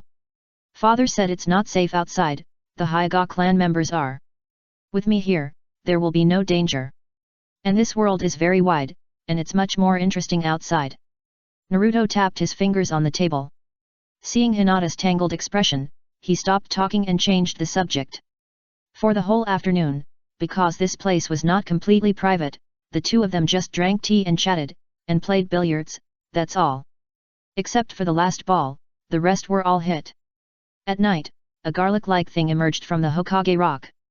The night wind whistled, and the flickering light could not illuminate the dim corner. The half-black and half-white humanoid creature exposed half of its body and observed the surroundings, and the white half murmured to itself. Isn't it here? All the land is me, and it's not difficult to enter Konoha. It's just that I don't want to waste time whether the Nine Tails is in Konoha. So that's it, I smelled the Nine Tails chakra. Everything is a lie, the Nine Tails has been hiding in Konoha. Uzumaki Naruto. After saying that, Black Zetsu's body sank into the ground and disappeared. In the forest of Konoha, Uchiha Obito was resting on the trunk of a giant tree. He seemed to have heard something and suddenly opened his eyes. Black Zetsu, half of his body appeared on the trunk, staring at him silently. Have you found it? He asked. The Nine Tails is in Konoha, and Uzumaki Naruto is also there. War correspondent Black Zetsu said, just capture the people he cares about, and then threaten him, and force the Nine Tails to show up. This is the usual style of the two, just like what they did to Yahiko and Nagato on the battlefield of the Rain Country many years ago, just set up a game. Although the routine is old, it has been tried and tested. Well, find out more, it's best if we don't show up. Obito has gotten used to being in the dark, looking at the brightly lit Konoha. He has done this countless times over the years. In the Land of Rain, Obito called himself Uchiha Madara, and used conspiracy to make Nagato hate the world.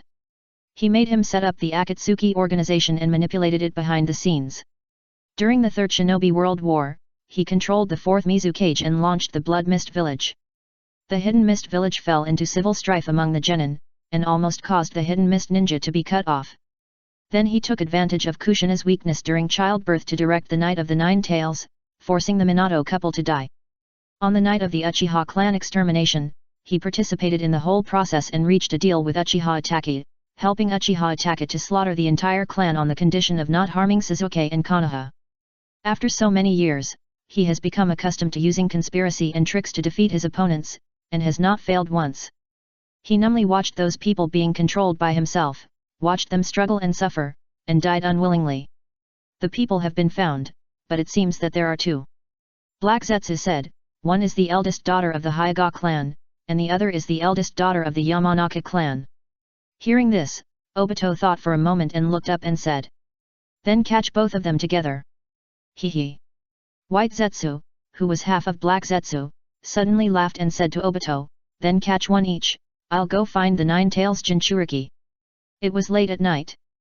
Naruto was eating outdoors with Shikamaru, Koji, and Kaiba in Yazuka, each sitting on one side of a small table. Moths were flying around aimlessly on the overhead chandelier, looking silly. Midsummer had passed, and the last trace of sultry heat dissipated in the night breeze with the footsteps of early autumn. The place where they were eating was not a magnificent store, but a simple snack stand. The boss was a middle-aged man, who brought in a few bottles of wine with clangs. In front of and behind the stall was the endless Konoha street, with bright and dim lights extending into the distance, and the stars seemed to be connected to the sky. Cheers! The four figures stretched out long under the lamp, swaying with the clinking of glasses. The sound of clinking glasses rang out sporadically, and several people talked and drank mouthfuls of wine. Naruto pinched the mouth of the wine bottle with 2 fingers, squinting his eyes and watching Shikamaru and the others chattering. After drinking too much, the chatterbox opened. Shikamaru complained about the tediousness of life, and his married life was ordinary and messy. He lowered his head and picked up candy in the trivial chatter, which was obviously complaining but seemed to be showing off. Chisai said sourly, and was pushed by Shikamaru with a smile and scolding. In the noisy, they drank a dozen of wine, and the 4 were a little drunk. Naruto felt more and more uneasy as he drank, and he felt a little drunk later and simply stopped drinking. Chisai looked at Naruto in a daze and asked curiously. Naruto, what's wrong with you? Are you feeling unwell? If you don't feel well, don't drink. Shikamaru, who was lying on the table, mumbled in a daze. He was the drunkest among the 4. What happened? Inyazuka Kaiba looked at him and asked with a smile. Chapter 440 Uchiha Obito is not a human being, so he turned the table over. I always feel a little uneasy. Let's drink this for now. Naruto shook his body, stood up and said, I have something to confirm. I will drink next time. Want to join us? Koji was a little confused and wanted to stand up, but he was already a little drunk. No, I'll just walk around. Naruto waved his hand and left without looking back. At the table, Shikamaru was still snoring. Koji and Inyazuka Kaiba looked at each other and felt a little embarrassed. Then he remembered that they seemed to have never been alone together. Koji lowered his head and took a sip of wine, thinking how to talk to Inyazuka Kaiba without being embarrassed. Inyazuka Kaiba on the other side also thought so, so he raised his glass. The embarrassment disappeared silently, and the two raised their glasses and continued to drink. Are you getting married? Koji asked dryly. That kind of thing no, besides, Naruto is not in a hurry, so I am even less anxious. Inyazuka Kaiba said a little embarrassedly. That guy Koji suddenly became a little speechless, thinking that you are not as good as him, and your child can now play soy sauce. Take my advice, Don't compare yourself with that bastard Naruto. In the Yamanaka flower shop, the lights in Ino's room were still on. After the last incident in the capital of the Land of Fire, no noble dared to stop the communication plan of the intelligence department from being implemented.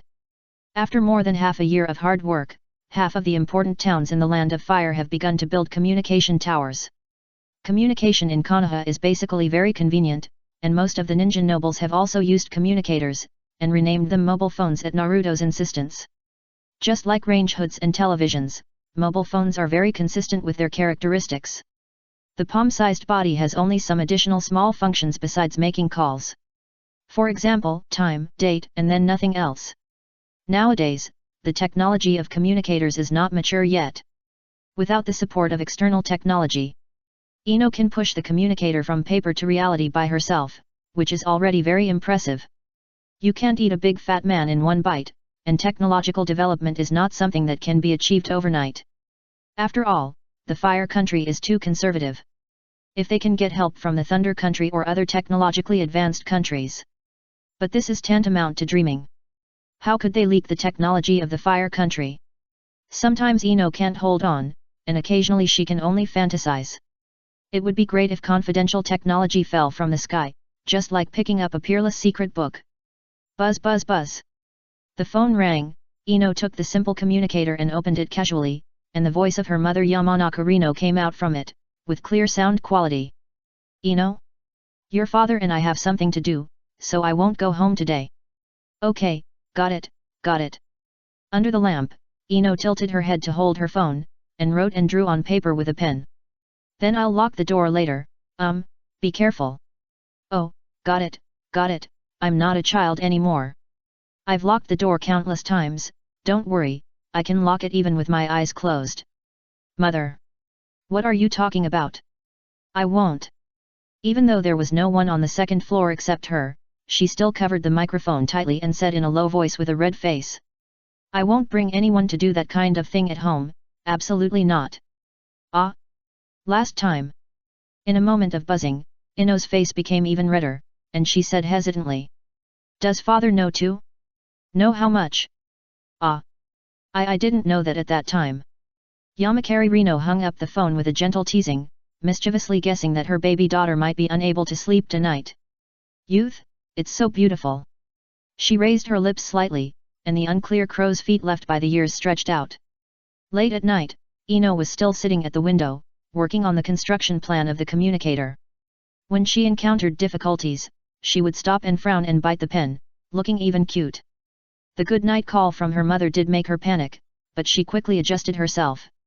She looked at the file and began to think hard again. Here. She stared at the file and thought.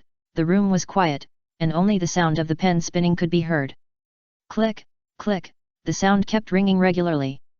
Suddenly, the pen in Ino's hand stopped for no reason, and her pupils dilated slightly as if she had discovered something.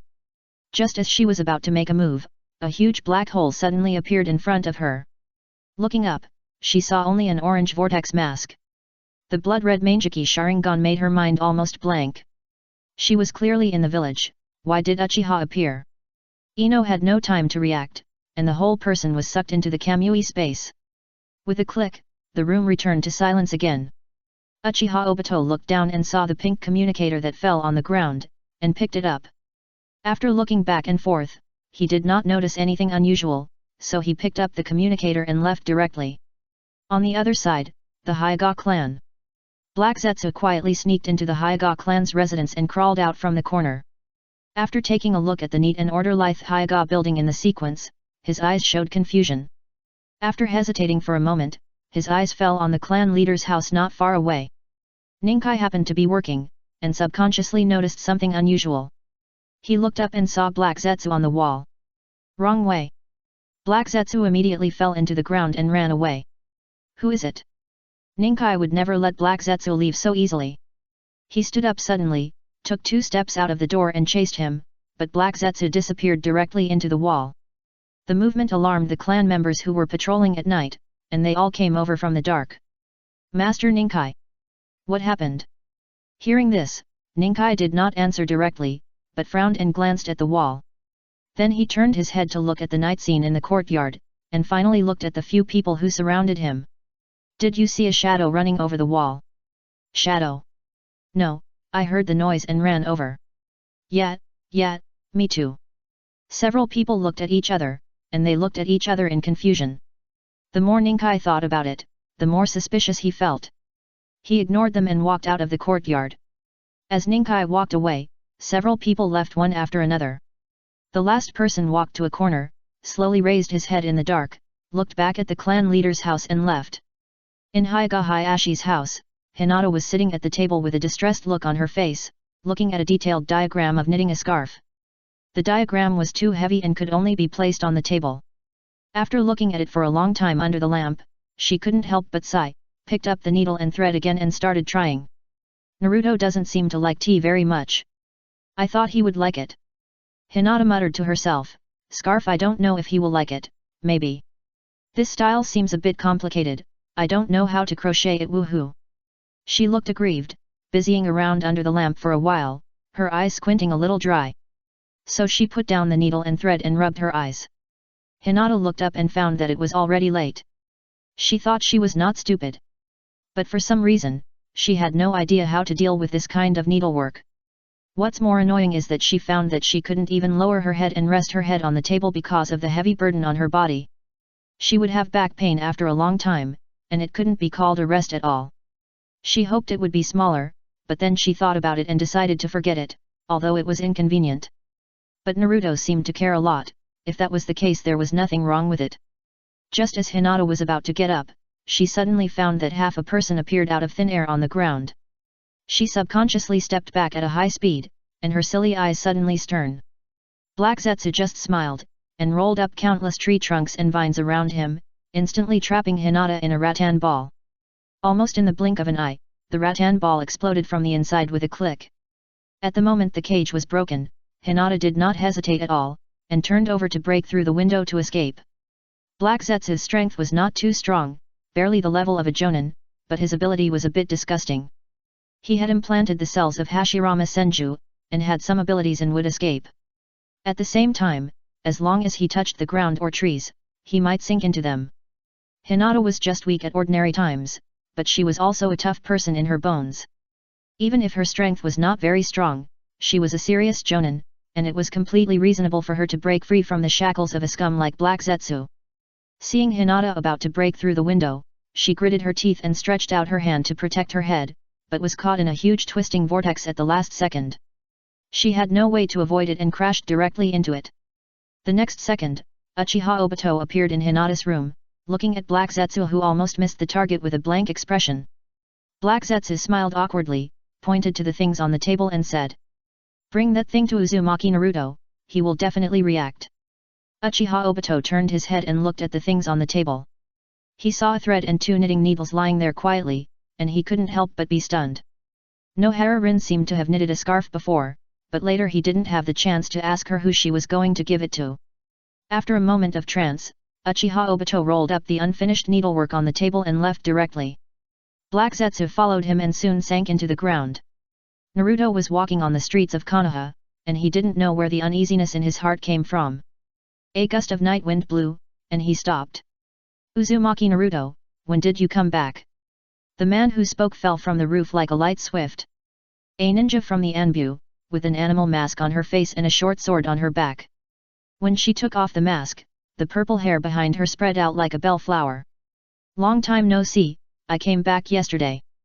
Naruto greeted the man and forced a smile. "Really?"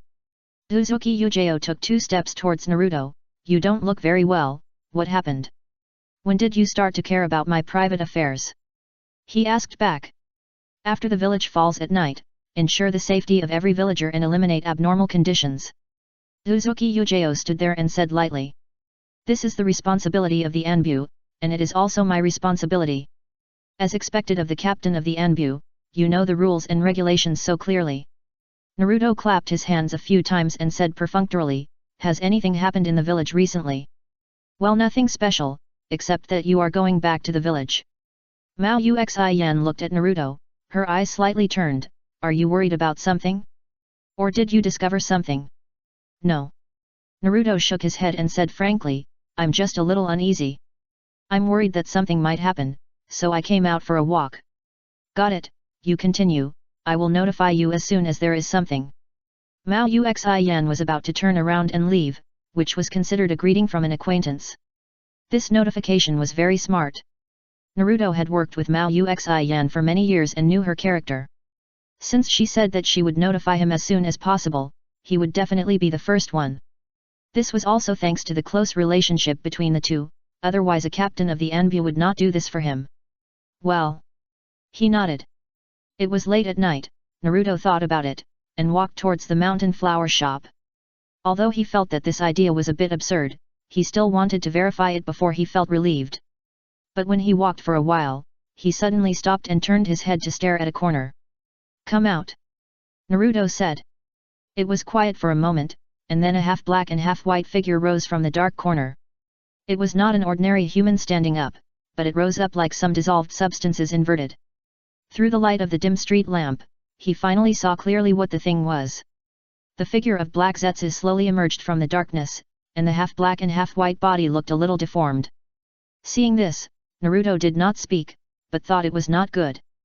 The moment he saw Black Zetsu, he already had a bad premonition in his heart. Uzumaki Naruto. The other half of Black Zetsu, White Zetsu, showed a lively smile on his face, while his other half of Black Zetsu seemed relatively dull. It's me. Naruto's face darkened. Since it's you, then follow me now, remember not to make a sound. White Zetsu said with a smile. Black Zetsu remained silent. Why? Hehe, just this. Black Zetsu spoke, and threw two things over, one was Ino's communicator, and the other was Hinata's scarf with a beginning. Naruto took a quick look, and the haze in his eyes instantly became so dark that it could color the night sky. Yo yo yo, so scary. The half-body White Zetsu said with a smile, pretending to be scared, don't look at me like that, I'll be scared. You took Ino and Hinata away. He asked patiently and coldly, did you catch them? Black Zetsu, you don't have this ability, so you have helpers, right? Who is it? Uchiha Obito? Hearing this, Black Zetsu and White Zetsu were both stunned for a moment. White Zetsu shut up directly, and the taciturn Black Zetsu took over the right to speak and stared at Naruto. You don't need to know, just follow us. Naruto took a deep breath, his eyes also staring at Black Zetsu. The last question, are they safe now? Black Zetsu grinned, but didn't say anything, just stared at him playfully. Seeing this, Naruto closed his eyes, and after a moment he spoke viciously. If they were injured, I would definitely resurrect Kagaya Otsutsuki and Rin Nohara, turn them into bastards, and do it 3,000 times. Chapter 441 Killing is not as good as destroying the heart. In terms of extremes, no one is more extreme than Uzumaki Naruto. He is the one who can tear out the bloody weaknesses of people alive and roast them on the fire. More importantly, most of the well-known villains in the ninja world have almost no secrets in front of him. For example, Orochimaru, Kabuto Yakushi, Nagato and Uchiha Obito, as well as Black Zetsu in front of him. Silence. After he growled that sentence, there was a minute of silence. Black Zetsu was almost in a daze, as if the computer had crashed, and the whole person was stunned on the spot.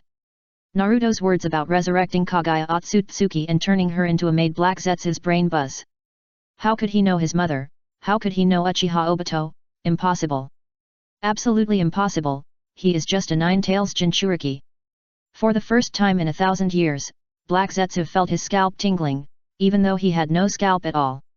The cold chill spread in his heart little by little like a venomous snake, and then his eyes changed when he looked at Naruto. It's not a good thing for you to know too much. Now I've changed my mind. Either you kill yourself now, or those two women will die. Hearing this, Naruto didn't seem so nervous, and his eyes that were staring at Black Zetsu relaxed. The whole person suddenly relaxed, and a harmless smile appeared on his face, and he said calmly. Kagaya Otsutsuki should also be in human form. What will happen if it is matched with the bloodline of Asao after transformation? What do you think? Otsutsuki's scraps. Do you really not care about the life and death of those two women? Black Zetsu stared at Naruto. Of course I care, I also know that you are just a clone. Naruto stood there, looking at Black Zetsu from a distance. Uchiha Obito is just a chess piece of yours, you can abandon him at any time. What do you want to say?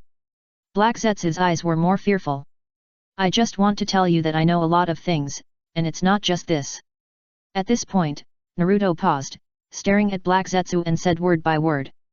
The Otsutsuki clan is not immortal, all their information is stored in a container called wedge, and they are constantly changing containers for reincarnation. But this process is not unbreakable, the wedge can be destroyed and can also be transformed. I don't understand what you are saying. Black Zetsu still had that poker face. He said he didn't understand, but the light in his eyes could kill people. It doesn't matter if you don't understand, you can understand it, right? Naruto snapped his fingers, and with a snap, a coffin instantly appeared in the same place. Seeing this, Black Zetsu was stunned again. Is this impure world reincarnation? He was very familiar with this move. Even if impure world reincarnation didn't surprise him, he didn't seem to need a sacrifice. This is completely different from the original impure world reincarnation, one in heaven and one in hell. Do you understand? Impure world reincarnation is just a little thing in my eyes, and as for the samsara eye, there is no secret in my eyes. He said. What do you want to prove? Black Zetsu stared at him. I just want to tell you that I not only know a lot, but I can do more. Naruto spread his hands, stared at Black Zetsu and smiled, even if it is a wedge, I can break it and transform it. And there is one more thing, you may not know, the 9 tails has been stripped out of my body. Similarly, I can also strip the tailed beasts and other tailed beasts without injury. I am stronger than you, and I can also put away the 9 tailed beasts and the samsara eye, so it is not too difficult for me to resurrect Kagaya Otsutsuki. Imagine, what will happen if I collect the 9 tails, resurrect Kagaya Otsutsuki, and integrate her wedge into the bloodline of the Sao? What will happen if I add some wood grooves? The light in Black Zetsu's eyes was uncertain, and he looked at Naruto with a deeper fear in his eyes. He wanted to kill the man in front of him immediately, but he had to act cautiously. So Naruto showed an extreme and cruel smile on his face, pointing at Black Zetsu, I just advise you not to mess around if you don't want that bitch Kagaya Otsutsuki to become a lowly pig dog. Otherwise, no matter where you are, I will catch you and let you watch with your own eyes Kagaya Otsutsuki step by step become the lowest human in your eyes, suffer humiliation and then become a pig dog, crawling on the ground. The cold words crawled around in Black Zetsu's heart, and with the man's decisive tone, he even saw that vivid scene in front of him. Shaking his head, Black Zetsu looked at Naruto, and Naruto looked at him. He didn't believe that the man had the power to fight his mother. He just had to wait until his mother was resurrected and suck all the life energy on this planet dry. As for the madman in front of him, the more he shouted, the more he cared about the 2 women. Thinking of this, Black Zetsu felt more confident. The next second, he disappeared without saying anything. Naruto stood there and watched the whole process, and did not step forward to stop a clone from disappearing. The sudden change made his heart even colder. Before getting the Yellow Spring Gate, Naruto was afraid of the power of Obito's Sharingan and the all-pervasive reconnaissance ability of Black Zetsu. He tried his best to avoid contact with Uchiha Obito and Black Zetsu. After all, he knew that he had a weakness, and the later he entered Uchiha Obito's sight, the better. When he completed the mission and got Izanagi, and got the Yellow Spring Gate in the abyss of the Whirlpool country, Naruto was relieved. This is his confidence, no matter who it is, he can't do anything to his people under his nose. He wants to catch Uchiha Obito and Black Zetsu, and he doesn't have to worry about being led by the nose. The news of Hinata and Ino's accident should spread soon. Naruto directly opened the Yellow Spring Gate, stepped out, and walked in without looking back. Konoha Cemetery, Sky. A dark golden door appeared out of nowhere, and Naruto stepped out. Looking at the silent tombstones in the night, he muttered to himself. You were the first to act like a human being. It's not my fault. I really want to be a good person. 2 years ago, by chance, Naruto accompanied Kakashi to this cemetery.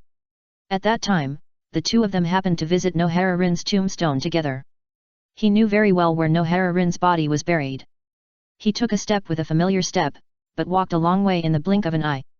Finally, Naruto stopped in front of a tombstone and glanced at it.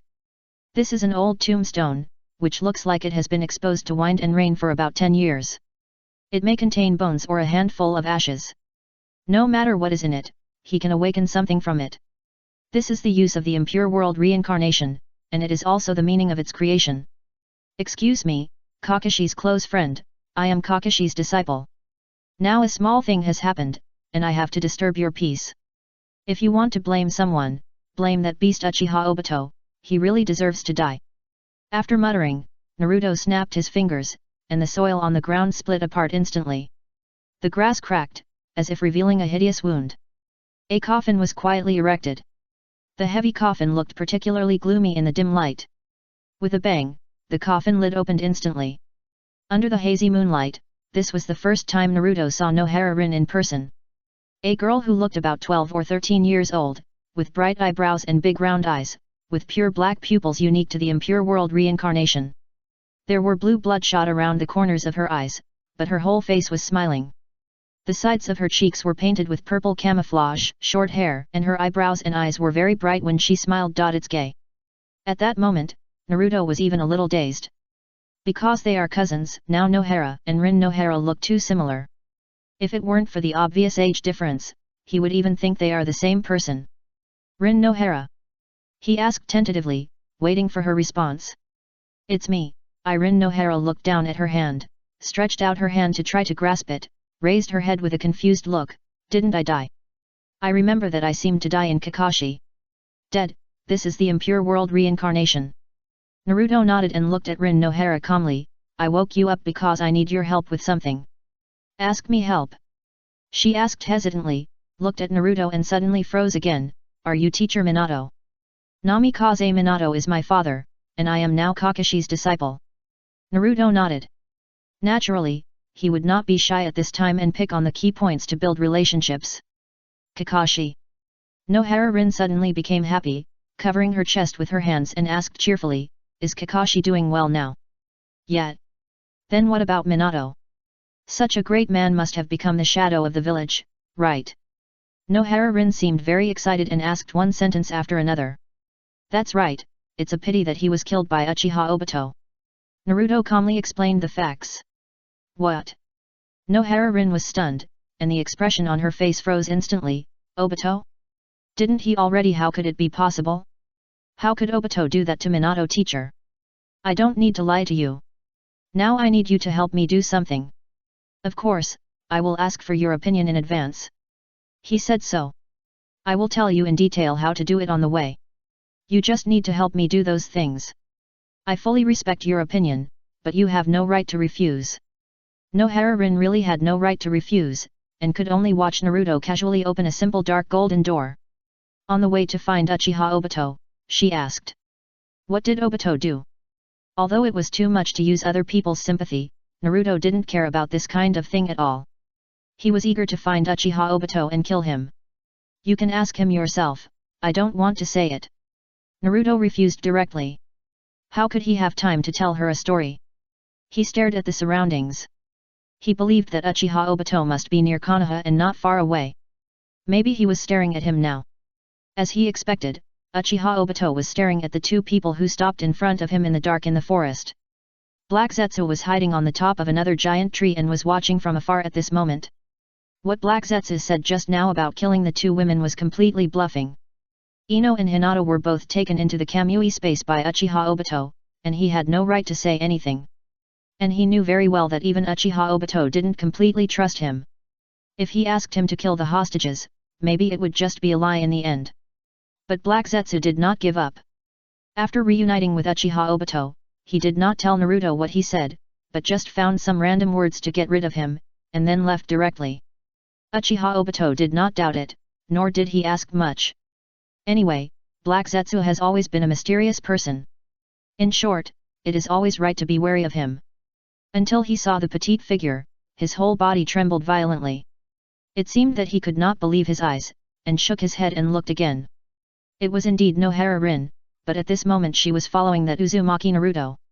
The two were very close to each other, and they didn't need to turn around to talk. After a few careful glances, Uchiha Obito immediately noticed something fishy. At this time, Nohara Rin's age was too obvious, obviously 13 or 14 years old. He was very sure that Nohara Rin was dead, and there was no Rin in this world anymore. If Nohara Rin really appeared, it must be the impure world reincarnation. Uchiha Obito still remembers this technique clearly. He remembers that Orochimaru seems to like to manipulate the dead, and the most notorious ninjutsu is the impure world reincarnation. So he was naturally angry that Uzumaki Naruto actually threatened Rin, whom he cared about the most. In an instant, Uchiha Obito suddenly came to his senses and looked at Naruto with a serious look. That guy, how could he know my identity? But he wouldn't use means to resurrect Rin for no reason, and target her so accurately. Just when Uchiha Obito was about to continue observing for a while, Naruto had already made a move to touch Nohara Rin's chest, and saw a pair of hands stretched straight over. He couldn't stand it. How could there be such a shameless person? God of power! When the space showed abnormal fluctuations, Naruto immediately withdrew his hand and easily jumped 10 meters away. As soon as he looked up, he saw the orange vortex mask on Uchiha Obito's face, and the cold eyes that could bleed. Finally showed up? Uchiha Obito. Naruto patted the dust on his clothes slowly, glanced at the man, and said indifferently. Are you Obito? Nohara Rin was also a little confused, looking up at the tall figure beside him. Are you really Obito? How come in the blink of an eye? Don't say it. Uchiha Obito tilted his head slightly, and glanced at Nohara Rin with a little struggle. Rin, you are dead, the real Rin is no longer in this world. Nohara Rin opened her mouth, and didn't know what to say for a while. Pucci. Naruto, who was watching from a distance, laughed, opened his hands and stared at Uchiha Obito wantonly. Now, we should sit down and have a good talk. Oh, by the way, Nohara Rin, come here. He said unceremoniously in an imperative tone, waved at Nohara Rin casually, and sent a mocking look to Uchiha Obito. Whether Nohara Rin exists in this world or not, at least Uchiha Obito is still alive, and there is no way to overcome the psychological barrier of Nohara Rin. Chapter 442. Don't be so extreme, Uchiha Obito. Nohara Rin doesn't like the newborn. What is there to talk about? Uchiha Obito's mood was a little complicated. He was recognized as soon as he came up, as if he had no secrets at all. The girl Nohara Rin was standing on Naruto's side, looking at him from afar with complicated eyes. Even if he kept repeating in his heart that Rin was dead, the Nohara Rin in front of him was just a broken regret that existed at the moment of death, and was not the real Rin at all. But was Nohara Rin in the past really Nohara Rin? This kind of thing can't be thought about in detail. Almost instantly, a layer of fine sweat oozed from Uchiha Obito's forehead. Naruto didn't care at all. He didn't care what Uchiha Obito was thinking. As he said, everyone had a handle in their hands. Why don't everyone sit down and talk? He didn't play any conspiracy at all. He was just here to negotiate. Although he wanted to kill Obito, his first priority was to rescue Ino and Hinata. Sit down, and there will be something to talk about, Uchiha Obito. He looked at the figure wearing an orange vortex mask and said in a deep voice, the mask will grow on your face if you wear it for a long time. What does it have to do with you? Uchiha Obito looked at him coldly. Obito. You're too much. Nohara Rin beside Naruto suddenly spoke up, looking at Obito with a complicated face. How did you become like this now? Hearing this, Naruto glanced at the corner of his mouth and prepared to watch the show in silence. He hoped that Obito would scold Nohara Rin, and even better, beat up the impure world reincarnation Nohara Rin. A person must have his belief pillar when he is alive. Rather than saying that Obito's weakness is Nohara Rin, it is better to say that the reason that keeps him persuading himself is Nohara Rin's death. There are only two choices before Obito. Treat the impure world Rin as the real Rin, which represents the lively life of the girl Nohara Rin before her death. Or insist that Nohara Rin is dead, and this past girl Nohara Rin is a fake. If Obito chooses the former, he will naturally accept Nohara Rin's questioning. The war made everyone lose their lives. She thought Obito was dead, but he was not dead. Obito, how could you do that to Minato teacher? So many innocent people. Nohara Rin clenched her hands tightly and placed them on her chest. Innocent? There is no innocent person in this world. Everything is fake. Uchiha Obito stared at Nohara Rin and said with gritted teeth. Reality is too cruel. I don't want to kill them. If they don't stop me, I won't die. Obito, are you crazy? Nohara Rin looked at Obito in shock. For the first time, she felt that the person in front of her was particularly strange. Why did it become like this? Naruto stood aside and watched coldly. Although he did not approve of Nohara Rin's verbal attack, he reluctantly expressed his understanding because she was just a naive girl. I'm not crazy. I just want to change this false world and create a new world. Is there anything wrong with that? Obito took off his mask, and only a dark hole was left in one eye. Ninjas will only provoke wars and bring death. We are all executioners, reduced to puppets, without ideals and future. Rin, Kakashi watched you die. I can't forgive him at all, let alone myself, if it was earlier, faster. It's too late to say these now. In any case, I don't think what I'm doing now is wrong. In this desperate world, I can't see any hope. Whether I am alive or not is completely important. Nohara Rin was stunned. Looking at Obito, who was excited and roaring, the whole person couldn't help but take a step back. It was this step that was seen by Obito, and a bitter smile appeared on his face. Lin, do you think I'm crazy? Gone. Ino and Hinata are both missing. Yes, the Hyuga clan leader Niji sent someone to inform us, and our people also found something unusual in the Yamanaka flower shop during the investigation. There were almost no signs of fighting at the scene, and no signs of leaving on their own initiative. They all disappeared inexplicably in the room. Uzuki Yujao looked at the Anbu subordinates in front of her, and her face suddenly darkened. Someone quietly invaded Konoha, and no one even noticed it. Why did Naruto happen to return to the village at this time? And the invasion of Konoha only took away Ino and Hinata, which was obviously aimed at Naruto. No, it should be said that it was aimed at the Nine Tails. Did the 6th Hokage receive the news? She looked up and asked. Yes. The subordinate replied. Well, you continue to search around the village, and report immediately if there is any situation. Uzuki Yujao nodded, then turned around and left, heading towards the direction of the Hokage building. Under the moonlight, Uzuki Yujao jumped silently on the roof. She looked up and was stunned. She landed lightly on a roof with a thud. She turned her head and stared at a certain place. That direction was the Hokage Rock, which belonged to Kaka. The statue of Kakashi was halfway through, but it inexplicably cracked. Kakashi was obviously pulled up from a nap, his hair was a mess, and he was sitting in the Hokage's office looking at the clues that were collected. As the Hokage, he had to stay in the village, and all he could do was make decisions based on the intelligence. 3 knocks on the door sounded, and Kakashi raised his eyelids and said, "Come in." Uzuki Yujao pushed the door open and walked in, saying straight to the point. Naruto also disappeared, and it is estimated that the person who kidnapped Hinata and Ino released the bait. The other party is obviously coming for Naruto, and the purpose should be the Nine Tails. Hearing this, Kakashi stroked the paper and said. It happened too suddenly. Naruto and the enemy should still be in the Land of Fire.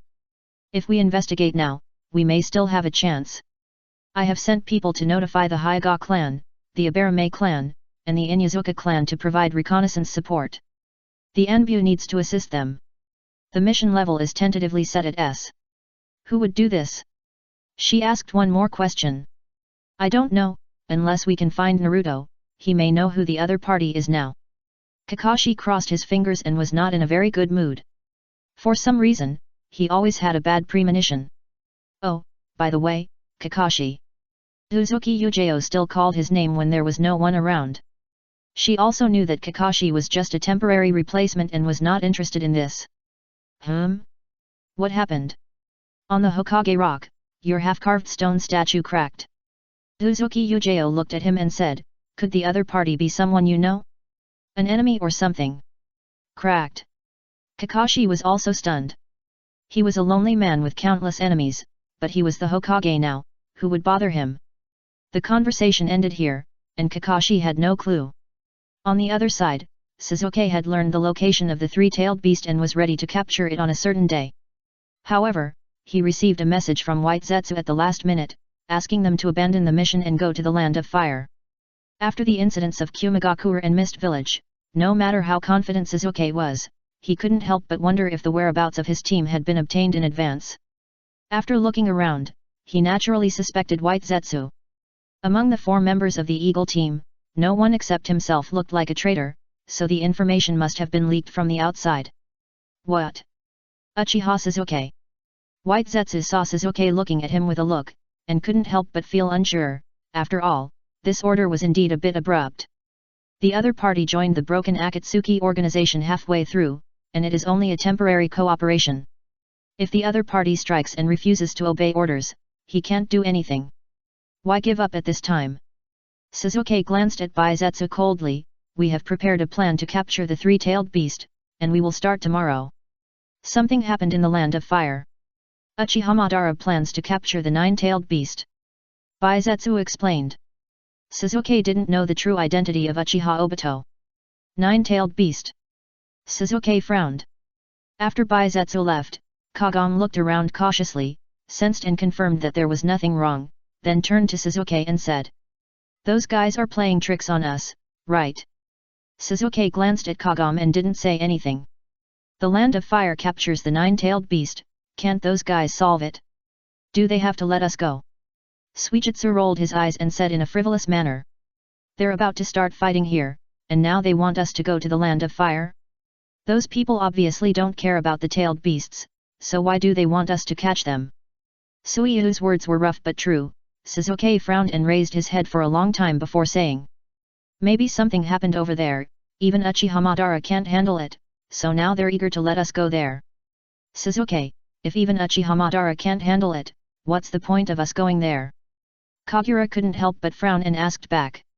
There's obviously something wrong here, especially the guy who passed the message doesn't look normal, maybe he's the one who made us frustrated all this time.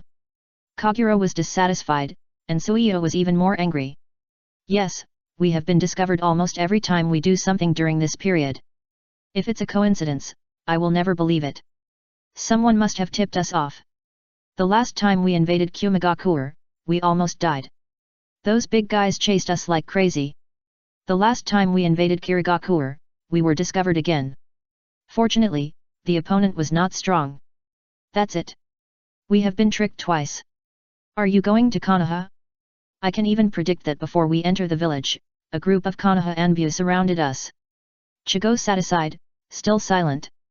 All the complaints of Zyonki and Suiyo fell into Sasuke's ears, and his eyes became complicated. The fire not far away had been extinguished, and the woods were quiet. The three people focused their eyes on Sasuke, waiting for him to make a decision. After a long time, Sasuke raised his head and glanced at Suiyo and the other two. Go, but don't enter the area of Konoha, just watch from a distance. Why? Zyonki was puzzled. We can capture the three tails soon, everything is ready, but now we have to give up. Suiyo didn't care. It didn't matter to him whether to capture the three tails or not. If he didn't catch it, he could do less work, and he would be happy. Fishing is always the most enjoyable. Catch it. The three tail is meaningless, and the man who calls himself Uchiha Madara cannot be completely trusted. Sasuke said, but that man is stronger than us, so we must go and see the situation. This world is too chaotic. If we want peace, we must eliminate all extremes, seal the tailed beasts, kill the five shadows, and become the master of the ninja world. It's not enough to rely on the strength of just a few of us, we have to use them. When Uchiha Obito kidnapped Ino and Hinata, the gears of the fate of the ninja world began to turn. This means that the supreme forces of the ninja world officially stepped onto the stage and began to fight face to face. It was as if a huge rock was thrown into a deep pool, and the water surface instantly became turbid. The only beneficiary was probably the three-tailed beast hiding at the bottom of the lake, who escaped the disaster without knowing it and continued to lie down and have fun underwater. In the forest of Konoha, only 7 or 8 minutes had passed, and Naruto was still confronting Uchiha Obito. Nohara-rin was frightened by Obito, and was shocked and pitted. He didn't care about Nohara-rin's psychological activities, but was more concerned about Uchiha Obito's situation. Naruto's purpose was to negotiate, and everyone should not be so extreme, each side should take a step back. Extreme people have no good ending, be more peaceful, sit down and they can definitely talk. As long as Ino and Hinata are fine, he can consider agreeing to any conditions. The personal safety of the two women is the first priority, and the rest can be settled later. And now the key to breaking the deadlock lies in Nohara-rin. He doesn't expect this young girl to influence Uchiha Obito, the madman. As long as Nohara-rin can influence Uchiha Obito's emotions, it will be fine. After all, only in front of Nohara-rin, Uchiha Obito, a multifaceted person, will take off his mask and tell the truth. Otherwise, he will be Uchiha Madara one moment and Akatsuki's Afe the next. Such people are used to playing others, and their inner beliefs are very firm. It is determined. It is difficult for Naruto to have an impact on Uchiha Obito with just a few words. If Nohara-rin hadn't opened Obito's heart, even if they sat down to negotiate, the effect would not be very good. He could even imagine that he had said a lot of trash words about Nohara Rin at that time. Uchiha Obito was hiding under several layers of identity, not only unmoved, but even wanted to laugh. On the other hand, now he made the right bet. Nohara Rin had a good effect on Uchiha Obito. After a few words, Uchiha Obito was forced to spit out a lot of nascent remarks. The more excited Obito was, the calmer Naruto was. Nohara Rin, the woman that Uchiha Obito had been thinking about day and night, was standing beside him, and he was now standing on the moral high ground. You can attack when you advance and you can defend when you retreat. If it were the original Uzumaki Naruto, he would probably be so angry that he would grit his teeth, clench his fists, and yell loudly when he heard the newborn's remarks. After all, it is unbearable for his parents to be killed by such an ungrateful person. Fortunately, Naruto is more resistant to the newborn's remarks, and he has heard even more outrageous middle school remarks. Looking at Obito, who was getting a little excited, he remained calm throughout the whole process. Seeing that Nohara Rin's words were weak, she could not refute Uchiha Obito at all. The little girl was timid, and Naruto couldn't help but sigh in his heart. So, he took a step forward, half of his body blocked Nohara Rin, and said to Uchiha Obito not far away. "Don't be so extreme, Uchiha Obito, Nohara Rin doesn't like newborns who kill their teachers." Chapter 443 Naruto's persuasion is a superior skill, persuading people to be good. It's not a day to cultivate a newborn, it's almost impossible to make Uchiha Obito wake up. Naruto has no intention of doing that. Speaking so extremely, Uchiha Obito, do you want to whitewash yourself? Naruto narrowed his eyes, a light flashed in his mind, and suddenly found a loophole. Before Nohara Rin died, it seemed that the two had never clearly revealed their relationship. In other words, the relationship between the two was all imagined by Uchiha Obito. After all, people are dead, and Nohara Rin can't have any opinions. Even if she knew the news in the Pure Land, would she raise the coffin lid and shyly deny it? We are just good friends. He knew what kind of extreme psychology Uchiha Obito had, but for the psychology of a little girl like Nohara Rin, Naruto people are very clear. Has she liked Uchiha Obito before? He doesn't know, but if you ask if Nohara Rin still likes the crazy Obito in front of him now, the fact is already very clear. In the past, the two did not fully express their affection, at most it was just a vague emotion. The affection between boys and girls is beautiful and fragile, and a bad impression can destroy all the beauty. Which side will the swinging scale lean towards, like or never like? In this case, Nohara Rin will definitely not mention such things, nor will she tell the truth. This gives Naruto room to operate. Let Uchiha Obito know that Nohara Rin has never liked him. Will he believe it?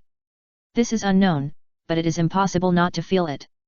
In any case, these are the chips that Naruto can grab at this stage. Shut up! Uchiha Obito glared at him. Hehe. Naruto ignored him, but he didn't dare to anger him too much. He took a quick look at Uchiha Obito, and suddenly an idea popped into his mind. Black Zetsu, that sly guy, probably didn't tell Uchiha Obito the trash he said honestly. Is it necessary for him to repeat it again? He turned to look at Nohara Rin beside him and suddenly asked. Do you like him? What? Nohara Rin was also stunned, turned to look at Naruto, and then immediately reacted. Why are you asking this at this time? Because that Chushung liked you. If you died, he would want to destroy the world. He killed my parents and many innocent people. Naruto's voice was flat, he tilted his head slightly and glanced at her. Now you know everything, so are you touched? Since that guy likes you so much, then tell him, do you like Uchiha Obito? He asked a question that was completely irrelevant to the current situation, but it firmly attracted Uchiha Obito's attention, and his eyes couldn't help but stare at Nohara Rin. Obito could deny that the reincarnated Rin was not the real Rin, because that Rin was dead. Even if Naruto threatened him with Nohara Rin, Obito could deny it. After all, the death of Nohara Rin was an indisputable fact.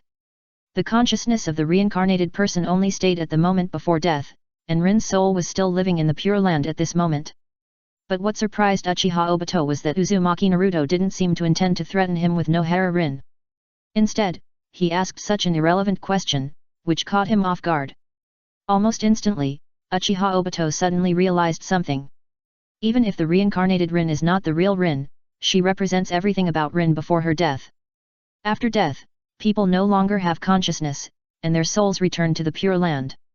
So whether it is like or hate, all emotions are based on the standard before death. This also means that the answer given by the impure world Rin in front of him also represents the real Rin. In a sense, she is also Rin. Uchiha Obito stared at Nohara Rin closely, and Naruto also looked at her. The situation reversed instantly, and Nohara Rin, who was at the center of the storm, was completely confused. Do you like it? Naruto's speech was not fast, but he had the meaning of pressing step by step. Nohara Rin took another step back. She didn't understand why she would say such a thing at this time. It was a bit irate. Nohara Rin was still hesitating, and Naruto was not happy, so he simply asked. Do you like Kakashi? No, no, no. Nohara Rin shook her head in panic, without any hesitation. Kakashi is actually very gentle and friendly, but we are partners. Naruto has been through many battles and saw at a glance that Nohara Rin should have some interest in Kakashi. He denied it outright because he was panicked, and he tried to make up for it because he had no chance. At that time, Kakashi was similar to Sasuke when he was young. He had gloomy thoughts in his heart and resentment towards the village. He was devoted to cultivation, without women in his heart, and he was naturally a god when he drew his sword. Women in the land of fire generally admire strong men. When Kakashi was young, he was handsome, cold, strong, and had high emotional intelligence. Might Guy knew that such men were very attractive.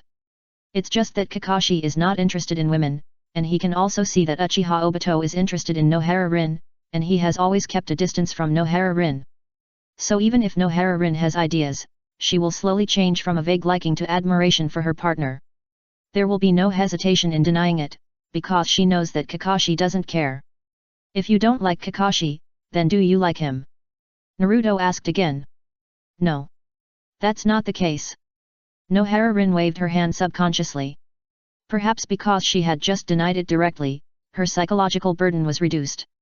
So you don't like him? No. Not that kind of like. Nohara Rin is a teenage girl after all, and she was confused by Naruto's words. Without paying attention, she blurted out the truth. We are companions who trust each other. How can there be feelings between companions in the team? Okay, the goal has been achieved. Naruto turned his head and looked at Uchiha Obito not far away with a smile on his face, and said something in a yin-yang tone. How is it? Did you hear it clearly? Do you want me to repeat it for you? You are just ordinary friends. How can you breed feelings between lovers? After saying that, he did not give Nohara Rin a chance to explain. He waved his hand and the impure world reincarnation ended with a bang. After going around in circles, Naruto finally showed his true colors. Because the whereabouts of Ino and Hinata were unknown, he didn't dare to talk to Obito right away, lest this guy get jealous and kill them. He brought Nohara Rin here, but he didn't expect her to talk to Obito. He kept talking and talking, just to stab a soft knife at this moment. Hearing this, Uchiha Obito's heart suddenly blocked. He knew that Nohara Rin was just reincarnated by the impure world reincarnation, and the words he just said were also like Nohara Rin's style. But it really broke that window paper, and it seemed a little uncomfortable. It was obviously an expected answer, but why did it feel awkward? It has nothing to do with you. Uchiha Obito looked at Naruto coldly. He felt the shamelessness of the man opposite him. What's the point of you doing this? No, I just think you are not only extreme, but also a little pathetic. Naruto rubbed the ground with his feet, lowered his head and showed a contemptuous smile. Nohara Rin's death, what does it have to do with you? Can't you see that she likes Kakashi more than you? She voluntarily died at the hands of the person she loved, and she didn't mention you in her last words before she died.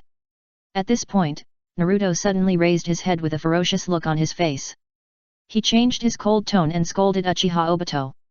You are jumping up and down, what are you doing to move yourself? Stupid dog! Shut up! Shut up! Obito couldn't help it anymore, gritted his teeth and stared at Naruto. How can a little kid like you know about me? Kakashi told you. Kakashi. Naruto was stunned for a moment. It seemed not good to backstab your teacher. Haha, you don't need to know this. What do you know? How can you understand? Watching the person you love die in front of you, but you can't do anything. Uchiha Obito roared. Kakashi. Why did Kakashi do that? Minato teacher, why didn't Minato teacher come to save Rin? Why? Tell me. Speak of your mother. You are such a beast, Nohara-rin has no objection, why are you shouting? Naruto didn't tolerate Obito, what a lame excuse, why are you angry? Why don't you hurry up? Look at you, what a. Nohara-rin really died in vain, if it wasn't for you, it would be a great blessing in life. I don't like you at all, do you have a bubble in your brain? Or is your hearing bad, huh? Didn't you hear clearly, Nohara-rin has no feelings for you at all. Do you want to wash your ears? Hearing this, Uchiha Obito was almost trembling with anger, and every word of Naruto taken out separately was not painful to him. But when combined together, the harm is great. Everyone who survives in this world will become garbage. I know I am not a good person. Uchiha Obito took a deep breath and slowly opened his Sharingan. You are a beast. Naruto said lightly. You.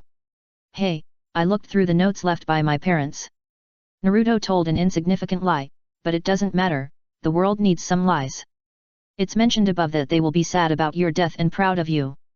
Tisk, this makes me, a son who has never seen them, envious. What about you? Uchiha Obito, do you only have women in your mind? Is it because you didn't know Nohara-rin that you feel so upset, so you bite people everywhere like a mad dog? What do you know? Do you think I want to do that? Uchiha Obito stared at Naruto and said with gritted teeth, it's all because of this damn world. There are endless wars everywhere in this ninja world. The five shadows only have interests in their eyes, and they don't care what happened to this ninja world. They killed Rin. As long as there are people, there will be fighting, and the war will not stop. I just want to cut off the cause and effect of all this. Create a new world without war and pain. So you bite people everywhere. Naruto frowned. Those are just necessary sacrifices. Obito clenched his fists, this world, the fighting between people, the system between ninja villages. There will never be peace in such a situation. The war will continue and kill more people. There will be more people like Lin who will die. I don't want to stand by and watch. I just want to change everything. Is that wrong? Even if Minato knows about it, he will definitely understand me. I am doing this for this world. Silence, silence for 3 minutes. Facing Uchiha Obito who was talking nonsense, Naruto did not rush to refute him, but stared at him for a long time without saying a word. With a cold look in his eyes, he opened his mouth and said. Create a new world? Ridiculous, who do you think you are, making a movie? The Return of the King. Uchiha Obito, is your brain broken? Do you know why you haven't changed the world yet? Because you are too weak, a waste. Your ambition is too big, but your ability is too small. You want peace, just become someone like Senju Hashirama, but you can't do it. You can't establish a new order, and you can't understand the truth of the world. You are just self-righteous and incompetent and furious over and over again. It is always easier to destroy the world than to modify it. This is just your excuse. You can't create a new world. You just want everyone to die, just like Nohara-rin. But you are both a jerk and a fool, and found a grand excuse. Go to your mother's new world, have you asked other people's opinions? Who do you want to die? You can't live without Nohara-rin, so let others experience the pain. You are really a cerebral palsy orphan, Uchiha Obito, are you mentally ill? If you can't do it, don't deceive yourself here, for the sake of the ninja world. Just deceive yourself, don't treat everyone as idiots, what you are doing now is really disgusting, useless thing. Capture a woman to threaten me? Are you afraid that you can't beat me, so you can only capture women? You can't even beat me, and you still want to change the ninja world? The waste among wastes, even worse than wastes, relying on tricks 18 years ago, and still like this 18 years later. Uchiha Obito, how could Nohara-rin like a useless thing like you? Why didn't you rush to save her earlier that year? You only know to blame Kakashi, right? Why don't you think about why it wasn't you who died? Boom. Uchiha Obito became more and more angry as he listened, his whole body was shaking, and he stared at Naruto with gritted teeth. Stop talking. Stop talking. You don't mention Lin.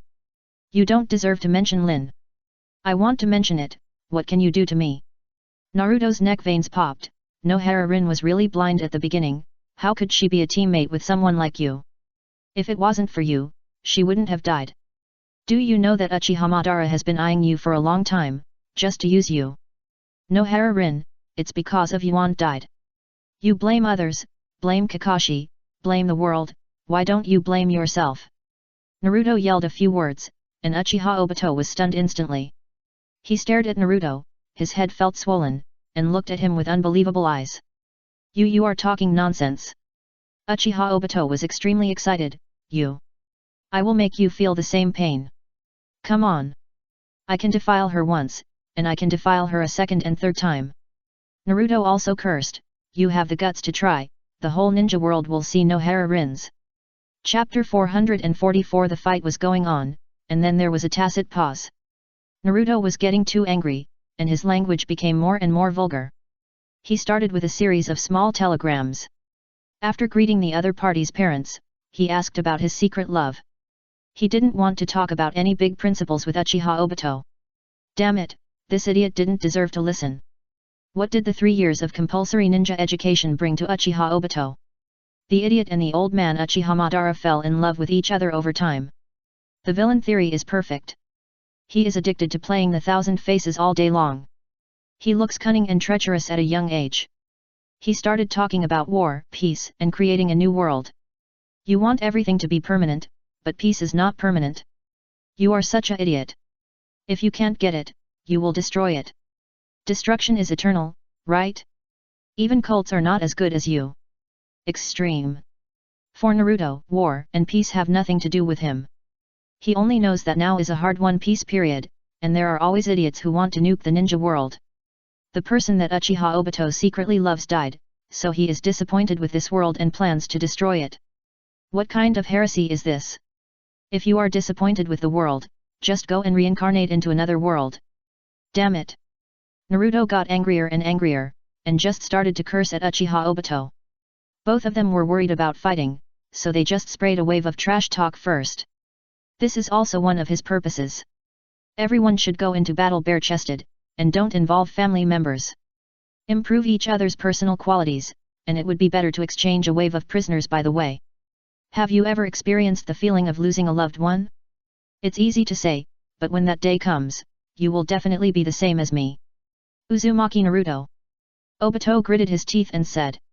He had never experienced it, but if he had never eaten pork, had he never seen a pig run?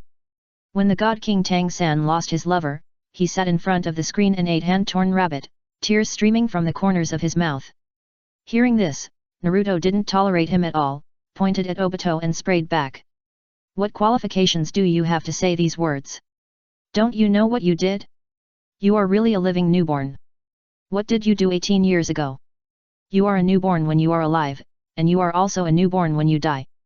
You still want to be in a new world with Nohara Lin? Dream on, I won't let you do it. I don't even bother to talk to you, you don't deserve to listen. You. Can you shut your broken mouth? Uchiha Obito was a little broken by the spray.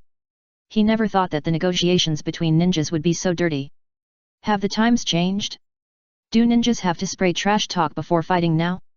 Hee, what? Can't stand it anymore. Naruto shook his hands and sneered, then don't talk to me about war and peace, let's talk about something real. What do you mean? Obito was tired of scolding. Naruto's previous operation with Nohara Rin also made him feel a lot less emotional, and his trigeminal nerve began to hurt. He thought that the most troublesome thing he had done was not as tiring as today. His emotions fluctuated too much, and he felt as if his whole body was hollowed out. It was too tiring, facing this person was too tiring, and the fight hadn't even started. Before the head-on confrontation began, Obito felt that his energy was almost exhausted. What Naruto didn't know was that he had been labeled as a very troublesome person by Obito. But even if he knew, he wouldn't react. Obito was just a fool in his heart. Don't say anything. A fool, a fool. You don't deserve to listen to me. Haha, I know what your purpose is. It's nothing more than wanting to capture the 9 tails, I can promise you. Naruto put his hands on his waist and looked at Obito, saying word by word. But the 9 tails is not on me, so, you let it go, and I'll give it to you. Obito stared at Naruto for a while, and actually smiled and said. Okay, you can only let one go. As for which one to let go, you can consider it yourself, and then you will definitely understand how I felt at the time. Okay. Naruto also smiled, and smiled brightly. By tomorrow, everyone in the ninja world will know how big the secret of your favorite Nohara Rin's adulthood is. So do you want to give it a try? By the way, I can be the adult Nohara Rin of the impure world, you must be curious too, right? Killing people is not enough. Obito's most disgusting thing is Naruto, who smiles on the surface but not on the inside, and speaks more viciously than anyone else. Numb, his scalp is numb. But he can't be a coward in front of Naruto, but he still can't help but be furious. You dare? Do you think I dare? I have many ways to contact Nohara Rin's soul. You can try it. Naruto stiffened his neck, veins popping out. Obito stopped talking immediately. He lived for Rin. It can be said that Nohara Rin is not only the person he likes, but also the belief of his life. Obito will lose the meaning of existence immediately once the belief is tarnished or collapsed. Then there is the inevitable self-denial, and then he goes crazy. Well, okay, I will let him go, but why do I believe you will hand over the 9 tails? Uchiha Obito looked at Naruto and examined him. Do I have to lie to you? Naruto asked back, the 9 tails is in Konoha. If you let him go, I'll give him the 9 tails. Hearing this, Obito remained unmoved, as if he doubted Naruto's words. It seemed that if Naruto didn't let go, he wouldn't let him go. What else was there to say? Naruto didn't hesitate and took out the Kusanagi sword. Come on. Whoever wins has the right to speak. Uchiha Obito frowned. He was a little confused about the man on the other side. Just now, he was clearly going to negotiate, but he made a lot of things in a roundabout way. Now seeing the tense atmosphere, Uzumaki Naruto chose to negotiate again. He was negotiating with him, and that guy suddenly drew his sword and prepared to fight. He was completely dumbfounded, thinking that guy was not a lunatic. He started with trash talk, and he was talking fine, and now he suddenly drew his sword. Obito felt so tired, this guy was too much of a demon. His eyebrows twitched fiercely, and he even wondered whether he should just agree to him. Facing such a madman, he was really scared. He was afraid that this guy would really do all kinds of things to Nohara Rin. This guy's moral bottom line was really a bit low.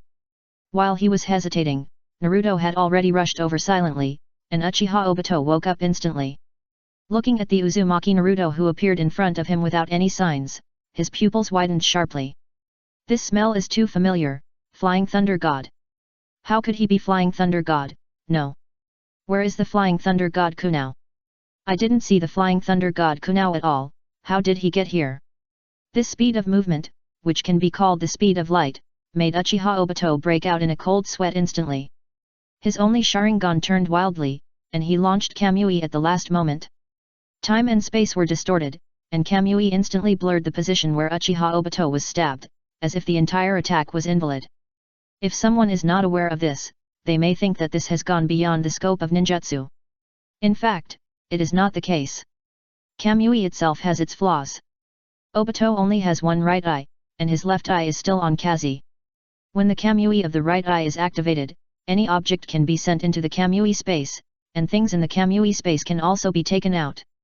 Naruto stabbed Uchiha Obito with a knife, and the latter instantly became virtual. The principle is just to send the attacked part of the body into the Kamui space little by little. So, after Naruto's knife failed to hit, he disappeared without looking back. The next second, Uchiha Obito just showed his head, and Naruto's knife had already chopped over. Suddenly, a 5-meter-high blood-colored fox phantom rushed out of the blade, and fell suddenly with a sharp knife aura, without the slightest hesitation. The blood light that shot up into the sky quickly spread to the surroundings like a barrier explosion, and the strong murderous aura was like the wrath of God in an instant, and that moment broke out without any warning. In an instant, trees fell down in large numbers, and half of the sky was dyed red. Birds and animals were running around, and dense and earth-shaking wailing and frightening sounds continued. Uchiha Obito could only dodge. When had he ever seen such a scene before? If he hadn't known that there was nothing wrong with his eyes, he would even doubt whether Naruto was the Nine Tails himself. Boom! With a knife, a huge explosion sounded in the forest, and blood-colored beams of light intertwined in the sky to form a blood-colored Shura-like net. Uchiha Obito waved his hand, and a wooden shield appeared in front of him. With a bang, it was directly collapsed by the blood light. In that scene, dense explosions continued to sound. Using this moment of cover, Uchiha Obito distorted the space again and used Kamui to avoid the attack. Facing Naruto's sudden and fierce attack, Obito was even a little overwhelmed for a while. In addition to a Sharingan, he did not have any other powerful skills. Without eyes, he could not open Susanoo. He did have gradual cells on his body, but unfortunately he could not open his Samsara Eye for the time being. Without the Samsara Eye, you can't summon the Outer Path Demon statue. Even though Kamui and Izanagi are powerful enough, Naruto also has his own killer moves in space teleportation, with Flying Thunder God for short distances and Yellow Spring Gate for long distances. More importantly, even though he is not from the Uchiha clan, he also has Izanagi. The next second, Uchiha Obito, who dodged the attack, jumped out of the Kamui space from another direction. Before he had time to catch his breath, he suddenly turned his head and saw a blood-colored Ninetales approaching him quickly. The blood-colored Ninetales, which is more than 10 meters tall, is covered with red chakra armor all over its body, like a demon crawling out of hell, with bone-white giant teeth exposed. Boom boom boom. The huge blood-colored Ninetales accelerated 3 times in a row, creating a sonic boom, and Uchiha Obito was directly crushed over with a bang, and broke into 2 halves with a puff. Izanagi. Obito, who activated the ninjutsu Izanagi in time, suddenly opened his eyes and luckily saved his life. If it were someone else, he would have turned into meat paste long ago. Naruto did not stop, and kept locking Uchiha Obito's position. The other party has not yet obtained the Samsara Eye, and his strength is just so just bombard him and he's done. Finally, Obito compromised. Stop. I promise you, let him go. He finally let go. In fact, he didn't want to continue to entangle with this lunatic. His purpose was to capture the Ninetales, and he didn't want to continue talking to Naruto about Nohara Rin. Since the Ninetales was not on him, there was no point in continuing to threaten Naruto. Besides, he couldn't threaten Naruto now, and the other party was holding Nohara Rin with an attitude of fighting to the death. Obito knew that if he continued to take those 2 women with him, the other party would definitely try every means to bite him and torture him with Nohara Rin. Let him go, at least he could save himself one less trouble. Naruto's crazy words were still echoing in Obito's mind. Some words couldn't be thought about carefully. If he thought about them, he would get confused. Then release it now. Naruto instantly released the bloody 9-tailed beast, jumped down from mid-air, and screamed at Uchiha Obito, "Hurry up!" As he said that, he waved his hand, and with a thud, a coffin rose from the ground. Obito glanced at the coffin, his eyes full of pain and struggle. He was so angry that he dared not shout it out. He could only take a deep breath and said to Naruto, "I'll let them go, and you're not allowed to do that again. Otherwise I'll kill everyone you care about." "Okay." Naruto nodded and agreed without any hesitation, "I care about Uchiha Sasuke the most, don't seduce my companions. If I find out that you're after Sasuke, I'll kill you." Hee. Obito sneered, but didn't respond. "I know, you remember what you just said, or I won't let you go." After that, Obito waved his hand, and Yamanaka Ino and Hyuga Hinata appeared directly. The 2 women were stunned for a moment, and their positions were right in the middle of the battlefield. "Hinata? How are we?" Ino was stunned.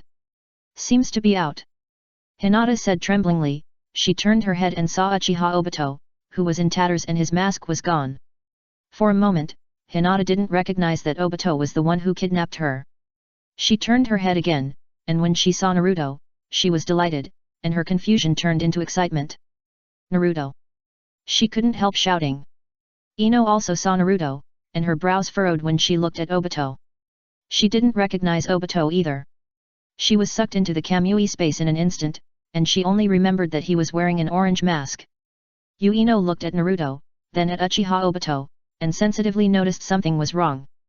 Seeing that the silly Hinata and the careful Ino were fine, Naruto couldn't help but secretly breathe a sigh of relief. Almost had nothing to eat.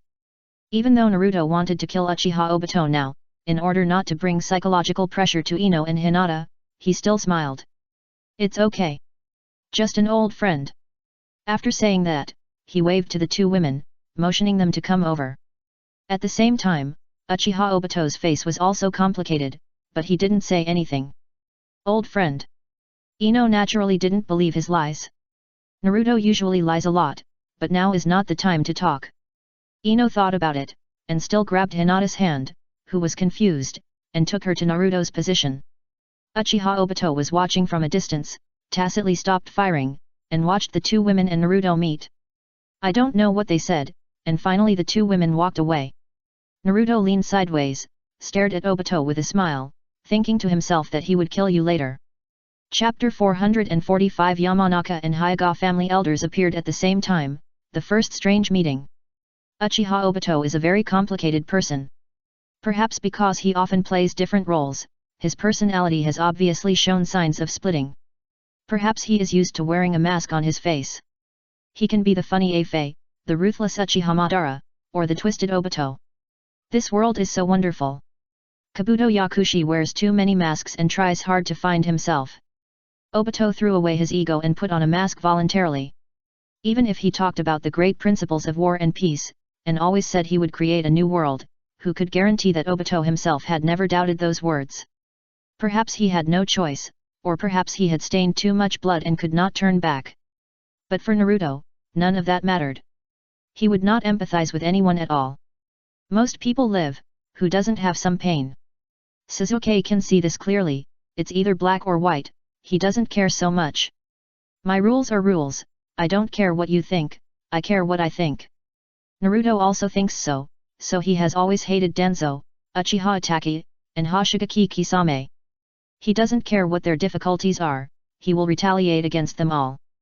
But he is not so serious about things that have nothing to do with him, such as Nagato. Seeing Jiraiya's embarrassed face, he simply let him make his own decision. He has no consciousness of being a savior, and even wants to lie flat with people hugging him left and right. However, more and more people need his protection, and he can only be an umbrella for a few people. I have released the people. Uchiha Obito looked at the standing coffin. He couldn't understand how Naruto could easily launch the impure world reincarnation. He had heard Uchiha Madara mention it before. This impure world reincarnation is a sinister forbidden technique developed by the second generation. In the Ninja World War, Konoha was short of manpower. But there was no need for any sacrifices at that time, and the corpses from the impure world reincarnation were unconscious. They were just living bombs with detonating tags tied to their bodies. Now, how come this bastard Uzumaki Naruto seems to have played this legacy ninjutsu of the second generation?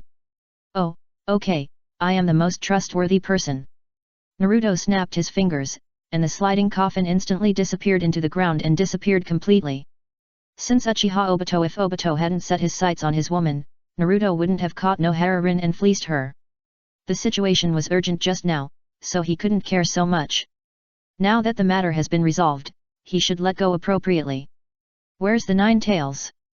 Uchiha Obito asked with his hand outstretched. Are you crazy or am I crazy? Naruto's face turned cold. Just now I discussed with you and you pretended to be cool and didn't respond. Now you want the 9 tails, even if it's a dog, I won't give it to you. And that black Zetsu who's hiding somewhere, you'd better tell him not to have any bad ideas about my woman, otherwise I will definitely stuff him back into my fucking stomach. Naruto's words were simple and vulgar, and Uchiha Obito felt pain in his balls. He also had a better understanding of this man's character. He couldn't beat him for the time being, and he was a villain with no bottom line. Uchiha Obito was a little speechless, but he didn't want to continue to pester him. Stop! Where are you going? Naruto obviously didn't intend to let him go so easily, but unfortunately he was worried about Ino and Hinata, and didn't intend to get entangled with Uchiha Obito. Black Zetsu's whereabouts are uncertain, just like a time bomb. This is the edge of the Konoha forest, and Hinata and Ino will probably have a hard time joining up with Konoha's people for a while. If he encounters Black Zetsu secretly doing bad things, Naruto narrowed his eyes and his face was uncertain. The important thing is that he can kill Obito now, and then turn around to deal with Black Zetsu. It's also quite troublesome. Obito must die, there is no doubt about it. Whether it's for what he did to the 4th generation, or for wanting to kidnap Ino and Hinata, he must die. This damn thing, killed the master and the master's wife, and even had the face to come back to persecute the master's wife's orphan. What's more annoying is that he uses such despicable means without any hesitation. Such a person can't be cleaned no matter how he washes, a pure beast. So Naruto didn't want to let him die so easily. It would be too easy for him to die. He was not a person who didn't bear grudges. He had to kill someone with his heart. Obito undoubtedly only cared about Nohara-rin. Although Naruto had just promised Obito that he would never reincarnate Nohara Rin again, he didn't say that he would not revive her. Obito's face was not very good. He didn't want to waste time with Naruto. You can't command Black Zetsu.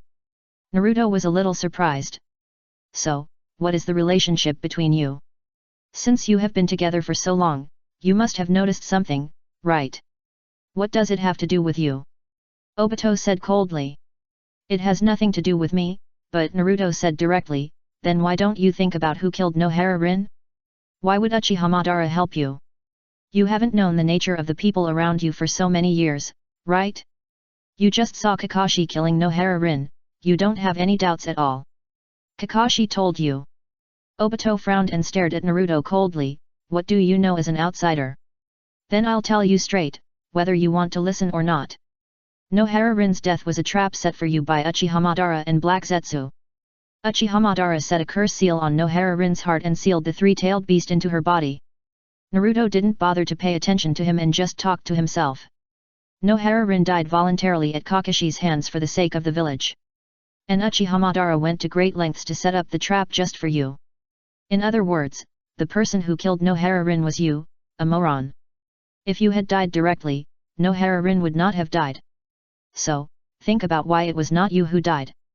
What evidence do you have? Obito lowered his eyes, still without any reaction. Moron. Naruto smiled contemptuously. Uchiha Obito fell into silence, staring at the sneering Naruto again and again, his face changing. No one knew what he was thinking, and he stood there for 2 minutes without saying a word. So what? Naruto narrowed his eyes, what do you mean? Even if that's the truth, so what? It's happened, Rin is dead. Obito said, everything is meaningless, what's the point of saying all this? This world. Stop it, stop talking about big principles, Uchiha Obito, you don't deserve it. Naruto gave in and stopped directly, the world is still turning without you, who do you think you are? The only savior of the ninja world? The return of the king. Just talk about the facts, don't say those empty words, this world is indeed cruel. It's true that you lost the one you love, but others didn't. At this point, Naruto took a deep breath and threw out his ultimate goal. I don't have time to talk nonsense with you, just ask you one question, do you want to revive Nohara Rin? Hearing this, Obito was stunned, his pupils slightly dilated, looking at Naruto in disbelief. What? Rin-Egan, trade your life for Nohara Rin's. Naruto glanced at him, before you die, maybe you can see her again. Will you trade or not? How is there such a technique? Uchiha Obito shouted. If I say there is, there is.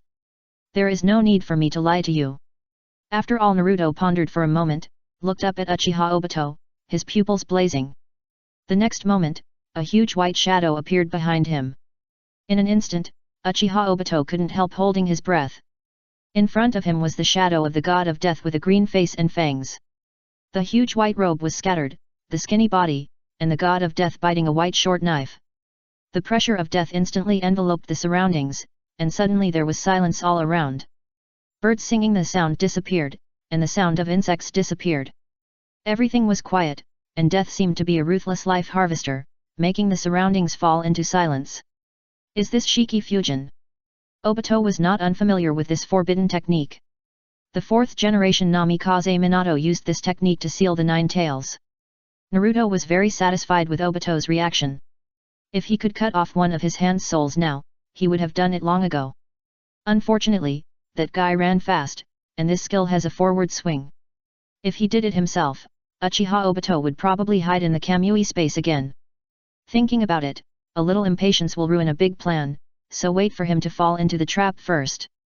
If Obito is willing to exchange his life for Nohara Rin's life, he will definitely not let him die so soon. Find a way to keep him alive, like a dead dog, so that he can feel the feeling of collapse. Maybe he can hide it from Nohara Rin and let her stab Obito without knowing it.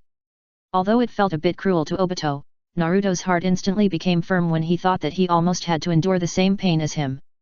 No matter what this hanged man suffered, he deserved it. Resurrecting a person who has been dead for many years may be impossible for others, but if I can recall Nohara Rin's soul. On the basis of the impure world reincarnation, you resurrected her body with the samsara eye, and then combined the two with the soul, the impure world reincarnation can be lifted instantly. Life and death have never been too far away, nor are they fantasy. The question is one life for another, do you dare? Naruto's words lingered in Uchiha Obito's ears. He hesitated and looked up at Naruto, as if he wanted to verify the truth of what he said. Don't look at me, this is your own choice. The night wind was howling, and Ino took Hinata to the direction of Konoha. During this period, the two remained silent, looking anxious and not daring to stop. Hinata couldn't help wanting to look back, but was stopped by Ino. Don't look back. Ino took a deep breath and said solemnly while speeding up. That man is the one who took us away. We are too weak compared to him. Even if we stay there, we will only become a burden. Ino, but Naruto. Hinata's tears were about to fall. He will be fine. We have to return to the village safely now. Ino's face became solemn, although I don't know how that guy did it. Although he is usually very unreliable and dishonest, we can only believe that he can solve it now. Okay. Hinata didn't care about her own safety, but was worried about Naruto, but with Ino here, she couldn't say anything else. Fortunately, the two women soon met the reinforcements from Konoha Anbu, and Ino was relieved. She was also worried about Naruto, but she couldn't ignore Hinata's safety.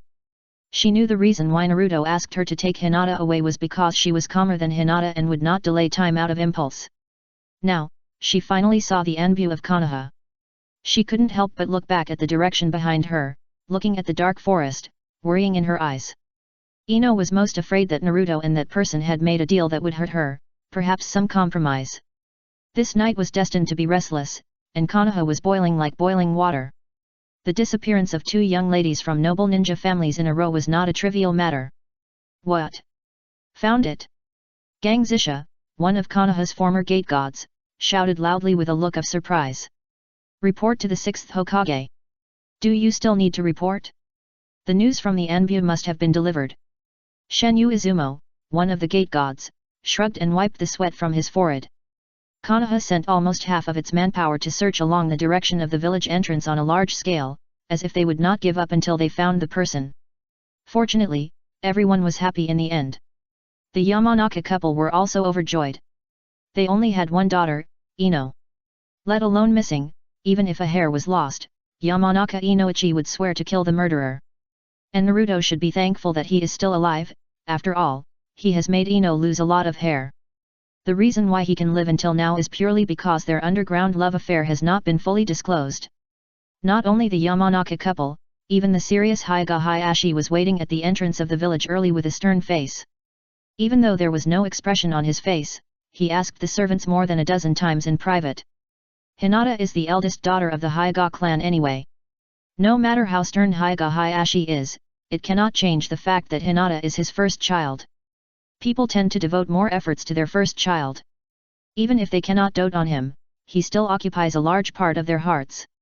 No matter how old-fashioned Hyuga Hayashi is, it is impossible for him not to worry about Hinata. It was dawn, and the Konoha forest in the distance was covered with a layer of blue-black light. The darkness covering the sky slowly faded and gradually became thinner. Here they come! Someone suddenly shouted. Sure enough, several figures appeared on the horizon. In addition to the Anbu ninja in uniform, Hyuga Niji was also there, followed by Ino and Hinata. The two girls walked together, their shoulders crossed. Seeing that each other's parents were waiting, and seeing their happy expressions, the two girls were both moved and embarrassed. After all, this complicated relationship always felt. Hinata secretly looked at Ino's parents, and a thought came to her mind, if they know the current relationship between him, Ino and Naruto. Ino, who was hugged by Yamanaka Rino, was a little helpless. She could only reluctantly comfort her crying mother and looked at the old-fashioned Hyuga clan.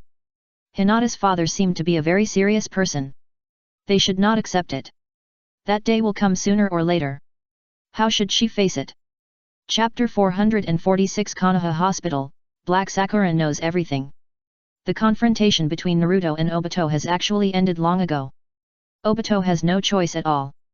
Everything started because of Nohara Rin, and naturally it must end for Nohara Rin. Resurrection is more attractive than creating a new world. Although Naruto prefers Uchiha Obito's cautious rejection, in this way, Naruto can torture him again. For example, no way, you don't care about Nohara Rin at all. No wonder Nohara-rin seems to like Kakashi, who is sad for her. Stop pretending, trash. The matter came to an end, and Obito's plan to capture the Nine Tails was also messed up by Naruto, and Uchiha Sasuke was still on his way on horseback. Even though tonight's experience seemed to be anticlimactic and safe, Naruto also realized that whether it was him, Uchiha Obito, Black Zetsu, and Otsutsuki, they all seemed to be moving towards a bigger stage. Originally, the forces that were scattered all over the ninja world are now slowly gathering in one place as time goes by. With the Nine Tails as the center, they are competing for the hegemony of the ninja world. Now it all depends on how strong each other's wrists are, how hard their fists are, and how big their forces are. He stood on a distant electric pole, overlooking the scene of the reunion of the Hyuga family in the mountains at the entrance of the village in the distance. The heads of both women were there, and Naruto did not dare to get close. He could only watch from a distance, and the picture was not very clear. This experience can only be regarded as a small episode. Even if it was safe, it was not a big deal. I don't know why, it seems that once you touch the Nine Tails, you can't get rid of the fate of standing at the center of the vortex. But this is not completely without any benefit, at least that matter seems to have turned around. Naruto muttered to himself while standing on a high place. Sure enough, the bigger the storm, the more expensive the fish, and opportunities and bad luck often go hand in hand. If there were no such thing, in the peaceful ninja world, Yamanaka and Hinata would not accept him eating from the bowl and looking at the pot. But the troubled times are coming, who can escape from it? He is not going to be a savior, and Sasuke probably doesn't have this intention either. With the end of Otsutsuki, the ninja world will sooner or later be in chaos. Although Obito is a Chiunibu and double standards, he is still right about one thing. As long as there are ninjas in this world, the pace of war will not stop. Where there are people, there are fights, and where there are fights, there are rivers and lakes. At the smallest, it is a fight between villages, and under the mighty momentum, it is a war. There are ways for ninjas to make peace, just incarnate as the second generation of Senju Hashirama to suppress it, even if the war will resume 100 years later. But so what another Senju Hashirama will do?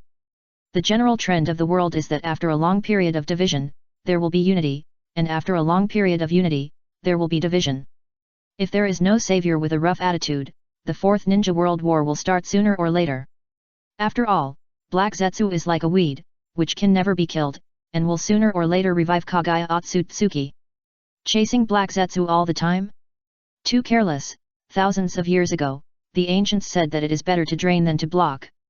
As long as Black Zetsu wants, he will be everywhere.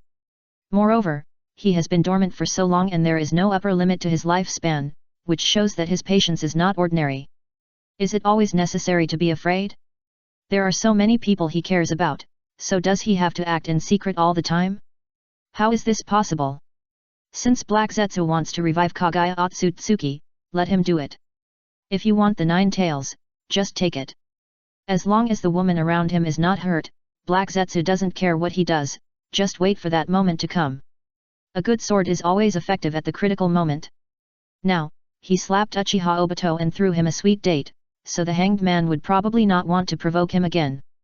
The dawn was full and the sky was bright. Seeing Ino and Hinata being taken away by their parents in the distance, Naruto simply went home to sleep.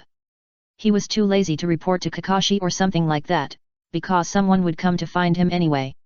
He returned to his familiar home along his memory and took away all kinds of brochures on the door. The sun shone diagonally in the corridor, and Naruto took out the key from the sealed space. He twisted the key and inserted it into the keyhole skillfully. It clicked and turned a few times, and the lock bars opened one by one. The house was still the same, and there was no dust. Either it was the Nine Tails, or someone else had cleaned it. But the Nine Tails, forget it, that guy was drunk all day, and I guess he was lying on some rooftop at this time. He didn't care too much. He took a shower in the bathroom first, and after drying himself, he put on a pair of shorts, went into the bedroom, turned on the air conditioner, covered himself with a quilt and fell asleep. It was already dusk when he woke up. He struggled to get up, yawned and got out of bed with the big pendulum hanging. He walked lazily in his slippers and opened the door. The living room was full of sunset glow, and the dim light spread on the wall. It was as if someone had forced the sunset in here, and the gentle orange light painted the living room. The curtains fluttered, and a figure walked in from the balcony window, with an elegant pace. Uzuki Yujao wore a green vest of Konoha Jonin, and her purple hair was tied into a bun. For the first time, she did not wear a mask, with fair skin and delicate red lips. Perhaps the vest was too tight, and an arc was pressed out on her chest, like an inverted jade bowl. Naruto glanced at the person who came, and was too lazy to change clothes, so he just wore shorts and was topless. He yawned, walked into the kitchen, and asked Uzuki Yujao, who was standing in the living room while taking water with a cup. "Sent you to question? Lord Yujao." Hearing the teasing words, Uzuki Yujao did not react. She knew this person very well, and most of them felt it was troublesome. "I can't help it. This is my job. Please cooperate." Uzuki Yujao shook, leaned over to find a cup from the living room, and went to make tea by herself. "You've been using this lame excuse for years. Can't you change it up?" Naruto was a little speechless. He raised his cup to drink water, and looked at the widow not far away. "I always feel that Mao Uxi Yan is weird today, something is wrong. Could it be Black Zetsu pretending to be him? Bang, I'm not interested in aliens. However, Black Zetsu shouldn't come to harass me so soon, unless his bones are loose. No." Mao Uxi Yan made tea and said slowly, "You are not the same as before. If you send a green Anbu here, you will probably be perfunctory. Isn't it just a mission report?" Naruto put down the cup, walked to the sofa and lay down directly, looking at the ceiling and said, "What does Kakashi want to know? Is this an invasion against you?" Mao Uxi Yan sat upright on the sofa, blowing tea with her red lips. The Anbu didn't notice anything at all. "Well, the person who came claimed to be Uchiha Madara, and I don't know who he is." Naruto said half and left half, observing Mao Uxi Yan with his peripheral vision. "But they didn't run far before I intercepted them. Ino and Hinata should have returned home safely, right? Well, they were just a little frightened. I heard that the Hyuga and Yamanaka clans have strengthened their vigilance. Ino was taken to the ancestral home of the Yamanaka clan by Haiichi." Uzuki Yujao slowly said, "If you want to see Ino, I'm afraid you won't be able to do it for a while." "Why?" he asked. "The elders are not fools. They can't see the trick of this incident. That group of people is obviously coming for you." Uzuki Yujao smiled. "More importantly, the other party kidnapped Ino and Hinata at the same time. What do you think does this mean?" "I don't know." Naruto sighed, and he already understood in his heart that this matter could not be concealed soon. What kind of happiness is it that is not so easy to enjoy? It's all because of Uchiha Obito, the hangman. It was originally separated by a layer of gauze, but now it is exposed. You don't have to be so sad. Kakashi asked you what you think. She asked. I don't have any idea. Let's wait and see. Well, that's the only way now. Mao Uxi Yan stood up and was about to leave when Naruto called her. Hey, why are you so weird today? Where? She turned back. I can't tell. I always feel that you. Naruto looked Mao Uxi Yan up and down, frowning slightly. Have you made any changes? Mao Uxi Yan stared at him for a while, her red lips slightly parted, and she stood in the living room and said lightly. Is it difficult for you to accept a little change in the widow? Damn, she is sharp-tongued, and it turns out that Mao Uxi Yan is still the same. Naruto was shocked and raised his hands in surrender, saying that he had never thought about it that way. Not long after Mao Uxi Yan left, there was movement again from the balcony. Nine-tailed Fox was lying on the window and looking inside. The moment he saw Naruto, his face changed. The French window opened, and Nine-tailed Fox tiptoed in. Back. Naruto didn't even turn his head. Ah, aren't you sleeping? Kyuubi felt a little guilty. He drank all the wine in the refrigerator and even went to Hinata to cheat a lot of wine. I've slept enough. I have something to tell you. Naruto sat up and looked at Kyuubi with a little seriousness. Kyuubi, someone is targeting you. Who? Kyuubi didn't care. A guy with a complicated background who is similar to Uchiha Madara. Naruto thought that Black Zetsu's attributes should be similar to those of menstruation, or lubricant. As for the origin of the tailed beasts, the root is still chakra, or to be more precise, the product of absorbing the life energy of the ninja world to give birth to spiritual intelligence. Uchiha Madara? Evil Uchiha. Kyuubi really reacted, with anger in his eyes. Calm down first, why are you in such a hurry? Can you beat him?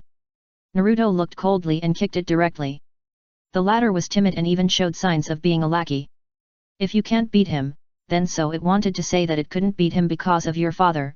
Half of his power was taken away, but even in his prime, he couldn't resist Uchiha Madara. What should we do? Kyuubi was confused, and his increasingly fat body had completely lost its original domineering aura. I don't know, just pray for the best. Naruto stood up and was about to leave. That's not right. You just want to tell me this? Don't you want to think of a way for me? Kyuubi was a little anxious. What if Uchiha Madara really comes? What are you afraid of? You won't die, just wait for resurrection. Naruto had already put on his clothes and looked back at it before leaving. You don't want to beg for my help, do you? That's impossible. Kyuubi felt guilty. It did think so for a moment just now. The power of inertia is huge. It has been accustomed to a comfortable life in the past few years. Even if there is any trouble, Naruto will solve it anyway. Now that he suddenly said this to it, Kyuubi was a little irritated. It's not afraid, it won't die anyway, but if something unexpected happens. Its peaceful life is about to be broken, but Kyuubi is not tired of its current life. If it is sealed or dies again, it will face a long period of boredom. Will it still live such a life when it wakes up again? The original intention of destroying Konoha had long been thrown into the bottle by it, and now only confusion is left. In a bad mood, Kyuubi climbed onto the small sofa skillfully, took out a bottle of wine from under the sofa and gulped it down. On the other side, Naruto had gone downstairs and walked aimlessly along the streets of Konoha. The night had darkened, and the streets of Konoha were filled with bustling crowds. Naruto joined them and felt the excitement. Suddenly, he felt inexplicably lonely. The sudden attack by Uchiha Obito and Black Zetsu caught him off guard. Although the matter was handled in time, it also caused a certain impact. To put it in a more literary way, the gears of fate moved forward one gear. When he, Hinata and Ino were maintaining a three-person relationship, he had actually thought about how the future would explode. But none of those assumptions worked, and instead Uchiha Obito suddenly appeared. Reality really has no logic to follow. Uchiha Obito should not have even dealt with the other tailed beasts, and he came directly to the Nine Tails, focusing on a surprise attack? After strolling around for a while, Naruto stopped. I had been thinking about things just now, and I looked up blankly, and then I found that I had walked to the vicinity of Konoha Hospital. So he simply found a stall nearby to eat something, and then carried a bag of food to Konoha Hospital. Since Tsunade and Shizune left, the medical class fell into the hands of Sakura. During the time he was away, Sakura was also extremely busy. In fact, he had a chance to find Sakura in the middle, but thinking that the incident had just happened, it was a bit embarrassing, so he simply gave up. However, who would have thought that the main personality would wake up at that moment, and he was too late to eat directly. Although it was the same body, the feedback from the two personalities was not quite the same, and the feeling before and after was still different. It was so embarrassing that Naruto didn't want to run into Pink Sakura. A few minutes later, Naruto successfully entered the medical class and found Sakura's office with ease. Harano Sakura, who used to work as a handyman in Konoha Hospital, has now become a medical authority on her own. He wandered around the door for a while, a little unsure who the Sakura inside was. After thinking about it, he still knocked on the door, dong dong dong. Sakura looked up when she heard the voice, and was slightly surprised when she saw Naruto, and then she stood up. Her eyes narrowed slightly, and a smile appeared on her face. You're here. Okay, this time it's confirmed, it's Black Sakura. I just came back not long ago, and came to see. Naruto replied. Really? I heard about what happened last night. Black Sakura glanced at him, put her hands behind her back, tilted her head slightly, and smiled. Chapter 447 Timely Rain in the Ninja World. Uchiha Sasuke is still on his way on horseback. It was late at night. Sasuke rested on the tree trunk with his hands folded, and it was quiet all around. Xiang looked at Sasuke from another tree, and pursed his lips as if he wanted to say something but stopped. Just because of a word from Uchiha Madara, the 4 members of the Eagle team gave up catching the 3-tailed beast, and rushed all the way from the water country, crossing half of the ninja world to the fire country. It was too ridiculous, she couldn't understand what Sasuke was thinking. If you want to seal the tailed beasts, kill the 5 shadows, and make the ninja world no longer have conflicts, it is impossible to do it with just a few people. But why did Uchiha Madara start with the most difficult 9 tails? Who gave him the confidence?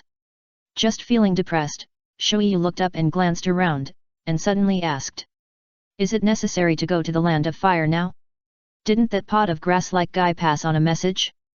The mission to capture the 9 tails over there has failed. Go and have a look first. Sasuke didn't have any expression, and didn't seem to care. He planned to go back to the land of fire, even if Sasuke didn't trust Uchiha Madara. But he would still go back, and the current Hokage should be Kakashi. The medical department of Konoha Hospital had long been deserted. In the only office with the lights on, Naruto was watching Sakura pour him a drink. He was completely relaxed in this small office. Looking at the slender white waist, he couldn't help but close his eyes. When he opened his eyes again, Sakura had brought the wine over, and the emotions in her eyes were about to overflow. I've heard about everything. What are you going to do this time? Sakura sat on his lap and raised the wine glass to take a sip. I don't know. Naruto's fingers slid from her tailbone to her back, as if she was electrocuted. Sakura groaned and her body softened. Every time you say you don't know, you probably have an idea, but you just don't want to say it. Harano Sakura's mouth curled up a smile. Isn't this what I learned from you? Every time you say you didn't go, you're pretty stubborn. He retorted. Yet. Sakura said vaguely, took another sip of wine, and hugged Naruto's neck to pass over. After not seeing each other for a month, Sakura's figure has become better and better. Her long straight white legs have no fat. Although her size is not very large, thin people usually have contrast. The night is getting deeper and the night wind is swaying. In the second half of the night, Naruto looked at Sakura who was sleeping drowsily, got up and took a shower in the bathroom in the office. After drying his hair, he stood by the window and looked at the night. Just now, it was a bit awkward, and he encountered a double personality again. Fortunately, the other party went offline in a short time. Before going offline, Sakura looked at him with resentment.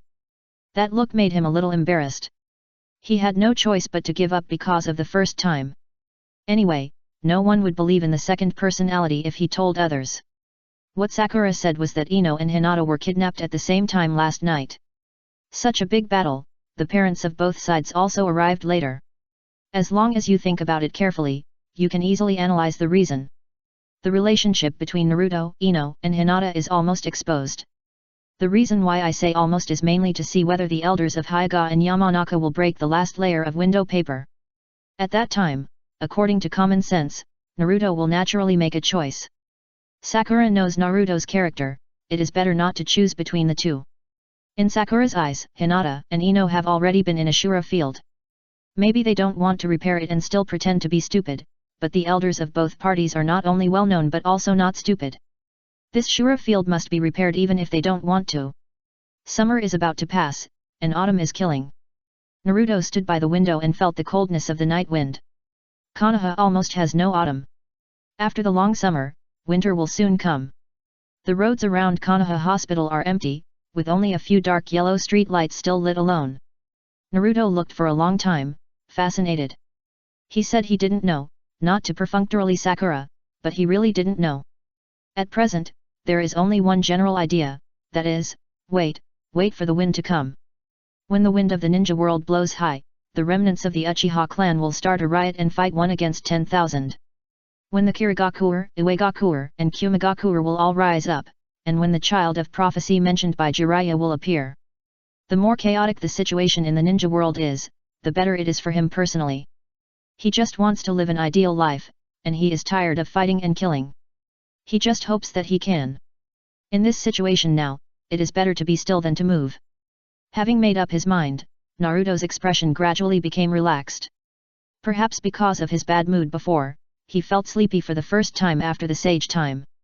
He slept until dawn. In the morning, he was washing in the bathroom. Sakura's voice came from outside, as if she brought breakfast and reminded him to remember to eat. Busy with work. He turned sideways and looked at Sakura in the lounge. Harano Sakura wore a daily-style belly-exposed long-sleeved shirt, which outlined the beautiful curves of her body. She wore a pair of slim black trousers underneath, and looked at him with a smile. Yes, will you support me if I don't work? I don't have money. Naruto said shamelessly, wiped his face and walked out, but it's not a problem to make some money, but I still need your research results. He frowned and asked. Can't you recruit some people? You don't have to work so hard. Who to recruit? Sakura smiled at him, with so many people, it's really not easy to find a suitable person. Most of the talented ones are family ninjas. The foundation of civilian ninjas is poor, and it's not easy to wait for an excellent seedling. Sakura's chest was bulging like a treasure. Naruto glanced at it and couldn't help wondering if the difference between the picture and the real thing was so big. Sure enough, clothes make the man, this visual difference is amazing. How about Hinata Hanabi? He asked. Hinata's sister. Sakura was a little surprised and looked up at him, are you crazy or am I crazy? The princess of the Hyuga family went to the medical department to suffer. This thing is really not nepotism. Family ninja means stronger blood limit and more ninjutsu resources. Often when they are young, their foundation is far beyond their peers. It's just that the young princesses of family ninjas basically don't go to the medical class. Tsunade is a special case. Who let Tsunade have the talent of a nanny? Try to ask first, maybe the other party will agree. Naruto walked up and sat on the sofa, eating breakfast by himself. Sakura stood aside and thought, and she was really tempted. The work of the medical department is too heavy. Since Tsunade quit, Shizune also followed. She is busy as 3 people, day and night. If this goes on, people will be exhausted sooner or later. If Hinata Hanabi is really willing to agree, her work will be much easier.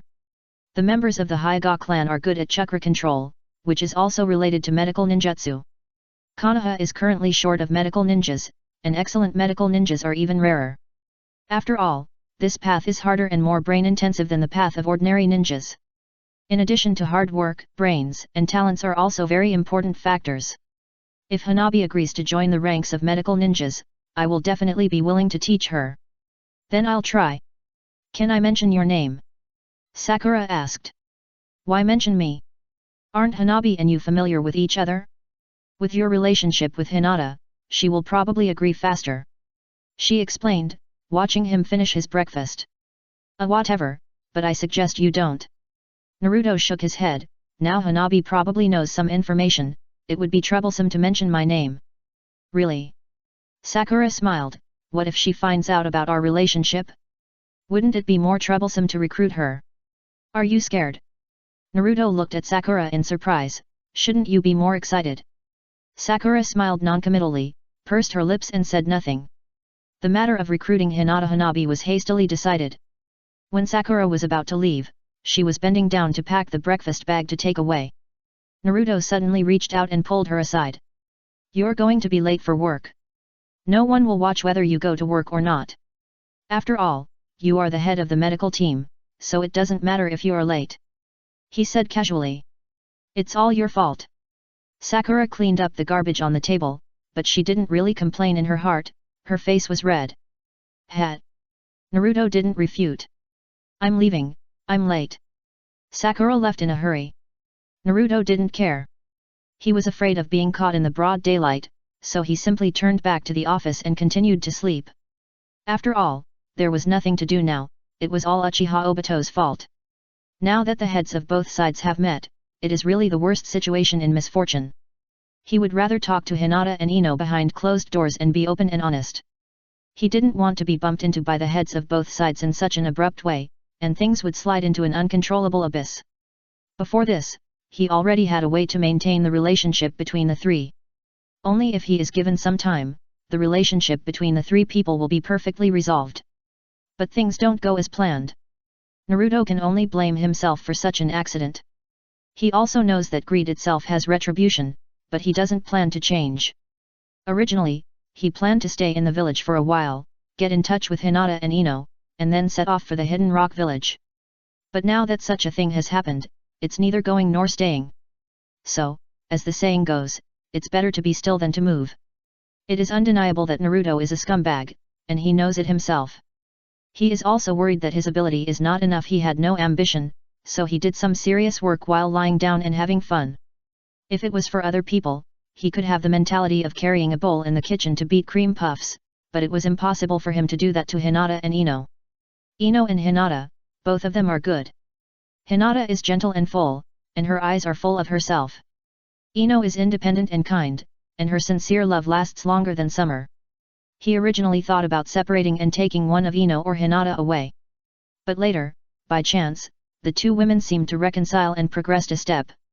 This made Naruto see another possibility, so he decisively gave up the previous idea was to try whether the two women could accept each other subtly. But this sudden incident completely broke this possibility. It seemed that things had gone around in circles and returned to the starting point again. Naruto lay on the sofa, his hands on his stomach, looking at the ceiling and thinking for a while. Suddenly he took out two communicators and called the two women at the same time. The beep, beep, beep, the prompt sound of being unable to connect echoed in the lounge. This situation did not surprise him, but he still sighed. I hope a kind person will come down from the sky and save me. At this time, Uchiha Sasuke was still on his way on horseback. Brothers are meant to be cheated. Dinkai shook his chubby cheeks and waved his hand resolutely, saying, that's what he told me at the time, and then he asked me to pay for the meal. Naruto's morality is really bottomless, damn it. Inyazuka Kaiba couldn't help but complain. In the Hokage building, in Shikamaru's huge office. Not only Koji and Inyazuka Kaiba were there, but even Niji and Aberame Shino, who was free, came. Several people sat in scattered places, and Shikamaru was making tea skillfully and serving it to several friends. Hearing Inyazuka Kaiba's complaints, he couldn't help but follow up. Naruto has always been like that, and I'm used to it. But isn't this a bit big? I never care about his trivial matters.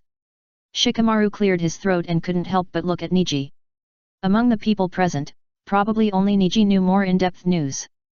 Ino seems to have been taken back to the clan by Uncle Hai, and I dare not go over to ask. Koji shook his head and said a little scared. I'm not sure either, and Lord Hayashi doesn't seem very happy either. Niji said, but he didn't lose his temper. Hinata should still be at home. What happened? Aberame Shino was a little confused, although I know roughly what it is about, but... It's like this. Koji squinted his eyes and told the whole story. After listening, Aberame Shino fell silent. Naruto. I said, we are discussing his affairs here, where is Naruto? Inyazuka Kaiba suddenly asked. Who knows, he must be hiding. Shikamaru spread his hands, but you guys are even weirder, why did you come to me after something like that happened? Well, Koji scratched his head, among us, only Shikamaru is smarter. I want to hear your good ideas and I will tell Naruto. I came here to watch the fun. Naruto is such a bastard. Inyazuka Kaiba raised his hand. I heard that Hinata was in trouble. I thought something happened. Aberame Shino said, Kaiba forced her to come here. Everyone looked at Niji, who was embarrassed and coughed. I want to help Naruto, and I still hope that things can be solved perfectly. If it gets worse, it will be a loss for both the village and our friendship. Hearing this, Inyazuka Kaiba seemed to have thought of something and looked up and asked. By the way, there are only 4 girls in our 4 classes. How many did Naruto offend? Chapter 448. The dust has settled, let's see the final result, no matter what. How many people did he provoke? Naruto probably didn't have this concept in his mind. He felt more and more regretful after waking up. It would have been better if he had caught up with Uchiha Obito before he took action. Now that the head of the family has been alerted, the 2 women can't be contacted. Although if he wants to contact them, there is still a way to get some information, but... Now as long as he moves, he will make mistakes. It's better not to move, and he can only wait. Before leaving, Sakura told him that she would stay in the laboratory until late today, so he didn't have to wait. If she has something to do, she can go directly to the laboratory to find her. However, Naruto would not pester Sakura alone, after all, she is really busy with work. He can't show a distressed look of anxious waiting, and there is no need to add more anxiety. Leaving the office quietly, Naruto found a secluded path to go home. The sun was setting, and there were red walls, green trees, and green shades on the blue stone path. He walked to a corner and suddenly met an unexpected person. Tian, who was wearing a light green small side-collared top, heard the movement and turned her head. Seeing Naruto, she was also stunned for a moment. Naruto? Why are you here? Tian asked. Go home. Naruto was not in the mood to talk nonsense, and his expression was calm, but, Tian, where are you dressed like this? Hearing this, Tian Tian blushed. Her appearance was very different from usual, as if she had dressed up specially. Usually she was a cheongsam, or that white side-collared suit, but now. Is it obvious? Tian Tian looked around and asked in a low voice. Yeah. Okay, don't tell anyone else. Tian Tian said shyly, Teacher Kakashi asked me to lead the genin class, and I didn't know how to refuse, so I had to accept it. Lead the class. He suddenly realized that the friends around him were already independent jonin, and perhaps they were already cool adults in the eyes of the genin. Yet. She held her forehead and said with some distress, Teacher Kai recommended it, really, he didn't listen to my opinion at all. He also had to say something strange like burning youth, and I was looked at strangely by passers-by for a long time. Although it's not good to say this, it's really too embarrassing. It's okay, you'll get used to it. He comforted her, and was about to say hello and leave, but suddenly asked, Who are the students you lead? Then Tian Tian reported the names of 3 brats. Naruto had never heard of them, one was a ninja from the Hyuga clan, and the other 2 might be civilian ninjas. However, this tradition has a long history, to defamily ninjaization and let ninjas belong to the village. Unfortunately, after the rebellion of the Uchiha clan, this method obviously did not work. It can be said that the Uchiha clan is unruly, but it cannot be said that all ninja families are idiots. Defamilization and strengthening the concept of ninja villages have been done but with little effect. There are many reasons for this, and it is not worth elaborating. As the saying goes, dynasties come and go, but aristocratic families remain forever. Since Hashirama Senju proposed the concept of a village, there must be some effect. At least more and more civilian ninjas have stepped onto the stage and competed with the once unattainable family ninjas. But to this day, the ninja family still controls the power of the village, and naturally there is a reason for their existence. It is not an exaggeration to say that it is a hereditary system. After all, there are people in the ninja family who have resources, even if they pick the tallest one among the short ones. No matter how they pick, they are taller than the civilian ninjas, and they can't refuse to accept it. Then you go and do your work first. Naruto pretended to leave. Hey, Naruto. Don't tell anyone about what happened today. Tian Tian was a little embarrassed. In order not to run into acquaintances, she deliberately took the small path. But she didn't know that the small path was also difficult to walk on, with a lot of water and slippery roads. I know. He waved his hand and slowly left. Alas, I was still caught. It's really embarrassing. Tian Tian looked at Naruto's back as he left, his face a little hot, and he stomped his feet and walked towards the training ground. At noon, at the Yamanaka clan's residence, the family was at the dining table. Ino sat silently at her seat, eating slowly. She could clearly feel 2 pairs of eyes on her, staring at her and making her uncomfortable. What's wrong? She put down her bowl and chopsticks and looked up at her parents. Ino, you and Naruto are you? Yamanaka Inoichi asked halfway and couldn't finish the question. He didn't know how to ask, and then looked at his wife beside him. Yamanaka Rino smiled gently, sitting elegantly at the dining table, asked. Is your relationship okay? Old people are still experienced, Ino suddenly didn't know how to answer. Is the relationship okay, or bad? There is no doubt about this, but how good can it be? The other party is not even willing to give his heart completely. He likes you, but he has another girl in his heart. Hinata is so gentle, probably all boys like that. Of course she is sad, but what can she do? Love is something that you and I both want. You can't press the other person's head and make him be wholehearted. The secret technique of the Yamanaka clan is the heart reincarnation technique. After using the ninjutsu, you can know the other person's intentions even if the other person doesn't speak. It's just such a family, but they can't speak at this moment. The couple looked at each other at the dining table, and after exchanging glances, they were a little hesitant. Last night, they saw their daughter seemed to be crying secretly, and they couldn't help feeling sad. It's okay, I think. Ino answered vaguely, and stood up. I'm full, I have to go upstairs first. Ino Yamanaka Inoichi was about to speak, but was pulled by his wife, so he could only swallow back half of his words. After Ino went upstairs completely, he looked at his wife and asked in confusion. Why are you stopping me? This matter needs to be clarified. Of course I know I have to ask clearly, but I also have to take care of Ino's emotions. Yamanaka Rino patiently advised, Ino is a sensible child, I will go upstairs and talk to her alone later. Yet. Yamanaka Inoichi raised his chopsticks, just about to pick up the food and stopped, turned his head to look at his wife and said, "What do you think happened to Uzumaki Naruto? Weren't they good before? You also know that it was in the past, many years ago. There is nothing wrong with the conflict between the two children, and they will make up after quarreling." Yamanaka Rino said. "This is not a matter of quarreling. I still remember that boy played dress-up with little Ino in the store while we were away. At that time, I thought they were still young and didn't take it seriously." Yamanaka Inoichi was full of regret. He picked up his chopsticks and looked at her and said, "If they really like each other, it doesn't matter if they are well matched. As long as Ino is happy, that's enough. But who could have known that guy would even provoke the Hyuga family?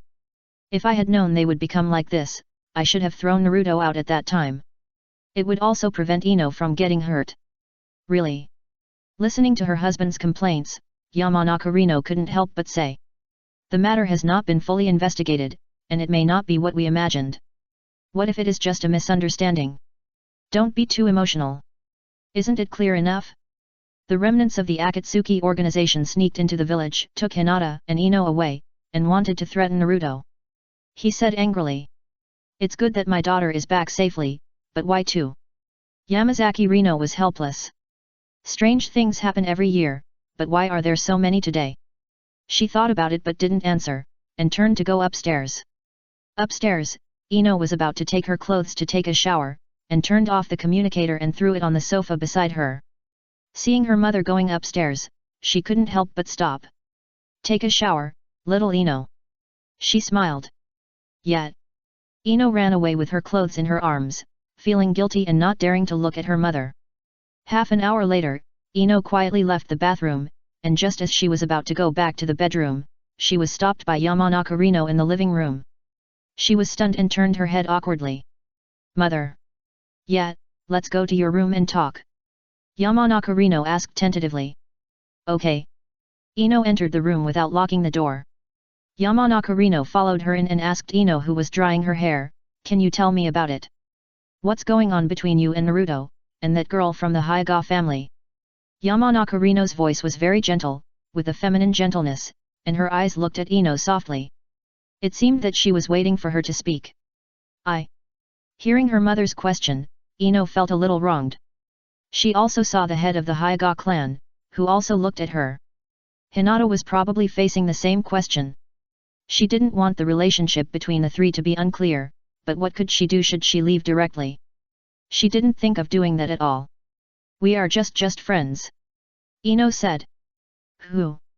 Are you friends with that girl from the Hyuga clan? What about Naruto?" Yamanaka Rino continued to ask, not letting her go because of Ino's vague expression. "Are you a lover?" she asked. Ino lowered her head. "If that's the case, then why is Naruto related to Hinata?" Yamanaka Rino frowned slightly, probably guessing the truth of the matter. "Wouldn't he want to be with both of you at the same time?" "No, not like that." Ino panicked and said subconsciously, "Hinata and I are friends, Naruto doesn't have that idea." Hearing this, Yamanaka Rino frowned even deeper, and no one knows a daughter better than her mother. Hinata of the Hyuga clan was a little uneasy. When Hyuga Hayashi left her alone to ask questions, her palms were sweating a lot. Fortunately, Hyuga Hayashi didn't say much, but just asked her to pay attention to the family's style. Back in the room, Hinata lay on the bed in a daze, with a black screen communicator lying next to her pillow. She wanted to open it and talk to Naruto. But when she thought about what happened in the past 2 days, she was a little overwhelmed. It seemed that she couldn't deceive herself in public. How could she give up someone she liked so much? Even sharing was impossible. The more she thought about it, the more aggrieved Hinata felt. She had done everything, but couldn't she just like one person? How did he and Ino get along with each other on a daily basis? As she thought about it, Hinata felt a blockage in her heart, as if she was weighed down by a heavy worry. Tears flowed down unconsciously, soaking the pillow. No words were spoken all night. Naruto woke up in the apartment. When he opened his eyes, he was in a trance for a second. He habitually used the communicator to contact the two women. But just like yesterday, he didn't get through. After trying without results, he didn't get too anxious. He just put the two communicators into the sealed space. It had been 2 days since the incident, and there was probably a result. Now no matter what he did, nothing could be changed. The best way was to find out the attitudes of the two families as soon as possible. The inability to contact did not make him too panic. At least it proves that the two women still have resentment towards him. He is most afraid that one of them will answer his call indifferently. Then nothing will happen, nothing will happen. After getting out of bed and washing up, Naruto stood in front of the mirror with yellow hair and brushed his teeth, thinking silently about future plans. No matter how the matter between Ino and Hinata is resolved, he still has to finish what he should do. Even if one of the two parties breaks off contact with him, no one in Konoha dares to steal his corner. Even if someone becomes stupid and blind because of love, his smoking ancestral grave will make him sober up instantly. If he competes with him for Ino or Hinata, then listen to what his ancestors say. He just wants both of them. Ino and Hinata, no one can touch them except him. After washing up, Kyuubi climbed in from the balcony drunkenly and looked up at Naruto. He lowered his head again and slowly moved towards the small sofa. How much did you drink? Naruto was ashamed. I thought about it and decided to have fun while I can. Kyuubi climbed onto the sofa with difficulty and burped the moment he turned over. Let's talk about the future later. Hearing this, he smiled and nodded. You're right, Kyuubi. From the first day I met you until now, you finally said something human. Ho ho ho. Kyuubi was so sleepy that he didn't hear what Naruto said. The fat fox lay on the sofa, round and funny. Laughing up to the sky and going out, Naruto washed away the decadence that had accumulated for 2 days. Walking in the corridor with sunlight on the wall, bathing in the warm sunshine, his mood became comfortable. After dealing with this matter, the next target is Uegakure village. Fill up the taskbar of the 10 evil god believers in task 3 as soon as possible and get the reward for the body returning to 18. Akatsuki only has a few people, and Eagle Squad only has a few people. I can also gather a team of forces. It will be more powerful and stronger than theirs. Whether it's the Uzumaki Tenyongs or something else, I need to fill up the taskbar now. Time is running out, and task 3 can't be delayed any longer. If we wait until the ninja world is in chaos, even if we complete task 3 at that time, it will be difficult to convince Tsunade to let go of her knot and come back to help me complete the Otsutsuki's plan of degeneration. After all, Tsunade still cares more about Konoha.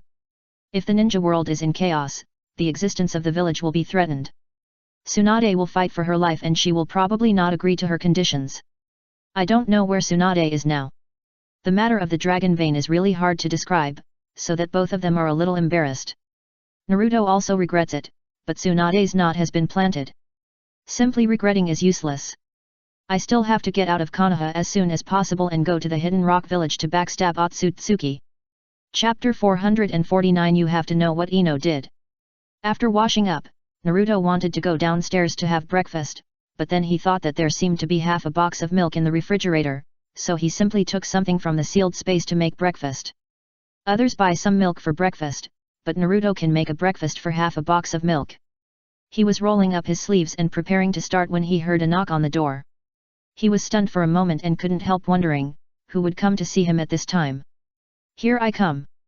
Naruto shouted, muttering to himself, there are too few people who knock on the door normally. First of all, I exclude Uzuki Yujeo, the people in the Anbu are monkeys. They all go through the window or the balcony, and none of them are quiet. It is unlikely to be Kakashi, the 6th Hokage is autistic every day in the resentment of working overtime. Ino, Hinata? The two can't be contacted at all, and they will definitely not look for me in a short time. If it is the guys of Koji, it is unlikely, they can't get up early. There are only 2 people left, either Red Bean or Sakura. Sakura, she specifically told me that she would go to the ninja school for a lecture today, in order to inspire more students to be interested in medical ninjutsu and make up for the shortage of medical staff. Red Bean, it's not like that. I've been back for a few days. She's been staying at the ninja school and hasn't contacted me. She can't give me homework at this time, right? Naruto's mind has been a little confused these days, and he had a lot of random thoughts before opening the door. It wasn't until his hand touched the door handle that the messy thoughts in his mind disappeared. The door opened with a clatter, and a pretty figure appeared at the door. Tian Tian. Naruto was stunned for a long time before responding. He came over and quickly looked Tian Tian up and down. Aren't you in charge of the class? How do you have time? Tian Tian was a little embarrassed outside the door, pursed her lips, and said with some guilt. I only found out about Ino and Hinata last night. When I met you on the trail, you looked very bad. I didn't know that something like this happened. It's okay. Naruto waved his hand. Come in first, I'll make you some tea. Okay. Tian Tian didn't act pretentiously and walked in directly. Come to think of it, this is my first time to come to your house. She stood at the entrance to change her shoes, holding the shoe cabinet with one leg raised and the other leg straight. Naruto was making tea in the kitchen, and he couldn't help but talk to her when he heard this. Come whenever you want. I'm like this now, so I don't have any taboos. Why does that sound so depressing? Tian Tian chuckled. The two had a good relationship and joked about everything. What's going on with that? Haven't you thought of a solution? What solution? He came out with tea and leaned over to move the tea in front of Tian Tian. Drink tea. I got some new tea from Kirigakure.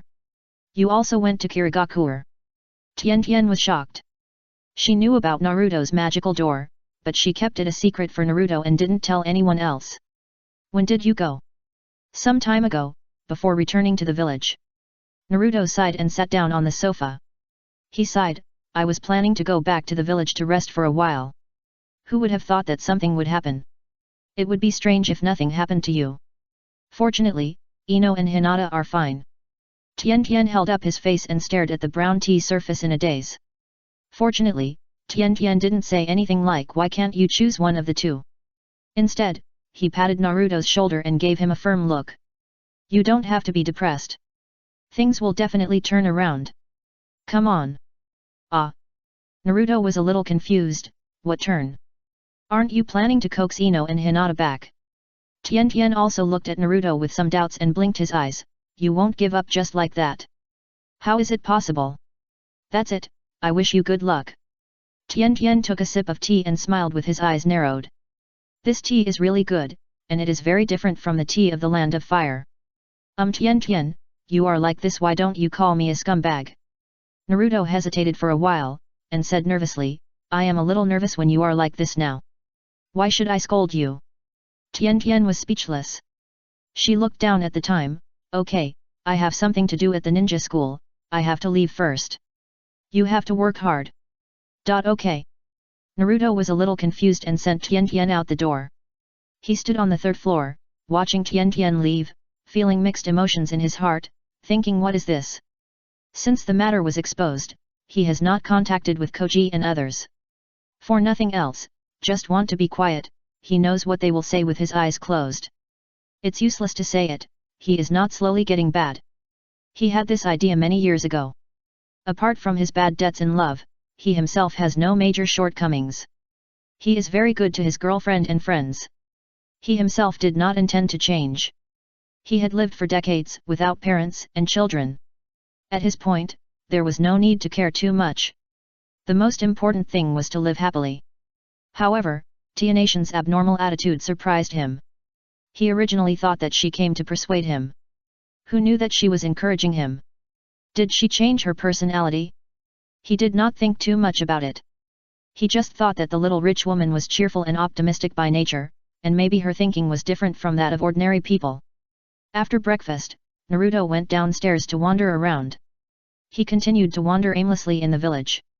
In order to avoid running into acquaintances, he deliberately took some remote paths. It was about lunchtime. Naruto found a place to buy a few packs of good cigarettes and went straight to the Hokage building. Kakashi didn't smoke much, and he was not looking for Kakashi. Knock, knock, knock on the door. Come in. Shikamaru didn't even raise his head. The desk was piled with documents. The door creaked open, and Naruto saw that Judge Shikamaru, the military strategist of Konoha, was working with dark circles under his eyes. He couldn't help but laugh and put a few cigarettes on his desk. So busy. Naruto. Shikamaru shook his head, thinking that he was too busy and his eyes were blurry. The blurry double image disappeared, and Naruto was still standing there. Turning around, he saw a few more expensive cigarettes on the table, and Shikamaru's eyelids jumped. He secretly said, "It's bad." How do you have time to come to me? What's the matter with this cigarette, you Naruto? He smiled bitterly and scratched his head. We are brothers, don't push me into the fire pit. How could that be? Naruto smiled and moved a stool to the opposite side of Shikamaru. It's just that I haven't seen you for a long time, I missed you so much, I came to see you. We had dinner together a few days ago. I missed you so much after not seeing you for a day. Naruto didn't feel embarrassed. You have to have an attitude when asking someone to do something. If Shikamaru doesn't agree, we can talk about it later. This. Shikamaru very scared. He closed his eyes and used his toes to figure out what Naruto was thinking. He wanted him to go to the Yamanaka clan to gather information. If he was discovered, wouldn't he be courting death? Naruto smiled politely, thinking about something in his heart, and directly took out a cigarette and put it in Shikamaru's hand. Shikamaru couldn't resist, and the man lit it while he was holding it in his mouth. Seeing Shikamaru take a puff, Naruto spoke. Shikamaru, brother didn't ask you for anything. Stop. Shikamaru took the cigarette away, exhaled a breath of white air, and said unhappily, don't come here, Ino has returned to the Yamanaka clan's residence, and it's not convenient for me to go. The three tribes of pig, deer, and butterfly are of the same origin, everyone knows this. Naruto sat down in front of him, folded his hands and looked at Shikamaru with an expression that he couldn't fool. Shikamaru was helpless. He was in the office, and troubles came from the sky. Why don't you go find Koji? Koji looks harmless, so you won't be suspected if you go. Koji. Naruto turned his head. Koji is not smart, he can't lie, he will be exposed after a few words. And Koji and I are too close, if he goes, the matter will basically be exposed. Shikamaru. Wouldn't it be almost the same if I went? He had a headache. Naruto was a tough guy, he wouldn't give in to soft or hard words. Ino's parents can guess the general idea at a glance. This is different, you are so smart, you will definitely find a legitimate reason. Naruto said without hesitation. Shikamaru was even more speechless when he heard this. It was recognized in the village that he had a good brain. Many people praised him since he was a child, and he was tired of hearing it, but this was the first time he heard such praise. This okay, I'll think of a way. Shikamaru saw that Naruto had praised him to this extent, and he couldn't refuse. Okay, let's have lunch together at noon. Naruto took a snack from Shikamaru's table. He didn't like smoking and was afraid that Ino would dislike the smell of cigarettes in his mouth. Okay. Although Shikamaru was reluctant to help Naruto do something that went against his conscience, it didn't affect their friendship. Let's go to the same place as before. It's cheap and close. Ah. Cool.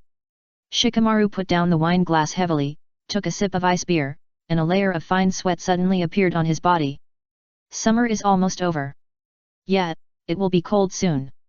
Naruto agreed. It's not bad to have a few friends to chat and relax. These days, even the worst people have friends, let alone ordinary people. Naruto just wants to live an ordinary life and be with the person he likes. Asuma and Hong have a daughter named Sarutobi Mirai. Shikamaru lit a cigarette, squinted his eyes and looked into the distance, and said suddenly. When did it happen? Naruto was stunned. It was quite a long time ago. You were not in the village at that time, so it's normal that you didn't know about this. Shikamaru said, but Ino gave you the gift money, so it's considered a gift. Hearing this, Naruto couldn't help but be silent for a while. She didn't tell me. There are so many things that Ino didn't tell you, and you didn't ask. Shikamaru squinted his eyes and exhaled a puff of smoke, squinting his eyes and reaching out to knock off the ash. Naruto, I won't say much now. I know you have your own ideas, and the things between you and Ino are always your private affairs. I'm just an outsider, and there's no point in saying more. After all, you will live your future life by yourself, and whether it's good or bad is your business. Naruto was silent, and his heart suddenly felt a little blocked. But I am a married person after all, and I have seen some things. As a good friend of Ino and yours, I have to mention a few words. You say. Naruto nodded and put down his chopsticks. Shikamaru put out the half-smoked cigarette, threw it on the table, and said with squinting eyes. I know your mind is not in the village. The village has indeed been decaying over the years, and it may not get better in the future. Your ambition is not here, but does Ino think so? You said that the Ino, deer, and butterfly are of the same origin. The Yamanaka clan will always be rooted in Konoha. No woman in the world is willing to part with her lover. They stick together as much as possible and treat you well. Before Tsunade-sama returned to the village, everything was not going well for the people in the village. They blamed you for their bad luck, cursed you and resented you, and Ino heard it. Do you know what she did? She almost wanted to kill you because of the dispute. You know that ninjas cannot attack civilians in the village. Once blood is stained, it will become very troublesome. I won't talk nonsense. You can like Hinata, naturally. Hinata is also very good. But as your mutual friend, I naturally have selfish motives, but I just want you to know what Ino did for you. Those things you can see and can't see, those things Ino did for you foolishly. Ino may not care, but you have to know. If you have other plans or better ways after knowing it, then I have nothing to say. But I hope you don't let her down. You are a capable person. Whether it is Hinata or Ino, they still like you. They have good vision, and this is their own choice. I'm done. Shikamaru poured himself a glass of wine and said what he wanted to say a long time ago. He couldn't help but feel refreshed. I know. Naruto smiled and filled the glass. The two clinked their glasses. Ino is really good, I know. Hearing this, Shikamaru didn't say much. They have their own decisions. He said this, and he was worthy of Ino and Naruto. In the afternoon, Shikamaru turned down his work and went to the mountain base. At this time, he was far away in a foreign country. When Jiraiya was summoned, he suddenly looked up at the sky. The originally clear sky became overcast, and soon there was thunder and lightning and heavy rain. He ran away in a hurry like a drowned dog, and finally got into a tavern.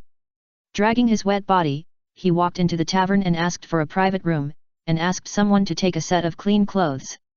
After he changed his clothes, he handed the wet clothes to the waiter to wash and dry. After closing the shoji door, Jiraiya's expression became solemn.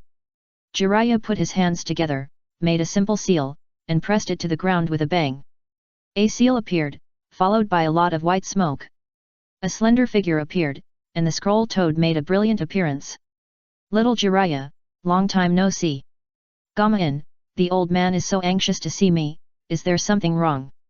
Jiraiya poured himself a glass of wine, took a sip and asked. Yes, it seems to be about the child of prophecy. Gamma-in said truthfully. Chapter 450 Ninkai, don't come over. For some reason, when Jiraiya heard the word child of prophecy, he suddenly felt a little uncomfortable. He had been looking for more than 10 years, but he couldn't find any trace of the child of prophecy. In addition, what Naruto said in front of him some time ago really made Jiraiya's long-held belief in his heart waver a little. What Naruto said seems to make sense. This world is a human world. As long as there are people, there will be struggles. The root cause of war is the imbalance of power. The power of ninjas is too strong. People suddenly gain this power, just like a child holding a knife. Unless the child of prophecy is perfect, it is just a powerful child. But how can a human be as perfect as a god? After all, it is hard to say whether the child of prophecy will save the world or destroy it. We can only rely on the illusory prophecy. Should I go back to Myoboka Mountain? Jiraiya asked. Although he had some other ideas in his mind, he had to deal with them one by one. After so many years of sunk-cost betting, he couldn't give up the search for the child of prophecy because of a thought. For this mission, he has given up a lot of things. Whether he can find the child of prophecy or not, he will continue along this path. Yes. Gameian said solemnly. The next day. Naruto, you are too unhuman to do this, right? Koji frowned and shrank, as if he wanted to criticize but was afraid to get himself involved. You make it sound like I'm a scumbag. Naruto rolled his eyes without any self-awareness. I just asked Shikamaru to do me a small favor. It's not like I'm going into a fire pit. Is there any difference between that and going into a fire pit? Koji muttered in a low voice, but Naruto still heard it. It's just to get some information from the side. How can this be considered going into a fire pit? He said unhappily, Shikamaru is very smart. He must have a way. Hearing this, Koji couldn't help but agree. Shikamaru is indeed very resourceful. He has been smarter than others since he was a child. He can easily complete the same thing that others can't do. Koji asked him why, and Shikamaru just said that he thought more. He thought of all aspects and any possibility. If he made a backup plan, he would not fail. What are you going to do? Koji asked. The most frequent words Naruto heard in the past 2 days were, "What are you going to do?" It seemed that things had fallen into a desperate situation, and they were all waiting for him to make a choice and find a solution. Find out and coax them back one by one. Naruto said lightly. You are awesome. Koji was convinced. At noon, the sun was high, and the two sat on the stone steps outside the store. Above their heads were lush green trees, and outside the store was a long blue stone staircase. The sun was long and could not penetrate the dense tree canopy. The two sat in the shade of large trees, with several dozen beers and snacks under their feet. Naruto and Koji were both idle people and did not have to go to work. Koji occasionally helped out in the clan, and his father handled the main affairs. He only needed to eat to be fat and occasionally go out for training. Generally speaking, Naruto was not too idle, but time was like a woman's abyss, and he could squeeze it out. He really had nothing to do these days, so he just hung out with Koji. I say Naruto, I must advise you a few words, Ino really cares about you, don't let her down. Koji couldn't help but say. Why are you so talkative? Naruto patted him, not getting angry. Naruto, I'm telling the truth. I know, you have a wife, right, Koji? Yes. Koji was a little confused, not knowing why Naruto suddenly mentioned this. What's wrong? Have more children when you have time, it's so tiring to chat with you. Chingji. This bastard really likes to burn bridges after crossing the river. It was obviously him who called him out to drink, and now he's relying on him. Koji took a few sips of wine and glanced at Naruto out of the corner of his eye. Who are you going to coax? 2. Are you a repeater? Naruto stood up, carrying a can of wine. No more talking, I still have things to do, you hurry up and have children. Why don't you have one yourself? Koji looked at his departing back muttering. Naruto actually heard it, but he didn't turn around, with a smile on his lips. He thought to himself, no birth? You underestimate yourself too much, not only do you have to have one, but you have to have two. However, people will not change. If they were moved by a few words, Naruto would have followed the lead of the old man Sandame. From beginning to end, he never changed his mind. Because he felt that his reputation was not very good anyway, but he must have a positive mind and not waver. After all, this is his business. If he listens to others and starts to waver, what does it mean to do those things to Hinata and Ino before? He insisted on his own ideas, at most he would be complained, and at most the fathers-in-law on both sides would dislike him. It would not hurt him to pour cold water or treat him coldly. What would Hinata and Ino think of him, disappointed? I'm afraid so, but he can still coax them back if he thinks of a way. At most, he will be scolded, but it's all worth it. Naruto took on all the things by himself. Whether Hinata and Ino were sad or angry, they were all directed at him. At least they would not waste their energy and would not be in a dilemma. In other words, he stood out and became the target of concentrated fire, and he would only bear it for a while at most. When the storm passed, they would slowly accept it. At worst, they would contact each other separately, not appear together, and hide some things far away.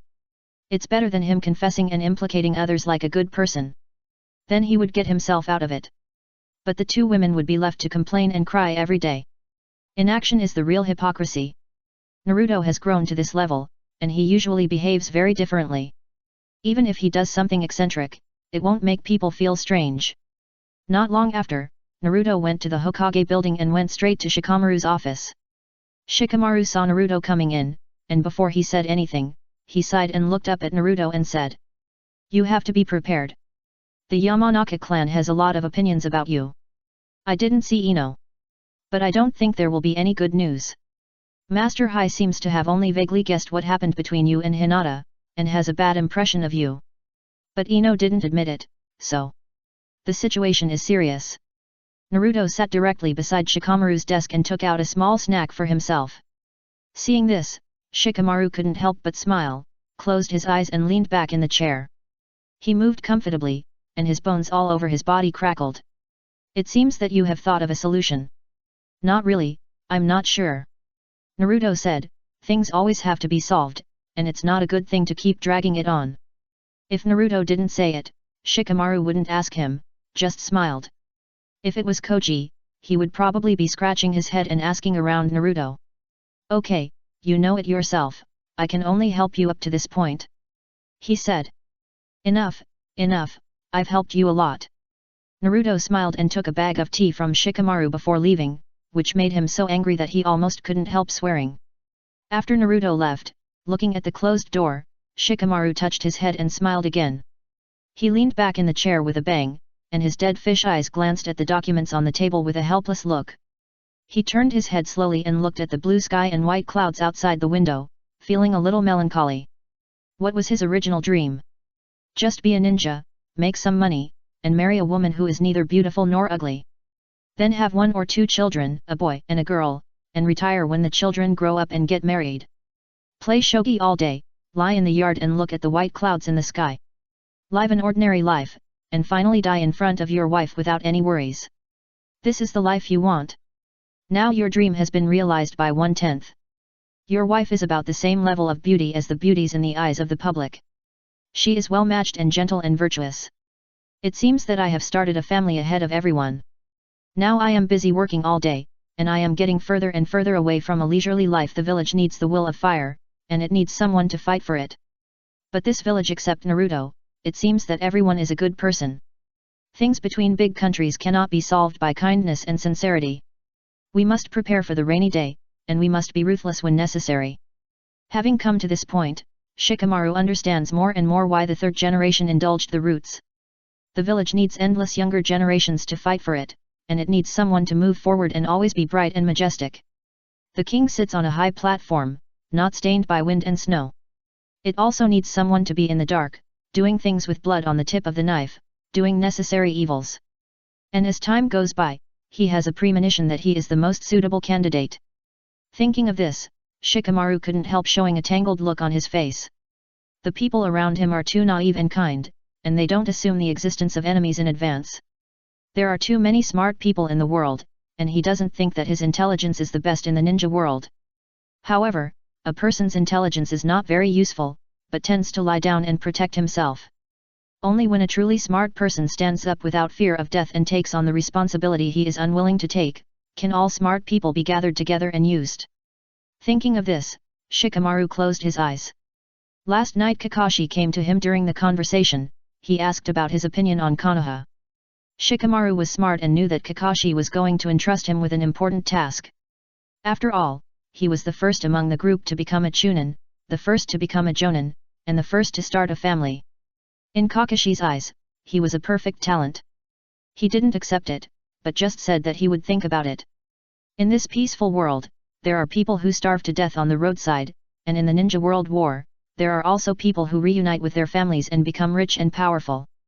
The smarter the person, the more difficult it is to cross the hurdle of conscience in his heart. Once Shikamaru accepts it, what kind of responsibility should he fulfill? The deceased generation either died in the war or shed blood for the village. The village is still the same village, and Konoha is dense.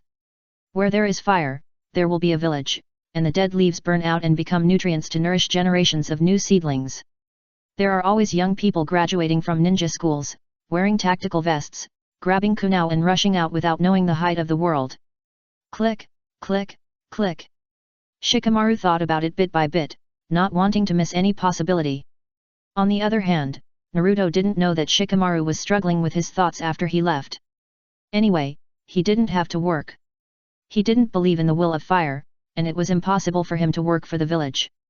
For Naruto, he felt that he didn't carry a bag of rice in Konoha because of his friends and Tsunade, Kakashi, and Jiraiya. As for working, that was impossible, but creating a few people for the village was acceptable. Not long after, he had quietly slipped into the Hyuga station. Since Shikamaru had already helped him inquire with Ino, he could only go to Hyuga in person, and he was not afraid of being discovered. Anyway, just be careful. If there is no other way, use the trump card of Niji, the head of the Hyuga clan, which will definitely shut up the witnesses. As for why Hyuga was chosen, first of all, Hyuga has recently changed power, and it is easier to sneak in without the main family and branch family. Secondly, he had never been to the Yamanaka base, so it was difficult to sneak in without being familiar with it. Third, Hyuga Hayashi didn't like him very much from the beginning. Unlike Ino's parents, Naruto could feel that the other party should be able to accept him. It's just that his trick was exposed, and it was hard for the other party not to turn from love to hate. The more he liked him at the beginning, the more he hated him now. So he chose to let Shikamaru go to test the wind. Shikamaru naturally had an impeccable excuse, and Yamanaka Inoichi would not vent his anger on Shikamaru. The Yamanaka clan had temporarily figured out the bottom, and now only the Hyuga clan was left. Naruto didn't even plan to inquire, but he could guess roughly. Hyuga Hayashi would not yell, but would only tell Hinata in the most majestic tone not to lose the face of the family. Hinata was so gentle that she would definitely fall into a dilemma. In this regard, Naruto had already made plans in his mind. He first found Ninkai. The person who quietly climbed in through the window was Naruto. Ninkai was stunned for a long time before he reacted. "Why are you here?" "I came here to take a look." "Don't worry, no one saw me on the road." Naruto landed, clapped his hands, and said straight to the point, "Ninkai, can you find a way to find Hinata?" This Ninkai seemed a little embarrassed. "Have you contacted Hinata in advance?" "I have." "That's good." Ninkai secretly breathed a sigh of relief. "I can't get through. I can't get in touch." Naruto found a chair and sat down casually. "Ninkai. This is not good. If I can't get in touch, even if I look for Hinata, she can probably guess it's you. What if she doesn't come?" Ninkai seemed very embarrassed, with Naruto on one side and his cousin on the other. "Although I am the clan leader now, I still need to consult Master Hayashi for many things. Ahem, if we are discovered, we both have to." Naruto also knew what Niji was worried about, and waved his hand. "Don't worry, just look for it. I know it, nothing will happen." Ninkai.